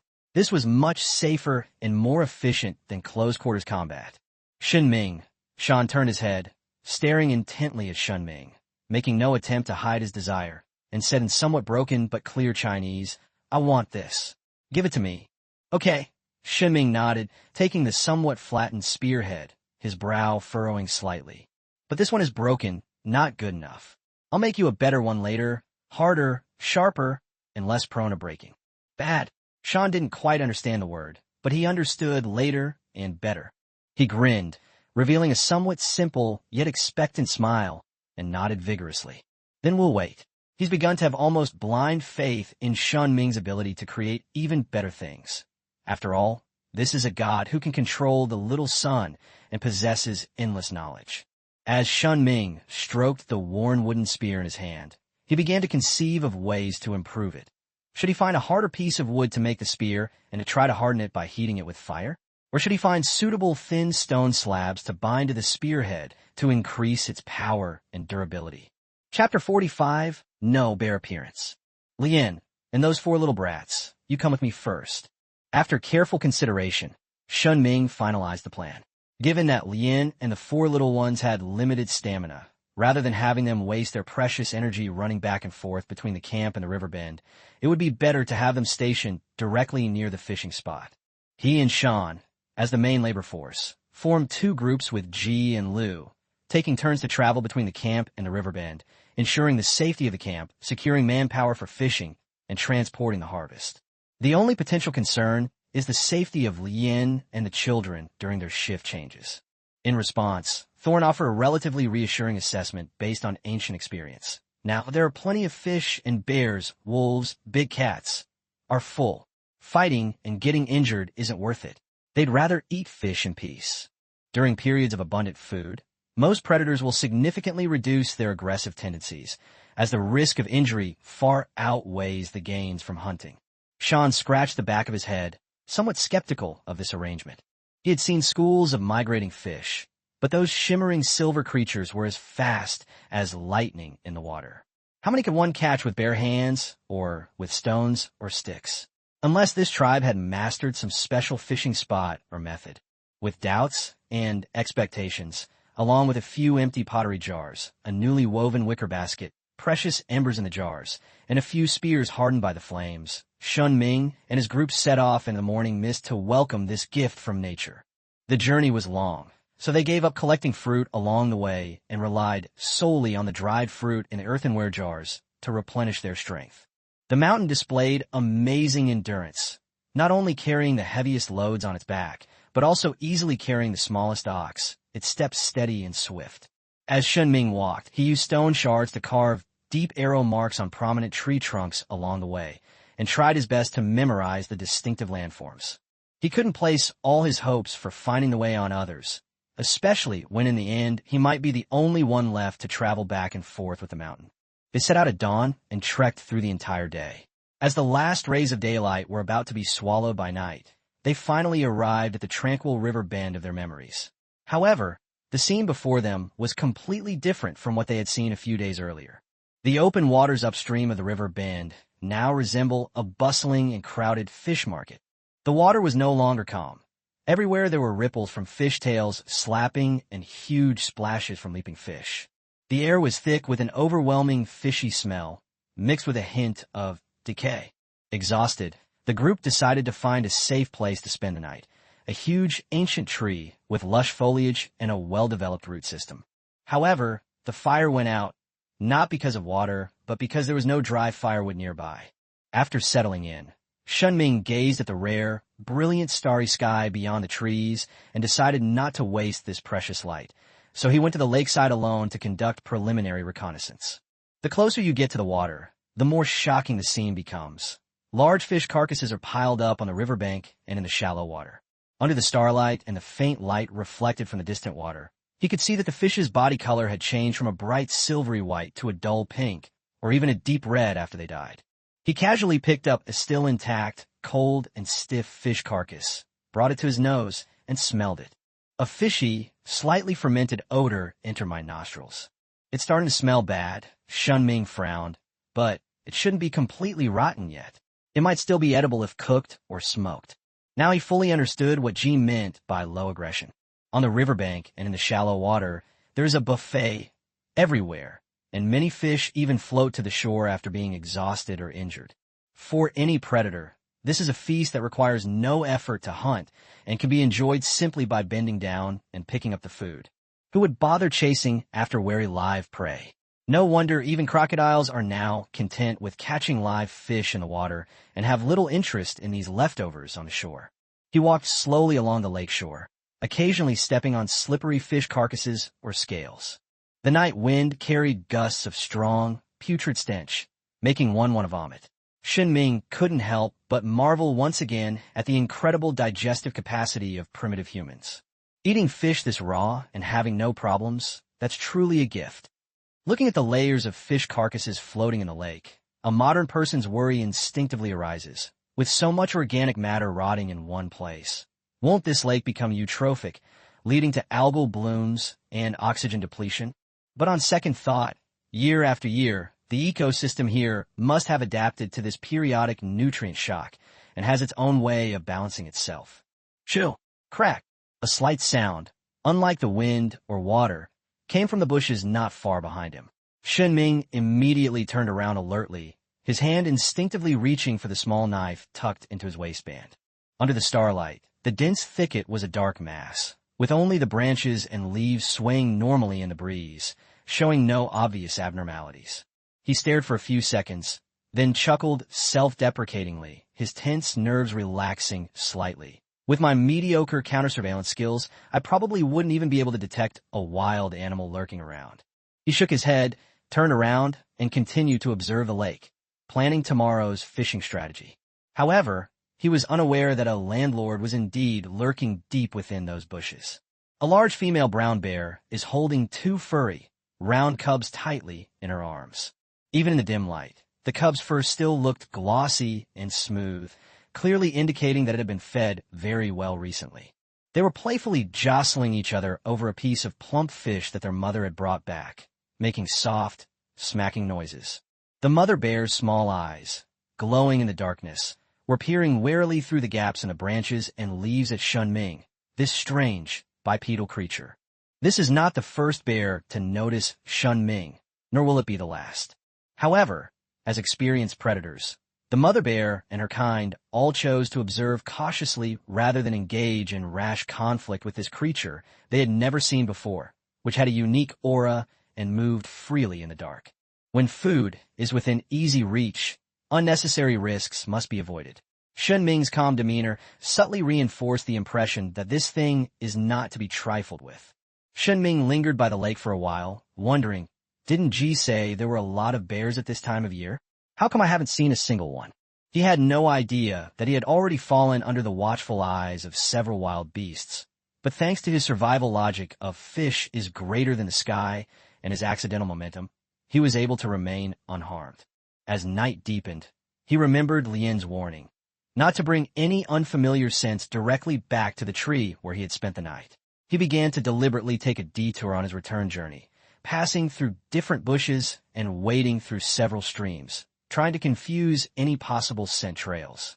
Just as he was about to reach the large tree that served as his campsite, cool rain began to fall silently from the night sky, quickly forming a drizzling curtain that washed away the scent of the forest and masked many subtle sounds. Tomorrow will be a battle against the fish, against time, and possibly against potential competitors. The sound of rain intensified, masking the low purring of the mother bear soothing her cubs in the bushes, and also the tireless, clamorous sound of water in the distant river bend, a constant interplay of life's birth and death. Chapter 46 Fishing. The sky gradually turned grayish-white amidst the pattering rain. Lian curled up in a natural groove formed by the thick tree branches, moving her stiff and sore limbs with some discomfort. The large leaves beneath her were already soaked by the night rain and dew, and the rough bark hurt her painfully. After just over 10 days of sleeping on the dry cave floor, she almost forgot the sleepless nights she used to spend tossing and turning in the trees during the rainy season. She looked up at the still, overcast sky, where fine rain was falling, and the faint sound of water could be heard from the direction of the distant lake. Shen Ming hasn't returned yet. We have to wait for him. Lian shrank her neck and hugged her knees, feeling for the first time the stark difference between the dry ground beside the fire and the damp tree branches. Beneath the tree, Shanbei sat leaning against the thick trunk, holding a bundle of spears that Shen Ming had hastily made the night before and reinforced with fire. His rough fingers traced the relatively smooth shaft of the spear, his eyes sharp as a hawk's. He knew the weapon's strengths and weaknesses. It was lightweight, had a long range and strong penetrating power, but if it missed and failed to kill or jammed, it was difficult to retrieve and was essentially a consumable. Therefore, the more the better. His gaze occasionally lifted and fell on the slightly slender figure of the girl in the tree. According to his observation, Lian was the woman with whom Shen Ming communicated the most and most fluently and seemed to be highly valued. From a most pragmatic perspective of survival and reproduction, Lian is too young and slender, far less capable of working and bearing children than Ji or Lu. He didn't quite understand why Shen Ming valued her so much. Lian felt the scrutinizing gazes cast from under the tree and shifted her position somewhat uncomfortably. She still harbored some fear of Shan, having witnessed firsthand the ferocity with which he attacked Shen Ming. However, her worries were somewhat unnecessary. At this moment, what lingered in Shan's mind was not the thought of plunder or invasion, but a kind of anxiety and longing belonging to a wanderer. He had seen too many of his former companions, who were once brave and strong enough to hunt wild boars on their own, quickly degenerate into skeletons struggling to survive in the wilderness after an injury, a serious illness, or simply because the years had eroded their strength and agility, and finally disappeared without a trace. He feared that one day he would end up like that. Having finally entered this tribe that seemed to accept men and had gods, he clung to it like a drowning man grasping at a piece of driftwood, determined not to be expelled again for any mistake. Observing the lotus is more like observing a slice of the preferences of the gods. As the sun struggled to peek through the clouds, casting a dim, yellowish glow, Shen Ming's figure finally emerged from the rain and trees, returning to the ancient tree where he had spent the night. He looked somewhat tired, but his eyes were bright, and his clothes and hair were stained with the juices and debris of many different plants. Clearly, he didn't rest on the way back, continuing his Shenong tasting hundreds of herbs project, but unfortunately, he didn't seem to discover any surprising new varieties this time. Everyone, get down, we're ready to go. Shen Ming patted the tree trunk and shouted, looking up. The four little ones, like a group of clumsy koalas, slid down from different branches, their faces still showing signs of sleepiness. Lian also landed lightly, stretching her numb ankles. The group set off towards the river bend once more. The closer they got, the more distinct the familiar, pungent odor, a mixture of fishy and slightly rotten smells, became, flowing into everyone's nostrils like an invisible river. Lian and the four little ones took a deep breath almost simultaneously, and pure and satisfied smiles bloomed on their faces in unison. For them, this is not a foul smell, but the aroma of abundance and satiety, a sign of the shortest but happiest time of the year when they can eat meat to their heart's content. Shan followed at the back of the group. When the silver-white beach came into view again, even though he was mentally prepared, he couldn't help but widen his eyes again, and his Adam's apple bobbed involuntarily. No wonder, he suddenly realized. This tribe was so small, but the adult women and the little ones had much better hair and eyes than many other small tribes he had seen struggling to make ends meet. So that's the root of the problem. This place is practically a hunting ground reserved for the gods. However, he and Shen Ming almost simultaneously turned their wary gazes to the edge of the bushes on the other side of the riverbank. There, the silhouette of a colossal creature loomed in the morning light and mist. It was a bear. A large, brown bear slowly emerged from the forest, heading directly toward the pile of dead fish by the water's edge. Shan's muscles tensed instantly, like a leopard poised to pounce. His right hand silently drew a spear, gripped it in a reverse grip, his center of gravity slightly lowered, and his eyes were fixed on the bear. His instincts told him to be ready to turn and run at any moment. This is a reaction ingrained in the bones of a wanderer when facing a top predator. Shen Ming's reaction was completely different. He was first slightly startled, then filled with intense curiosity, and even took a half step forward to get a better look. A real bear. Alive. A wild brown bear. From dozens of meters away, he could see its thick, fluffy brown fur and estimated that when it was on all fours, it was almost up to his shoulder. If it stood upright, it would probably be close to 3 meters tall. A mix of awe, excitement, and a touch of nervousness welled up inside me. This was far more awe-inspiring than anything I'd seen at the zoo. In stark contrast to their tension was the composure of Lian and the four little ones. They glanced at the bear, then acted as if they hadn't seen it and continued with their work. Lian explained to Chen Ming and Shan in a relaxed tone, "It's okay. They only eat fish now. As long as we don't bother them, they won't pay attention to us. Just don't get close or block the way." For them, this has been an unspoken rule on the lake during the rainy season year after year. Lian and the four little ones, like experienced scavengers, quickly rummaged through the fish carcasses that had been pushed ashore by the waves. They pressed their fingers against the fish, checked the clarity of their eyes, and smelled them, skillfully picking out those that had recently died and were still relatively fresh. Those with dull colors, bloated bellies, or a strong odor were ignored entirely. Soon, the slightly older you let out a small cheer.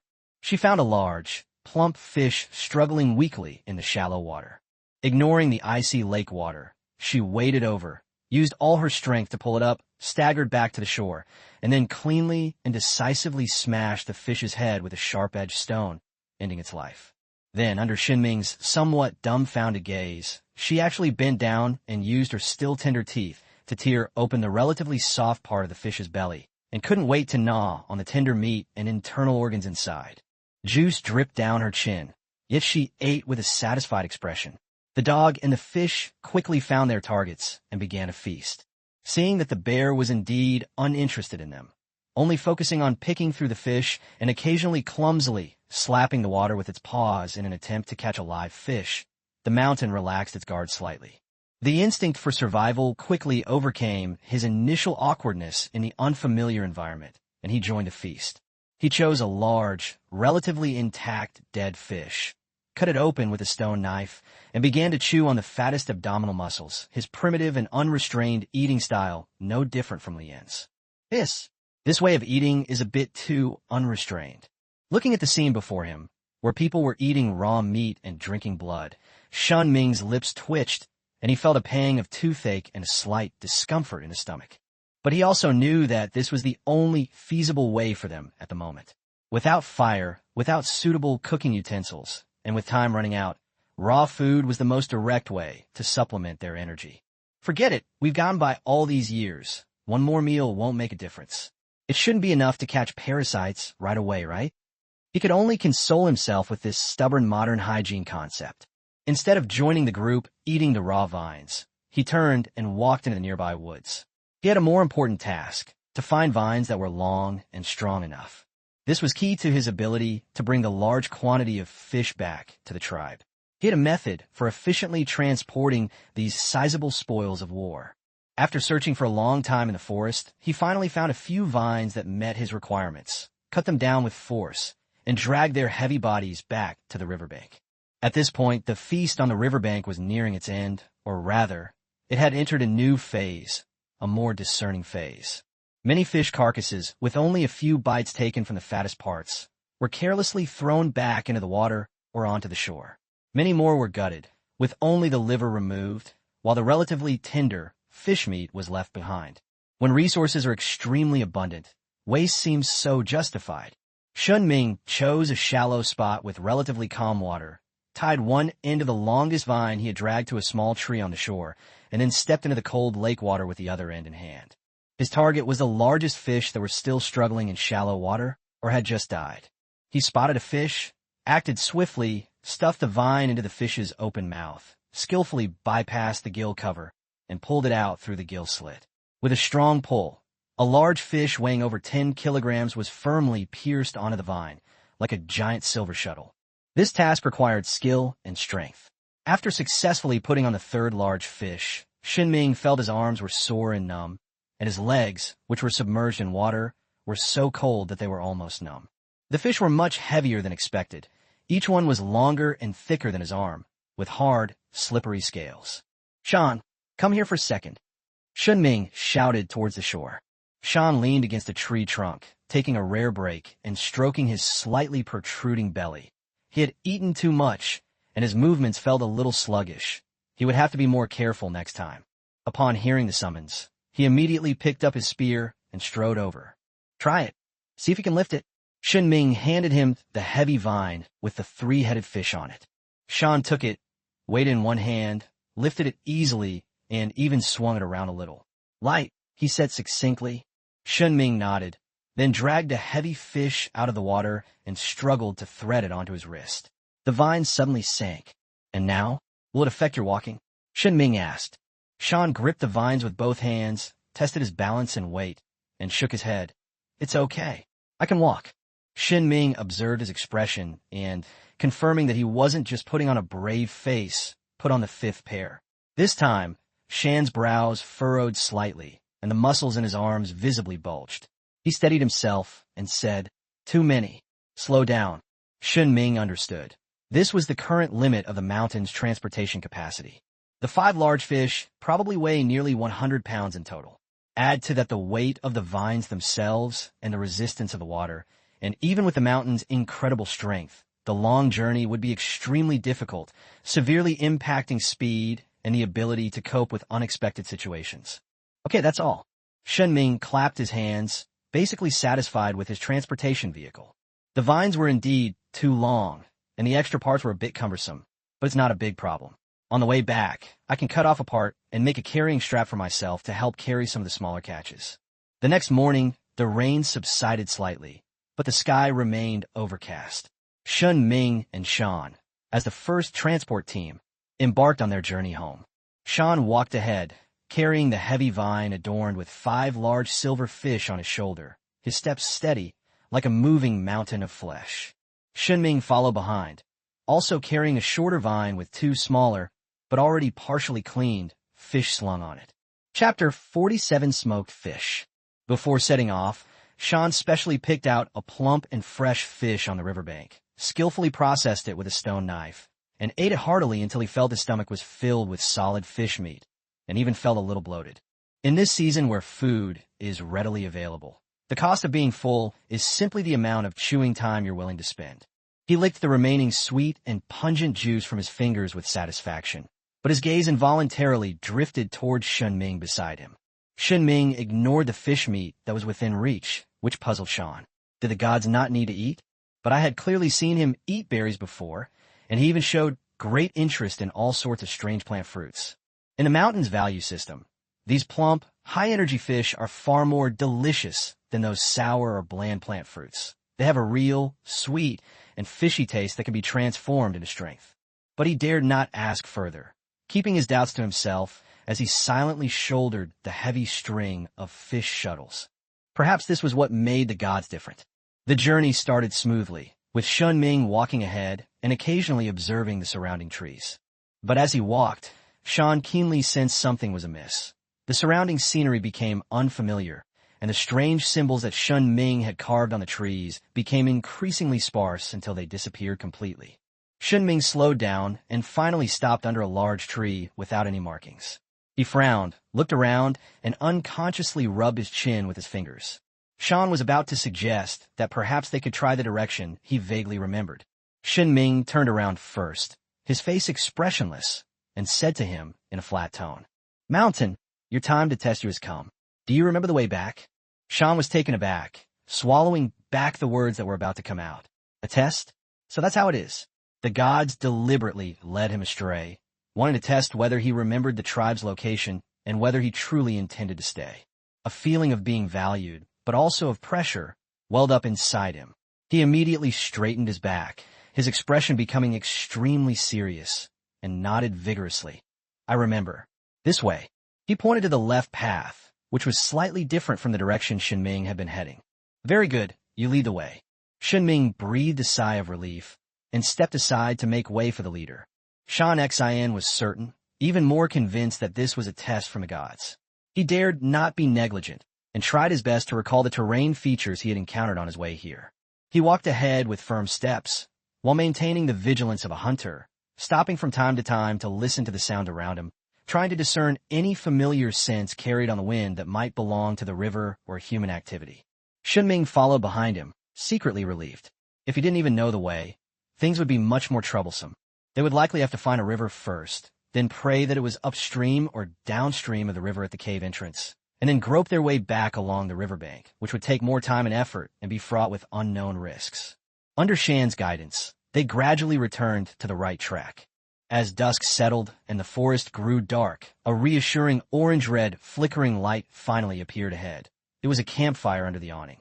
For the last stretch, the clouds obscured the starlight, and to avoid accidentally stepping into a hole or stepping on a snake or other animal, Shen Ming started walking ahead again. Back at the campsite, the familiar heat and the smell of cooking fires greeted me.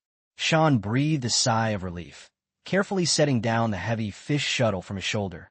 The fish scales and slime gleamed in the firelight. He stretched his aching shoulders, preparing to head towards the cave to rest. Thorn should be inside. "Shan, you go inside and rest first. I'll take care of these fish." Shen Ming's voice interrupted his steps toward the cave. Shan turned around and saw Shen Ming already squatting beside the pile of large fish, holding his peculiar little stone knife and beginning to work. Shan hesitated for a moment, but seeing that Shen Ming really didn't need help and that Ji had come out of the cave to greet him, he nodded obediently and walked into the warm and dry cave. He was indeed tired from the long journey carrying heavy loads, but Shen Ming was still full of energy. This was the power of the gods. Under the awning, Shen Ming began the tedious processing work. As he skillfully used a fruit knife to cut open the fish's belly, he muttered to himself as he planned out the task. The scales need to be scraped off, otherwise the smoke will be gritty. The innards will keep the liver and swim bladder. At least we can make some soup to supplement some nutrition. As for the rest, I don't recognize them, I don't know if they're edible, let's just throw them away. What a pity, if that trap hadn't been submerged by the river, we could have caught a few more fish. Scaling fish is hard work. You scrape the tight fish skin with the edge of a stone, making a scratching sound, and the shimmering silver scales fly everywhere. He collected all the waste, scales, entrails, gills, into a special earthenware jar, intending to take it to the river to dump it the next day. The next crucial step is smoking. Using sturdy, thin vines, he threaded them through the thick muscles near the tails of several large fish. Then, stepping on the wooden stakes he had collected, he hung them in strings from the simple but sturdy beams of the awning, suspending them at a suitable height above the fire, enough to be fully enveloped by the rising smoke, but not too close to the open flames to avoid being directly scorched. Then he went to the edge of the awning and gathered some semi-dry weeds, leafy twigs, and deliberately leftover, partially burned wood from outside, and carefully added them to the fire. Soon, the flickering flames were suppressed, and thick, choking grayish-white smoke billowed up, quickly engulfing the fish hanging above. A complex aroma began to fill the air, a mixture of burning wood, simmering damp plants, and raw fish being heated. Shen Ming stood by the fire, adding damp firewood from time to time to maintain the smoke concentration, and occasionally adjusting the position of the fish skewers to make them more evenly exposed to the smoke. The firelight and smoke illuminated his focused face. There were thorns and mountains in the cave, so he didn't want to go in and squeeze in. He didn't want to be a third wheel. The sky began to glow faintly again through the swirling mist. Thorn and Dew were ready to go, carrying a jar of dried berries and the fishing technique taught by Shen Ming, heading to the lake to replace Lien and the others and bring back a new harvest. Shen Ming saw them off and returned to the awning. In the morning light, the large fish had lost their fresh luster from the night before. Their surfaces had become dry and firm, tinged with a smoky light brown and emanating a unique aroma that was somewhere between smoky and salty. The smoking process will take time, but the initial results look promising. Looking at the hanging fish meat and then at the empty camp, Shen Ming suddenly felt a strong sense of boredom. The cave needs someone to stay and watch over it. The mountain must be kept in sight, and the smoked fish only needs firewood added periodically. He squatted by the fire, scraping the smooth stone surface with the blackened charcoal. Suddenly, an idea flashed through his mind. He picked up a few small stones of slightly different colors and sizes, and used the charcoal to draw a rough grid on the stone surface. If Lotus can learn it, there's no reason why Mountain can't. It's not something that's difficult. "Sean, come out. I'll teach you something fun," he shouted towards the cave. Sean rubbed his eyes as he walked out, still sleepy, having not slept well the night before. He saw Shen Ming sitting on a stone stool, with a grid-marked stone and a few pebbles in front of him, looking completely bewildered. "This is called Gamoku." Shen Ming picked up a black stone and placed it on an intersection of the grid. "The rules are simple. We take turns placing stones, and whoever gets all 5 of their stones in a straight line, horizontally, vertically, or diagonally wins." He quickly gave a few examples. Sean frowned, trying to understand this strange game. It seemed to have nothing to do with hunting, gathering, or fighting. "Give it a try. We're just killing time anyway." Shen Ming pushed a few white pebbles to him. Sean was completely clueless, just randomly placing things around. Shen Ming easily won a series of victories, enjoying the thrill of stomping novices in this intellectual game. Chapter 48, Bloodstained Wind. Shen Ming stroked his chin, taking in the faint light after the rain, and carefully examined Lien, whom he hadn't seen for 4 days. The little guy's already chubby cheeks seemed even rounder, and his arms and bare legs looked firmer? No, more like they were covered with a thin layer of fat. Lien noticed his gaze, looked up from the half-eaten fish she was gnawing on, wiped the blood-streaked corner of her mouth with the back of her hand, and asked vaguely, "What's wrong?" "It's nothing," Shen Ming said, turning his gaze away and shaking his head. His tone was relaxed. "You guys keep eating, eat more." He glanced at the 4 little ones beside him. The dog and Yu's bellies were noticeably rounder, and Yu and Yo also looked more robust than before. It seemed the buffet at the river bend these past few days had been quite effective. He turned to Lien and assigned the next task. "By the way, you don't need to wait tomorrow. Just come directly to the lake. I'll stay by the lake tonight to make it easier to fish." This saves a day's stay and speeds up the rotation process. Lien nodded obediently and continued to focus on the fish in her hands. Sean sat not far away, carefully polishing and wiping the tips of the spears that Shen Ming had given him with a piece of fine sandstone. These weapons haven't really come in handy yet. After all, now obtaining food only requires bending down to pick it up, saving the trouble of throwing. But he knows that good weapons need maintenance, and he has a vague feeling that this ease won't last forever. Stop grinding, or you'll grind away the carbonized protective layer that's formed during baking. Helpless, Shen Ming took the sandstone from Shan's hand. Ever since this guy learned that sharpening could make weapons sharper, he would sharpen his spear from time to time, ignoring repeated warnings that it was no longer necessary. Night fell on the lakeside once more. After sending Lian and the four little ones to rest under the ancient tree, Shen Ming strolled alone by the lake.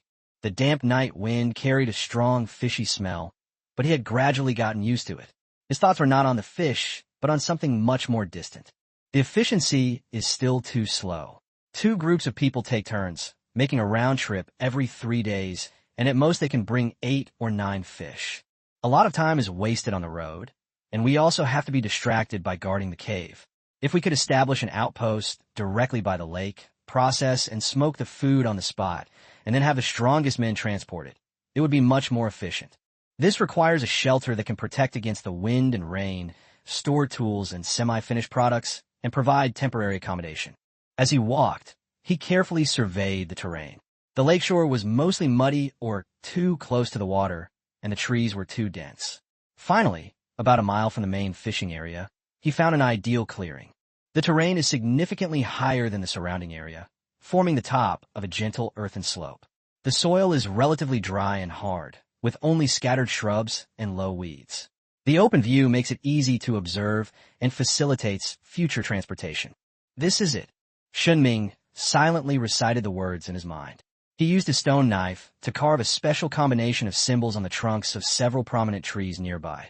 A circle and an arrow pointing to the open space. This was the mark he had chosen for this future outpost. After doing all this, he found a dry rock to sit on and gazed at the shimmering lake's surface under the moonlight, lost in thought. A lake breeze ruffled his tattered clothes, bringing the chill of late autumn. He instinctively hugged his arms tighter, as a previously overlooked question suddenly struck him.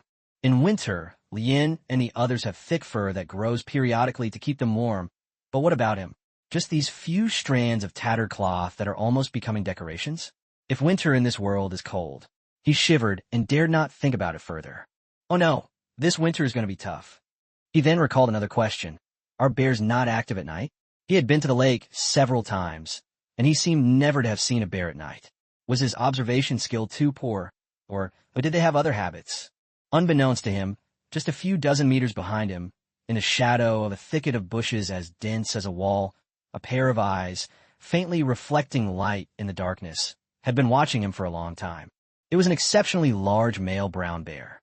It would feast on the lakeshore during the day and usually rest in the dry, sheltered woodlands away from the shore at night. But tonight, the behavior of this strange two-legged creature aroused its instinctive vigilance. It discovered new scent markings in its territory, strange marks etched into the trees.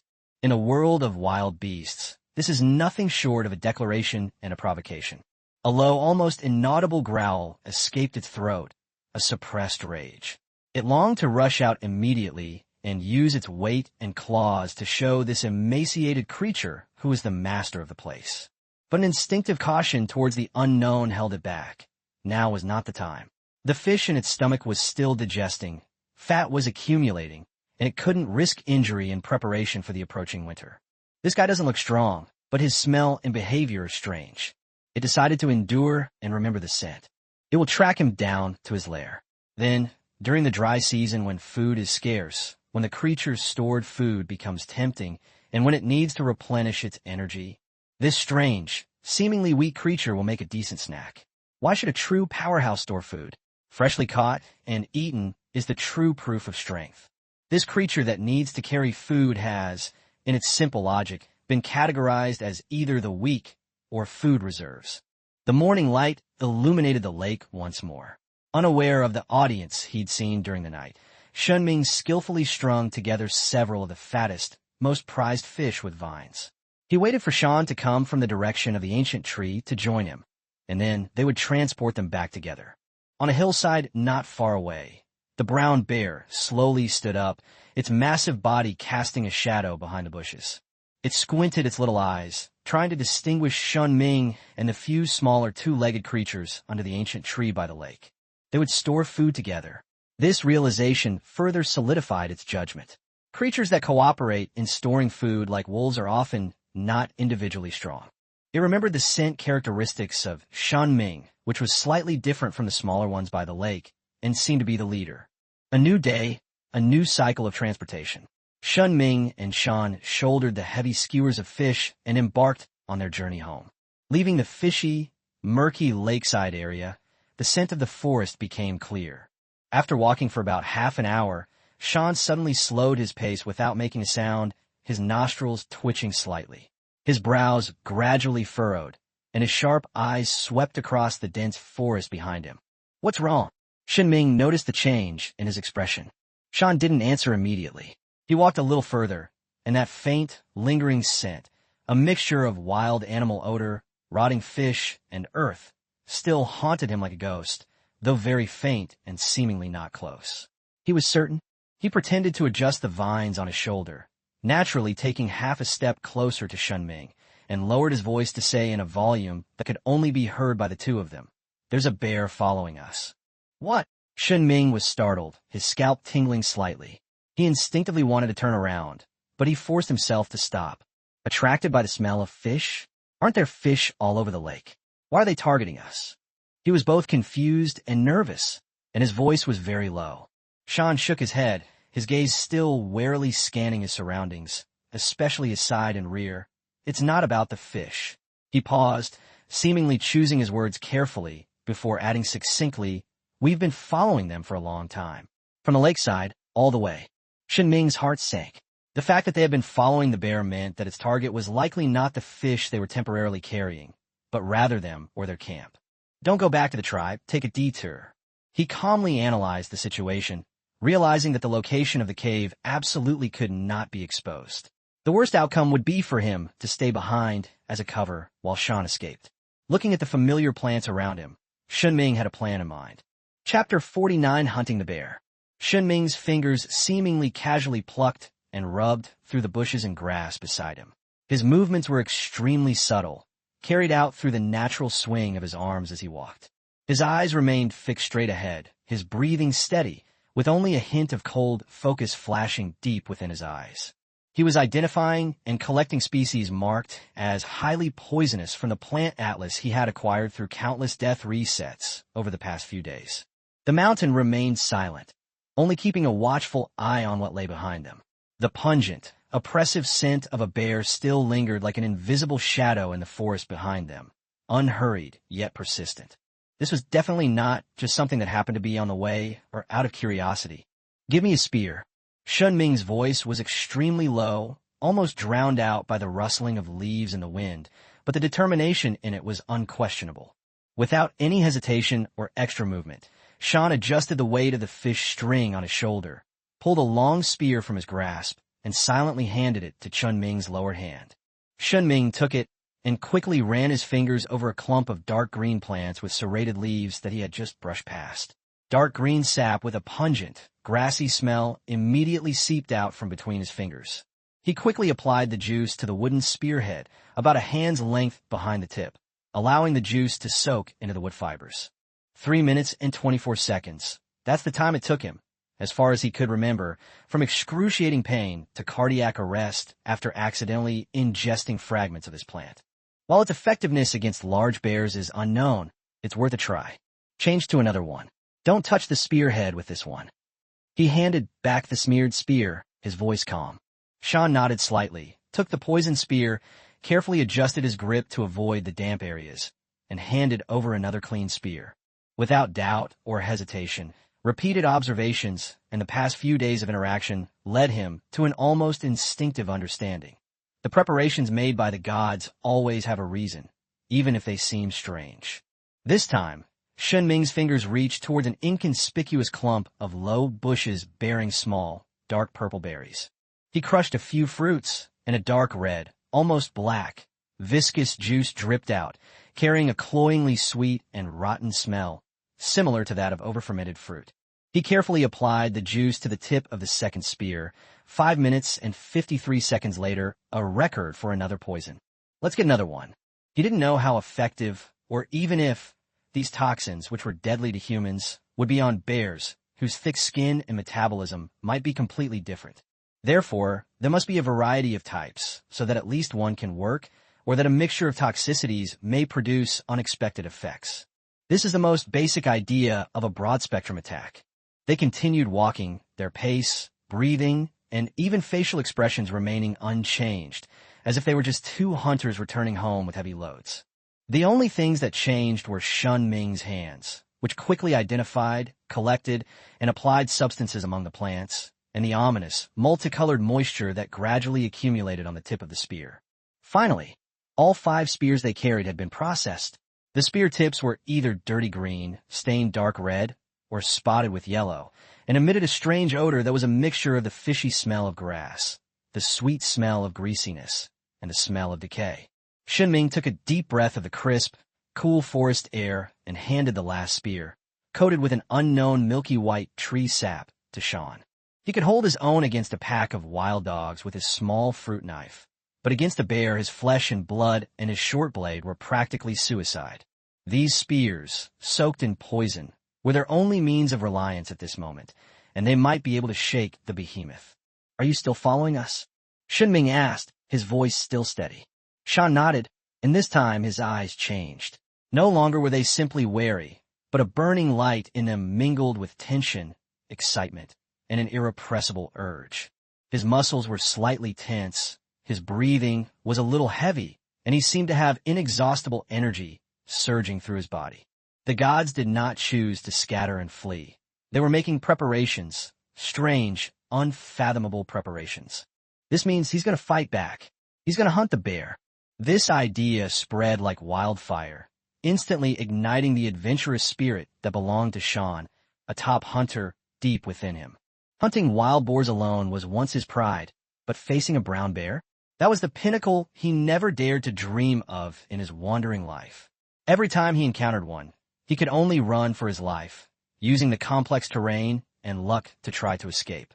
Today, following this immortal god, he actually has the opportunity to challenge one of the top predators in the food chain of this mountain forest.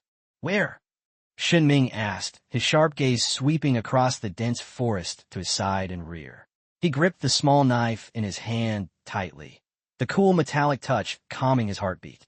Death? Merely the prelude to a reset. Fear? Long dulled by countless cycles of darkness and rebirth. At this moment, only utterly calm calculation remained in his mind. Shan shook his head. In this state of movement, and with the bear clearly trying to hide, he couldn't pinpoint its location. "I feel over there, behind that thick thicket." He pointed in a direction, his voice trembling slightly with excitement. "Don't panic." Shen Ming's voice was like a reassuring rock. "I'll carry it. You stay far away and find a good position. Make sure the spear hits accurately, don't miss. Wait for my signal." The tactics are simple to the point of being brutal. Shen Ming uses his immortality to attract and absorb all of the bear's attacks, while Shan, at a safe distance, uses his poison spear to deliver a fatal sniper shot. For dealing with wild beasts with limited intelligence, this rudimentary tank plus range combination might be the optimal solution. They walked for a while longer, and then a small, relatively open clearing appeared in the woods ahead, where the light was a little better. Shen Ming paused, turned around abruptly, and hurled a sharp-edged rock he had prepared beforehand at the dense thicket that Shan was pointing to. The stone struck the tree trunk with a dull thud, causing the branches and leaves to tremble. Almost simultaneously, Shen Ming let out a defiant roar and charged towards the bushes. Roar! The brown bear, which had been secretly following from the bushes, was completely enraged by this sudden provocation. Although the stone did not hit it, the hostile act and the piercing roar were, in its simple understanding, a naked declaration of war and an insult. It originally wanted to observe further, but at this moment, the predator's dignity and territorial instincts overwhelmed everything. Snap! Crash! Shrubs and saplings as thick as bowls were easily snapped and crushed, and a colossal creature weighing hundreds of kilograms roared out like a brown chariot. It was incredibly fast, and in an instant, it pounced on Shen Ming. A huge shadow loomed over him, and a foul stench filled the air. Before Shen Ming could even make any blocking move, he was slammed into the chest by an enormous bear paw. He was sent flying like a kite with a broken string, then crashed heavily to the ground, raising a cloud of dust. The brown bear then pressed down, one of its heavy paws stomping on his chest. The terrifying weight caused Shen Ming's ribs to groan under the strain, and the air in his lungs was violently squeezed out. Shen Ming was almost suffocating under the pressure, but he only twitched the corner of his mouth, revealing a cold, almost mocking sneer. He gathered the last breath in his chest, mixed with blood and saliva, and spat out a mouthful of bloody saliva toward the bear's face that was so close to him. Spits landed on the brown bear's wet nose and fur. Utter humiliation. The brown bear's rage reached its peak. It let out a deafening roar, and its pungent, hot breath sprayed all over Shen Ming's face. With a sudden burst of force from its foot pressing down on Shen Ming's chest, the massive head lowered, opening its blood-red maw to bite down hard on Shen Ming's head. It wanted to crush this ignorant, hairless monkey immediately and completely. However, the expected sensation and sound of the skull shattering and brain splattering did not occur. The moment the bear's mouth closed, it only felt a lightness in its mouth. Had it bitten empty? It instinctively released its grip and looked down. There it saw that Shen Ming's head, which it had bitten, was still intact and attached to his neck, staring at it with a cold gaze. The bear's simple brain was momentarily confused, but it did not hesitate. Its instinct to attack drove it to lower its head again and bite Shen Ming's neck more fiercely and accurately, while simultaneously pressing down harder with its feet, intending to crush the strange creature's chest cavity completely. Just as the old strength was exhausted and the new strength had not yet arisen, and the bear's attention was completely focused on its prey at its feet. Call out! A sharp, piercing sound tore through the air. From the mountain's perspective, from the bear's sudden attack to Shen Ming being trampled, spat on, and bitten, only a few breaths had passed. The absolute power and ferocious demeanor displayed by the brown bear did indeed momentarily shatter the primal fear deep within his soul, a fear inherent in wanderers. But that fear was quickly overwhelmed by a stronger hunter's excitement and the mission Shen Ming had given him. As the bear lowered its head for the second time, he emerged from behind the tree where he was hiding, his body taut like a bowstring, all his strength concentrated in his arm, and he hurled the spear smeared with dark green sap like lightning. At this distance, there is almost no chance of a miss for a skilled thrower like Shen. The spear transformed into a streak of death, precisely avoiding the thickest layer of fat and muscle on the bear's back, and piercing diagonally into its side ribs below its shoulder blade. The sound of the spearhead piercing flesh was dull, yet clear. A wolf! The brown bear let out a deafening howl of pain. This howl was no longer an angry roar, but a scream of agony mixed with excruciating pain, shock, and rage. It couldn't remember the last time it had been injured by something of its own kind. This thin branch, thrown by a monkey, had actually pierced its thick, tough fur and strong muscles, causing such sharp pain. It suddenly twisted its body, its blood-red eyes instantly locking onto the mountain from which the spears were thrown. Kill the most threatening one first.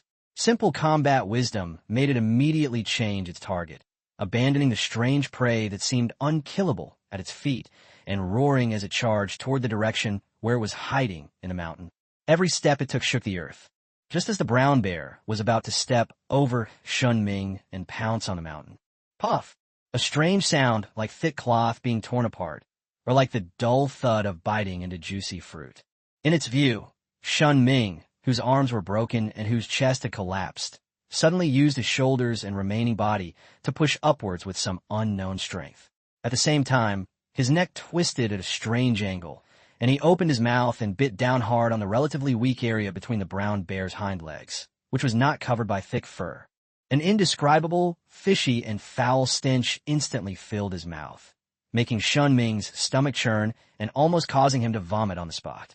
But his eyes were bloodshot, and he clenched his teeth tightly, using all his strength. He could even feel his newly grown teeth embedding deeply into his flesh. A wolf! The brown bear let out an unprecedented, piercing, and distorted scream. This pain was 10 times greater than that caused by a spear piercing its ribs. Its charge came to an abrupt halt. Its massive body lurched to one side due to the intense pain and loss of balance. Its hind legs buckled, and it collapsed heavily onto its backside. Crack! Puff! Hundreds of kilograms of weight pressed down heavily on Shen Ming. The clear sounds of bones cracking and internal organs rupturing were heard, and blood gushed from Shen Ming's mouth, nose, and ears. However, his jaws, tightly gripping the bear's crotch, remained as firm as the strongest iron clamps, refusing to loosen their grip. Blood stained his chin and the bear's fur, a gruesome and horrifying sight. The excruciating pain and rage drove the brown bear completely insane. It twisted its upper body recklessly, swung its forepaw, a claw powerful enough to shatter rocks, and slammed it down hard on Shen Ming's blood-stained face, which was still staring intently at it. Snap! Like an overripe watermelon being struck by a heavy hammer. Shen Ming's head instantly deformed and shattered under the bear's paw, red and white matter flying everywhere, turning into ashes. However, in that instant before the blood and brain matter had completely hit the ground, call out. A second deadly whistling sound followed immediately. The mountain seized upon this fleeting, even greater opening that the bear had revealed due to its intense pain and frenzied attack. The second spear, coated with dark red venom, was imbued with all his spirit and strength, and it struck precisely the relatively soft spot on the other side of the brown bear's abdomen, exposed by the bear's twisting and sitting posture. Roar! The brown bear howled again, its body trembling violently. Its small eyes were now bloodshot. The wound inflicted by the spear was not deep enough to be fatal, but the ensuing, complex pain, a mixture of tearing agony, a strange tingling, and a burning sensation, along with the excruciating, relentless agony in its groin, left it feeling unprecedented confusion and a faint unease. It instinctively tried to get up and kill the threat that kept throwing spears. However, the terrifying bite force beneath it remained. It looked down in terror at the hairless monkey, whose head should have been smashed, at the bloody, mangled wound on Shen Ming's neck. Granulation tissue was visibly writhing, intertwining, and reshaping at an alarming rate. Skin, bones, hair. In the blink of an eye, a head, completely intact with most of the bloodstains refreshed, reappeared before its eyes. Those eyes, still cold and mocking, stared intently at it. Rebirth. Even the simple-minded beast could not comprehend this mind-blowing scene. But the instinctive fear, the fear of the incomprehensible and the indestructible, extinguished some of its fury like ice water. It felt fear, but it was too late. There was no turning back. The ferocity of the beast ultimately overcame the fear. It let out a roar that was a mixture of pain, rage, and determination. It suddenly lowered its head, grabbed Shen Ming's neck with its teeth, and threw him off the ground like a rag doll. Then it ran wildly towards the mountain. It needs to deal with the ranged threat that can harm it first, and then figure out how to deal with the unkillable monster.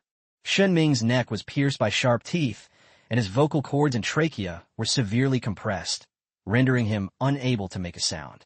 However, he managed to force a twisted, almost manic smile onto his face. His gaze pierced through the bloodshed, fixing firmly on the brown bear's left eye, wide open in rage and pain. Just as the brown bear was carrying him and running wildly, its attention more focused on the target ahead, Shen Ming's intact right hand, with astonishing speed and precision, drew the stainless steel fruit knife from his waist. The blade flashed a cold glint in the dappled sunlight filtering through the trees. He thrust his arm forward and plunged the fruit knife into the brown bear's left eye. The brown bear sensed danger and instinctively closed its eyelids. Thick, tough eyelids are its instinct to protect its eyes. Sizzle. A sharper tearing sound, unlike the sound of a spear piercing flesh. The brown bear felt an excruciating pain in its left eye that it had never experienced before. It howled and violently shook its head, trying to fling Shen Ming away while trying to open its eyes. I can't open my left eye. Something cold and hard is firmly embedded between my eyelid and eyeball, bringing a continuous, piercing, stinging pain and a blurry, warm, and wet sensation. The stainless steel fruit knife, forged with modern technology, small yet exceptionally sharp and tough, pierced through the bear's thick eyelids with Shen Ming's full force thrust and the bear's momentum, the tip of the knife deeply embedded in its eye socket. Shen Ming wanted to laugh out loud, but the injury to his throat choked him, and he could only let out a series of hoarse, escaping sounds. An animal is still an animal. Did it think that closing its eyes would block out all the stones? Call out. The third spear, like the sigh of death, struck again in the instant the bear was slowed and disoriented by its eye injury. This time, it pierced deeply into the muscles of its hind legs, which were undulating from running. The brown bear finally broke down. A monster that can't die and keeps regenerating. A stone that can pierce eyelids. A spear thrower in the distance, precise and deadly.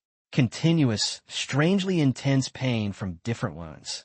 Especially the tearing, seemingly endless pain in my groin. Run. We have to run. Get out of here. The instinct for survival completely overwhelmed everything. It abruptly threw the sword it was carrying aside, ignoring even the spears in its eye sockets and legs. With its remaining right, I locked onto a direction. It unleashed all its remaining strength and charged into the dense forest without looking back, fleeing madly. The heavy footsteps and the sound of branches snapping quickly faded into the distance. Shen Ming was thrown onto the thick layer of fallen leaves, coughing up a few mouthfuls of blood. He struggled to sit up, glanced at the direction the bear had fled, and then at the mountain that was panting as it ran towards him. Chase! He uttered only one word before standing up decisively and chasing after the brown bear in the direction it had fled. His pace was slow, but his steps were exceptionally firm. Shan was stunned for a moment, looking at Shen Ming's tattered, blood-stained but rapidly healing body and his cold, resolute eyes. A chill and a surge of passion rushed to his heart at the same time. He took off after him. The brown bear rampaged through the area, leaving clear tracks and splattered blood. Shen Ming pursued relentlessly, his eyes scanning the vegetation along the way like a hawk's. He no longer concealed his actions, quickly sweeping his hands across the poisonous plants and fruits he passed, collecting them all in his hands. At first, Shan could barely keep up with the speed of the chase, but gradually, the distance between them widened. He could only follow the clear footprints, broken branches, and bloodstains on the ground, struggling to keep up. He was filled with shock. Gods not only wanted to hunt bears, but also to exterminate them all. Ahead, the brown bear's footsteps seemed to slow down, and its panting came like bellows. It had lost a lot of blood, and various toxins might be starting to take effect. More importantly, it found itself unable to shake off the ever-present, unkillable ghost behind it. Despair and rage intertwined once again. It abruptly stopped, turned around, its remaining right eye bloodshot, and let out a final roar of resentment and violence at Shen Ming, who was chasing after it. Then, it exerted its strength once more, lowered its head, and charged forward. It was going to make a final stand. Shen Ming watched the charging brown bear with a calm and unwavering gaze. Just as the two were about to make contact, he did something that left Shan speechless from behind. Instead of dodging or blocking, he deliberately stretched his left arm forward, as if by mistake, and presented it to the brown bear's gaping maw. Snap! A sickening cracking sound of bones breaking rang out. The brown bear bit down on Shen Ming's left forearm, the terrifying bite force instantly shattering his bones and tearing his flesh apart. Despite the excruciating pain, Shen Ming didn't even flinch. He even used the tearing force of the bear's bite to forcefully thrust his entire forearm forward. The brown bear instinctively swallowed and tore at the arm, biting off most of Shen Ming's left forearm along with his hand and swallowing whole. At this moment, the bear didn't care about anything else. It only felt a vengeful pleasure as something entered its stomach. It had finally eaten the monster's flesh. However, to the astonishment of both the bear and the distant mountain, Shen Ming seemed completely oblivious to the pain, or rather, he was indifferent. In the midst of the bear's chewing and swallowing, he actually used the same method to place his right arm right next to the bear's mouth. The brown bear was almost stunned by this feeding gesture, but the smell of blood and the instinct for revenge made it open its mouth and bite down again without hesitation. Snap! Shen Ming's right forearm was also severed at the elbow and fell into the bear's mouth. In the blink of an eye, Shen Ming lost both arms, but only for a moment. He folded his new arms behind his back. He just stood there, watching the brown bear, which had temporarily stopped attacking after swallowing his two arms, and seemed to be digesting its unexpected trophy. The brown bear stared with its remaining right eye at the hairy monkey that had lost its arms and seemed to have finally lost its threat and made muffled grunts in its throat. It felt increasingly intense burning and numbness in its stomach, and the flesh and blood it had swallowed seemed a bit off. But at this moment, it was more enveloped by a false sense of victory, as if it had finally dealt a heavy blow to its opponent. It let out a low growl, ignoring Shen Ming, who seemed to be frozen in place, turned around, and dragged its wounded body, preparing to continue its escape into the depths of the dense forest. Behind it, Shen Ming, who had lost both arms, did not fall. He slowly raised his head, looking at the brown bear's staggering, retreating figure, and a silent, almost cruel smile slowly spread across his blood-stained face. Then, he started walking, still at a leisurely pace, but like a ghost seeking death, he followed again.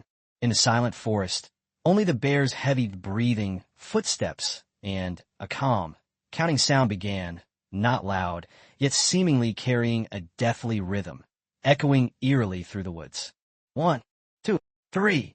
The sound of numbers, unhurried and steady, followed the fleeing behemoth ahead, like a death knell tolling for it from the undead. Chapter 50 Bear Carcass. As Shen followed the traces of battle and the intermittent counting sounds, pushing aside the last clump of thorns blocking his path, the sight before him took his breath away. Shen Ming was squatting on the head of the huge brown bear carcass. The morning light filtered through the leaves, dappling his bare upper body. His already tattered clothes had been completely torn to pieces in yesterday's tussle. 3 minutes and 33 seconds. Shen Ming raised his head, meeting the shocked gaze of the person on the mountain. He silently repeated the information in his mind to deepen his memory. This was the time it took for an adult brown bear to die from the biological poison bait that was a mixture of multiple venoms. The data was very valuable.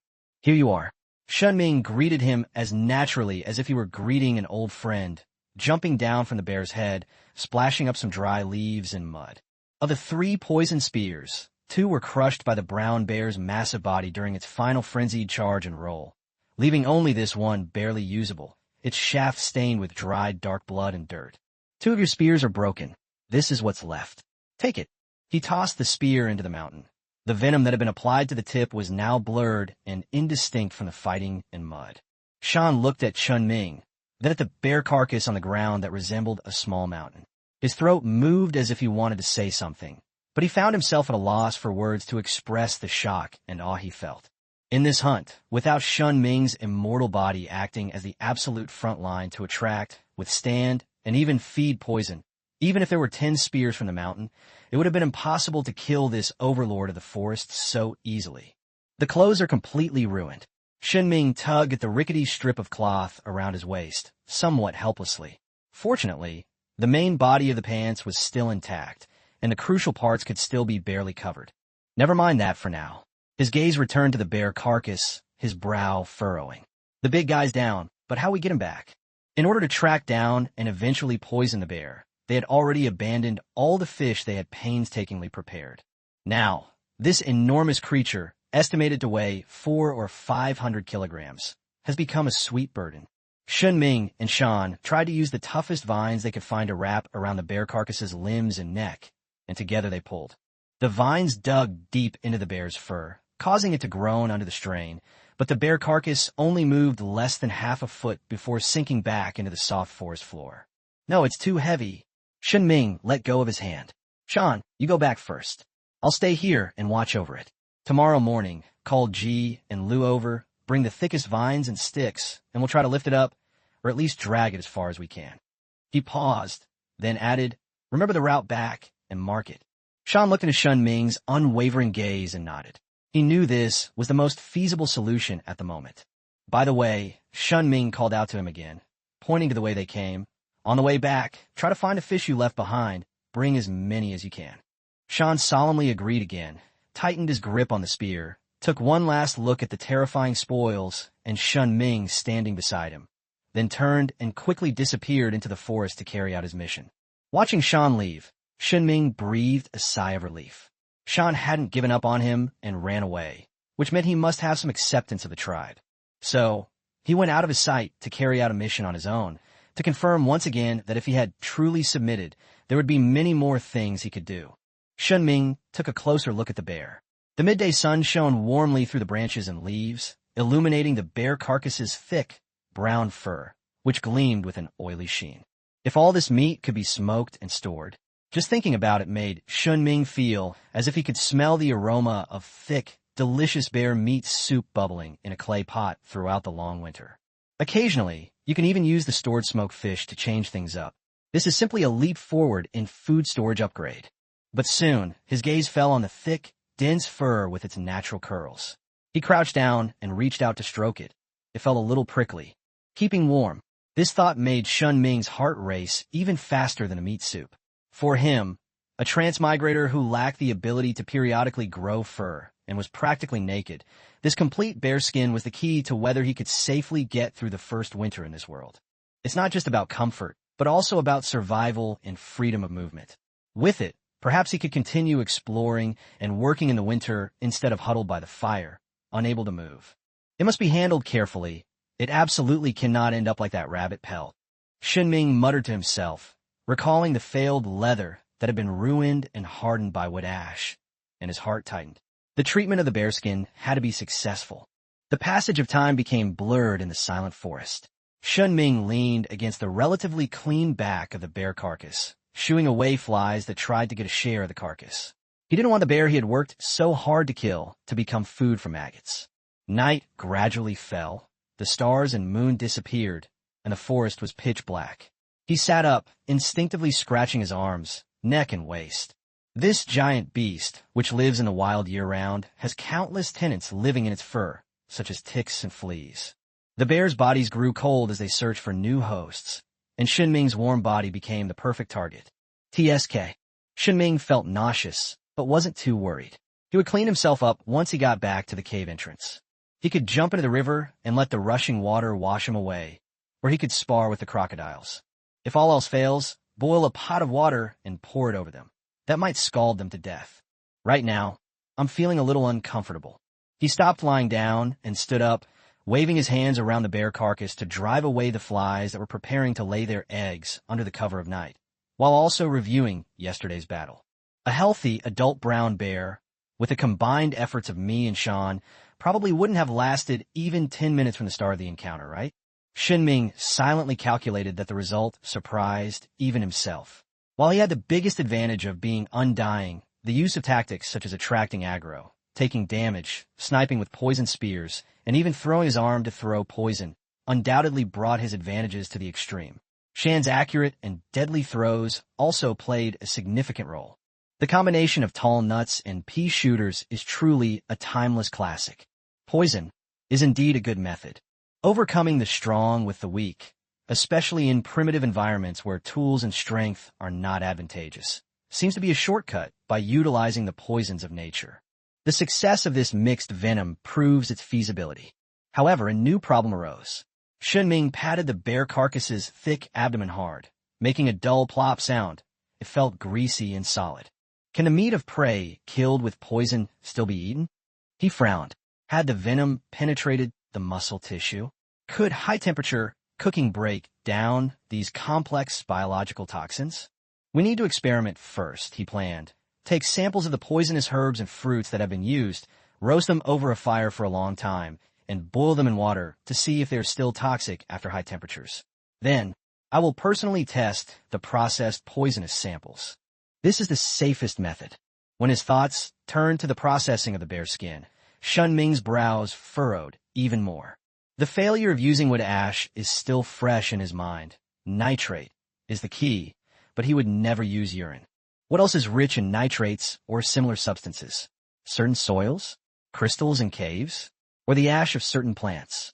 The book Tiangong Kai Wu is vague, and his own knowledge of chemistry was also limited. Fat, brain marrow. It seems there are some ancient methods of tanning animal brains or fat. He tried hard to recall the vague fragments of knowledge he had from the internet. Or could we first simply scrape off the grease and remaining tissue, use smoke to repel the insects, and then proceed with further treatment once a suitable method is found? In any case, the tragedy of a rabbit fur must be avoided. A complete, soft, and warm bear pelt is an indispensable equipment in his upcoming winter plans. The night was deep, and the wind rustled through the trees, carrying the cries of owls and the chirping of unknown insects from afar. Some creatures may have been drawn by the smell of blood, but upon seeing the bear carcass and the strange animals circling around it, they all chose to temporarily avoid the danger. Anyway, such a big brown bear, this strange animal couldn't possibly finish eating it. Chapter 51: Rebirth from the Ashes. The morning light dispelled the thin mist in the forest, but could not dispel the heavy stench of blood and the unique odor of wild animals. Shen Ming, Shan, and Ji formed a triangle around the massive mountain of flesh, each holding a relatively sharp stone slab in their hands. As instructed by Shen Ming, Lu had already returned to the cave to carry as many empty pottery jars and sturdy vine baskets as possible. Clearly, transporting this behemoth away in one go is out of the question. It must be broken up and divided into smaller parts on the spot. Last night's light rain made the forest floor muddy and slippery. Shen Ming's original plan to drag the bear carcass under a thick wooden stick was completely ruined. When he tried to move it, the stick sank deep into the mud and wouldn't budge. Reality forced them to choose the most laborious, yet most direct method: on-site butchering of the bear. Under Shen Ming's guidance, skinning the bear became the top priority, and it was required to be as intact as possible. The stone slab carefully cut along the incision on the bear's neck, avoiding the tough fascia, and gradually separated the thick fur from the subcutaneous fat layer. This process requires immense patience and skill. Sweat mixed with bear blood, and oil drips from their foreheads. Finally, a huge bear skin, still warm and covered in yellowish-white fat, was peeled off relatively intact and laid heavily on a clean broad leaf, like a brown, furry carpet. The trade-off is that a lot of fatty tissue sticks to the inside of the fur, making subsequent cleaning a troublesome task. Fortunately, it was nearing winter and the temperature was low, so the bear carcass showed no signs of decomposition, giving them time to process it. However, the real challenge lies in separating the bones and thick muscles. Stone flakes are adequate for dealing with fur and soft tissue, but they are ineffective against thick leg bones, solid ribs, and the spine. Several attempts to chop it only left shallow white marks on the bone, but the edges of the stone slab chipped and broke. As Shen Ming observed the bone connections, he recalled the lever principle. Find a hard, sharp stone, he gestured, and stuff into the joint or bone. Then use a stick to smash the stone to pry open the joint or split the bone. This method was clumsy and violent, but effective. Shan found several suitable wedge-shaped flints. Thorn was responsible for stabilizing the bear's limbs, and Shen Ming and Shan took turns using heavy hardwood sticks to smash the stone wedges inserted into the bone. Thump, thump, thump. The dull thuds echoed through the forest, each heavy blow causing the bear carcass to tremble slightly, and the cracking sounds of bones breaking could be heard intermittently. During a break from his busy work, Ji couldn't resist his curiosity and looked at Shan with his eyes, asking about the danger he had faced the previous day. Shan hammered the stone wedge with all his might while trying to organize his thoughts. But his limited Chinese vocabulary and agitated emotions made the description extremely condensed. Shen Ming was pinned down by the bear. The bear couldn't kill Shen Ming. I threw my spear. The bear, in pain, ran. Shen Ming chased. I couldn't catch up. He paused, a look of awe and disbelief on his face. Shen Ming fed the bear with his hands. The bear died. Although countless thrilling details have been omitted, the core process has been summarized. Hearing this from the side, Shen Ming was somewhat amused and coughed lightly to correct him. It wasn't feeding my hand, it was the poisonous grass and fruit I was holding. I didn't kill the bear either, it died from the poison. The spear from the mountain was also crucial. It caused a lot of bleeding, slowed it down, and left a mark, otherwise I wouldn't have been able to catch up. But to Ji, such a correction sounded more like the humility of a deity. Bear hunting? It was almost unimaginable to her, but when it actually happened before her eyes and was accomplished by Shen Ming, who brought fire and wisdom, everything seemed so reasonable. It's not surprising that the gods do anything. Her gaze towards Shen Ming was filled with worship mixed with a touch of almost devout faith. Huff, huff.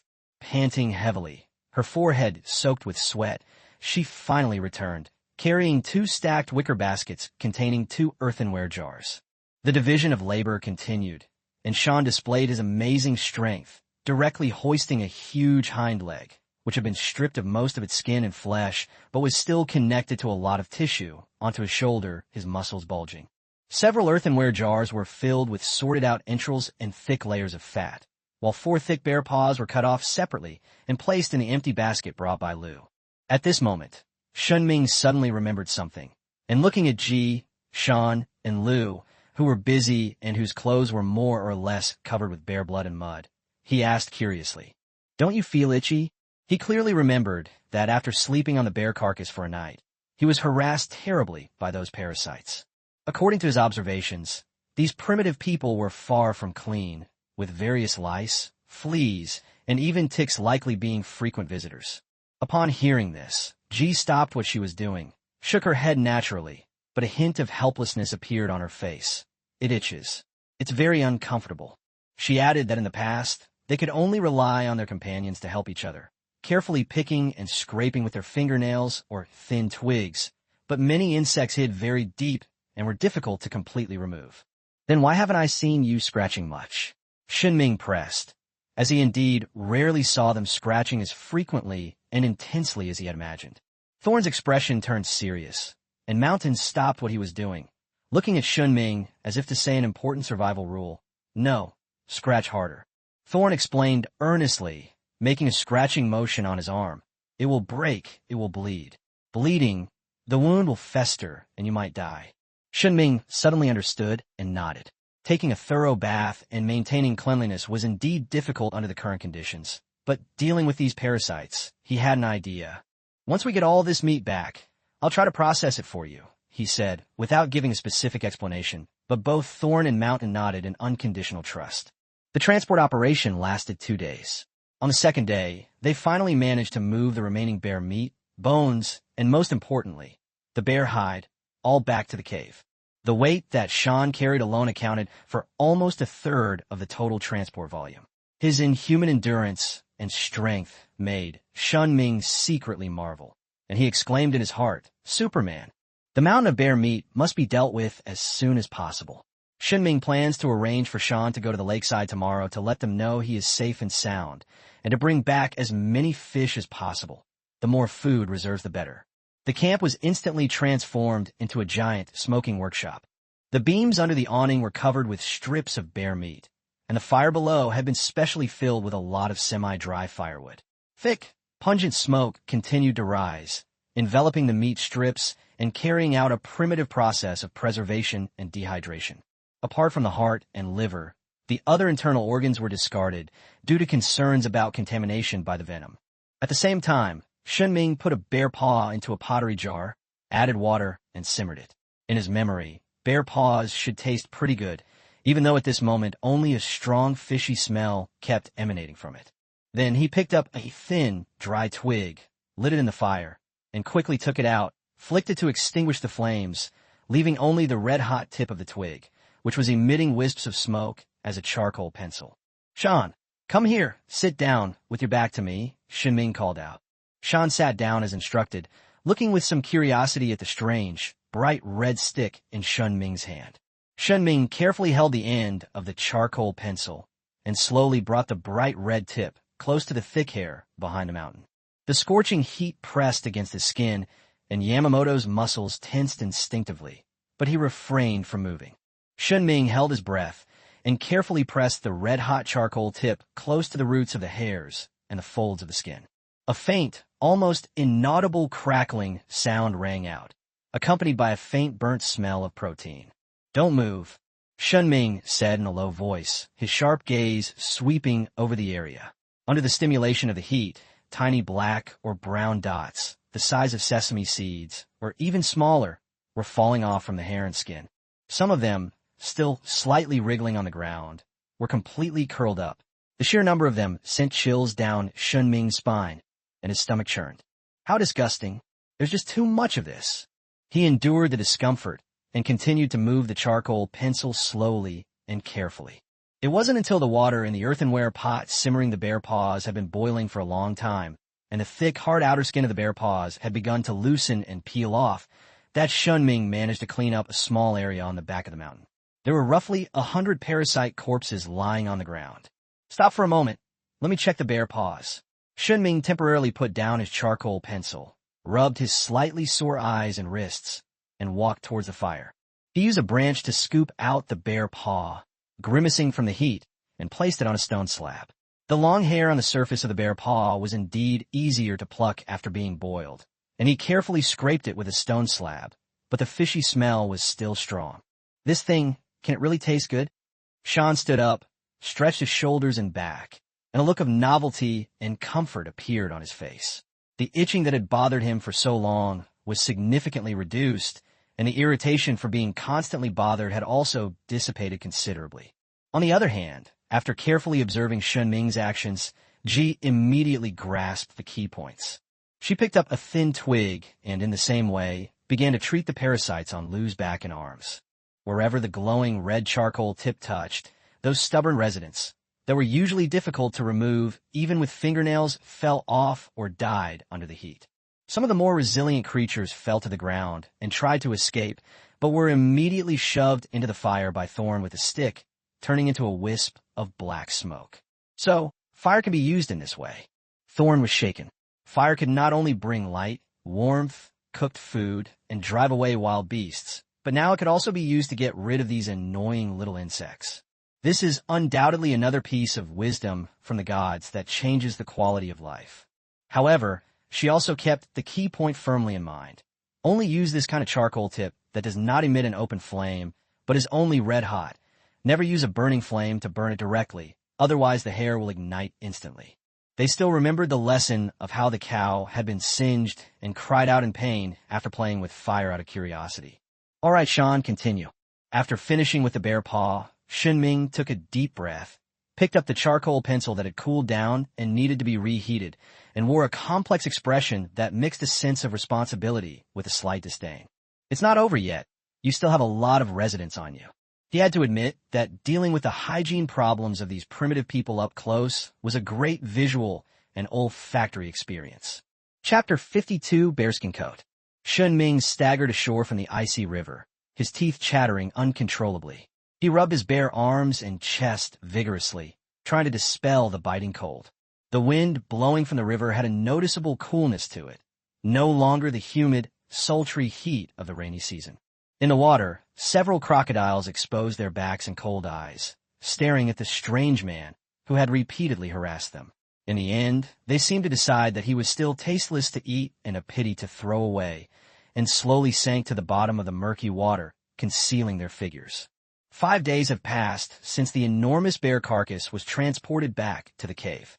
The fumigation process, carried out day and night with thick smoke, is beginning to show results. Strips of dark red dried bear meat and silvery gray dried fish hung heavily on the beams of the awning and on the newly added shelves, slowly dehydrating and changing color in the smoky atmosphere, emitting a unique aroma that blended the scents of caramel, meat, and smoke. However, a new problem arose. There weren't enough containers to store these precious jerky. Left with no other choice, Shen Ming could only leave most of the dried meat hanging high up on the awning, relying on the slight heat and smoke from the fire below to drive away the flies and insects that came smelling the aroma and buzzing around, trying to taste the saltiness. As for the bear paw, which was highly anticipated, the taste was really disappointing. After repeated boiling, scraping off the hair, and even trying to marinate it with spicy wild fruit juice, the cooked bear paw still had a strong fishy and greasy smell. One bite filled my mouth with oil, but did not have the expected gelatinous and smooth taste. Shen Ming barely managed 2 bites before giving up, but Shan and Ji ate with great relish. For them, bear paws, rich and fat in collagen, were a rare and nourishing delicacy. This bear was indeed much fatter than expected. The animal fat rendered from its thick skin and abdominal cavity filled 4 medium-sized earthenware jars. The golden fat solidified into a milky white paste after cooling. Shen Ming looked at these precious fat resources with a mix of joy and headache. He remembered that when refining lard, soybeans were added to help prevent oxidation. Now that there were no soybeans to help prevent oxidation, how could he prevent these animal fats from becoming rancid and spoiled? He could only try the most primitive method. Before the grease had completely solidified, he sprinkled in a lot of precious mineral salts and stirred them evenly, hoping to achieve some anti-corrosion effect. Lien and the 4 little ones returned from the temporary camp by the lake yesterday. Their cheeks were chubby, and each of them was noticeably bigger. According to Lien, the water in that river bend has begun to turn murky and green, and nature's feast is coming to an end. The main force of the migrating fish has passed, leaving only a few scattered individuals. The number of bears and other predators on the riverbank has also decreased significantly, with some of them moving upstream to intercept any small schools of fish that may follow. Lien and the others dared not go to those places to compete with the bears for food, knowing when to stop was a wise choice. Upon learning this, Shen Ming thought to himself, as expected, it's eutrophic. Do those fish have to grow up in eutrophic water when they are young? In the past few days, Shan continued to demonstrate his value as a top-notch laborer, making 2 round trips to the river bend on his own and bringing back 10 large fresh fish. Combined with previous reserves, the tribe's meat reserves have reached an unprecedented level of abundance. More than 20 smoked fish, and jerky and meat scraps from the decomposition and smoking of a whole bear. In the short term, the problem of eating seems to have been greatly alleviated. Now the concern is whether the humid air, which is not yet completely over in the rainy season, will cause these hanging dried meats to become damp and moldy. Shen Ming had to check frequently and move some of the meat strips that felt damp to a place closer to the fire. Shan sat by the awning, using the daylight to carefully polish the tips of several newly whittled spears with a smooth piece of sandstone.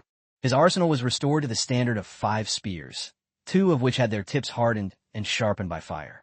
Shen Ming had told him beforehand that he needed Shen Ming's help with something important today, but he would have to wait until Shen Ming returned from cleaning the river.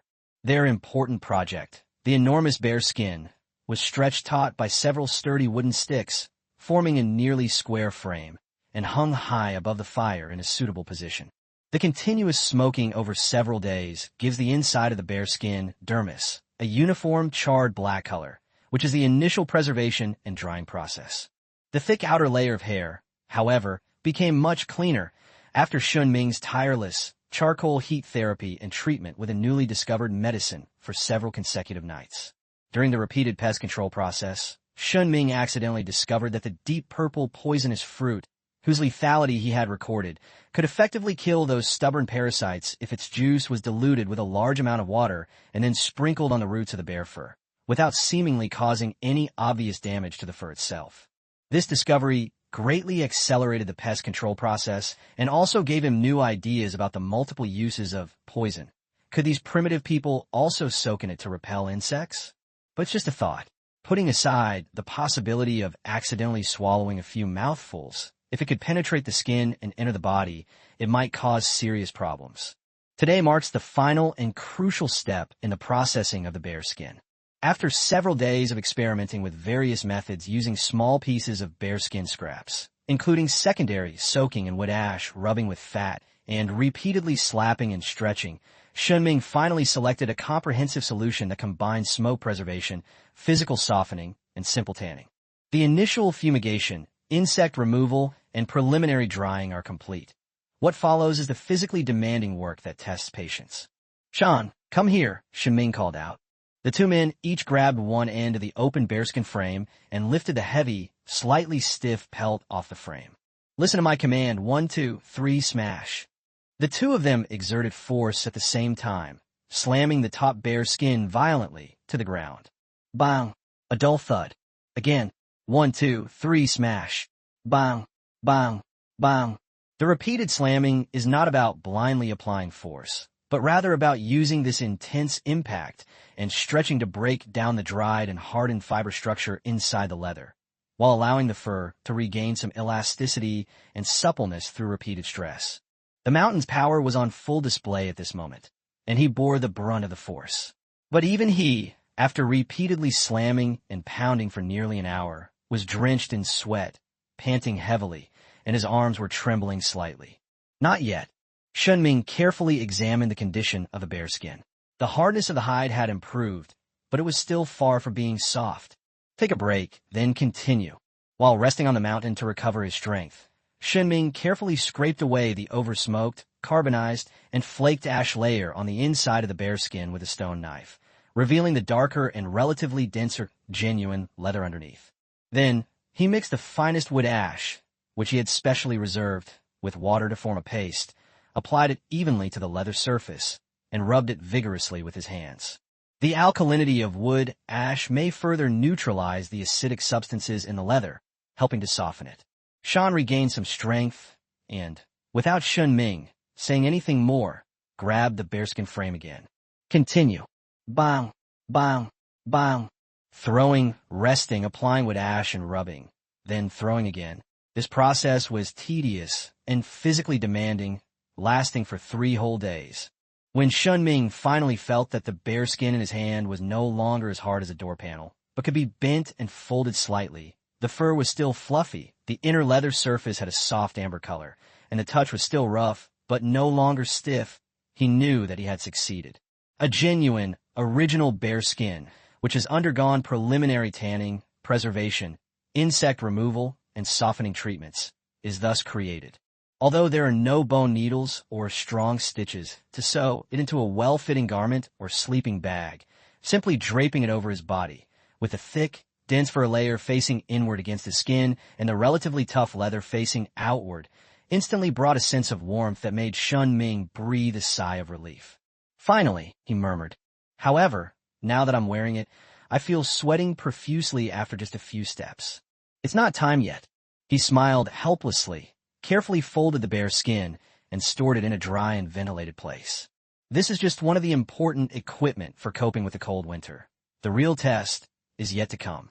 Looking at the increasingly abundant food supplies and the hard-won bear skin, Shen Ming felt somewhat at ease. Tomorrow, a new task awaits him. Lien had mentioned that in the distant cracked wasteland where he first arrived, some edible vegetables would briefly grow at the end of the rainy season. He had to make a trip to find and collect seeds. Trying agriculture was a crucial step in breaking away from a purely hunter-gatherer mentality and achieving partial stability in food sources. At the same time, he also had a headache. According to Thorne, Liu also wanted to find a partner, but where could he find another homeless person to kidnap? Shan doesn't know many homeless people, and even if he does, he can't contact them. We can only continue to go out and try our luck. Watching his people using red-hot sticks to drive away insects, Shen Ming nodded in satisfaction. If given the opportunity, primitive people wouldn't mind making themselves cleaner. This pest control activity has become a nightly ritual for them. Chapter 53, Winter Arrival. Shen Ming squatted down and picked up a clump of slightly damp sand from under his feet with his fingers. He felt a rough, granular texture on his fingertips, and the moisture was quickly absorbed by the sand, unlike the clay on the riverbank, which could remain moist. Can vegetables really grow in this place? He looked around and found that the area was more like a barren sandy land, dotted with some drought-resistant low shrubs, far from the vegetable garden he had imagined. Lien nodded affirmatively and pointed to a clump of sparsely leafed, gnarled shrubs not far away. The leaves are edible. There are some over there. The vegetables she mentioned were clearly quite different from the impressions Shen Ming had gained from modern agricultural supermarkets. A vague sense of disharmony lingered in Shen Ming's mind. He remembered that when he first trekked through this area after his transmigration, although it was desolate, it seemed that there were no withered weeds, but he did remember the dead bushes. But he couldn't quite put his finger on what was wrong, as if his memory had been blurred by the dampness of the rainy season. He shook his head, temporarily suppressing his doubts, and gestured for Lien to continue leading the way. Shan followed, silently behind, carrying a large wicker basket on his back, which contained the dried meat they had prepared for this trip, and also served as a container for bringing back vegetables. This thing is much more useful than a clay pot. According to G, most edible plants have aged or withered by the middle to late rainy season, but this special sandy area will briefly produce a special edible vegetable after being soaked by rainwater. However, vegetables growing in a near-desert environment, even after being watered by rain, Shen Ming remained skeptical. Soon, Lien stopped in front of a shrub about half a person's height with small thorns on its branches. She skillfully avoided the thorns, grabbed a flexible new branch, brought it close, and then opened her mouth to bite off a small section of the cluster of pale yellow, fuzzy buds at the top of the branch, chewing it carefully. Shen Ming was taken aback by her actions, then suddenly slapped his forehead, his face showing a mixture of sudden realization and amusement. So that's how it is. What a wasted trip. He finally understood where that strange feeling came from. The problem lay in the definition. To save himself trouble, when he explained vegetables to Ji and Lien before, he vaguely referred to them as edible leaves. However, leaves are still leaves. What Ji and Lien understand as vegetables is likely just the edible buds or leaves that sprout from certain shrubs at the end of the rainy season, which is completely different from the herbaceous vegetables that he is so fond of growing on the ground. However, since we're already here, Shen Ming sighed, and following Lien's example, carefully pulled over another tender branch, picked a small cluster of buds, and put them in his mouth. It has a slightly rough, fuzzy texture, and is slightly bitter at first, but quickly develops a light, sweet aftertaste. It doesn't have much juice, but it doesn't have any strange taste or obvious astringency or numbness. If I can eat it, I'll just consider it a way to get some vitamins and fiber. He consoled himself. Let's get started, Shan. Shen Ming turned around and called out, these shrubs, well, leave some tender buds on each one. Don't pick them all.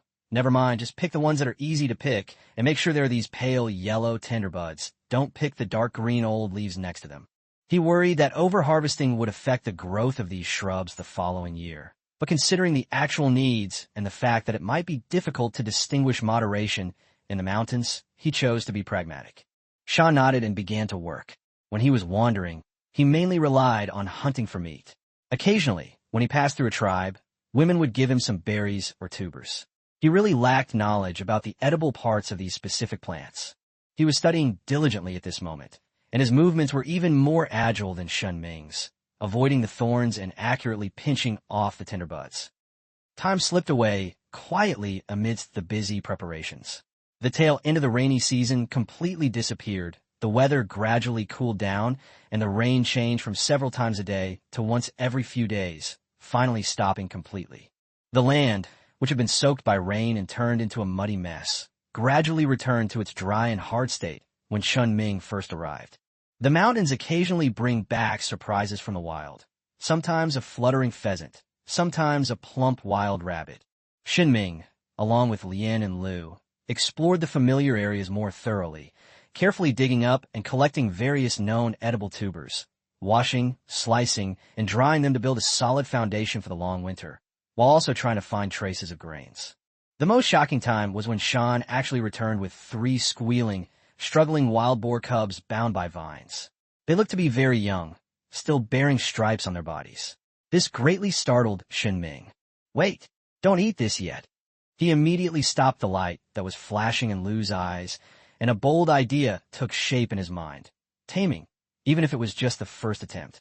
He spent 4 whole days directing the mountain to cut down sturdy tree branches, mix them with soil and water, and build a simple fence about waist-high on flat ground a little distance from the cave and downwind, barely creating a small space for the 3 frightened wild boars to roam. To obtain soil, they even dug a shallow pit, which Shen Ming secretly noted. Perhaps this place could become a small pond or water storage pit in the future. Fences alone are not enough. In order to prevent these wild boars from damaging the fences or injuring people with their natural tusks when they grow up, Shen Ming decided to perform the world's first dental surgery on them, carefully knocking out their newly emerging sharp fangs with a stone knife and wooden wedges. This process is extremely difficult and bloody. The piglet's piercing screams are enough to send chills down your spine. The mountain had to use tremendous force to hold them down firmly, while Shen Ming, covered in sweat, carried out this primitive and crude operation. Despite the significant blood loss and the initially distressing scene, the 3 piglets eventually pulled through, though they became somewhat listless and filled with fear of approaching humans. However, the fact that the tubers or insects thrown to them could be eaten very quickly put Shen Ming at ease. If they could eat, they could live. When the first truly chilly north wind blew across the camp, Shen Ming finally put on that thick bearskin. He tied the fur inside out and the rough leather outside, securing it with vines around his waist and shoulders to create a simple bearskin cloak. Sitting on the warm stones by the fire, the thick fur immediately kept out the cold, and warmth enveloped the whole body. However, even though his body had warmed up, his brow remained furrowed. He held the Tiangong Kaiwu, the exploitation of the works of nature, in his hand, and by the firelight, repeatedly studied the blurry illustrations of agricultural tools.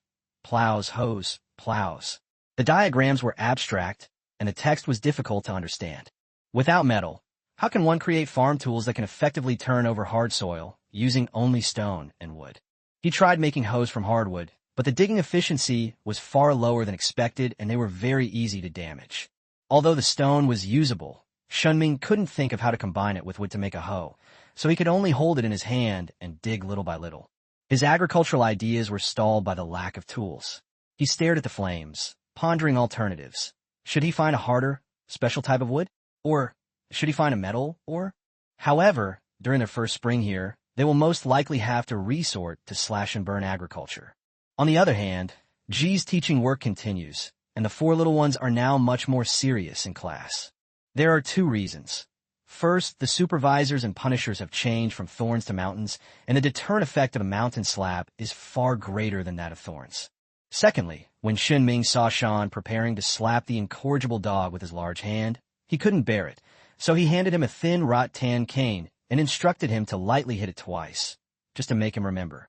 As a result, Shan's understanding of gently was obviously different from Shen Ming's. The feeling of the thin vine whipping his flesh made the dog cast a look at Shen Ming that was a mixture of pain and strong hostility. "It was all your idea?" As Lu observed all of this, she secretly rejoiced that she was long past the age where she needed to be urged to study in this way. And at the same time, she became even more convinced of the simple belief that there are advantages to learning slowly. Shan and Lien found a new form of entertainment. Shan had mastered the rules of Gamoku, 5 in a row, and showed great interest in it, often playing against Lien.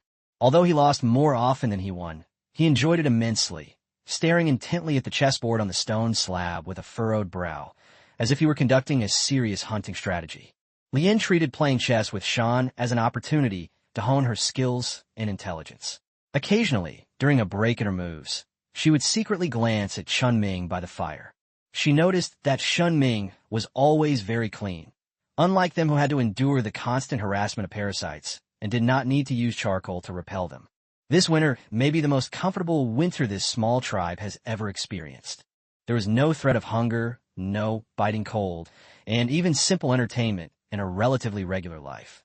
Even the 4 little ones seemed more energetic than in previous winters. Although studying was still painful, at least their faces had gained some weight. Ji was even confident that none of them would die this winter. Only Shen Ming, wrapped in a warm bearskin, gazes at the flickering flames, a cold wind blowing across his cheeks, his thoughts occasionally drifting to distant times and spaces. He would think of the constant indoor heating in another world during winter, the readily available piping hot drinks, and the lazy holidays without the worry of survival pressures. A faint sense of loneliness and nostalgia, belonging to the time traveler, silently permeated his heart like the cold mist of a winter night. Air conditioning. He sighed silently, wrapped the bearskin tighter around himself, and turned his gaze back to the pages of the book in his hands. Chapter 54, Homeless Women. Shen Ming wrapped the bearskin coat tightly around his body. The rough leather rubbed against his skin, bringing a little warmth, but the cold wind still penetrated everywhere. The wind rushed in from the hem, slipped through the wide-open collar, and hissed in through the 3 holes pierced by spears in the bearskin, carrying away the heat that had been painstakingly accumulated. He couldn't help but tremble slightly, and his teeth chattered gently. But he and Shan had to go out, for a simple reason. 3 more hungry mouths had appeared in the cave, 3 wild boar piglets whose tusks had been pulled out and were kept in a wooden fence in the corner. In winter, vegetation withers, and if we don't want these future meat stores to starve, we must actively find food for them to survive the winter. As for feeding them tubers directly, that's too extravagant. Shan walked ahead, glancing back at Shen Ming, who was tightly wrapped in a bearskin and still shivering in the cold wind. He thought to himself, gods are indeed different. They don't have any hair on their bodies. Winter must be really tough for them. He even subconsciously touched the thick, dark brown hair on his arm, which might seem rough on ordinary days. But at this moment, it was a real layer of warmth. Shen Ming rubbed his hands, which were almost frozen, and couldn't help but feel a little envious. Their natural fur was windproof, warm, and didn't even need to be tanned. They were truly blessed by God. Keep looking. Shen Ming's voice was carried by the wind, his hands tucked under his relatively warm armpits as he looked around. See if there's any wild boar that we can gnaw on in winter. Shan nodded, saying nothing more, but then carefully examined the withered grass, the roots of the shrubs, and the bare edges of the forest. He knew where there were traces of wild boars foraging, and he could find them simply by following the traces. Recently, Ji has been keeping him away. If she gets pregnant now, based on experience, the baby will be born during the most difficult time of winter, when newborns are too fragile and unlikely to survive. On a sheltered hillside, quite far from where Shen Ming and his group were active, 3 figures huddled together under the intertwined branches of several withered trees. There were 3 female primitives who were holding together a sparsely haired, trembling infant. They tried their best to form a small, sheltered space with their bodies, pressing close together, attempting to use their body heat to provide warmth for the child and for themselves. But the chill was still biting, and they couldn't stop shivering. The child was too thin and weak. Although the soft lanugo had grown out, the thin layer was not enough to protect against the cold. The fundamental problem was food. They couldn't find enough food all autumn. Many bushes that used to be laden with berries have been completely stripped bare, as if swept away by a gale. The familiar land where tubers could be dug up looks as if it has been overturned by a herd of wild boars, and food cannot be dug out by hand. The last time a stray male passed by and left its genes was over a year ago. This autumn, their food reserves are pitifully low. The oldest woman, with deeper signs of fatigue and hardship on her face, struggled slightly to break free from the tightly huddled cluster of people. The gap that was left was immediately filled by the other two people who instinctively tightened their embrace. They didn't even look up at her, but simply hugged the child in the middle even tighter and hugged themselves as well. She wasn't going to collect the few remaining, well-hidden dried berries. That wasn't enough. She needed to go further, to try her luck, to dig deeper. Shortly after the older woman's slender figure disappeared into the dead woods, the remaining two women exchanged a glance. There was no verbal communication in their eyes, but there was a cold, unspoken understanding forged in dire circumstances. Their gaze slowly moved down to the face of the infant still trembling slightly in their arms. Then, as if by unspoken agreement, they simultaneously loosened their tight embrace slightly. It was just a little, but it was enough. The biting cold wind immediately found this gap, cutting into the barely maintained warm space like a cold blade, blowing directly onto the child's bare, delicate cheeks and neck. The toddler immediately felt the sudden chill. It let out a short, sharp cry, struggling with its little arms, trying to curl up into the warmer depths, trying to tell its elders, "It's cold. Hold me tight." However, the two elderly women seemed not to hear or feel the struggles and pleas of the young life in their arms. They maintained that fatal gap, letting the cold wind continue to pour in. Their faces were expressionless, only showing a numb endurance, their eyes looking elsewhere, deliberately avoiding looking at the small life in the middle, suffering. The child's cries became intermittent in the continued cold, and the strength of the struggle gradually weakened. The original slight trembling turned into intermittent, more violent convulsions. Only when the crying became so faint as to be almost inaudible, and the child's body seemed to stiffen and grow cold, did they look at each other again, and then quickly and silently tighten their arms around the small body, wrapping it tightly in their embrace and covering it with their remaining body heat. A blast of cold air will cause the toddler to develop a fever.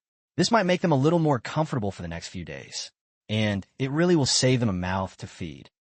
The woman who left was unaware of the brief but deadly scene unfolding behind her. She struggled through the withered trees and wild grass, her eyes scanning every possible hiding place for food. She knew food was running low, and she had to compete with wild boars and all other hungry creatures for that meager resource, even if the tubers she found were small and hard, and the grass roots she dug up were bitter and hard to swallow.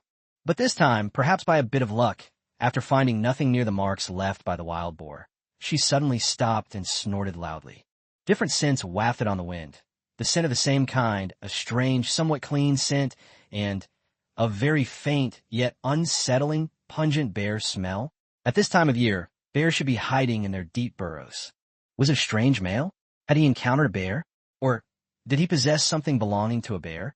The instinct for survival overwhelmed all doubt and fear. She had to follow. Finding him meant a possible source of life-saving food, or at least a sliver of hope for the survival of her people. Her thin, dirty figure, like a ghost, silently slipped into the withered yellow background, following the faint scent and the indistinct sounds, different from the natural wind, and tracked after it. Phew! Apart from this deadly cold wind, winter is truly a peaceful season. Shen Ming stopped what he was doing, exhaled a breath of white air, and rubbed his hands, which were red from the cold. In his hand he held a simple stone axe, actually just a thin stone slab with slightly sharp edges, wedged into a hardwood stick and secured with vines. Although rudimentary, and the stone flakes sometimes loosened when swung, requiring retightening, it was indeed slightly more efficient at felling than simply using hands or stone flakes. Shan, who was not far away wielding another similar tool, nodded upon hearing this, making a muffled sound of agreement. Although winter is cold, the vegetation is bare, the view is open, there is no need to worry about poisonous snakes suddenly jumping out of the grass, and annoying mosquitoes are almost gone. If food supplies are plentiful and there's no need to spend all day searching for food, this can indeed be considered a relatively safe and quiet time. They are cutting down a tree that has lost all its leaves and has relatively soft bark. The bark of this tree is rich in fiber on the inside, which wild boar piglets can chew, making it a good supplement to their winter feed. Meanwhile, the cut branches themselves are excellent fuel, replenishing the ever-dwindling woodpile. They've already collected enough usable dry branches near the cave. They need to actively gather more. There is still not enough timber. Shen Ming estimated that he would have to make several more trips to ensure heating and cooking throughout the winter. Fortunately, the winter is dry, so there's no need to worry about the firewood getting wet.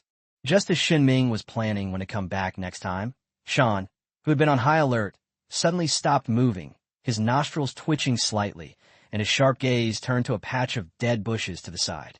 He said in a low voice, "Someone, a woman." Shen Ming immediately became alert and gripped the stone axe in his hand tightly. But this time he did not wave his hand or step forward rashly as he had when he first encountered the mountain. He heeded the mountain's experience. As a long-time wanderer, the mountain had a richer intuition for dealing with encounters with others of the same kind in the wilderness. Shen Ming slowly moved his feet, positioning himself in a position where he could both observe and react at any time, temporarily handing over the initiative to the mountain. A moment later, a figure hesitantly emerged from behind the bushes. It was a female primitive woman, smaller than Thorn and Dew, her hair covered in mud and withered grass, making her look filthy. She was very thin, her ribs barely visible beneath her fur, but her eyes were strikingly bright, fixed on the mountain, or more precisely, on the dried smoked meat wrapped in tree bark in a basket behind the mountain, which served as her staple food. Hunger made her unusually sensitive to the smell of meat. She slowly approached, her gaze shifting between Shan and Shen Ming before finally settling on Shan. This man, though not much taller than herself, was a robust, muscular man who was clearly more powerful and more likely to be in charge. She began to emit a low, pleading sound, making vague gestures with her arms that might be understood between primitive people, pointing to herself, pointing to the mountain, making embracing and rubbing motions, then pointing to the mountain's waist, and finally staring intently at the mountain with longing eyes. She was expressing a common survival proposal among women in the wilderness, to exchange the opportunity to reproduce for precious food. Shan understood. His face remained expressionless as he turned his head and, with a simple gesture, said to Shen Ming, "She wants to have my child in exchange for food." Shen Ming understood and realized that it was indeed the case. He glanced at the woman shivering in the cold wind, her eyes filled with hunger and the will to survive, and then at the mountain, whose face was calm and who was waiting for his instructions. Shan is now a married man, and according to the rules he set, this is unacceptable. A few thoughts flashed through Shen Ming's mind. Then he shook his head at Shan and said succinctly, "No, the food is ours." Shan understood. He turned back to face the expectant woman, shook his head decisively, pushed his palm outward as a clear gesture of refusal, patted his waist, and pointed in the direction from which Shen Ming and his companion had come. His actions and eyes conveyed a clear message. "No, I belong to someone else. I cannot exchange with you. You should leave." The woman's eyes dimmed instantly, as if the last glimmer of hope for survival had been extinguished by the cold wind. She hunched over, letting out a very faint sound from her throat, like a sob or a desperate sigh. But she didn't leave immediately. Instead, she took one last look at the basket behind the mountain with her still bright eyes, and then at the bearskin on Shen Ming's body, which, although tattered, was obviously thick. Chapter 55, Funeral. "However, we can let her join us," Shen Ming continued, saying that there was enough food for the time being, and having an extra person, especially an adult laborer, might not be a bad thing in the long run. Of course, this is on the premise that she is willing to follow the rules and does not bring any trouble. However, to his surprise, after listening, Shan simply scratched his messy, thick hair in confusion and replied in a muffled voice, I don't know how to express it." Shen Ming was taken aback, then slapped his forehead, inwardly laughing and crying at the same time. "What use are you?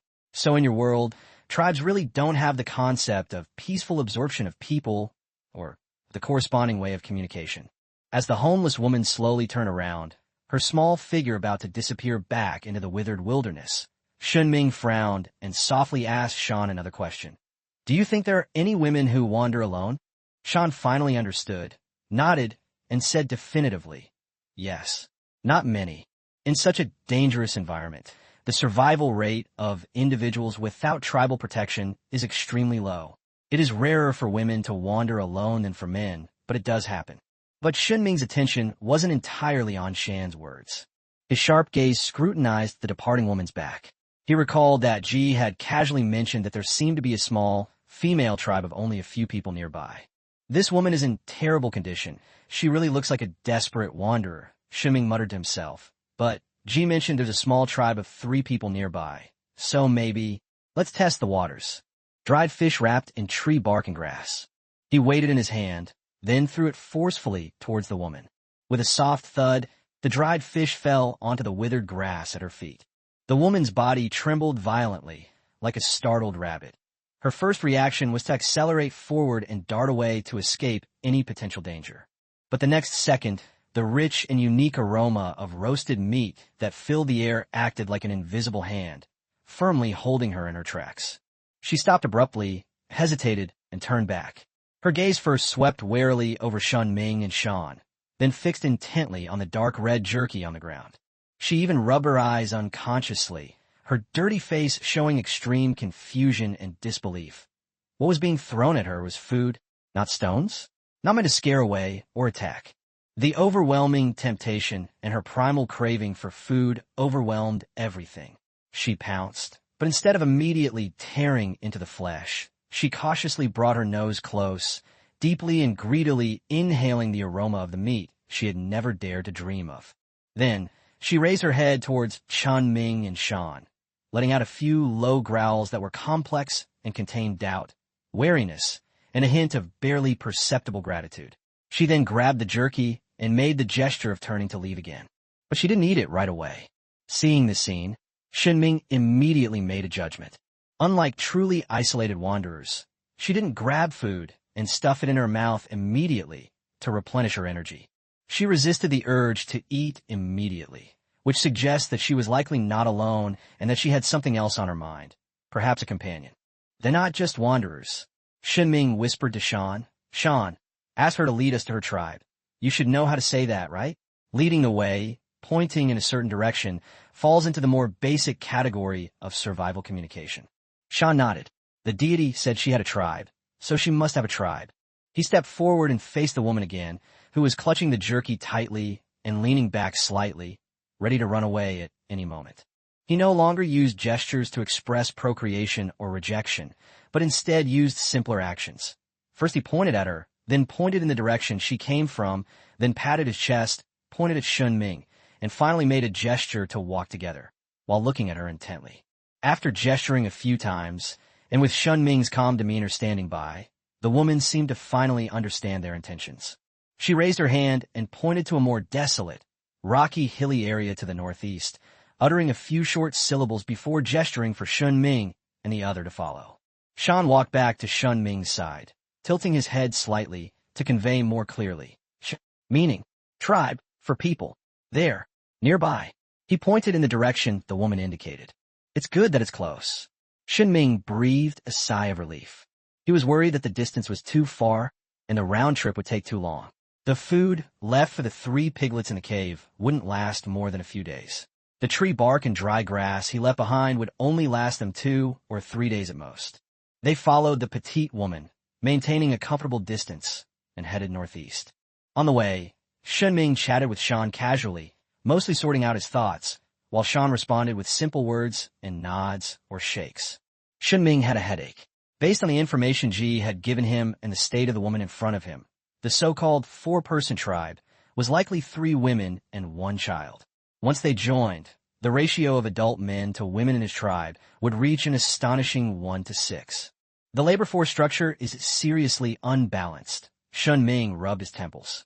He needs more men, but this world's damn tradition of adult men driving out the homeless makes the male population pitifully small. Someone like Shen is practically winning the lottery. He now even regretted instilling the concepts of monogamy and relatively fixed marriage into Ji and Shen too early. Otherwise, given Shen's physique and survival skills, perhaps it would be more efficient for him to temporarily act as a stud in the current situation of extreme male scarcity. But the thought only flashed through his mind before he rejected it. The idea had already been planted, and Ji and Shen had accepted it and begun to put into practice. He, as the deity, couldn't just change his mind so easily. Otherwise, the little authority and trust he had painstakingly built up might collapse in an instant. Moreover, from the perspective of long-term social stability and emotional well-being, monogamy is not necessarily a bad thing. As he looked at the back of the woman who was walking unsteadily but trying her best to lead the way, a somewhat absurd, yet seemingly feasible idea suddenly popped into his mind. Let Shen carry a pot of steaming, fragrant meat soup and stroll on the edge of an area where homeless people might be active. Would it attract those hungry homeless people like fishing? It sounded a bit far-fetched, but upon closer inspection, it seems worth a try. The worst outcome would simply be attracting some predators with a keen sense of smell, such as hyenas or packs of wild dogs. However, if prepared in advance, with its mountain-like skills and immortality, it might be able to wait for the rabbit to run into the tree stump and hunt fresh meat to improve its diet. Shen Ming was getting tired of smoked meat. Although smoked fish jerky and bear jerky could fill his stomach, they were monotonous and far inferior to fresh ingredients. If he gets some fresh prey, he could try to hone his half-baked cooking skills with the limited seasonings. As for the precious dried fruit, the quantity is really small. It is an important source of vitamins and must be reserved for the tribe members, especially the children, so that it can be used sparingly and gradually. When Shen Ming first saw the small, stiff, cold, bluish-white corpse of a child curled up beside a withered tree root, his stomach churned violently, his brows furrowed, and he forcibly suppressed the discomfort that rushed to his throat. Or perhaps they arrived too late, or perhaps the tragedy had already occurred. This must be the small tribal group of 3 people struggling to survive in the vicinity that Ji had mentioned before.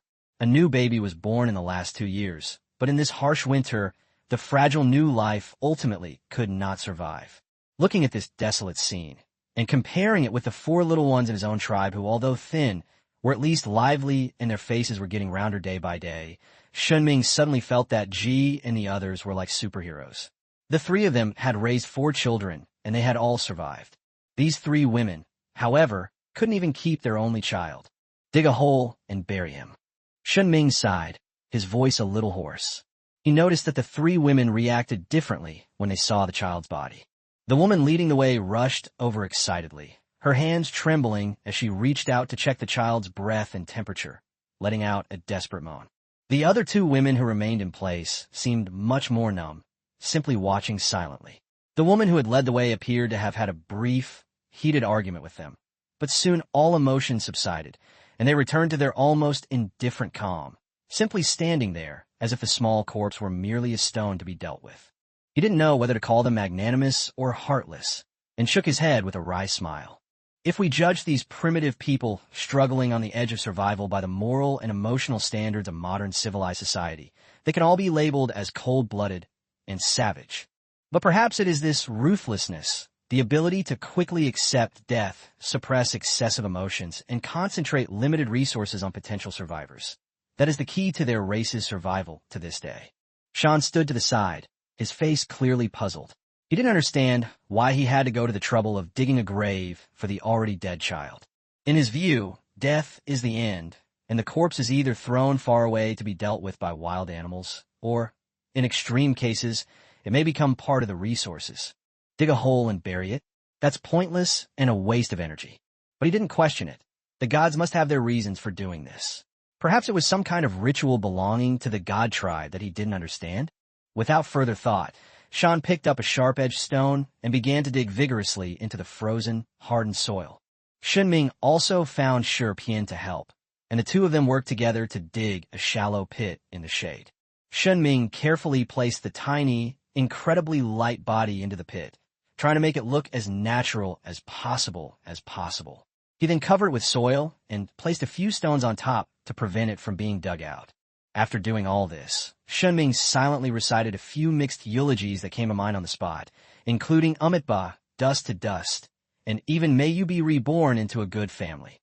Although he didn't believe in these things himself, after finishing the task and looking at the small pile of earth and stones, he felt that the heavy sense of oppression in his chest seemed to dissipate a little. Shen stood aside, holding his spear, not understanding, let alone the three female primitives. The sky had darkened, and the short winter day was about to end. "Oh, right," he said to Shen, stretching his back which ached from digging the hole. "Have them find all the food they've stored, berries, tubers, and whatever else they can take. Don't waste a single thing." Dried berries, in particular, are now more precious to him than smoked meat, serving as an important source of vitamins and flavor. Shen nodded and turned to talk to the three women. They seemed to understand the meaning of food and take away, and silently got up, rummaging under the rocks and in the hollow of the dead tree, and took out a few small, pitiful packages wrapped in large leaves. Inside were only a few shriveled, blackened dried berries and some similarly shrunken and emaciated tuber fragments. That was all they had. Shen Ming inspected the supplies, his heart sinking even further. This meager amount of food, let alone enough to survive the winter, would probably barely be enough to get them to their cave. He gestured for Shen to put the rest into the wicker basket. Night fell completely, and a cold wind howled. The three women huddled together tightly, glancing warily at Shen Ming and Shen under the tree every now and then. They clutched the small bits of jerky Shen Ming had given them later, but still didn't finish them immediately. Chapter 56 Fishing Plan. Shen was doing something that made him feel awkward, confused, and even a little foolish. He was carrying a piece of roasted bear meat wrapped in broad leaves, still warm, and wandering aimlessly and slowly back and forth in a slightly elevated upwind spot in the winter wasteland.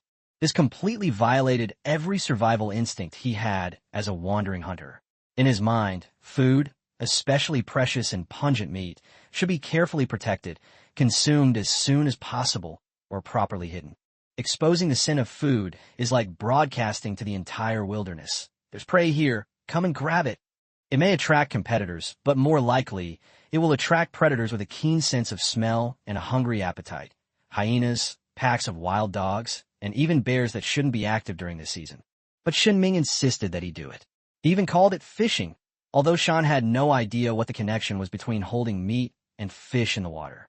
The story begins yesterday, when he and Shen Ming returned to the cave with the three emaciated female primitives whose eyes were filled with fear and numbness. They were not greeted with welcome, but with Ji's undisguised vigilance and rejection.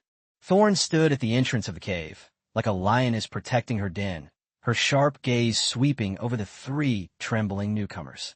They carried an unfamiliar aura that made Thorn uneasy. Lien and Lu stood behind Ji. Lien's eyes were full of curiosity as she wondered why Shen Ming had brought them here. Lu frowned, her gaze sweeping over the three women's withered chests and bellies before finally settling on their empty hands. They had brought no food, only mouths that consumed it. No.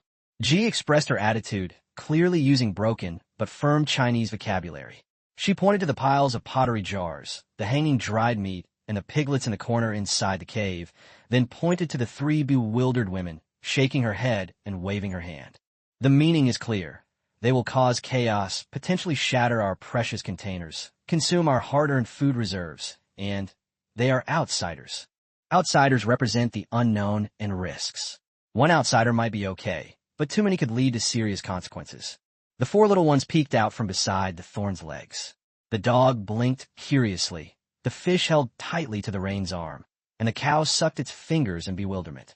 They were curious about the new faces, but also sensitive to the tense atmosphere in the air.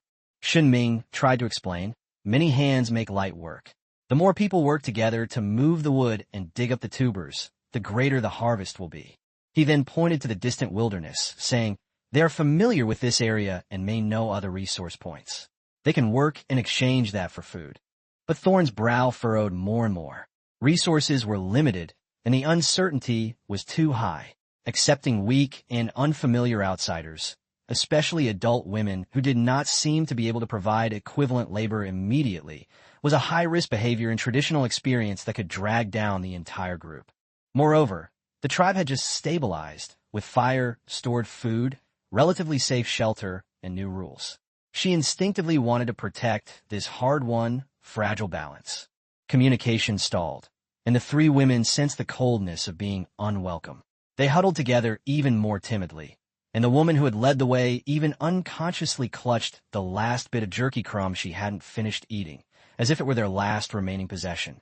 Shen Ming rubbed his temples, feeling a headache coming on from the clash between two worlds and two ways of thinking. He knew that Ji's concerns were reasonable.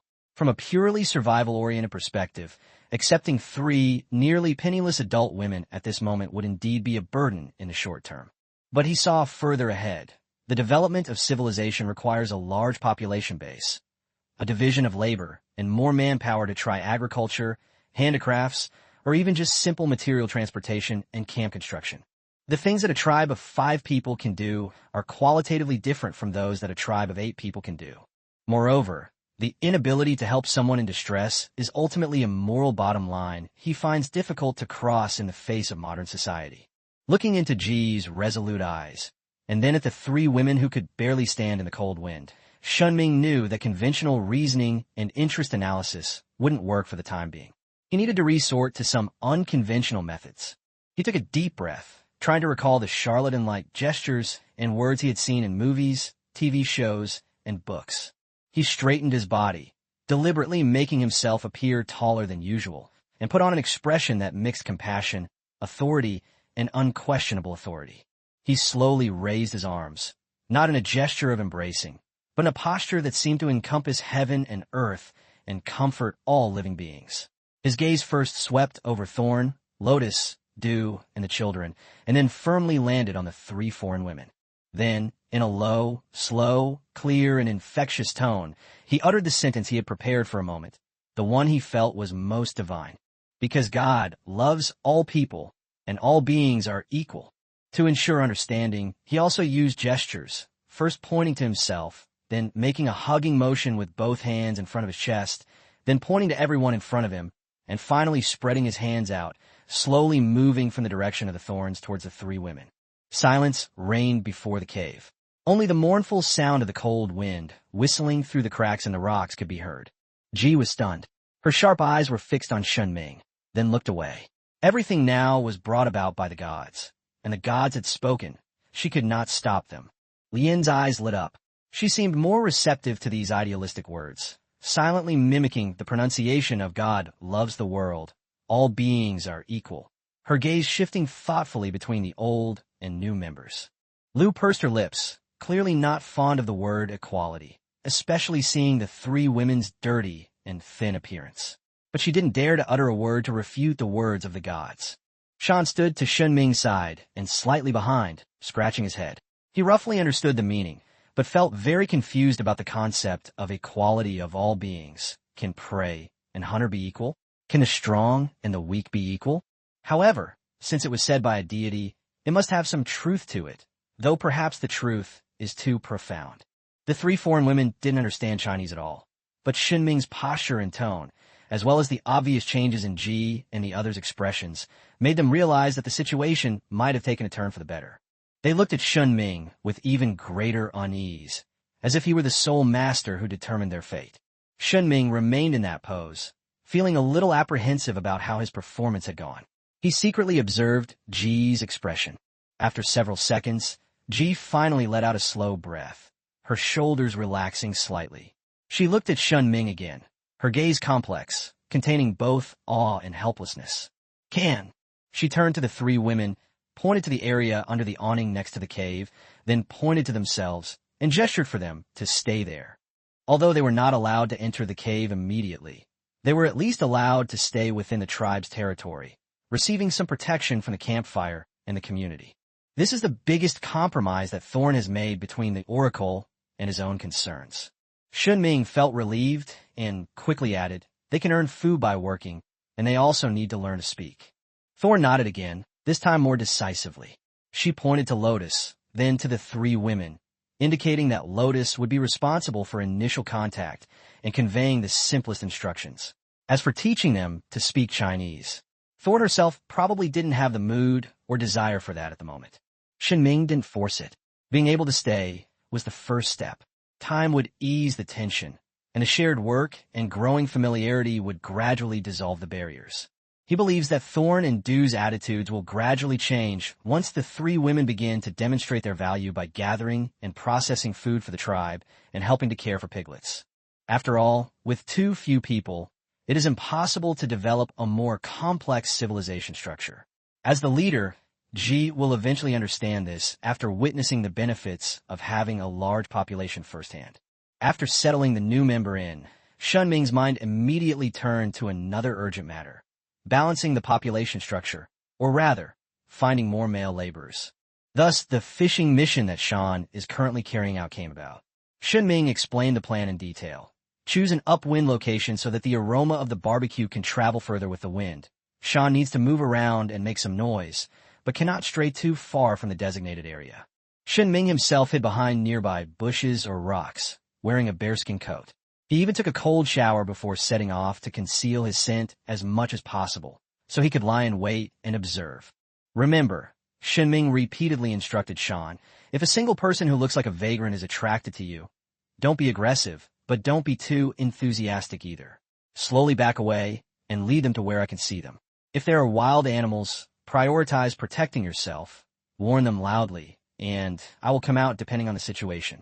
Shan seemed to understand the first half of the passage, but he was quite clear about how to deal with wild animals in the second half. Holding the bag of roasted meat that was getting more and more fragrant, he paced among the rocks and withered grass on the high ground like a bewildered bear clutching a honey pot. The cold wind carries the aroma of meat, drifting towards the unknown wilderness in the distance. Shen Ming lurked behind a thicket of thorny, withered yellow bushes a few dozen meters away. Although the bearskin coat was torn and let in the wind, it could at least insulate against some of the cold air from the ground when lying down. He lowered his body as much as possible, slowed his breathing, and scanned the area around the mountain with tension and anticipation through the gaps in the dead branches, especially the downwind direction. He held a fruit knife in one hand and a sharpened hardwood spear in the other. Time passed slowly. Apart from a few crows circling low, attracted by the aroma, and a few small rodents running past in the distance, seemingly startled, nothing unusual happened. The cold gradually seeped into Shen Ming's clothes, and even with the bearskin, his limbs began to stiffen from remaining still for so long. He began to doubt whether the plan was too simplistic. Were these primitive nomads really so easily fished? Wouldn't they be wary of such an obvious trap? Just as Shen Ming began to consider whether to give up and called Shan back, Shan's walking figure suddenly stopped for a moment. He didn't make any sudden movements, but Shen Ming noticed that Shan's head turned slightly to the left downwind, and the arm holding the roast meat tightened a little. That was the instinctive reaction of a hunter when he spotted a potential target. Shen Ming's spirits lifted, and he immediately held his breath, focusing his gaze on the direction indicated by Shan's gaze. At first, there was nothing but swaying withered grass and jagged rocks. Emerged very slowly and cautiously. The shadow lay very low, almost touching the ground, and moved little by little toward the direction of the mountain, taking advantage of the undulating terrain and the cover of the withered grass. Their movements were light and patient, full of the vigilance of a wilderness survivor. It wasn't the outline of a wild beast. It was a human form. Shen Ming's heart skipped a beat. Judging from the way the other party approached stealthily, this was definitely an experienced wanderer, and most likely a man. The shadow stopped behind a rock about 50 meters away and did not move forward. It seemed to be observing and assessing. Shan also stopped, facing that direction, but made no threatening moves, only occasionally shaking the roasted meat in his hand to let the aroma continue to waft out. He kept Shen Ming's instructions firmly in mind. Do not attack, do not be enthusiastic, remain calm, and let the other party decide for themselves. The stalemate lasted for several minutes, with only the howling wind.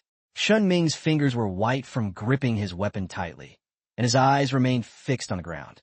Finally, the shadow behind the rock seemed to have made up its mind. It slowly and completely stood up. It was indeed a male, primitive man, slightly shorter than Shan, but still quite robust, his entire body covered in long, slightly messy, grayish-brown hair that swayed gently in the cold wind. He held a thick wooden stick in his hand, his eyes sharp as an eagle's, staring intently at the mountain and the flesh nestled within it. He didn't approach immediately, but stood still, letting out a few low, hoarse growls, as if testing the waters or asking questions.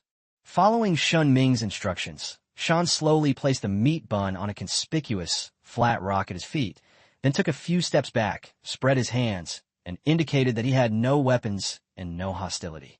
This action clearly confused the homeless man even more. He looked at the meat, then at the retreating mountain, his wariness undiminished, but his hunger burning even brighter. He then emitted a series of more rapid guttural sounds, pointing at the meat with the stick, then at himself, and then at the mountain, as if asking, "Is this for me? What is your purpose?" Shan couldn't understand his specific language, but he could roughly understand that the other party was asking about the terms of the exchange. He shook his head, then pointed in the general direction where Shen Ming was hiding, made a follow-me gesture, then turned around and slowly began to walk towards the observation zone that Shen Ming had set out. After walking a few steps, she turned back to look at the homeless man, signaling him to follow. The homeless man stood rooted to the spot, utterly hesitant. The temptation of food was immense, but the situation was too bizarre. A fellow human being, stronger than himself, was abandoning the food to lead him somewhere. This defied all the survival logic he knew. He impatiently jabbed the ground with a stick, his eyes darting back and forth between the fleshy mound on the rock and the receding silhouette of the mountain. Ultimately, hunger and the craving for the meat that was so close at hand overwhelmed the fear of the unknown risks. He suddenly lunged forward, grabbed the meat package from the rock, and turned to run. But just as he grabbed the meat bun, Shan stopped, turned around, and did not chase after him, but simply watched him quietly. The homeless man ran a few steps, but when he realized that Shan was not chasing him, he stopped. He looked back at the mountain, then at the meat in his hand, and then in the direction the mountain indicated. He tore off a small piece of meat, stuffed it into his mouth, and swallowed it with almost no chewing. The authentic, warm taste of the food seemed to have slightly eased his guard. He clutched the remaining meat tightly, hesitated for a moment, and finally followed slowly and cautiously toward the mountain. He didn't give up the food he had obtained, but he also wanted to see where this strange fellow was going to take him, or rather, what was waiting for him there. Behind the bushes, Shen Ming slowly exhaled a breath he had been holding, a barely perceptible smile appearing on his lips. The fish seemed to have taken a bait. He lowered his body and began to move silently along the pre-planned concealed route, preparing to merge with the mountain. The plan seems to have taken its first successful step.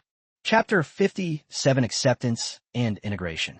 Looking at the male primitive man in front of him, bound like a rice dumpling by rough but sturdy vines, his face bruised and swollen, and still struggling in vain, Shen Ming's subtle unease about whether it's too shameful to be killed by the mountain alone finally dissipated completely. The fishing plan went even more smoothly than expected. The mountain led the homeless man to a relatively low-lying, sheltered spot with low slopes on both sides, then stopped and repeatedly gestured for him to come closer to see something better. The homeless man was holding the freshly obtained roasted meat in his arms. Although his eyes were still wary, the food had lessened his guard. In addition, Shan had not shown any aggression, so he hesitated and took a few more steps forward. These few steps allowed him to completely gain control of the mountain. What happened next happened extremely quickly, almost the instant Shen Ming peeked out from his hiding place. Like a leopard that had been gathering its strength, Shan suddenly pounced. With lightning speed, his left hand grabbed the wrist of the other man holding the wooden stick, twisted and snatched it away, and the stick changed hands.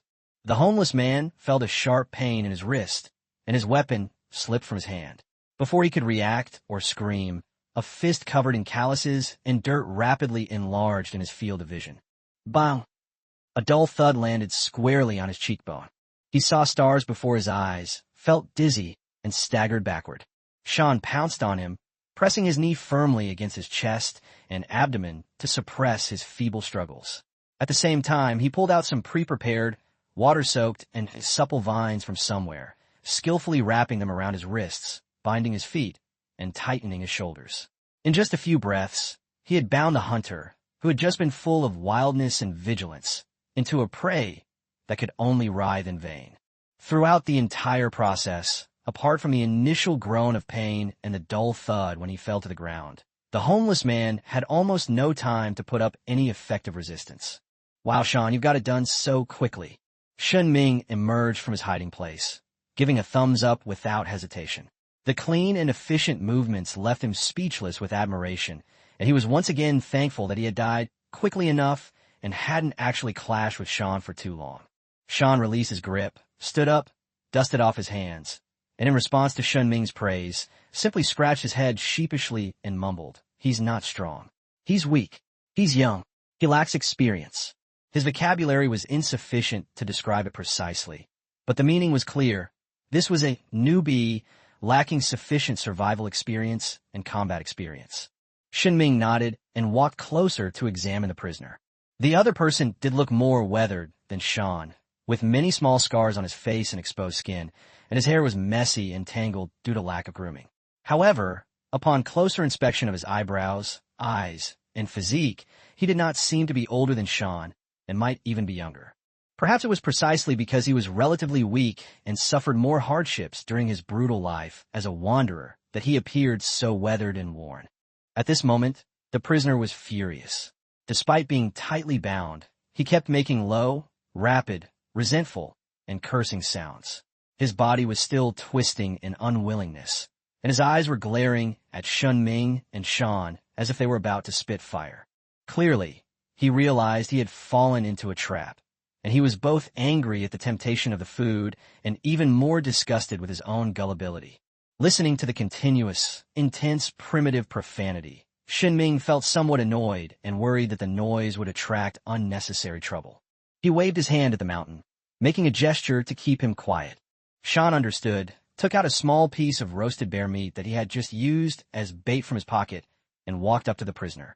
Under the other man's terrified and confused gaze, Shen did not continue to beat him.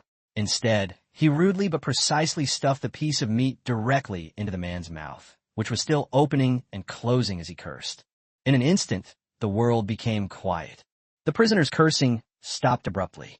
He opened his eyes wide, seemingly unaware that something had been stuffed into his mouth. But then, the incredibly real and rich aroma of meat and the sweetness of oil hit his taste buds like a lightning bolt, striking his nerves which were taut with anger and fear. He began to chew unconsciously, initially stiffly, then faster and faster, swallowing with almost all his might, as if he wanted to swallow the piece of meat along with the humiliation he had just suffered. That angry look in his eyes unconsciously mixed with an undisguised, instinctive craving and satisfaction for food. Shen Ming watched from the side and nodded in satisfaction. It seems that no matter how times change or how much wisdom is involved, the combination of sticks and sweet treats is always effective in regulating behavior and exerting influence. Military deterrence establishes superiority and control, while food provides the possibility of obedience and an initial sweetness, primitive but often very effective. "Take him with us. Let's go back." Shen Ming gestured, and Shen, as if carrying prey, easily hoisted the prisoner, who was still chewing and savoring the food but whose struggles had obviously weakened, onto his shoulder. The two men, now captured, began their return to the tribe. Shen Ming was already calculating in his mind. It seemed that Ji's Chinese language intensive class was about to gain another member. The next morning, covered in chill, Shen Ming and Shen carried the stranger, who had been bound all night and was somewhat listless but still wary in his eyes, back to the campsite in front of the cave. As dawn broke and the air grew crisp and cool, the campsite had already begun its day's activities. The fire burned, dispelling the chill. Thorn sat on a flat rock, with 4 little creatures sitting in a row in front of him: fish, dog, rain, and ox. She was using slow, clear Mandarin, along with gestures, to try to teach them how to combine words into sentences. Although most of the children looked bewildered, only the fish was diligently following along. While the dog was looking around curiously, it already resembled the most primitive classroom. The 3 newly joined female cavemen were allowed to sit a little distance from the fire, but still able to see and hear it, to listen in. They huddled together, their gazes rarely lingering on Thorn's classroom, but instead drifting uncontrollably, time and again, to the heavy, dark red strips of smoked meat hanging above the fire and to the faint steam rising from the earthenware pots beside the fire. They unconsciously swallowed, their stomachs making soft, gurgling sounds. But they dared not make any move. Their survival instinct as dependents told them that they had to follow the rules to gain the right to approach the fire and share food, and only then could they possibly survive the winter. Deep within the eyes of one of the women lay a more profound sense of alienation and planning. Once winter was over, the weather warmed up, and food became easier to find, she would leave the tribe. They had privately exchanged this consensus with their eyes and in very low voices. This tribe dared to take in men and let them live their long term, which in the mindset they had been instilled with from childhood, was an extremely dangerous act that would bring a curse. This tribe has violated ancient traditions and will certainly not last long. They cannot stay for long. Thorn's gaze would occasionally sweep over the three auditors, his eyes still devoid of warmth, even carrying a hint of scrutiny and indifference. But because of Shen Ming, she at least didn't drive them away. When distributing their daily food, Thorn would deliberately give them less, or give them relatively shriveled, less fatty pieces of meat and tubers. Even so, for them who had been on the verge of starvation for a long time, this was an unimaginable delicacy and an abundant supply. They accepted it silently, without daring to utter the slightest complaint. On the other side, Lien and Lu were squatting on the sand, drawing grids with sticks, intently playing the 5-in-a-row game taught by Shen Ming. Lu frowned, staring intently at the chessboard, muttering to herself. Lien seemed more relaxed, but was also thinking seriously. Lien, with her sharp eyes, was the first to spot Shen Ming and Shan returning, carrying a stranger. She immediately put down the wooden stick she was holding, ignoring Lu's protests, and quickly went to meet them. Shen Ming, she looked up and reported in fairly fluent Chinese, "There's enough meat for 30 days. She held up her fingers, making a 3-in-a-10 gesture, then shook her head and said seriously, "Not enough for winter." As the best mathematician in the tribe, taking stock and estimating food reserves is one of the important tasks Shen Ming has assigned to her. Shen Ming nodded, not surprised by the result. Now, aside from themselves, there are 12 mouths to feed in the tribe, and the food consumption is enormous.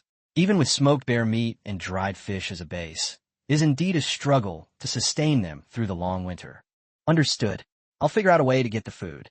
He reassured them, his mind preoccupied with the 2 brown bear hibernation burrows marked on the mountain. Compared to other herbivores that struggle to find food in the winter wilderness and are likely to be thin and wary, brown bears sleeping in their dens are undoubtedly a more efficient target. They have thick fat, large meat, and valuable fur. Most importantly, they don't run away immediately. Instead, they become aggressive when disturbed. This is an advantage for Shen Ming, who has the ability to take risks due to his immortality. The second bear hunt plan needs to be put on the agenda. The unfamiliar man, carried on Shan's shoulders, struggled to turn his head, his eyes wide as he stared intently at the burning fire and the abundant meat reserves hanging above it, far exceeding his comprehension.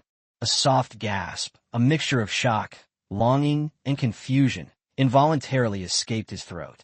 This is a must-do for almost every primitive person who comes to this tribe for the first time. The awe-inspiring experience of fire. Lu also walked over.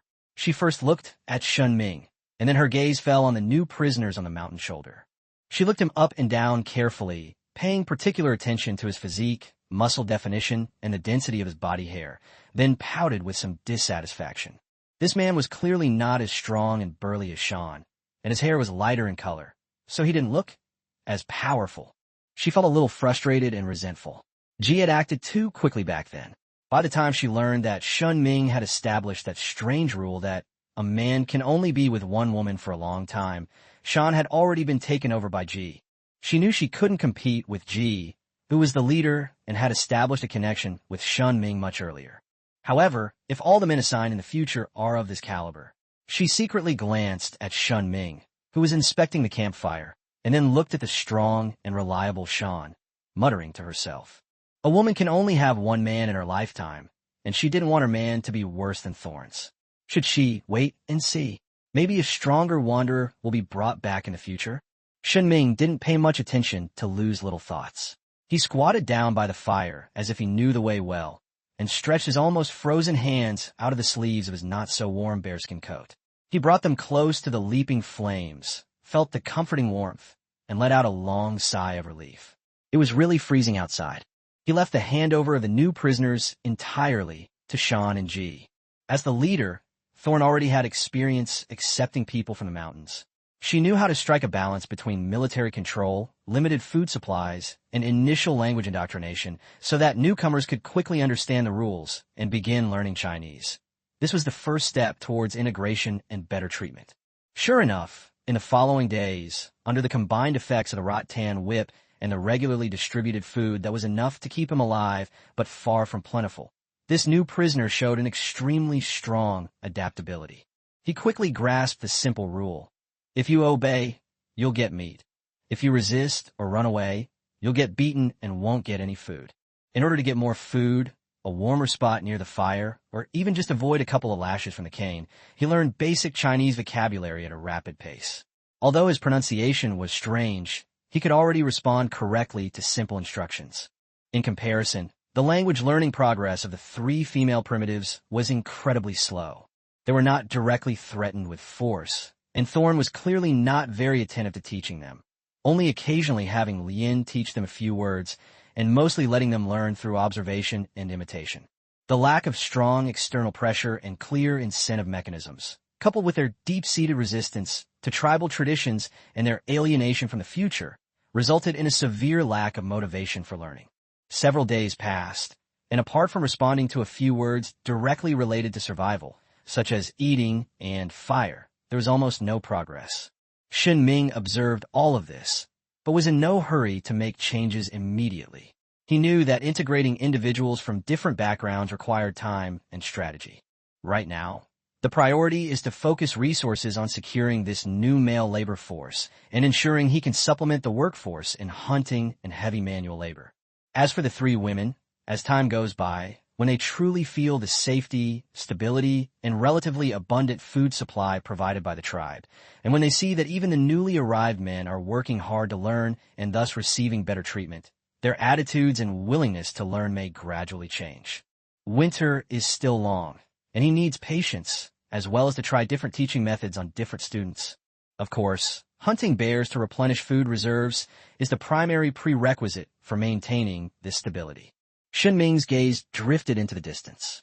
Once the male primitive man was able to communicate in the most basic way, he would put the equipment on him and have him participate in the bear hunt.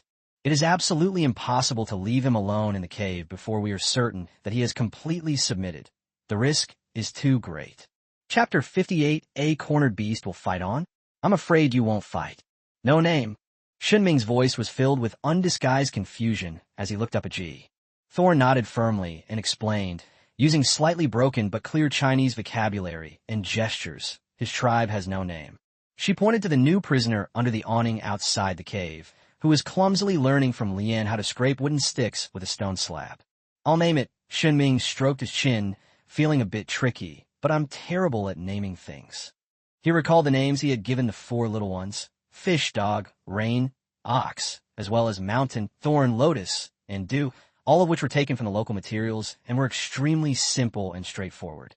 He pinched the bridge of his nose, his gaze unconsciously drifting to the howling wind outside the cave entrance. He vividly remembered the unpleasant feeling of the cold wind blowing into the holes in the bear's skin when he was staking out and binding that guy in the wild. Fisk, let's call him Cold. After all, the cold wind made me feel pretty uncomfortable when we caught him. He casually decided that a name was just a code, as long as it was easy to remember. Thus, the name Cold was given to the new young man with some bruises on his nose. Now, for the first time since being kidnapped, Cold has been allowed to leave that incredibly warm cave filled with strange objects and the smell of food. Walking in front of him was the leader of this strange tribe, a man named Shen Ming, who was unusually tall. Lung secretly glanced at Shen Ming's back, still full of doubts. He was so tall, but he didn't have any strong muscles, and his body was bald with almost no hair. Could it be that he had some serious illness that made him like this? Behind him, closely following, was Shan, the one who had knocked him unconscious with a single punch, possessing terrifying strength. The mountain's gaze, like cold stone, fell upon him from time to time, making his back tense. The meaning of that gaze was clear. Don't even think about running away. Lung took a deep breath of the cold, fresh air, feeling a stinging sensation in her lungs, but also experiencing a familiar sense of freedom that belonged to the wilderness. That's what he said, but he didn't actually have a strong desire to escape, at least not at this moment. In the past few days, although they were initially tied up and whipped a few times, what followed was real food that they could get by learning a few strange sounds and completing some simple instructions. No longer will we go hungry one day and full the next. No longer will we have to risk our lives to fight wild animals for scraps. Especially that cluster of leaping suns called fire, whose continuous warmth dispelled the bone-chilling cold of winter, a luxury never before experienced during my nomadic life. These past few days have been the most comfortable time he has ever had in his memory. He doesn't have to be constantly on edge, running around for the next bite of food, and he can rest in a relatively safe environment. This sense of security held an irresistible attraction for a wanderer like him. However, the faint, pungent smell that drifted through the air, carrying the stench of a fish and the oppressive atmosphere of some enormous creature's lair, suddenly triggered an alarm in his long-honed survival instincts. When the dark, ominous hole, hidden behind bushes on the leeward slope, finally came into view, Lung's unease was confirmed and quickly transformed into chilling fear. It's a bear, and a brown bear. The smell, the size of the den, the bark scraped off the trees, and the fallen bushes by its massive body. There's no mistake. It was a creature he considered absolutely invincible, the embodiment of power and death. If you encounter it in an open area, there might be a slim chance of escape, but disturbing it in this cramped nesting environment is almost a death sentence. With just one strike, a bear's paw could shatter his skull, and its jaws could snap his spine. Driven by instinct, his leg muscles tensed instantly, his body leaned back slightly, and his mouth opened slightly, but he dared not make a sound, for fear of startling the brown bear. The urge to turn around and run away surged up like wildfire. But behind him, Shan's calm yet extremely oppressive gaze extinguished his immediate thought of fleeing like a bucket of cold water. He forced himself to stand still, his heart pounding in his chest. He looked at Shen Ming, then at the mountain. These two, surely they wouldn't be so foolish as to actually challenge a hibernating bear? Did they have other motives? The next moment, Shen Ming's actions completely overturned his expectations. Shen Ming took off the bearskin coat that looked very warm, revealing his even thinner and smoother arms and chest. He tied a tough vine tightly to one of his legs, then picked up a long spear made of hardwood with the tip heated by fire, and without hesitation, carefully began to crawl towards the dark, bear-smelling cave entrance. Lung stared wide-eyed, her jaw almost dropping. Has he gone mad, willingly walking into a bear's den? What's the difference between that and delivering himself right to the bear's jaws? He felt his blood freezing, not from the cold, but from extreme shock and fear. His legs involuntarily prepared to sprint away again, his toes instinctively turning back the way he came. He made up his mind that as soon as the enraged brown bear rushed out of the cave, he would run away without hesitation, at the fastest speed he could ever go. At that time, Shan will definitely have to focus all his energy on dealing with the bear and will have no energy to deal with him. However, the expected roar of the bear and scream of Shen Ming did not come immediately. First, several muffled, suppressed roars came from the cave, followed by a dull thud as if a heavy object had struck the cave wall, and the earth seemed to tremble slightly. The vine extending into the cave entrance twitched violently every now and then. Whenever this happens, Shan, who is guarding the cave entrance, will immediately and carefully throw a newly prepared spear into the depths of the cave along the direction of the vines, and then quickly retreat. Lung stared in disbelief at everything, and then it dawned on him. This cave likely had only one exit. Shen Ming hadn't gone into his death, but rather to trap the bear inside its den. This idea struck him as even more absurd and unbelievable. Yes, a single exit tunnel was a dead end for those trapped, but that was the usual situation. For a dominant creature like a brown bear, whose strength is vastly superior, any creature that dares to block the entrance to its den will be torn to pieces instantly. A confined space actually restricts the prey's ability to dodge, which should be more advantageous for the bear. They choose to hibernate in such caves because they are confident that no natural enemies will dare to disturb them, allowing them to sleep peacefully without fear of being blocked. Time passed slowly amidst cold anxiety, shock, and the tense atmosphere of being ready to flee at any moment. The cave entrance was connected to the unknown darkness by only a vine, for which roars, crashing sounds, and an even stronger stench of blood could be heard. Shen Ming, he's still alive? How is that possible? Bears have limited patience and stamina, but their attack power is devastating. How could there still be any fighting going on inside after all this time? Unless Shen Ming could actually withstand the bear's attack to some extent? This thought made Lung gone dizzy, completely overturning his understanding of strength and survival. After an unknown amount of time, just when Lung felt her nerves were about to snap, there was movement at the cave entrance. First, a pair of hands covered in dark red blood and dirt reached out and grabbed the edge of the hole. Then, Shen Ming's head and shoulders squeezed out with difficulty. He was covered in blood, his face and body splattered with blood and dirt. He was panting, but his movements were not slow at all. His eyes were unusually bright, filled with the excitement of completing a difficult task. What truly shattered Lung's worldview was that Shen Ming genuinely didn't appear to have suffered any fatal or even serious injuries. He had no obvious, large lacerations, and had even crawled out on his own. How could this be? In such a confined space, after fighting an enraged, hibernating brown bear for so long, how could he emerge almost unscathed and even look so relaxed? Ignoring Lung's shock, Shen Ming took the other vine that Shan handed him, took a few deep breaths, and then turned around and climbed back into the cave where low sobs and heavy breathing still emanated. It was pitch black inside, with no firelight. Shen Ming couldn't see the bear's exact location or injuries, and could only judge by feeling and sound. But just as he planned, by using his immortality to repeatedly take damage, attract hatred, and block the exit, even though the initial sneak attack failed to blind the bear, he managed to wear down the behemoth to the brink of serious injury and exhaustion by relying on continuous attacks and tactics that prevented it from escaping. A cornered beast will fight back? I'm afraid you won't fight.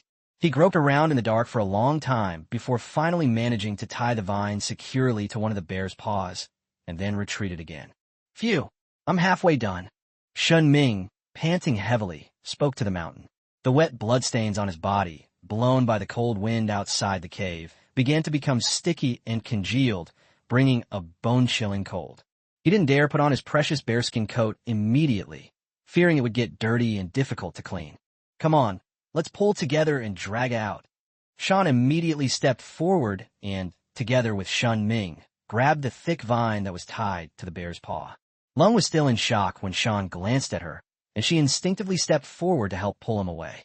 With the combined efforts of the three, and accompanied by the bear's final, feeble struggles and whimpers inside the cave, the incredibly heavy bear carcass was slowly dragged out of the burrow.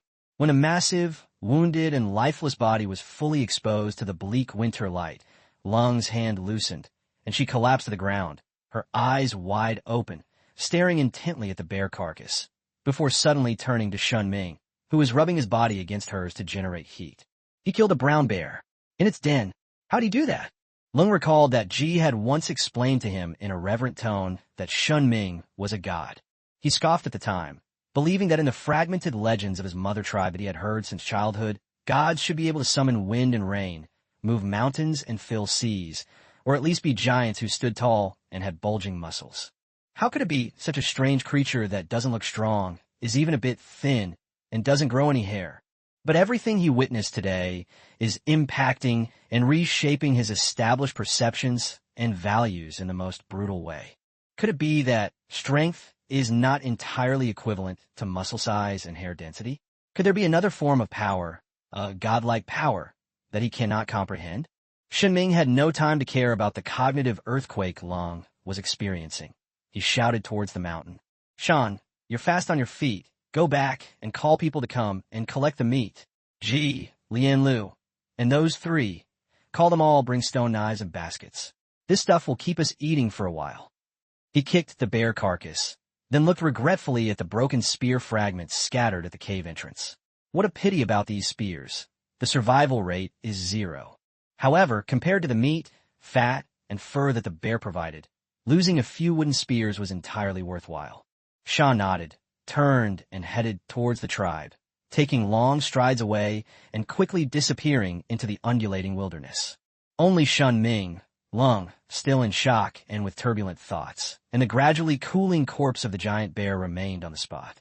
Lung stared blankly as Shen Ming squatted down, rubbing the bloodstains on his hands and arms with the clean sand on the ground, and then looked at the bare carcass that symbolized absolute power.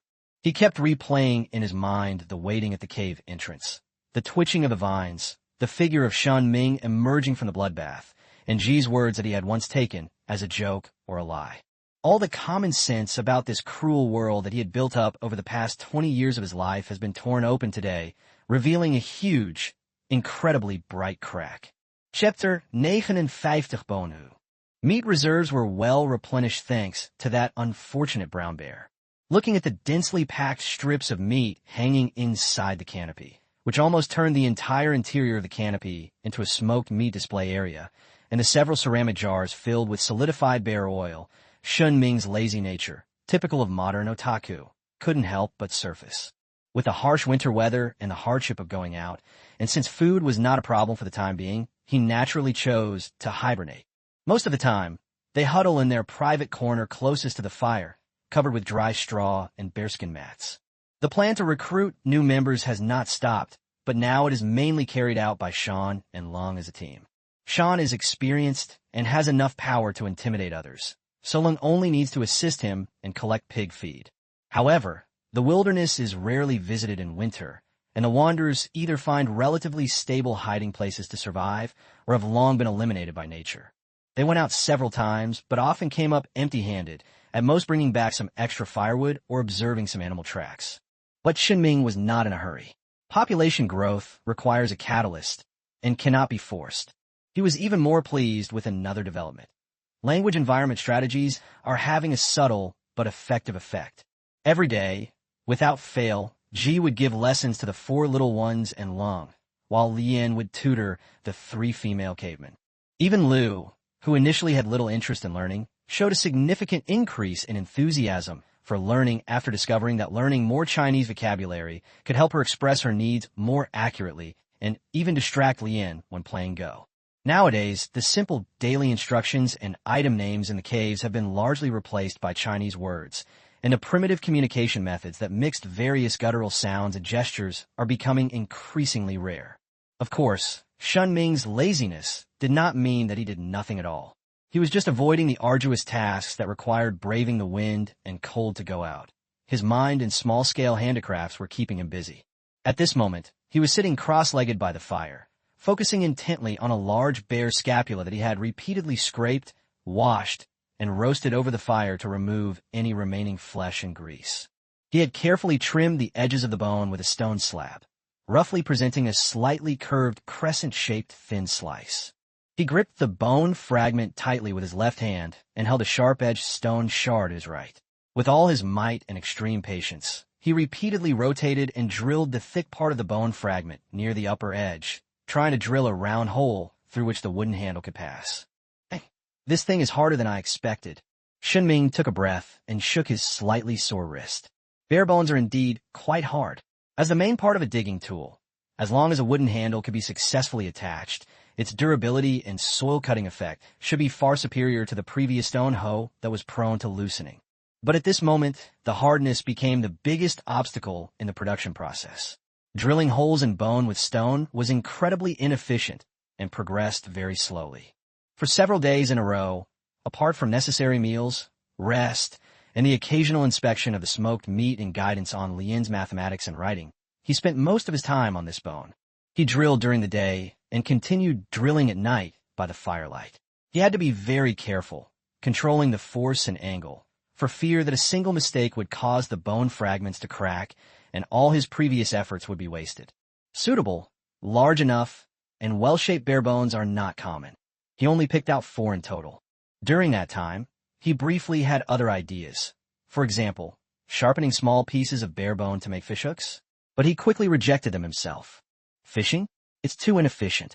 It's a drop in the ocean compared to the huge food demands of this tribe, and fish aren't active in winter, so it's easy to come back empty-handed. To efficiently obtain fish, one would think of methods like casting nets or building dikes for fishing, but those require more complex materials and processes, which are not feasible at present. It's more practical to get the farming hoe sorted out first, since we'll be using it soon. The days passed slowly and uneventfully amidst the monotonous and persistent drilling sounds. Lien's soft voice reciting numbers and words, the occasional playful antics of the 4 little ones, the piglets' grunts, and the continuous crackling of the fire. The weather seems to have entered a relatively stable dry and cold period. It doesn't snow here in winter, but the cold wind is still biting. Shen Ming discovered that even his old friends in the river, the crocodiles that always stared at him with cold eyes in the shallow water, had disappeared. They had probably found warmer pools or caves and entered a state similar to hibernation. That's a good thing. At least he doesn't have to worry about being suddenly attacked when he goes to the river to fetch water or take a bath. To liven up the atmosphere, test everyone's strength. And more importantly, because Shen Ming himself wanted to play, he organized a simple tribal arm wrestling competition. The rules are simple. It takes place on a flat, large rock. The result was no surprise. Shan won with an overwhelming advantage, whether facing Shen Ming, Lung, or the unconvinced Ji. Shen Ming's record was 5 wins and 7 losses, winning against the 4 little ones and Lian. Although it was only slightly below average, he comforted himself that at least he wasn't at the bottom. As for the bottom spot, unsurprisingly, it belongs to the 3-year-old ox. Some subtle changes were also quietly taking place. The 3 female primitives gradually changed their attitude towards fire from initial awe and simple warmth to a more active dependence on it. They especially liked Shen Ming's demonstration of the fire-driving insect technique. He would use a red-hot stick to touch the parasites one by one, and the annoying parasites would fall off on their own, and their skin would stop itching. This tangible benefit seemed to capture their hearts more than food alone. The idea of not leaving until they obtained their own kind of fire had become their new consensus. Ji's attitude seemed to have softened a bit. She still wouldn't take the initiative to get close to those 3 outsiders, but the rejection and scrutiny in her eyes had lessened. In particular, the oldest and most composed of them, after Thorn finished teaching one day, handed Thorn some dried fruit he had left behind and asked Thorn for knowledge through gestures. Thorn took the dried fruit, and although he didn't smile much, he nodded, unusually corrected her pronunciation, and then imparted some knowledge to her privately. At that moment, Shen Ming saw a faint look of satisfaction on Ji's profile, something like he's quite sensible. I need to find an opportunity to tell them about the great achievements of the gods, so that they truly understand what a blessing it is to be able to stay here. Ji silently considered in his heart that this might make them feel more at ease and more obedient to the rules. Finally, on an evening when the setting sun dyed the cave entrance orange-red, the flint in Shen Ming's hand made a soft click, unlike the dull sound of rubbing against bone he usually heard. It was a breakthrough, penetrating sound. His spirits lifted, and he hurriedly went closer to examine it. It worked. An irregular, rough-edged, but undeniably clear hole pierced through the thick bare bone. He suppressed the urge to cheer and carefully tried to insert a hardwood stick, which he had prepared beforehand and had its tip sharpened and polished, into the hole. It was a bit tight, but with a little force, the stick went in steadily, with a section sticking out from the other end. He adjusted the angle so that the curved edge of the bone piece faced forward, and then used soaked, flexible vines to repeatedly cross and tighten them above and below the point where the wooden handle and the bone piece joined, finally tying a knot. The prototype of the first bare bone hoe was born. Shen Ming took a deep breath, gripped the long wooden handle with both hands, raised it above his head, and silently prayed, "Please don't let the bone fragments crack or the wooden handle break when you use it." He walked to a relatively soft, open area near the cave entrance, free of large rocks, got into position, and swung the bone hoe down with all his might. With a dull yet pleasant sound, the simply polished, curved blade of the bone shard pierced solidly into the frozen, somewhat hardened brown earth, to a depth he had anticipated. With a pull and a pry, he lifted a clod of earth about the thickness of a palm and the size of 2 palms, and it was separated from Mother Earth, flipped over, and revealed the slightly darker, moist soil underneath. "It's a success." Shen Ming couldn't help but let out a soft gasp, his face beaming with the brightest smile he'd had in days. He tried it several times, and, as long as he avoided the hidden stones, the bone hoe was quite efficient at turning the soil, far superior to the previous stone chips and wooden sticks. Although it will definitely get tiring after prolonged use, it is absolutely qualified as a land reclamation tool. Looking at the rough but meaningful bone pickaxe in his hand, and thinking about the other 3 bare bones in the corner waiting to be drilled, Shen Ming was overjoyed. With the tool problem solved, the plan to reclaim wasteland can finally be officially put on the agenda. As for the location to be cultivated, he already had a choice in mind. A small, relatively flat, thick-soiled area on a sunny slope on the east side of the cave, which did not seem to have been extensively uprooted by wild boars. There were many dry plants and trees on the edge of the open space, which would be perfect for burning to get rid of pests in the soil. Once the tools are ready and the weather warms up a bit, he will lead the tribe to take the first step in trying agricultural planning. Chapter 60 Expansion. The sun hung high, pale, and without heat, like a giant ice plate embedded in the pale blue dome, unable to dispel the winter chill that had frozen over the earth. 11 figures moved slowly across a patch of bare brown earth, their breath instantly dispersed by the cold wind. Shen Ming stopped again and wiped his forehead with the back of his hand. There was no sweat, only skin stinging from the cold wind. He was caught in a typical winter labor dilemma. Wearing a heavy bearskin coat and wielding a bone hoe, he soon felt stuffy and hot, as if his pores were about to open. But once he took it off, even just by loosening the straps, the cold air immediately pierced his body like countless fine needles, instantly taking away all the heat and making him shiver. He missed the light and warm fleece coat he wore before he transmigrated, and the windproof and stylish long trench coat. Unlike now, he was wrapped in this rough, heavy, and drafty animal skin, which made it difficult to move around and made it hard to adjust to the temperature. Well, he sighed, resignedly tightened the bearskin strap, and continued wielding his hoe. Under his planning, this small wasteland was transformed into a primitive construction site with a clear division of labor. The 4 laborers, Dog, Rain, Fish, and Lotus, carefully searched the area that had already been roughly turned over. Their task was important: to pick up all the visible stones from the soil. This task requires patience and a keen eye. Lien is in charge of directing and checking to prevent any omissions. Although the dog was mischievous, it was particularly enthusiastic about this treasure hunt mission, showing off every oddly shaped stone it found. The rain and the fish, on the other hand, were quiet and meticulous, grooming the land as if combing hair. They didn't fully understand the significance of clearing the stones, but Shen Ming solemnly told them that it was to protect the precious hoe. But most importantly, the fact that they don't have to attend the thorny classes as long as they work is enough to make them take it seriously. On the other side, 3 female primitives, named Winter 1, Winter 2, and Winter 3, were working in their familiar gathering methods. They were responsible for clearing away withered grass, shrub branches, and fallen leaves from the wasteland around the fields and further away, and then transporting these dried plant materials over and spreading them evenly on the surface of the soil that had already been partially turned over.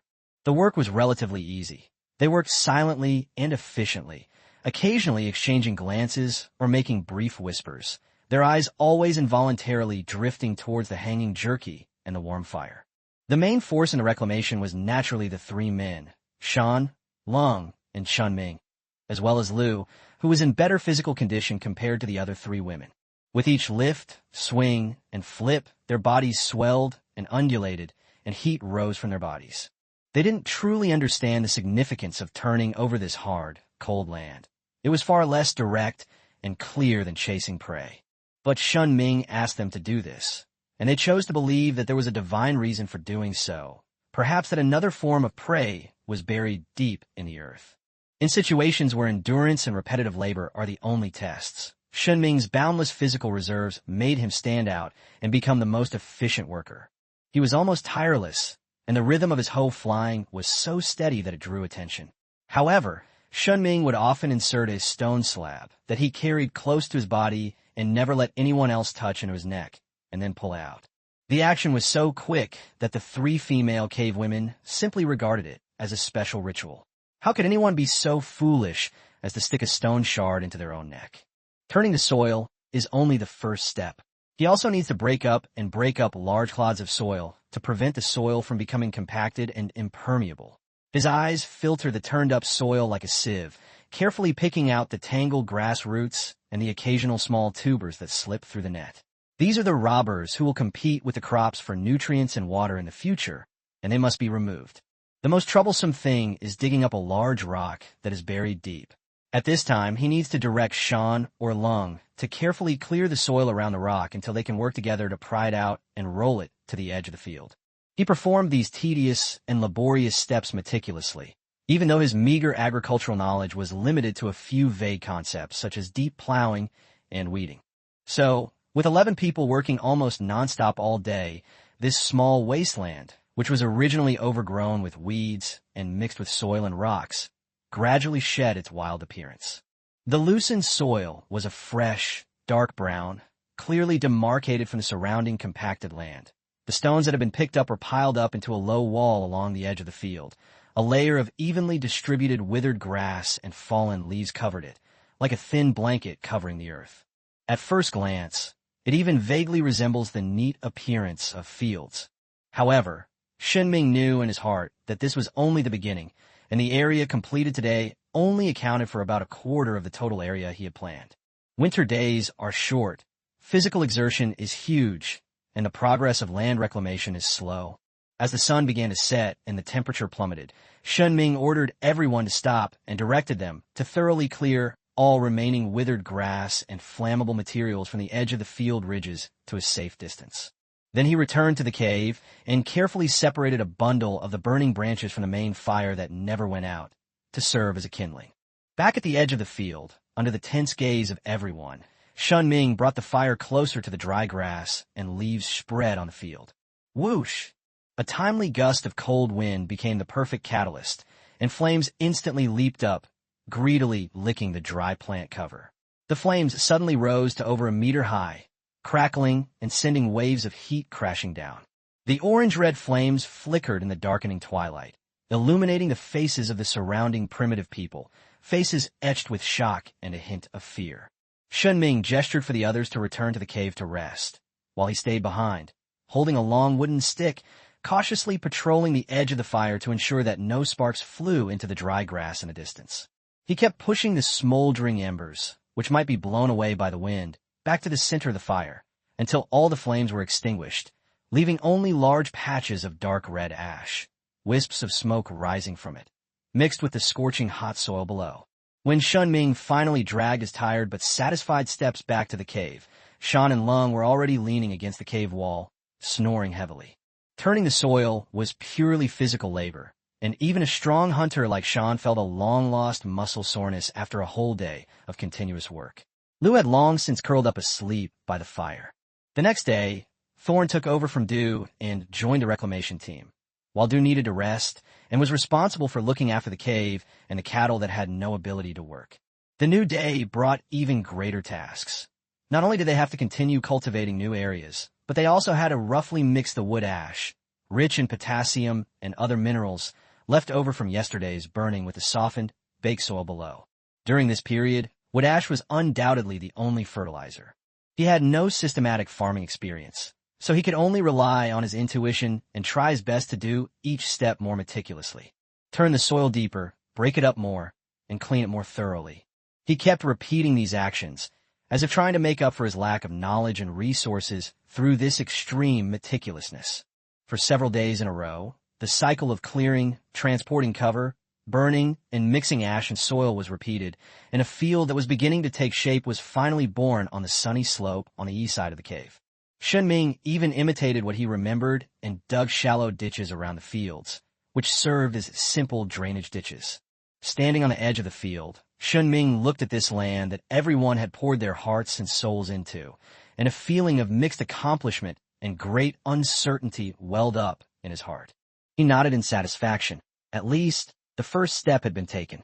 Even in the dead of winter, Shen Ming had an extra daily activity.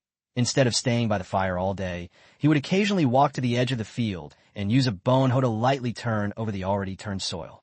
He pinned his hopes on the direct blowing of the cold wind to kill any pests, eggs, or pathogens that might be hidden in the soil. To enhance the effect, he came up with a simple method.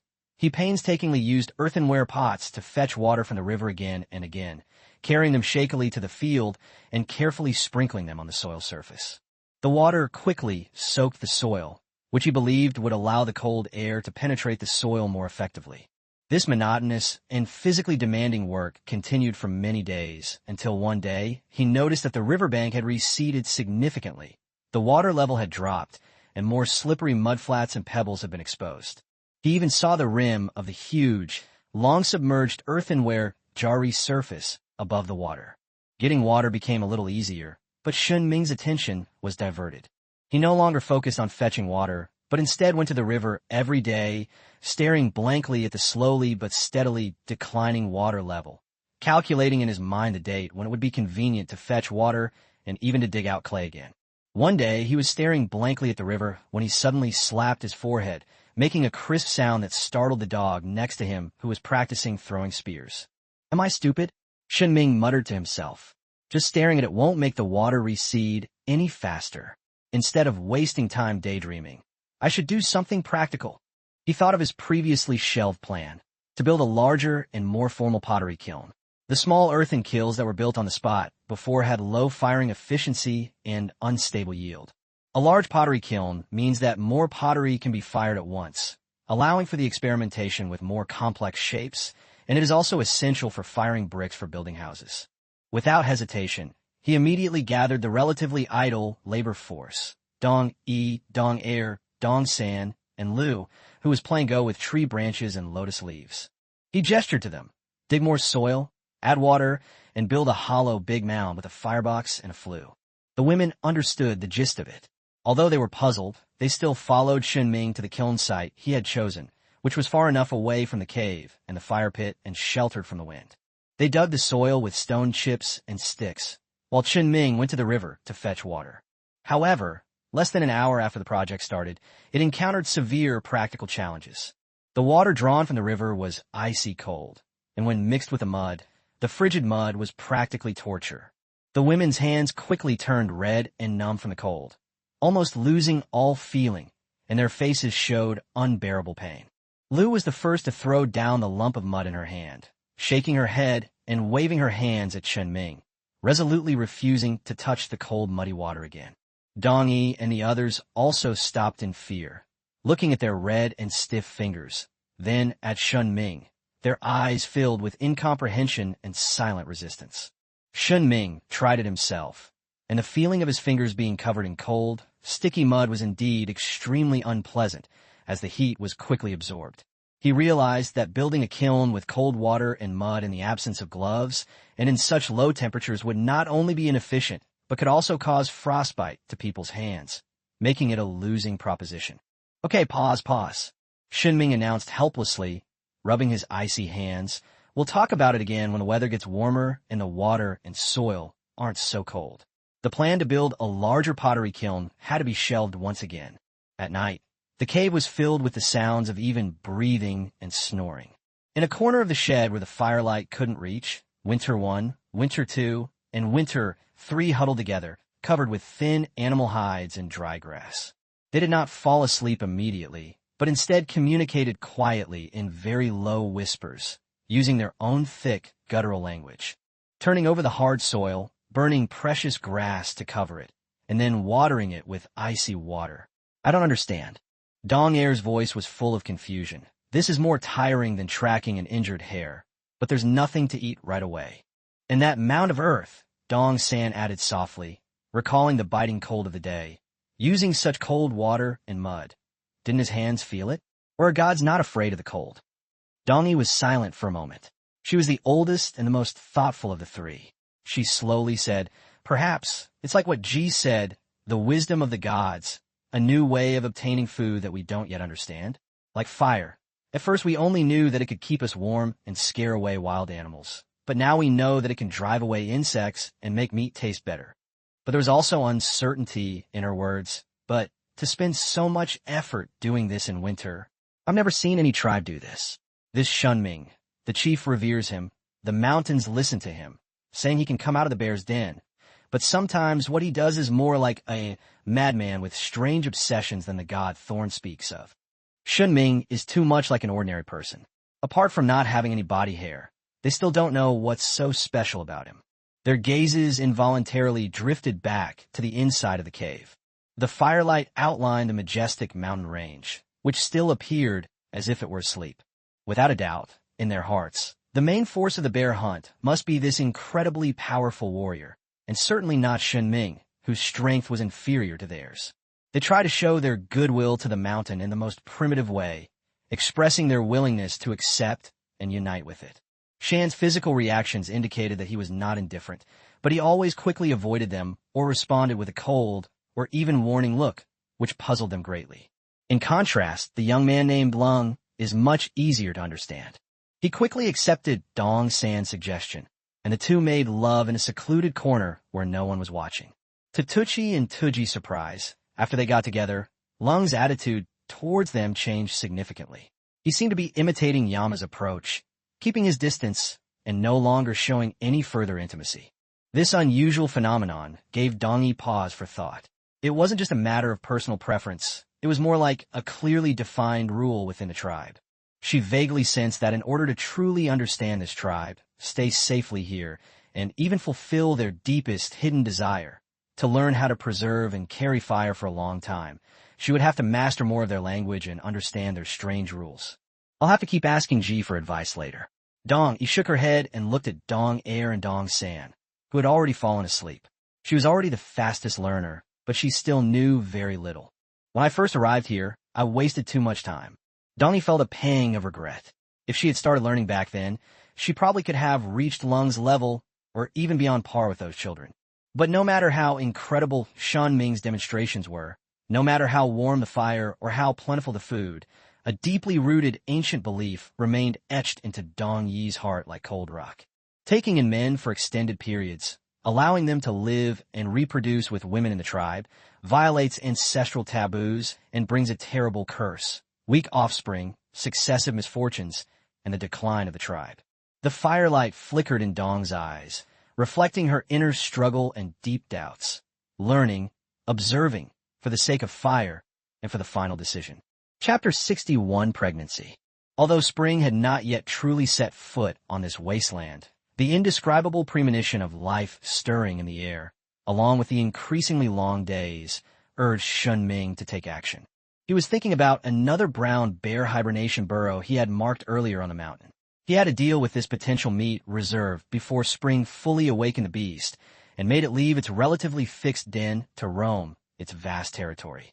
So, on a clear morning when the cold wind had subsided, Shen Ming once again took Lung, who was already familiar with the procedure, up the mountain, armed with spears and vines, and launched an attack on the brown bear that was still on the verge of slumber, just like before. The process was more skillful and planned than the first time. The battle still took place in the dark and narrow cave, and was still filled with roars, impacts, and the tooth-grinding friction of bones.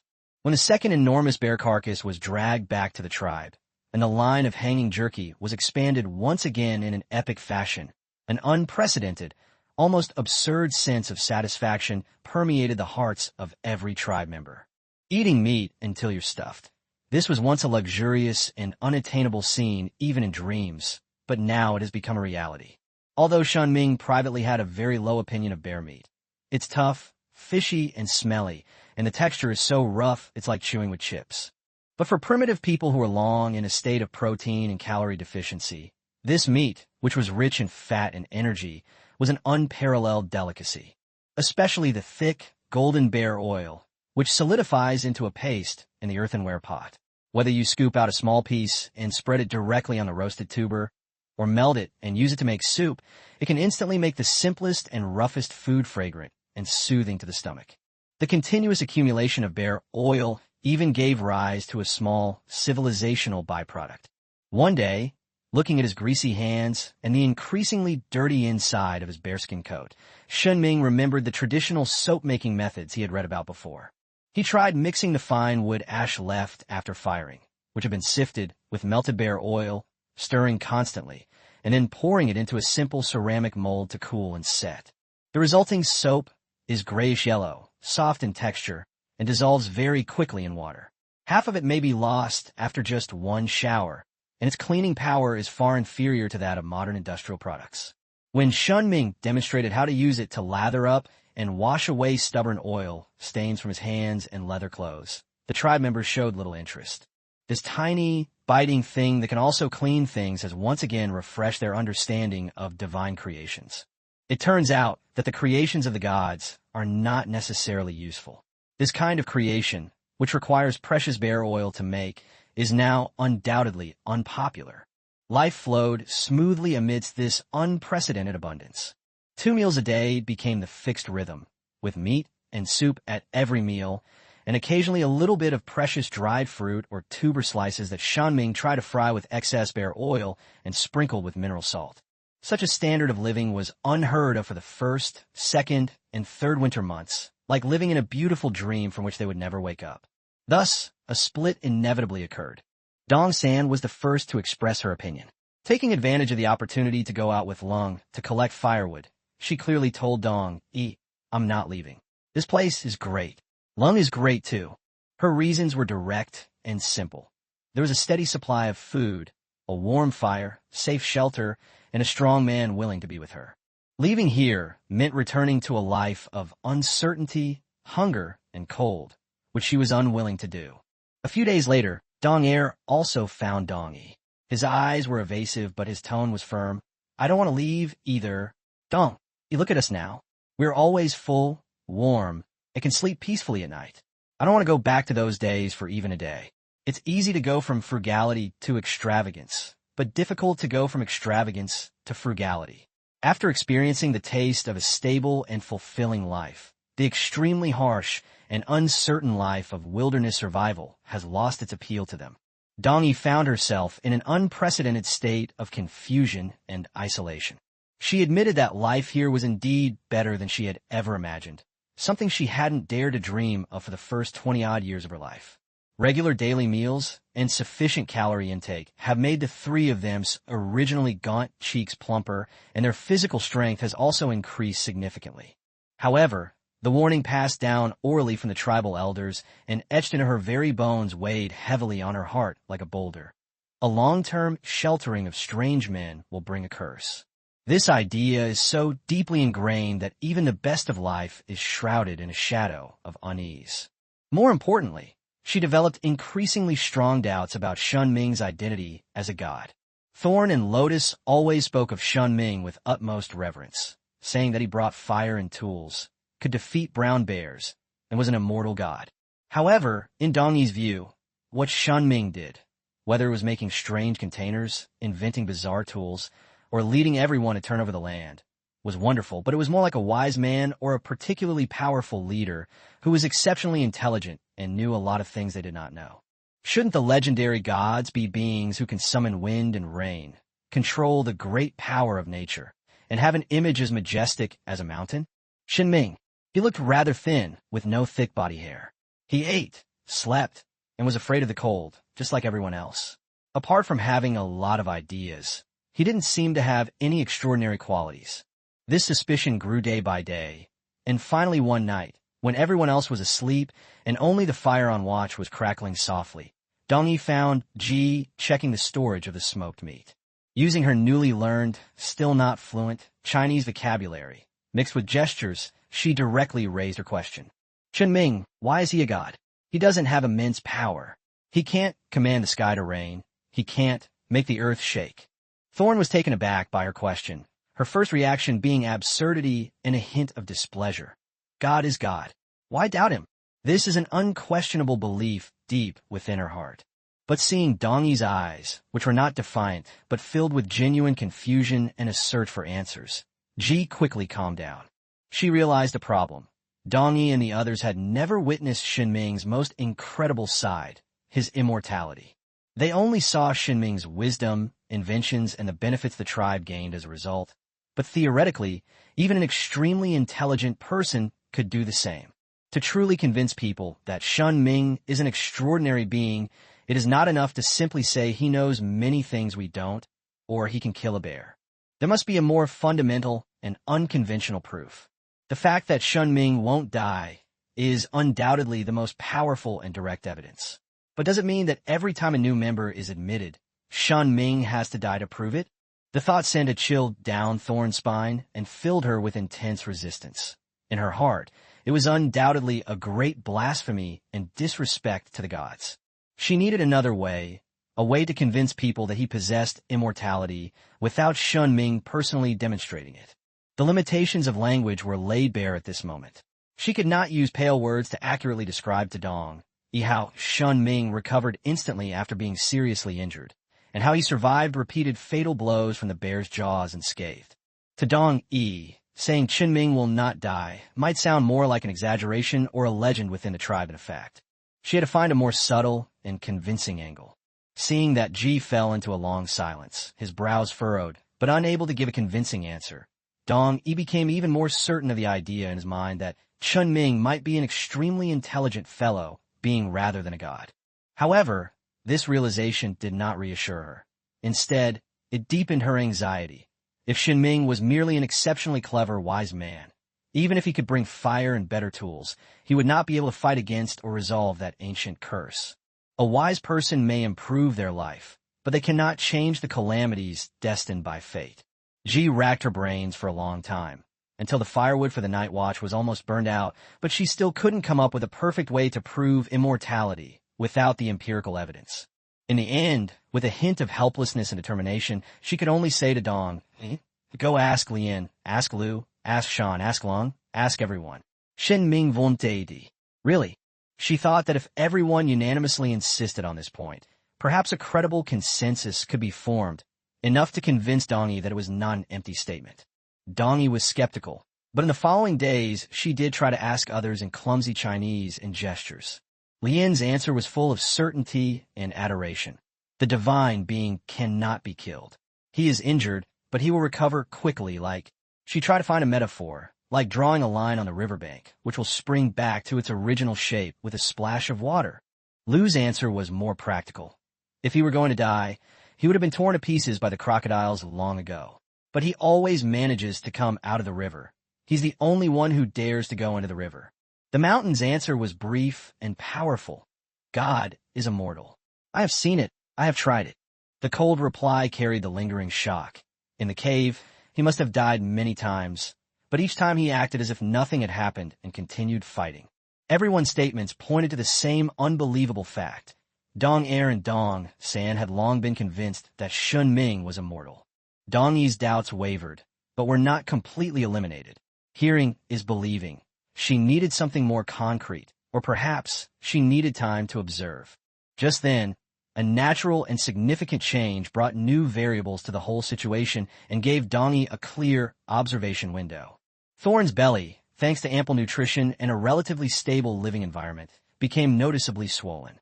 She often unconsciously stroked her lower abdomen, her face bearing a complex expression that mixed anticipation, worry, and maternal tenderness. Shan always couldn't help but get closer to look, his eyes filled with curiosity and a kind of awkward concern. This was the first time he had seen and realized so clearly that his bloodline was being nurtured and grown in another life. This feeling was strange and wonderful, and filled his chest with an indescribable emotion. Based on her own experience and physical changes, Ji estimated that the child was conceived at the end of last year's rainy season, shortly after Shan joined the tribe. This worried her. It meant that her child might have to face the harsh winter soon after birth. The fragility of newborns and the cruelty of winter are the biggest shadows in the hearts of every new mother. The news spread like a warm breeze throughout the small tribe. Upon learning this, Shen Ming specially selected 2 of the best-looking sweet potatoes from his treasure collection that very evening. He personally washed and cut them into pieces, then simmered them in a clay pot over a low flame to make a thick and smooth sweet potato porridge. He sprinkled a little salt on it and served it to Ji. This is not just about food. It's a silent expression of care and attention. Dong-yi naturally learned of this news as well. Her eyes lit up slightly. The problem that had troubled her for a long time seemed to suddenly have a clear, intuitive, and irrefutable verification method. Things became simple, since this tribe had been sheltering strange men for a long time, and the chieftain Thorn was already pregnant with the mountain's child. All they had to do was wait quietly for the child to be born and observe whether the newborn was healthy and whether it bore the mark of the curse, and everything would be revealed. If the child is healthy and strong, then the so-called curse may really just be an unfounded ancient rumor. Or does Shen Ming, this deity, really have the power to break the curse? If something happens to the child, then it's not too late for her to leave. At least for now, there's a warm fire, plenty of food, and 2 regular meals a day, each with oil, meat, and hot soup. This kind of life is so pleasant that she can't easily give it up. So, Dong-yi picked up her earthenware bowl, took a sip of the steaming, oily bone broth, and made her decision. She turned her gaze to Thorn's increasingly swollen belly, where not only was a new life growing in the tribe being nurtured, but perhaps also the key to unlocking the biggest mystery in her heart. Chapter 62, Spring Begins. When Shen Ming first truly felt the stubborn chill in the wind on his face being replaced by a warm, slightly earthy scent, he knew that the long-awaited turning point had finally arrived. He immediately embarked on a task that had been brewing in his mind for a long time and was crucial for the coming agricultural era: establishing timescales. Divide the year, month, and day to record the changing seasons. Without a calendar, without a clock, and without any knowledge of astronomical observation, he could only start from the very basics. He chose a relatively flat, dark, and dry stone wall inside the cave as his calendar board. With each complete day and night, he would use a sharp stone blade to forcefully carve a deep scratch into the stone wall. The scratches are arranged neatly in groups of 5, with a 5th scratch being slightly longer for easier counting. He planned that when the scratches accumulated to a certain number, they might correspond to a cycle of the phases of the moon, and if they accumulated even more, they might correspond to the changing of the seasons.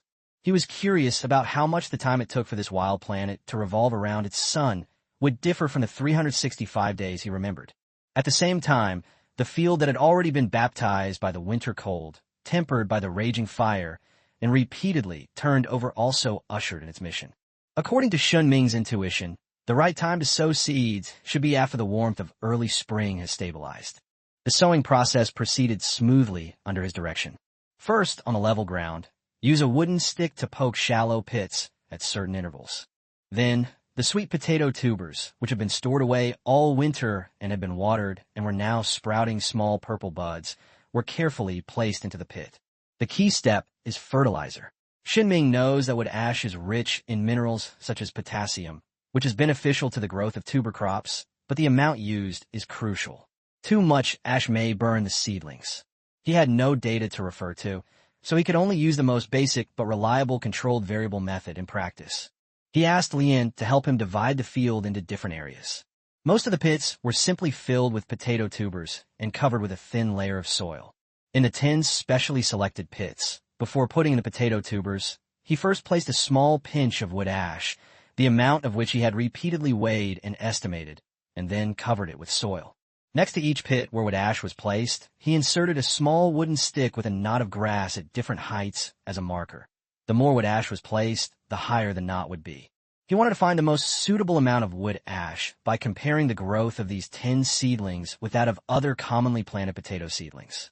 However, once the experiment is designed, how to systematically and persistently record the experimental process and results becomes a major problem. His initial thought was papermaking. In his memory, papermaking seemed to involve crushing plant fibers such as tree bark and hemp into pulp, then filtering out a thin layer through a sieve and drying it. The idea was wonderful, but reality was harsh. He didn't even have the most basic, fine enough screen, so the papermaking plan was temporarily shelved. As a second best option, he considered using burnt charcoal to record information on flat pieces of wood. I tried it, and the writing was clear, but a problem arose. The charcoal writing on a wooden piece was very easy to rub off, and after a few days, or if it got damp, it would become blurry and could not be preserved for long. This almost shattered his idea of recording long-term observation data, and, in the end, he could only return to the most primitive and laborious method. They used sharp stones to carve symbols and simple counts on a smaller rock face to record which mark corresponded to which day's observation. This is a clumsy method, time-consuming and laborious, but at least it's sturdy. However, the ephemeral nature of charcoal writing unexpectedly solved a small problem. The practice board, used for teaching, could be reused repeatedly. He no longer needs to prepare a huge amount of wooden chips or stone slabs for the tribe members to practice writing. A flat wooden board can be used again after it is filled with writing and wiped with water or sand, which is economical and practical. As the weather warms up, new elements have been added to the daily routines of the tribe.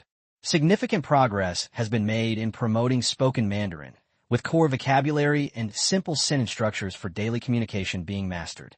The next step, naturally, is to integrate reading and writing, putting language into concrete symbols. Shen Ming began to systematically teach the most basic pictographic Chinese characters, starting with sun, moon, mountain, water, fire, person, and wood, explaining their meanings while demonstrating how to write them on wooden boards with charcoal. Lian once again demonstrated her amazing talent in this regard. She not only learned quickly and memorized the form, sound, and meaning of each character, but she could also imitate Shen Ming's brushstrokes and write in a very good manner. Thus, under Shen Ming's approving and encouraging gaze, Lian naturally took over the important task of tutoring others. From that day on, Lian's role as a junior teacher was officially established during the fixed study time each day. Shen Ming taught her knowledge at night, and she taught others during the day. This will make Shen Ming's work much easier. Fortunately, apart from the dog needing to be frequently beaten and the cow only being allowed to watch and play, the other students were quite attentive. This is not only due to the novelty of learning itself, but also to two powerful motivations. One is the strong need to fit in. In this small society that increasingly relies on Chinese for complex communication, mastering reading and writing skills means deeper integration and a higher status. Secondly, Shen Ming's prestige within the tribe has reached its peak. The fire, tools, abundant food, and miracles of immortality he brought all give his words and actions a powerful appeal.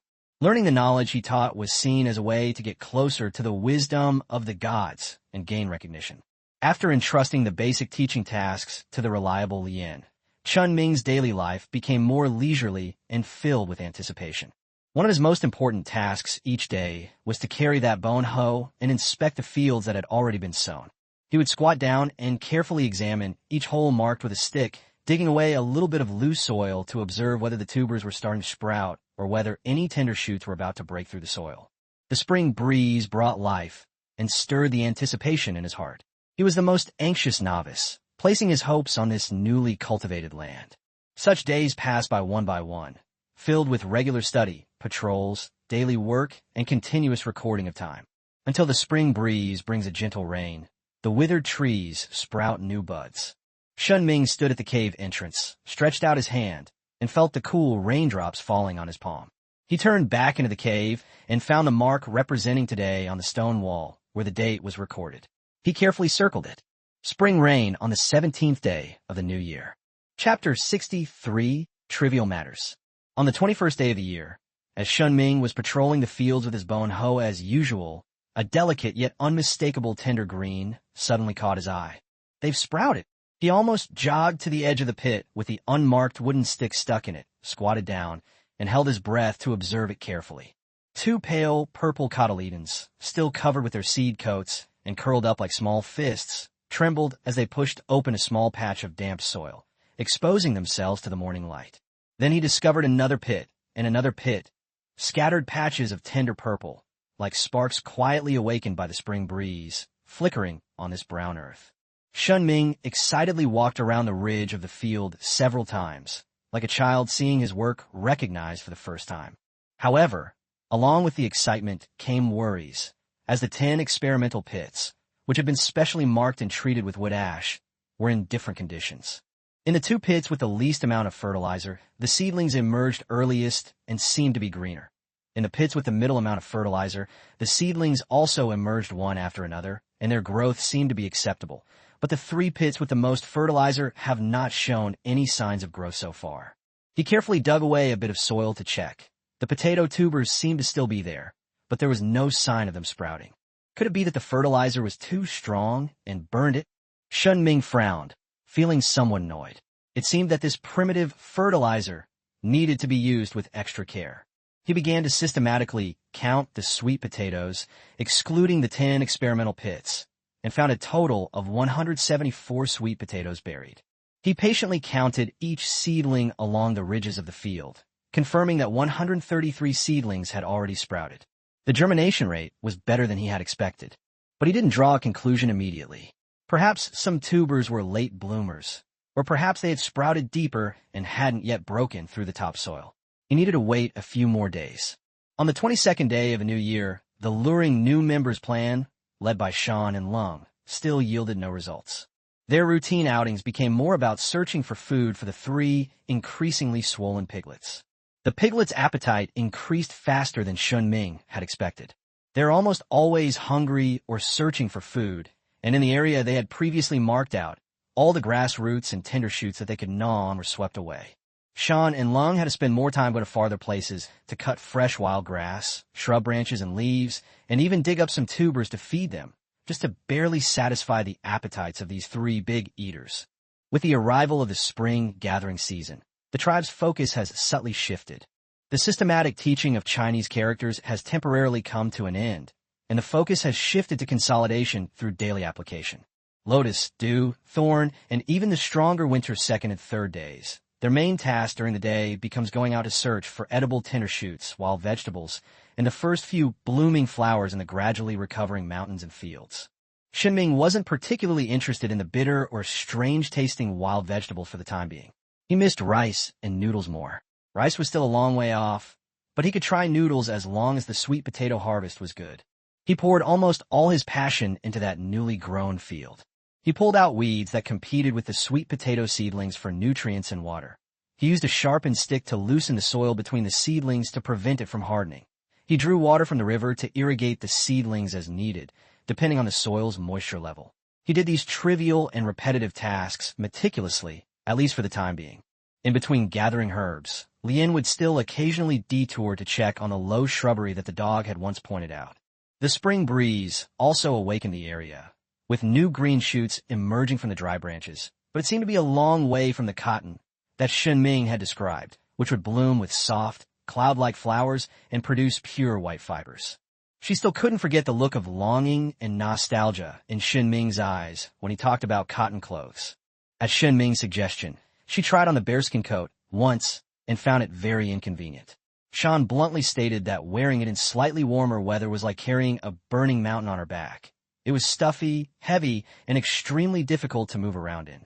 In contrast, the thin, soft clothing made of cotton or silk that Shen Ming described, which could repel mosquitoes, was like a distant and beautiful dream, deeply imprinted in Lien's heart, becoming one of the things she silently longed for. Every time she went out and saw something white, she would go up to take a look, lest she miss it. On the 29th day of the new year, Shen Ming decided to stop waiting. He carefully dug open the 13 pits that had remained untouched for a long time, one by one, with a bone hoe. The result was disappointing. Most of the tubers had rotted, leaving only shriveled, empty shells that crumbled at the slightest touch, some of which contained tiny, unfamiliar pupae or larvae. Only a few pieces appeared intact, but they felt soft and squishy when squeezed, and had no buds. It really is rotten. Shen Ming frowned as he cleaned out the rotten shells and bad potatoes. He thought for a moment about the empty pit, then gathered some dry grass and twigs and lit a small fire in it. The flames were small, but enough to heat the soil at the bottom of the pit until it was warm or even slightly hot. He didn't know what specific germs or pests it was, but the simple idea of, when in doubt, disinfect with high temperature seems to make some sense in any era. At the same time, the weeds in the field began to show amazing vitality. As if overnight, all sorts of unnamed weeds sprouted from the furrows and beside the potato seedlings, their growth rate even slightly exceeding that of the carefully tended potato seedlings. Shen Ming had to spend a lot of time at what he considered to be lightning fast, bending over and removing these robbers one by one. He was somewhat annoyed to discover that the repeated plowing and burning last winter did not seem to have completely eradicated the seeds or roots of these weeds. Perhaps new grass seeds were drifting in from elsewhere on the spring breeze. However, this idyllic interest in caring for the animals was largely worn down by the monotony and fatigue of repetitive labor after less than 10 days. Compared to staring at the fields day after day, with hardly any changes, Shen Ming felt that doing something more immediately effective would be more energizing. For example, go to the riverbed where the water level has dropped significantly and large areas of slippery mudflats have been exposed, dig out the high-quality clay, and try to make more and more practical pottery, or even challenge yourself with more complex shapes. However, the fields cannot be left unattended, as wild animals may also be interested in this newly cultivated food source.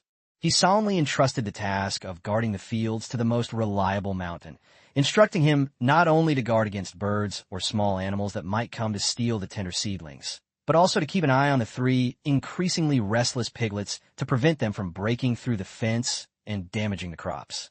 He also took the opportunity to visit several shallow pits that had been dug last year for mud extraction, but most of them had been washed away by water or filled with silt.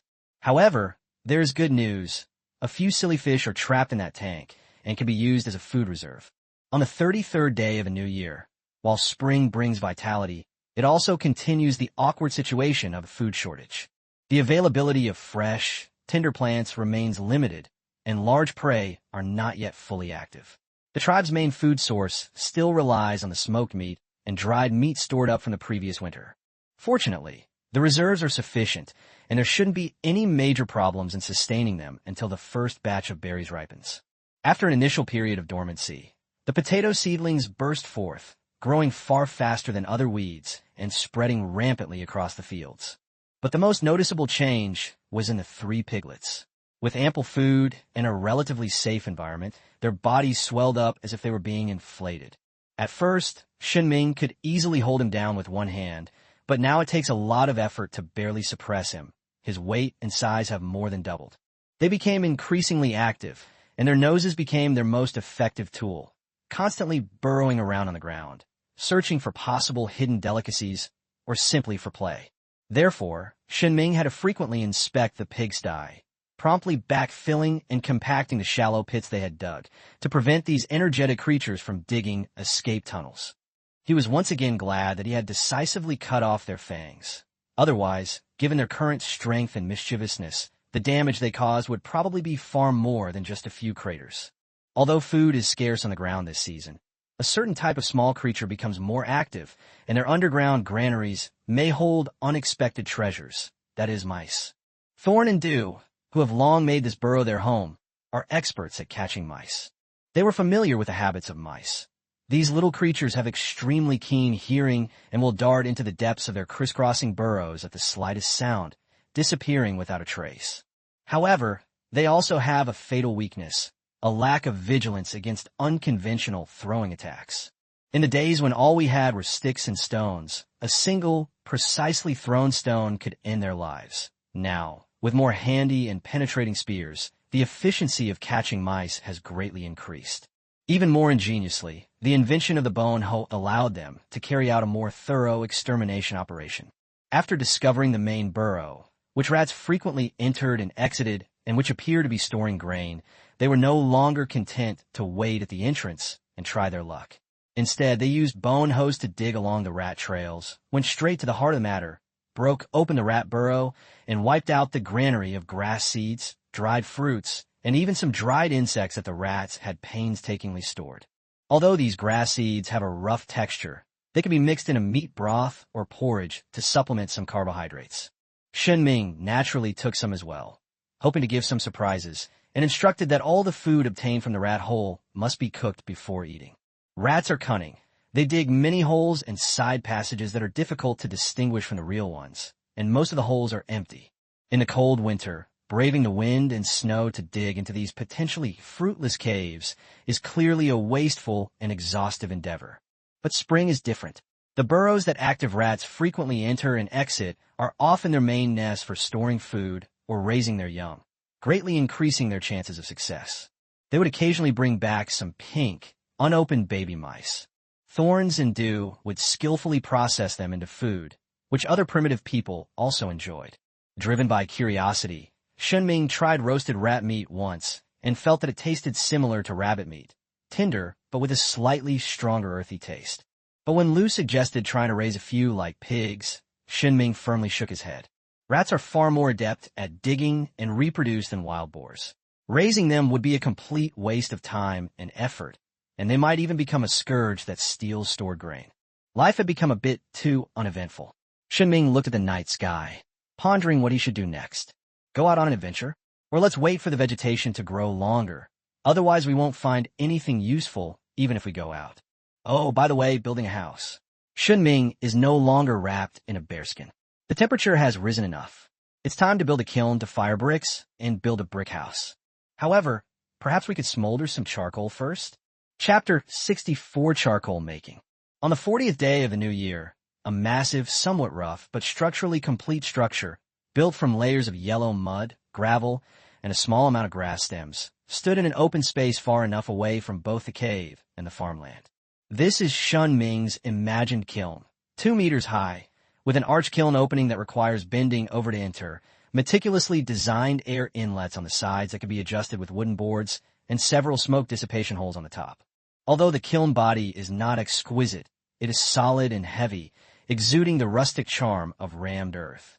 This is undoubtedly the result of Shen and Lung's hard work over many days, but it is also inseparable from Shen Ming's precise command. He first used charcoal to draw crooked perspective and cross-sectional views on a flat surface, pointing to the lines and circles and explaining them using the simplest possible words. Here, it's empty. Light a fire. Here, smoke, get out. Here, it's thick and won't collapse.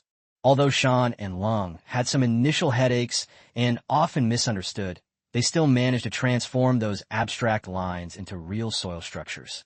Dig the foundation, mix the mud, build the foundation, use wooden sticks for temporary support, and wait for each layer to dry slightly before adding the next layer. The process was tedious and laborious, but when it finally took shape, even Ji and Lian couldn't help but come over and curiously examine this strange cave-like building. Shen Ming walked around the kiln with his hands behind his back, feeling quite satisfied. He once again deeply appreciated the superiority of talking without lifting a finger. All that's needed is to come up with an idea and draw a sketch. The actual, arduous physical labor will naturally be taken care of by strong members. This process of realizing ideas through others made him feel like a project manager and technical advisor, rather than just a laborer. Although this made him a little embarrassed, it was indeed very comfortable. With the kiln built, new problems arose. Shen Ming's initial goal was to fire more and better pottery, and even to try making objects that could withstand higher temperatures. But he's now stuck on a basic question. Should he burn charcoal first? In his fragmented memories, charcoal was a better fuel than wood, burning more stably, reaching higher temperatures, and being easier to store and transport. But he couldn't quite figure out exactly what was good about it or why. It seems that firing ceramics and metals requires high temperatures, and charcoal is a necessity. But if it's just firing clay bricks, ordinary wood should be enough. The dilemma entangled him like vines. After much fruitless contemplation, Shen Ming decided to abandon his daydreams and follow the principle he had used most often since coming into this world. Practice makes perfect. Let's try burning charcoal first. Based on my previous experience in pottery making, leather tanning, and bone home making, the first attempt, will almost always end in failure. He had already begun to anticipate the ways things might fail. Perhaps the smoldering time wasn't controlled properly, and it burned too long, turning the wood into ash. Or perhaps the time wasn't long enough, and the wood wasn't fully carbonized, becoming half-cooked, half-raw charcoal. The only thing he didn't want to see was a problem with the kiln itself. It couldn't be that the brothel collapsed, could it? Shen Ming shook his head, rejecting this worst-case scenario. To ensure the stability of the kiln, they added crushed stone for reinforcement during the construction, used wooden sticks as a framework for key parts, and also covered the outside with soil. If this collapses, it will take another 7 or 8 days to rebuild, which is a huge blow to morale. With the plan set, we acted immediately. He carefully filled the kiln chamber with the hardwood that he had prepared beforehand, which was of uniform thickness and thoroughly dried, along the kiln opening, stacking it as neatly as possible while leaving necessary gaps. Then the kiln door was sealed, leaving only the air inlet, and flew open. The dry igniter quickly ignited the firewood inside the kiln, and the flames, shining through the gaps in the air inlet, gradually illuminated the kiln walls in a red glow.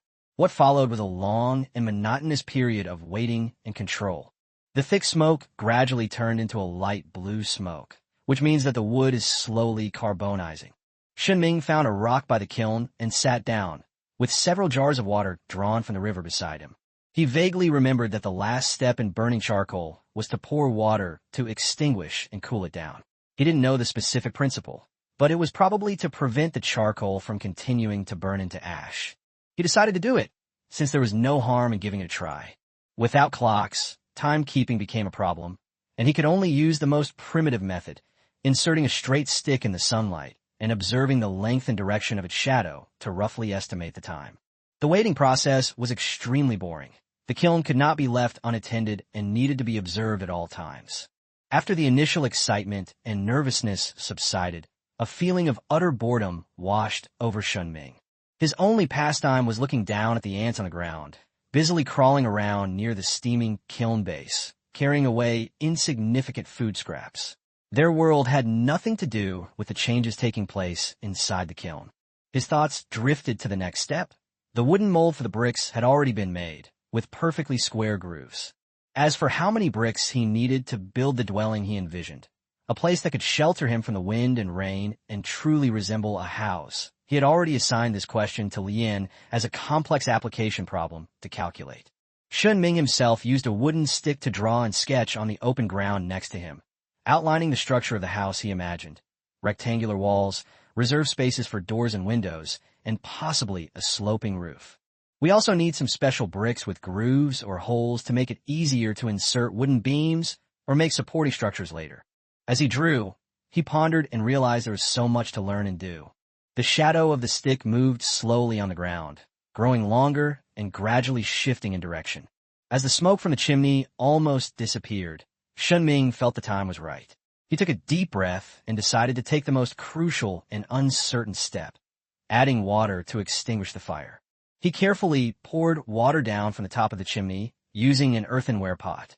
Laugh! The moment water comes into contact with a high-temperature kiln environment, a huge sound is accompanied by thick, billowing black smoke mixed with water vapor and charcoal ash, suddenly gushing out from the chimney in gaps. Shen Ming was the closest, and despite being prepared, he was still choked and coughed repeatedly. His face and hands were instantly covered with a layer of black ash, making him look quite disheveled. What made him even more uneasy was that, amidst the billowing black smoke and hissing sounds, he seemed to faintly hear a subtle, ominous cracking sound coming from inside the kiln wall, like a crack caused by thermal expansion and contraction. Oh no, it looks like it's cracked. His heart sank, but it was too late to turn back now. He gritted his teeth and continued watering. As canister after can of water was poured in, the black smoke gradually diminished and turned into white steam, and the crackling sound stopped growing. Only when the chimney stopped emitting large amounts of steam did Shen Ming push away the large stone blocking the kiln entrance. The kiln was still filled with residual heat, and the ground at the entrance was a mess, with black water mixed with charcoal ash gushing out and soaking Shen Ming's shoes. He disregarded all that and eagerly peered into the kiln. What came into view was not the scene of failure that had been expected. There was no kiln full of ashes, nor half-cooked wood. At the bottom and around the kiln chamber, more neatly arranged than expected, were rows of jet-black strips, shimmering with a dark, metallic sheen. They were charcoal, judging from their shape and color. They seemed to be quite completely carbonized. Shen Ming was both surprised and delighted, almost unable to believe his eyes. You actually succeeded on the first try? This went much more smoothly than he had expected. He carefully poked out a piece with a long stick. The charcoal was quite heavy in his hand, with clear wood grain on the surface. When tapped, it made a crisp, clanging sound, undoubtedly a piece of high-quality hardwood charcoal. It seems that making charcoal isn't that difficult after all. It's much simpler than when we first started making fire by rubbing sticks together. After the initial excitement, Shen Ming began inspecting the kiln. He found the source of the crack sound. On the inner side of the kiln wall near the top, there were indeed several small, radial cracks caused by rapid cooling and heating, and a small piece of clay had fallen off, but the overall structure was still stable and showed no signs of collapse. This relieved him. With some repairs, it should still be usable. The charcoal inside the kiln is still damp from being cooled with water. He carefully took out the charcoal and spread it out on a sunny open space nearby to dry. These dark stones attracted the attention of other members of the tribe, especially the children, who curiously tried to touch them, but were stopped by Ji in time. Shen Ming found the current position of the shadow tip at the spot where he had previously inserted the pole to measure the shadow, and then inserted a conspicuous stone piece there as a marker. Make a record of how long it took to successfully burn charcoal this time, so you'll have experience in the future. The successful firing of charcoal was like a shot in the arm. The next step, with a clear goal, try making bricks. If this kiln and the existing fuel can be used to fire hard red or blue bricks, then the basic materials for building real houses will be available. He thought to himself, if ordinary wood can be used to make bricks, then perhaps the more important use of charcoal is to try to smelt stones, to smelt metals. This thought warmed his heart. If a metal or could be found, even a simple copper ore, it would be a revolutionary breakthrough. However, there were no mountains in sight, so finding a place to mine was still a big problem. Shen Ming shook his head. Compared to those things, it was more important to do the things in front of him well first. Chapter 65 Brickmaking. The 43rd day of the new year night. Outside the cave, the flickering firelight cast long shadows onto the rough rock walls. By the firelight, Shen Ming was sketching the foundation of the house on a relatively flat stone slab with charcoal, calculating the approximate dimensions. Lien tiptoed to his side, holding a stone slab covered with dense vertical lines and dots in her hands. Her face showed a slight excitement after completing a difficult task, as well as a hint of uncertainty. Shen Ming, she called softly, handing the stone slab to him and pointing to the bottom answer that she had repeatedly checked. I've calculated it. To build the kind of house you're talking about, with 4 walls and the floor that might need paving, it will require a total of 27,932 bricks. The charcoal pencil in Shen Ming's hand fell onto the stone slab with a thud and shattered into several pieces. He felt a strong wave of dizziness, as if he had been punched in the face. More than 27,000 yuan. This number far exceeded his expectations. He subconsciously began to do mental calculations. Even if the firing went smoothly, a kiln could only hold a maximum of about 700 blanks, not even considering the possibility of them being damaged during firing. If you add at least 10% for losses and reserve, that's nearly 31,000 yuan. What does this mean? It means that even if there is only one kiln, it will take nearly 50 firing cycles to fire bricks at full capacity. This doesn't even include the enormous manpower and time required for making brick blanks, drying them, loading them into the kiln, unloading them, and transporting them. 50 days is the ideal scenario. In reality, they only have 10 people and even fewer who can engage in heavy physical labor. They also have to take care of gathering, hunting, tending to farmland and livestock. Food reserves were not very abundant in the spring, a time of food scarcity, and could not support everyone to carry out this kind of purely basic construction work for an extended period of time. You can't get vitamins just by eating meat. The shortage of manpower is a serious problem that is almost impossible to solve in the short term. Shen Ming rubbed his throbbing temples, feeling a deep sense of powerlessness, but it was immediately suppressed by an even stronger thought of, it must be done. Without bricks, there can be no real houses. People can only live in dark, damp, and cramped caves. Understand, Lien. You calculated very carefully, very good. He suppressed his frustration, nodded to Lien, and tried to keep his voice calm so as not to dampen the child's enthusiasm and sense of accomplishment. From that day on, Shen Ming's life rhythm was completely changed. He was like a machine wound up tightly, spending most of his day at the brick kiln, directing the loading of the kiln, observing the temperature, controlling the burning time, and unloading the kiln. At night, while others rested, he would make new brick blanks using wooden molds under the moonlight and torchlight. The clay was carefully selected from distant riverbanks, repeatedly pounded and washed, and mixed with an appropriate amount of fine sand to prevent cracking. The finished wet brick blanks must be neatly stacked in a ventilated place to allow them to dry fully and for the moisture to evaporate slowly. The first few kills failed because the brick blanks were not dried enough and were heated unevenly after being put into the kiln, resulting in a large number of cracks. The bricks were so fragile that they would break at the slightest touch, making them substandard products suitable only for paving roads. For the brick-making process, dry hardwood is sufficient at present. The high temperature of charcoal is not needed for the time being. However, Shen Ming also made improvements to the charcoal-making process after reflecting on it. His first experience with the water extinguishing method, causing cracks in the kiln walls, left him with lingering fears. His vague knowledge of chemistry told him that stopping combustion and lowering the temperature were 2 possible methods, and another was to isolate the oxygen. So he tried a more gentle method.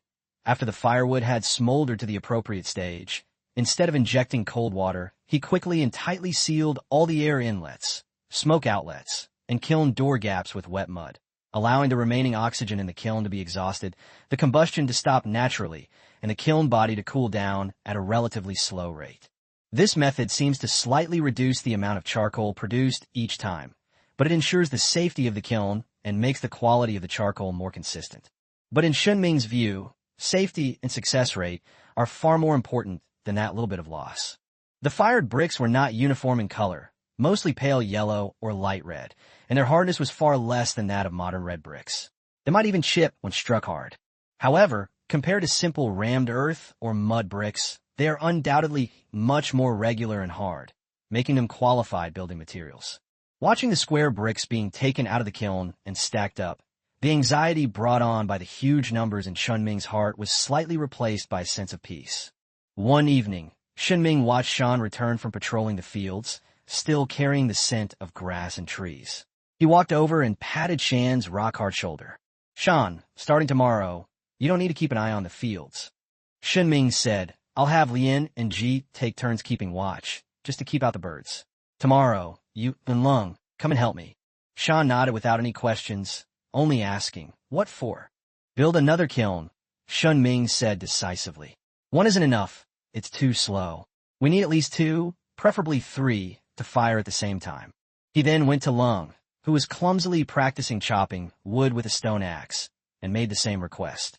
Lung has now fully integrated into the tribe's life and obeys Shen Ming's orders almost unconditionally, nodding in agreement immediately. Meat reserves are dwindling at a visible rate every day.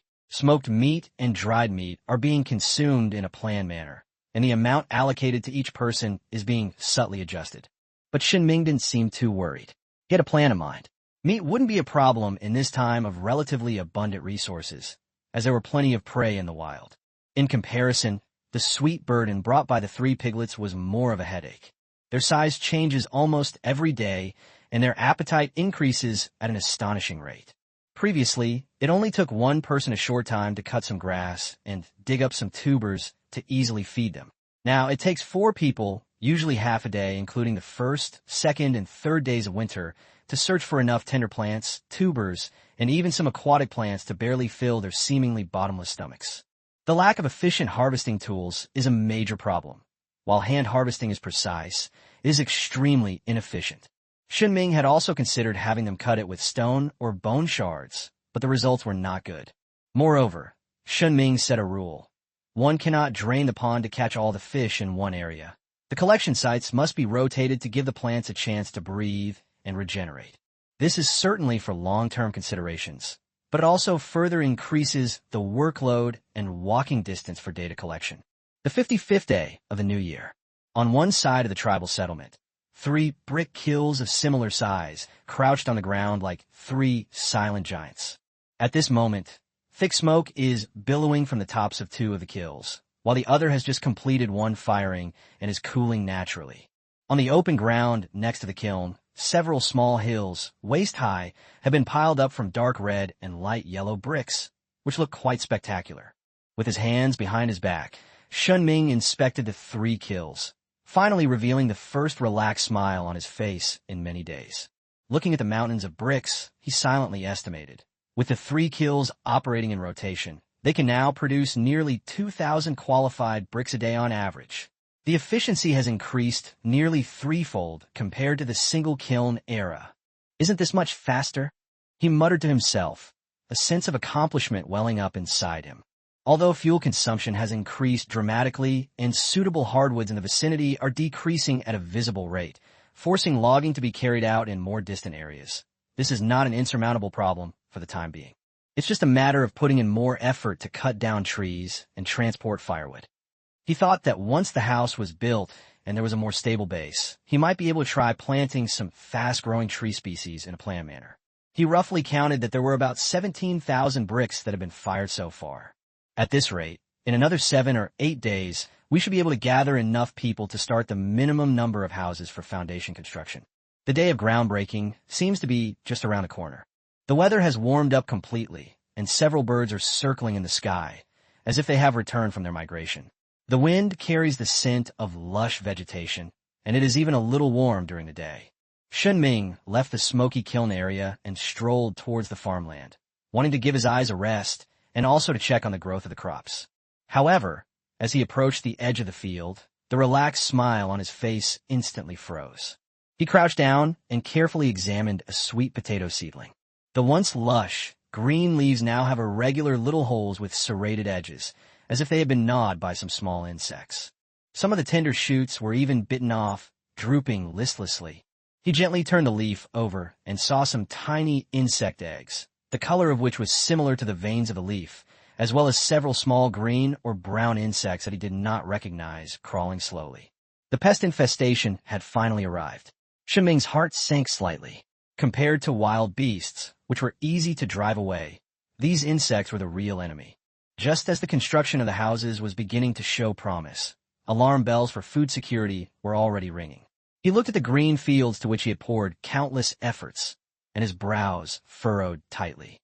But in just a short while, he came up with a solution. Chapter 66, Chili Sauce. On the 56th day of the new year, the morning light was faint, and the air still carried the coolness of a night dew. Shen Ming carefully inspected the fruit knife at his waist and carried an empty wicker basket on his back. This was the first time he had stepped outside the tribe's usual activity area since the beginning of the year. His goal was clear and definite. Deep in his memory, that patch of reddish-purple grass where he had recorded the devilish spiciness. This time, however, he needs more than just one or two leaves. He needs most of them. A fragment of knowledge from modern society surfaced in his mind. The vast majority of insects are extremely sensitive to capsaicin and cannot metabolize it. Therefore, spraying diluted juice extracted from sufficiently spicy chili peppers is an effective natural insect repellent. He couldn't remember the exact principle, but it probably involved interfering with the nervous system or damaging the digestive system. But that didn't matter. Practice is the sole criterion for testing truth. Following the vague memories and sense of direction left from last autumn's expedition, Shen Ming wandered among the gradually lush spring grass and shrubs. He tried to avoid the tall grass where snakes or other dangerous animals might inhabit, and used his hardwood spear to push aside the branches blocking his way from time to time.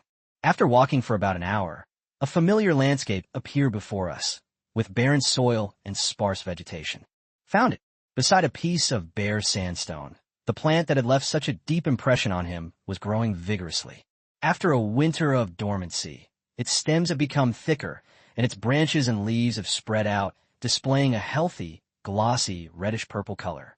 Shen Ming leaned closer for a closer look and was delighted to find that both the tender and old leaves were smooth and intact, without any trace of insect damage.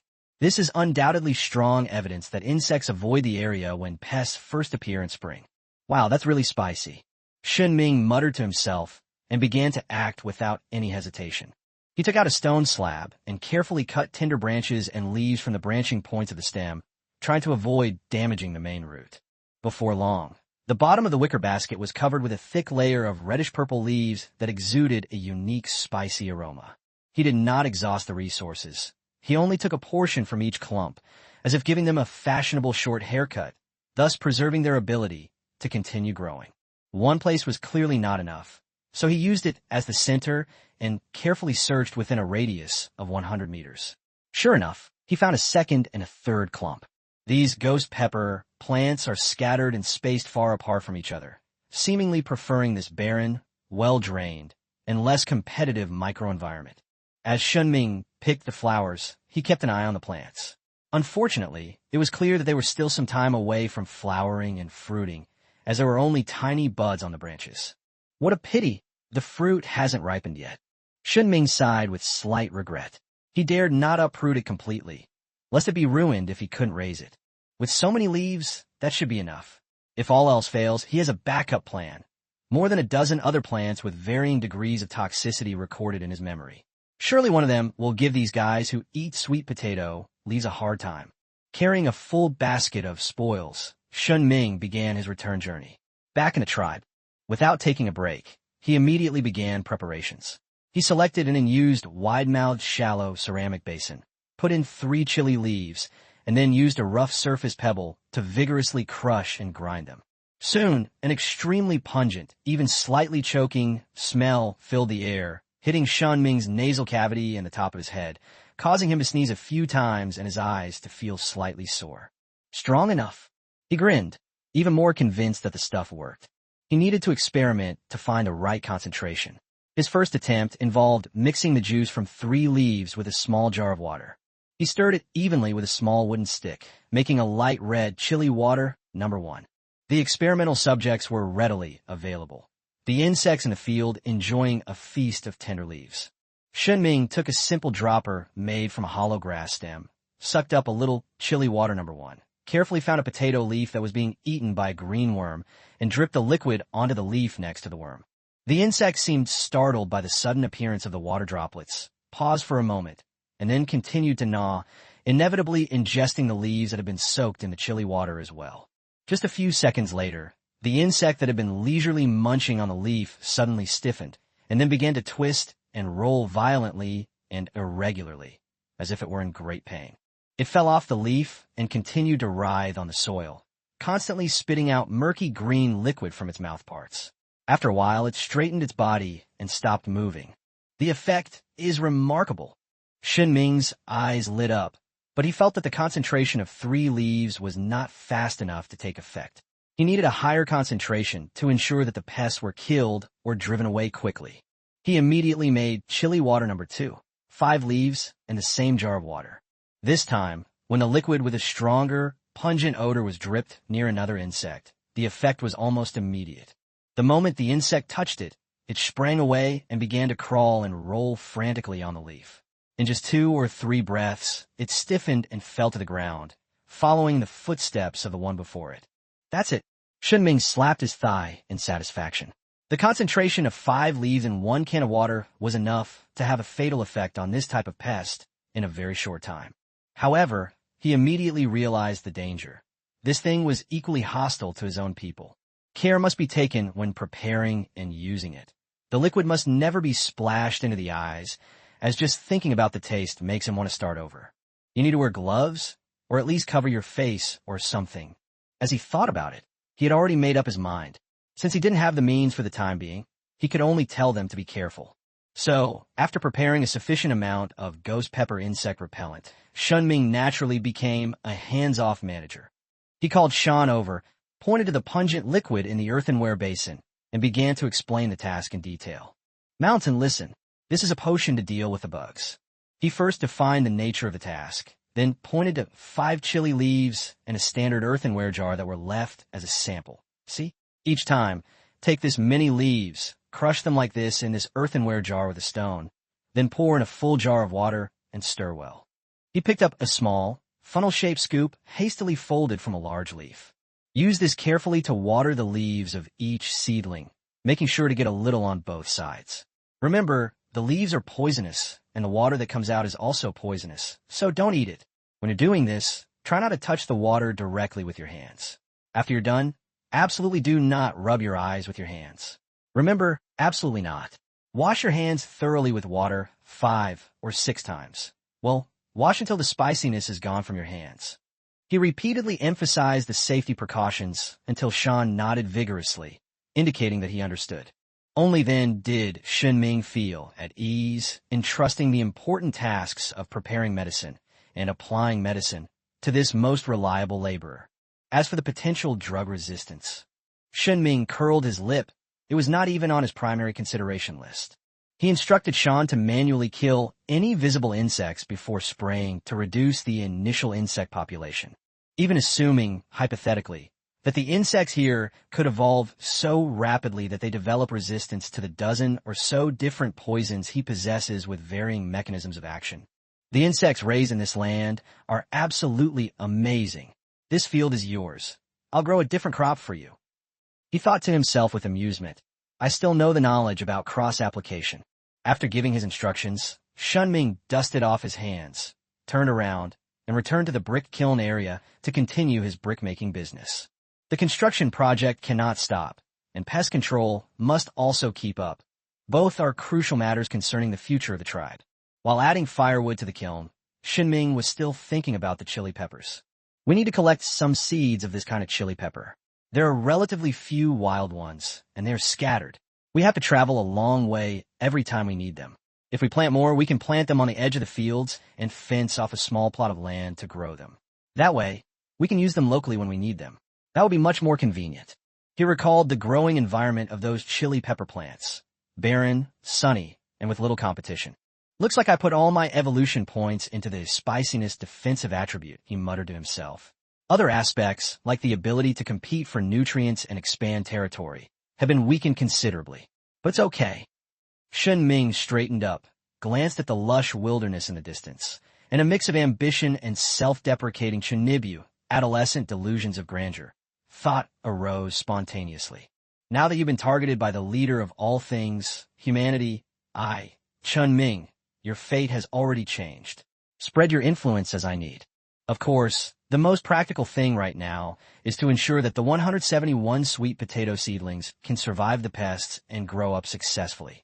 Let's keep all of this year's sweet potatoes for seed and expand production first. Shen Ming had already begun to imagine how the harvest would be distributed. Having a small population also had its advantages. The necessary resources could be met through gathering and hunting. At the very least, we need to plant all the reclaimed land first. Chapter 67 Ambush and Groundbreaking. On the 67th day of the year, the heat in the air was noticeably stronger, and the midday sun was even scorching. Amidst these temperature fluctuations, Shen Ming observed with great interest a peculiar physiological phenomenon of the primitive inhabitants of this world, periodic molting. The process was much faster than he had imagined, progressing almost in days, with the mountains being the first to begin changing. At first, Shen Ming only noticed that the thick, dark brown hair on Shan's arm seemed to have become sparse and messy, and a small clump could be pulled off with a casual stroke. Next, the hair on his thighs and calves began to fall out in large areas, revealing the bronze skin underneath, covered with various new and old scars. Finally, the torso and back, where the thick fur has fallen away like autumn leaves, leaving only a layer of extremely soft, light-colored, almost invisible down. As hair falls out, some of the little things that were originally hidden inside are exposed, various tiny parasites, lice, and accumulated dander and dirt. Previously, their thick fur served as an excellent shelter and breeding ground, but now that shelter has been suddenly demolished, they are exposed to the open in a panic. What greeted them were the small, burning dry branches that the thorns and lotus had already prepared. They would use these smoking and sparking branches to quickly and carefully sweep them over the exposed skin of the mountain. The high temperature and smoke effectively killed or drove away most of the parasites, and a faint smell of burning protein filled the air. Then, at Shen Ming's request, Shan would run to the riverbank and carefully scrub his body with the cool river water from the water tank to wash away the remaining dirt and burnt residue. As for taking a bath, not everyone can ignore crocodiles like Shen Ming. Shen Ming curiously picked up a tuft of shed hair, rubbed it in his hand, and found it rough, prickly, and had a strong body odor. He shook his head, unable to think of any use for these primitive hairs other than burning them, and finally threw them into the fire, watching them curl up, char, and turn to ashes. When Shan completely shed his sweater and moved around shirtless, Shen Ming could see more clearly the marks of survival left on that strong body. Compared to his own smooth, delicate, fair, and flawless modern skin, Shan's skin was like a three-dimensional map of scars. Deep marks from tree stings and stone scratches, old lacerations from wild animal claws and teeth, dark marks from healed frostbite, and various minor scratches and bumps, all crisscrossed, making it almost impossible to find a single patch of intact skin. These are medals earned through years of battling the harshest nature, silently telling the story of the dangers of a nomadic and hunting life. Shan felt a little uncomfortable under Shen Ming's research-like gaze and shifted his shoulders. His feelings toward hair are complex. I love it because its thick fur provides some protection when traversing the jungle, reducing direct scratches from thorns and rocks. More importantly, it is an irreplaceable insulating layer in the cold winter, which is key to survival. The reason for hating it is that when it is necessary to track or run for a long time, this fur coat becomes a heavy burden. It is difficult to dissipate heat under strenuous exercise, and it will soon make people pant and sweat profusely, which will greatly affect endurance and agility. If it weren't for the hair, I might not be living the life I have now, and I might still be wandering in the wild. Shan recalled his encounter with Shen Ming, that chase. In the past, shedding his heavy winter coat every spring meant the peak of the hunting season for him, and his body would become lighter and more agile. But now, his main tasks have become tending the fields and carrying out the various construction tasks arranged by Shen Ming. The shedding of his fur brings him a sense of refreshment, as well as a touch of inexplicable embarrassment when facing Shen Ming's scrutinizing gaze. Shen Ming could only marvel at this, expressing his astonishment at this peculiar bodily mechanism and survival adaptability. The days continued to move forward in a busy manner. On the 71st day of the year, Lung Yi finally completed his renewal. All the hair on his body disappeared, revealing a body that was also scarred but younger. With this, the two main adult males in the tribe had both entered a state of hairlessness. The plan that Shen Ming had been pondering for so long could finally be put on the agenda. He had long been looking forward to improving his meals, especially wanting to taste the world's finest venison. He recalled that animals often licked the salt rocks near the paths leading to the mineral salt, making it an excellent ambush location. The bricks were ready and piled up like a mountain. However, breaking ground to build houses means that for a long time to come, most of the workforce will be tied to the construction site and will have difficulty obtaining new food. Before that, sufficient, especially fresh, large game meat must be stockpiled to replenish the dwindling reserves of smoked meat and to provide energy for the upcoming high-intensity labor. The plan was simple. Shan and Lung would carry it out, and Shen Ming would not directly participate in the hunt. He solemnly instructed, first, those involved in the operation must completely conceal their own scent. Shen Ming instructed them to smear their exposed skin with river mud and to drape themselves in fresh, strongly scented grass before the operation. He wanted the deer to die unexplained, and he absolutely did not want their deaths to be associated with the scent of the specific group of humans. If animals are made to directly associate humans with deadly danger, forming a conditioned reflex, they will become extremely wary of human scent in the future, making it extremely difficult for them to approach and hunt. As for more extreme methods of masking the smell, such as smearing animal feces, Shen Ming found it completely unacceptable and did not mention it. He did not want his hunters to return with a body covered in gold and pollute the camp. Although Shan and Lung still smeared feces on themselves, they washed themselves clean in the stream before returning to the tribe. Secondly, Shen Ming needs to stay in the tribe. Although the sweet potato seedlings in the field have been treated with chilly water, they still need daily inspection and care. The 3 pigs' appetites grew increasingly ferocious as they grew larger, and the original staff responsible for feeding them were stretched thin. Even children like you and you, who were only half-grown, were forced to go out more often to pick tender leaves and hay for the piglets. The operation of a tribe cannot be separated from overall planning. As for the dog, that kid has been very mysterious lately. He goes out early every morning and doesn't come back until dark. He won't say anything when asked. Occasionally he brings back a few wild fruits or a field mouse, but most of the time he comes back empty-handed. Shen Ming was too lazy to investigate further. As long as it didn't cause trouble, he let it go. On the 73rd day of the year, the plan was successfully implemented. Another robust doe lay dead in a pool of blood near the salt rock, dying without ever understanding where the attack had come from. Shan and Lung strictly followed Shen Ming's instructions: concealment, patience, and a fatal blow, then quickly cleaned up the bloodstains at the scene with mud and leaves. Even after they carried their prey away, the nearby herbivores did not seem to associate the attack with the 2 moving haystacks, and their wariness of humans did not seem to change. With the addition of this doe, along with previous hunting catches, the meat reserves in the cave have become more abundant than ever before. The fresh venison is quickly cut into pieces, some of which are eaten immediately, while most are smoked or air-dried for storage. Looking at the hanging strips of meat and the piles of fresh meat, Shen Ming took a deep breath and made a decision.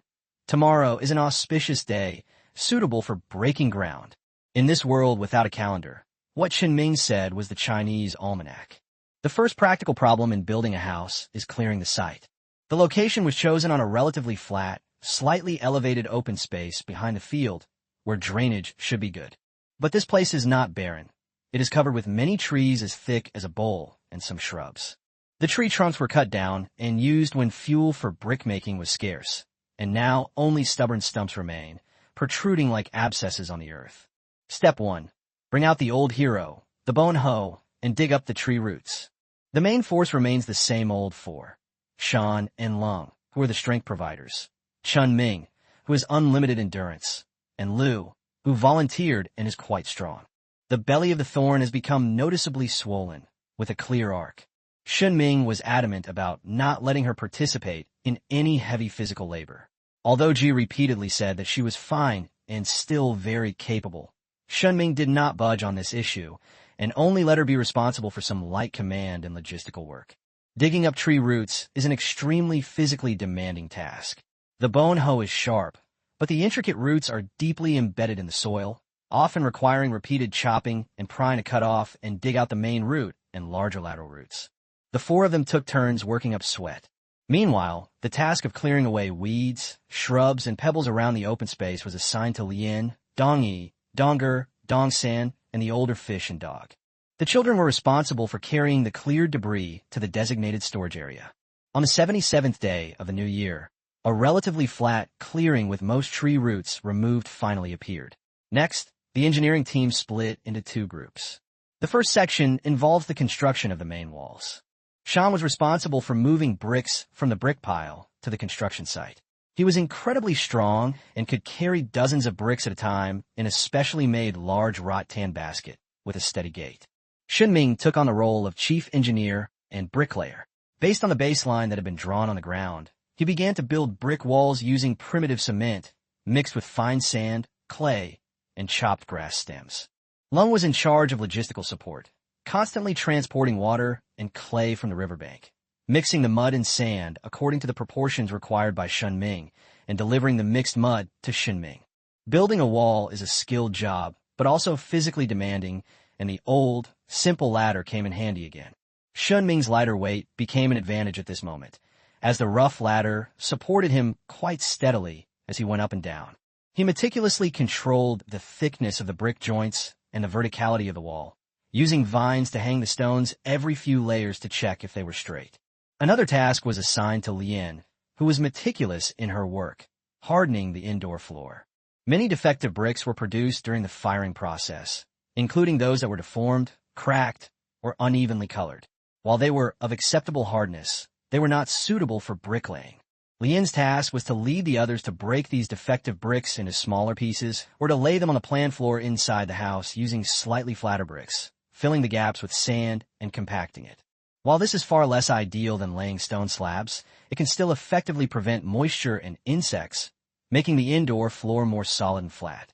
As for stone slabs, they're a rare resource. There are no convenient stone mountains nearby for mining. Although the mountain knows there are mountain ranges in the distance, distant water cannot quench immediate thirst, and the transportation cost is too high.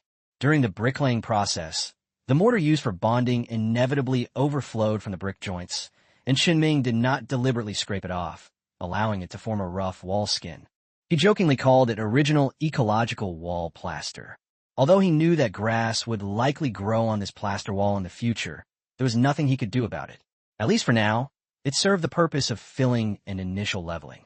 Because the mortar was used generously and bonded the walls well, the wall building process went exceptionally smoothly, resulting in a sturdy wall with virtually no risk of tilting or collapsing.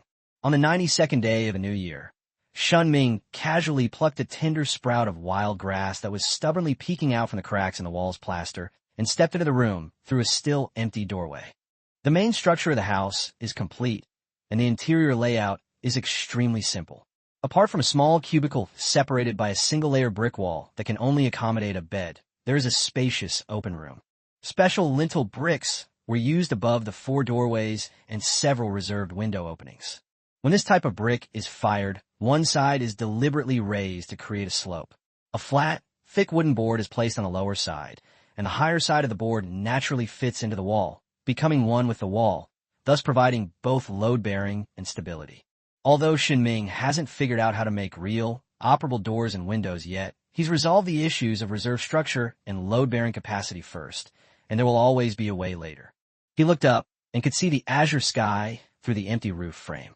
The final and most crucial step, capping the roof. This time, Shen Ming didn't intend to make the roof a simple flat structure like a canopy. He proposed a sloping roof concept using mortise and tenon joints. Half of one end of the wood is cut off, and holes are drilled in specific locations. Another processed wooden stick is inserted through the hole to form a stable triangular support frame. He entrusted the details and specific dimensions of this idea to Lien and Dongyi, whose mind was becoming more active, to repeatedly ponder and calculate. However, during implementation, a technical bottleneck was encountered, according to Shen Ming: how to quickly and accurately chisel out holes of the same size and in the right position on those hardwood trunks. In his mind, without a metal drill bit, this was a task that was almost impossible to complete in a short time. The mountain solution was simple and brutal, once again demonstrating to Shen Ming the awe-inspiring power of primitive forces. He took out a huge bear tooth, fixed it to a tree trunk that had been thinned by half, and then, with all his might, he used the tip of the bare tooth to poke and twist it at the designated spot. With a muffled thud, the bare tooth actually managed to drill a perfectly round hole through the solid hardwood. Size? It's entirely determined by the diameter of the bear's teeth, which is unusually standard. All that's needed now are some hardwood sticks with a diameter similar to that of a bear's tooth to serve as tenons. Shen Ming watched as Shan drilled holes in the wood, as if it were tofu, remaining silent for a long time. Finally, he could only step forward and pat Shan's muscular shoulder forcefully, everything understood without words. The gap between people. No, it's no longer just the gap between people, it's a chasm between different types of beings. Shen Ming couldn't help but wonder if it was possible for humans on Earth to accomplish this. Having solved the key problems, the roof was built at a rapid pace. The processed wooden beams were inserted into the pre-drilled holes in the wall, and the tops were joined together with wooden sticks using mortise and tenon joints to form a sturdy, triangular roof frame. Then, a layer of planks, roughly split with a stone axe, was laid on the roof frame, followed by a thick layer of anti-cement slurry. Finally, Shen Ming laid a layer of arched tiles that he remembered from old houses. He wasn't quite clear on the specific waterproofing principle of the tiles, but since it was the tradition, there must be a reason for it. It couldn't just be for aesthetics, could it? At least, this looks much more professional than simply smearing mud. On the 99th day of the new year, a building that can be called a miracle in this world stood firmly on the wild land. It has solid brick and stone walls, a roof with a suitable slope and covered with tiles, and clearly defined door and window openings. Although rough and simple, it is a house in the true sense of the word, a symbol of human beings actively transforming the environment and creating permanent dwellings. Shen Ming laid out several thick hay beds in the spacious main house, which greatly improved the sleep quality of the tribe members. On the cold and deer hide beds, there were also deer hides as mats. In his own little cubicle, 3 bear skins, soft and warm, were laid out, each belonging to him alone. As night fell, a hearth fire, a symbol of home, was lit for the first time in the newly built house. Warm light shone through the doorway and the windows, which would later be covered with shields, illuminating a small patch of darkness. With the front and back doors open, airflow is created, so there's no need to worry about carbon monoxide poisoning. Under the night sky, an unidentified night bird seemed to be attracted by the sudden appearance of the light and signs of human activity. It circled continuously above the woods, not far away, emitting soft chirps, as if observing the unprecedented changes taking place on this land. The original cave was completely transformed into a warehouse for storing timber, and everything else was moved into the house. Chapter 68 Wilderness. On the 103rd day of the new year, the sky seemed to be slowly covered by an invisible giant hand with a gray veil. The light dimmed, and the air was filled with the damp smell of soil being turned up. Ji looked up at the sky and said in fluent Chinese to Shen Ming, who was inspecting the waterproofing of the newly built house roof, "The summer rain is coming." Shen Ming stopped what he was doing and felt the change in the wind. This summer rain seems much gentler than the torrential and prolonged rainy season of autumn. Before long, fine, hair-like rain began to fall silently, without thunder or strong winds, only a soft rustling sound. The gentle rain washed away the dust from the newly built brick walls and nourished the lush sweet potato seedlings in the fields. The insect marks and dust on the leaves were washed away, making them appear even more verdant. Some unnamed wildflowers, under the gentle touch of the rain, trembled and opened their tightly wrapped buds. This rain, however, is something the tribe members, who have just shed their thick fur, need to be wary of.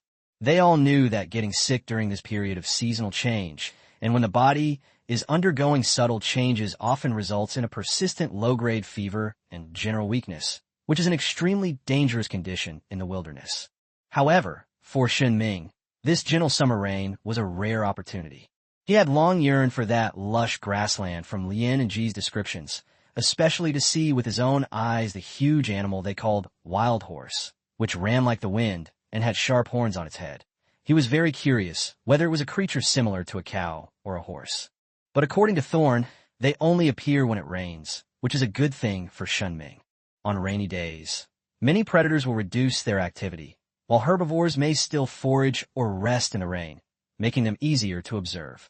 The rain would also wash away his scent effectively, And as for getting lost, he had already come up with a plan. Just follow the river in front of the village gate. The river is a natural guide. As long as you don't stray too far from the riverbank, you can always find your way home by following the direction of the water flow. Without hesitation, Shen Ming, carrying his standard adventure gear, a spear, a fruit knife, and an empty wicker basket, bid farewell to the tribe and stepped into the misty rain. The distance was much closer than he had expected. He trekked downstream along the winding river, passing through the edge of the sparse forest, where the terrain gradually opened up. After traveling for only a day, as the rain gradually subsided and a few rays of light pierced through the clouds, a vast and lush grassland, its greenness almost overflowing, suddenly unfolded before his eyes. The river becomes gentle here, forming a meandering course that nourishes the lush grass and various shrubs on both banks. The first thing Shen Ming did was not to immediately search for wildebeest, but to begin to savor the gifts of this grassland. He slowed his pace, walking slowly along the riverbank, his gaze sweeping over the various forms of herbaceous plants. From time to time, bend down and pick a leaf that looks fresh and juicy, or a small piece of tender stem, and carefully put in your mouth to chew and savor it. Most of the plants are non-toxic, but they either taste bland or have a raw, bitter taste or a strange spiciness. Just as he was focused on the taste of the grasslands, what first caught his eye on the distant horizon was a moving, thick line, black on top and white on the bottom.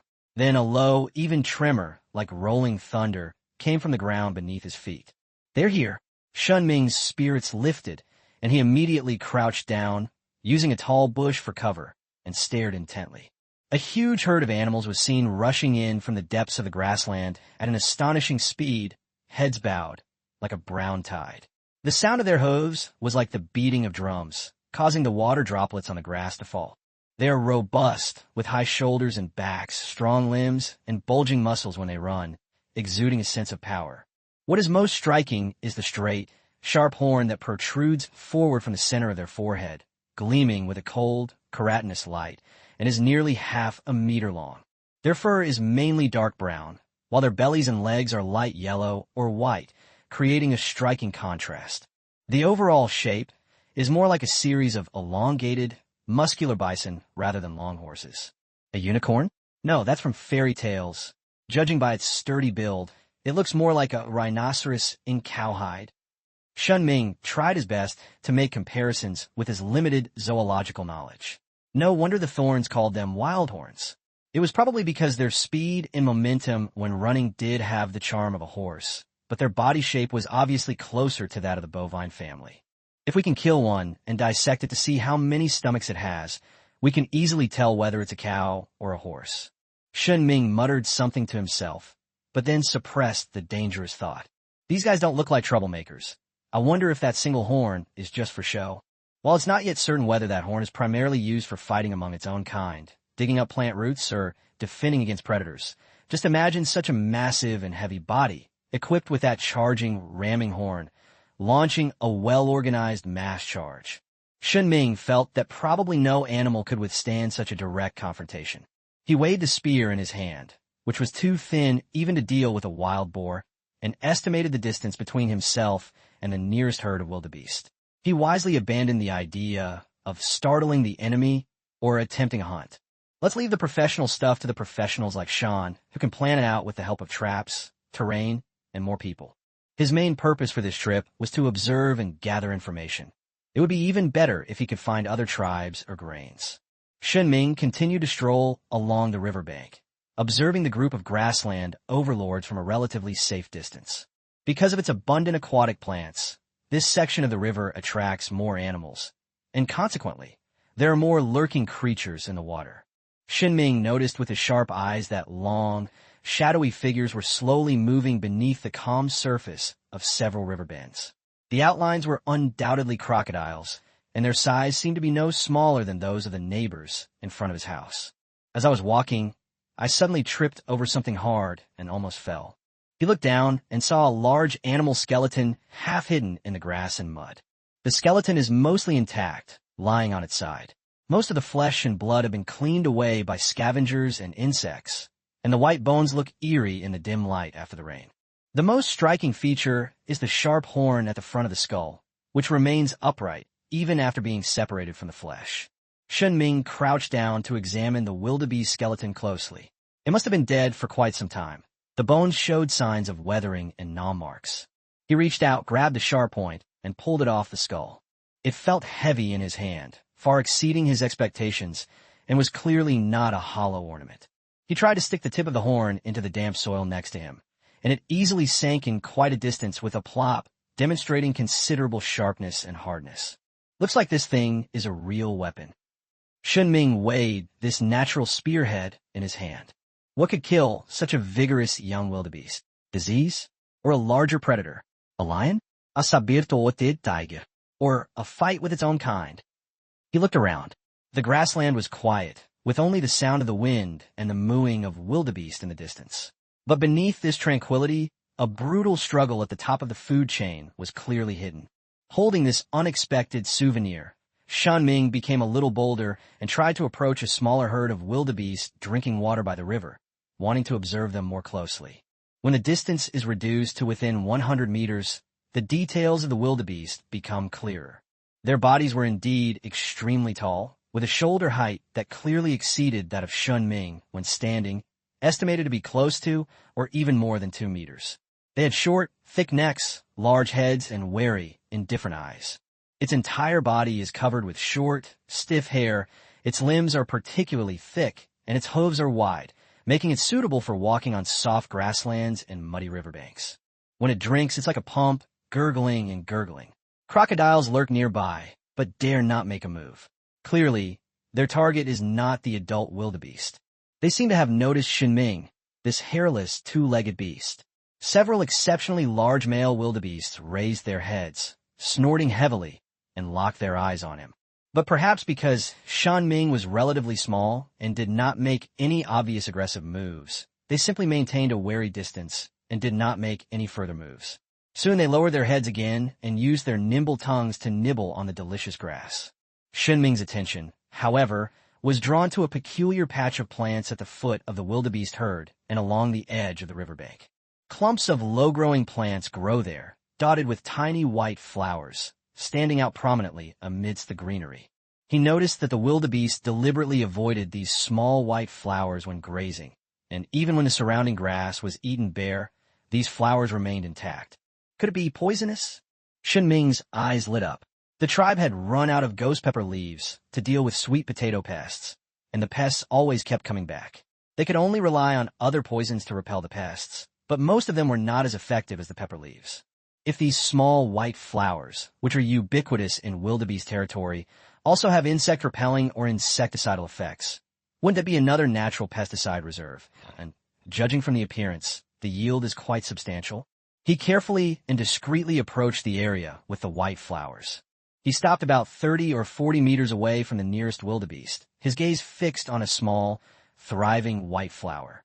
He reached out, ready to pluck a flower and taste its saltiness. However, he was so focused on the plant that he completely ignored a pregnant wildebeest resting quietly not far from the white flowers. The moment Shen Ming reached out his hand, the wildebeest seemed startled by the sudden approach of the strange creature. It shifted its hooves uneasily and let out a low, warning moo. The sound seemed to be a signal. Just as Shen Ming's fingertips were about to touch the white petals, a brown figure, as heavy as a truck, crashed into him from his side and behind without warning, carrying the force of a thunderbolt. It was a magnificent male wildebeest that had been patrolling and keeping watch nearby. It clearly regarded Shen Ming's act of reaching out to approach the pregnant female as the most serious provocation and threat. Shen Ming only had time to hear a muffled, thunderous hoofbeat and an angry snort. Out of the corner of his eye, he caught a glimpse of a rapidly enlarging, deathly horn. He even heard the crisp sound of his own ribs breaking. The sun seems bigger.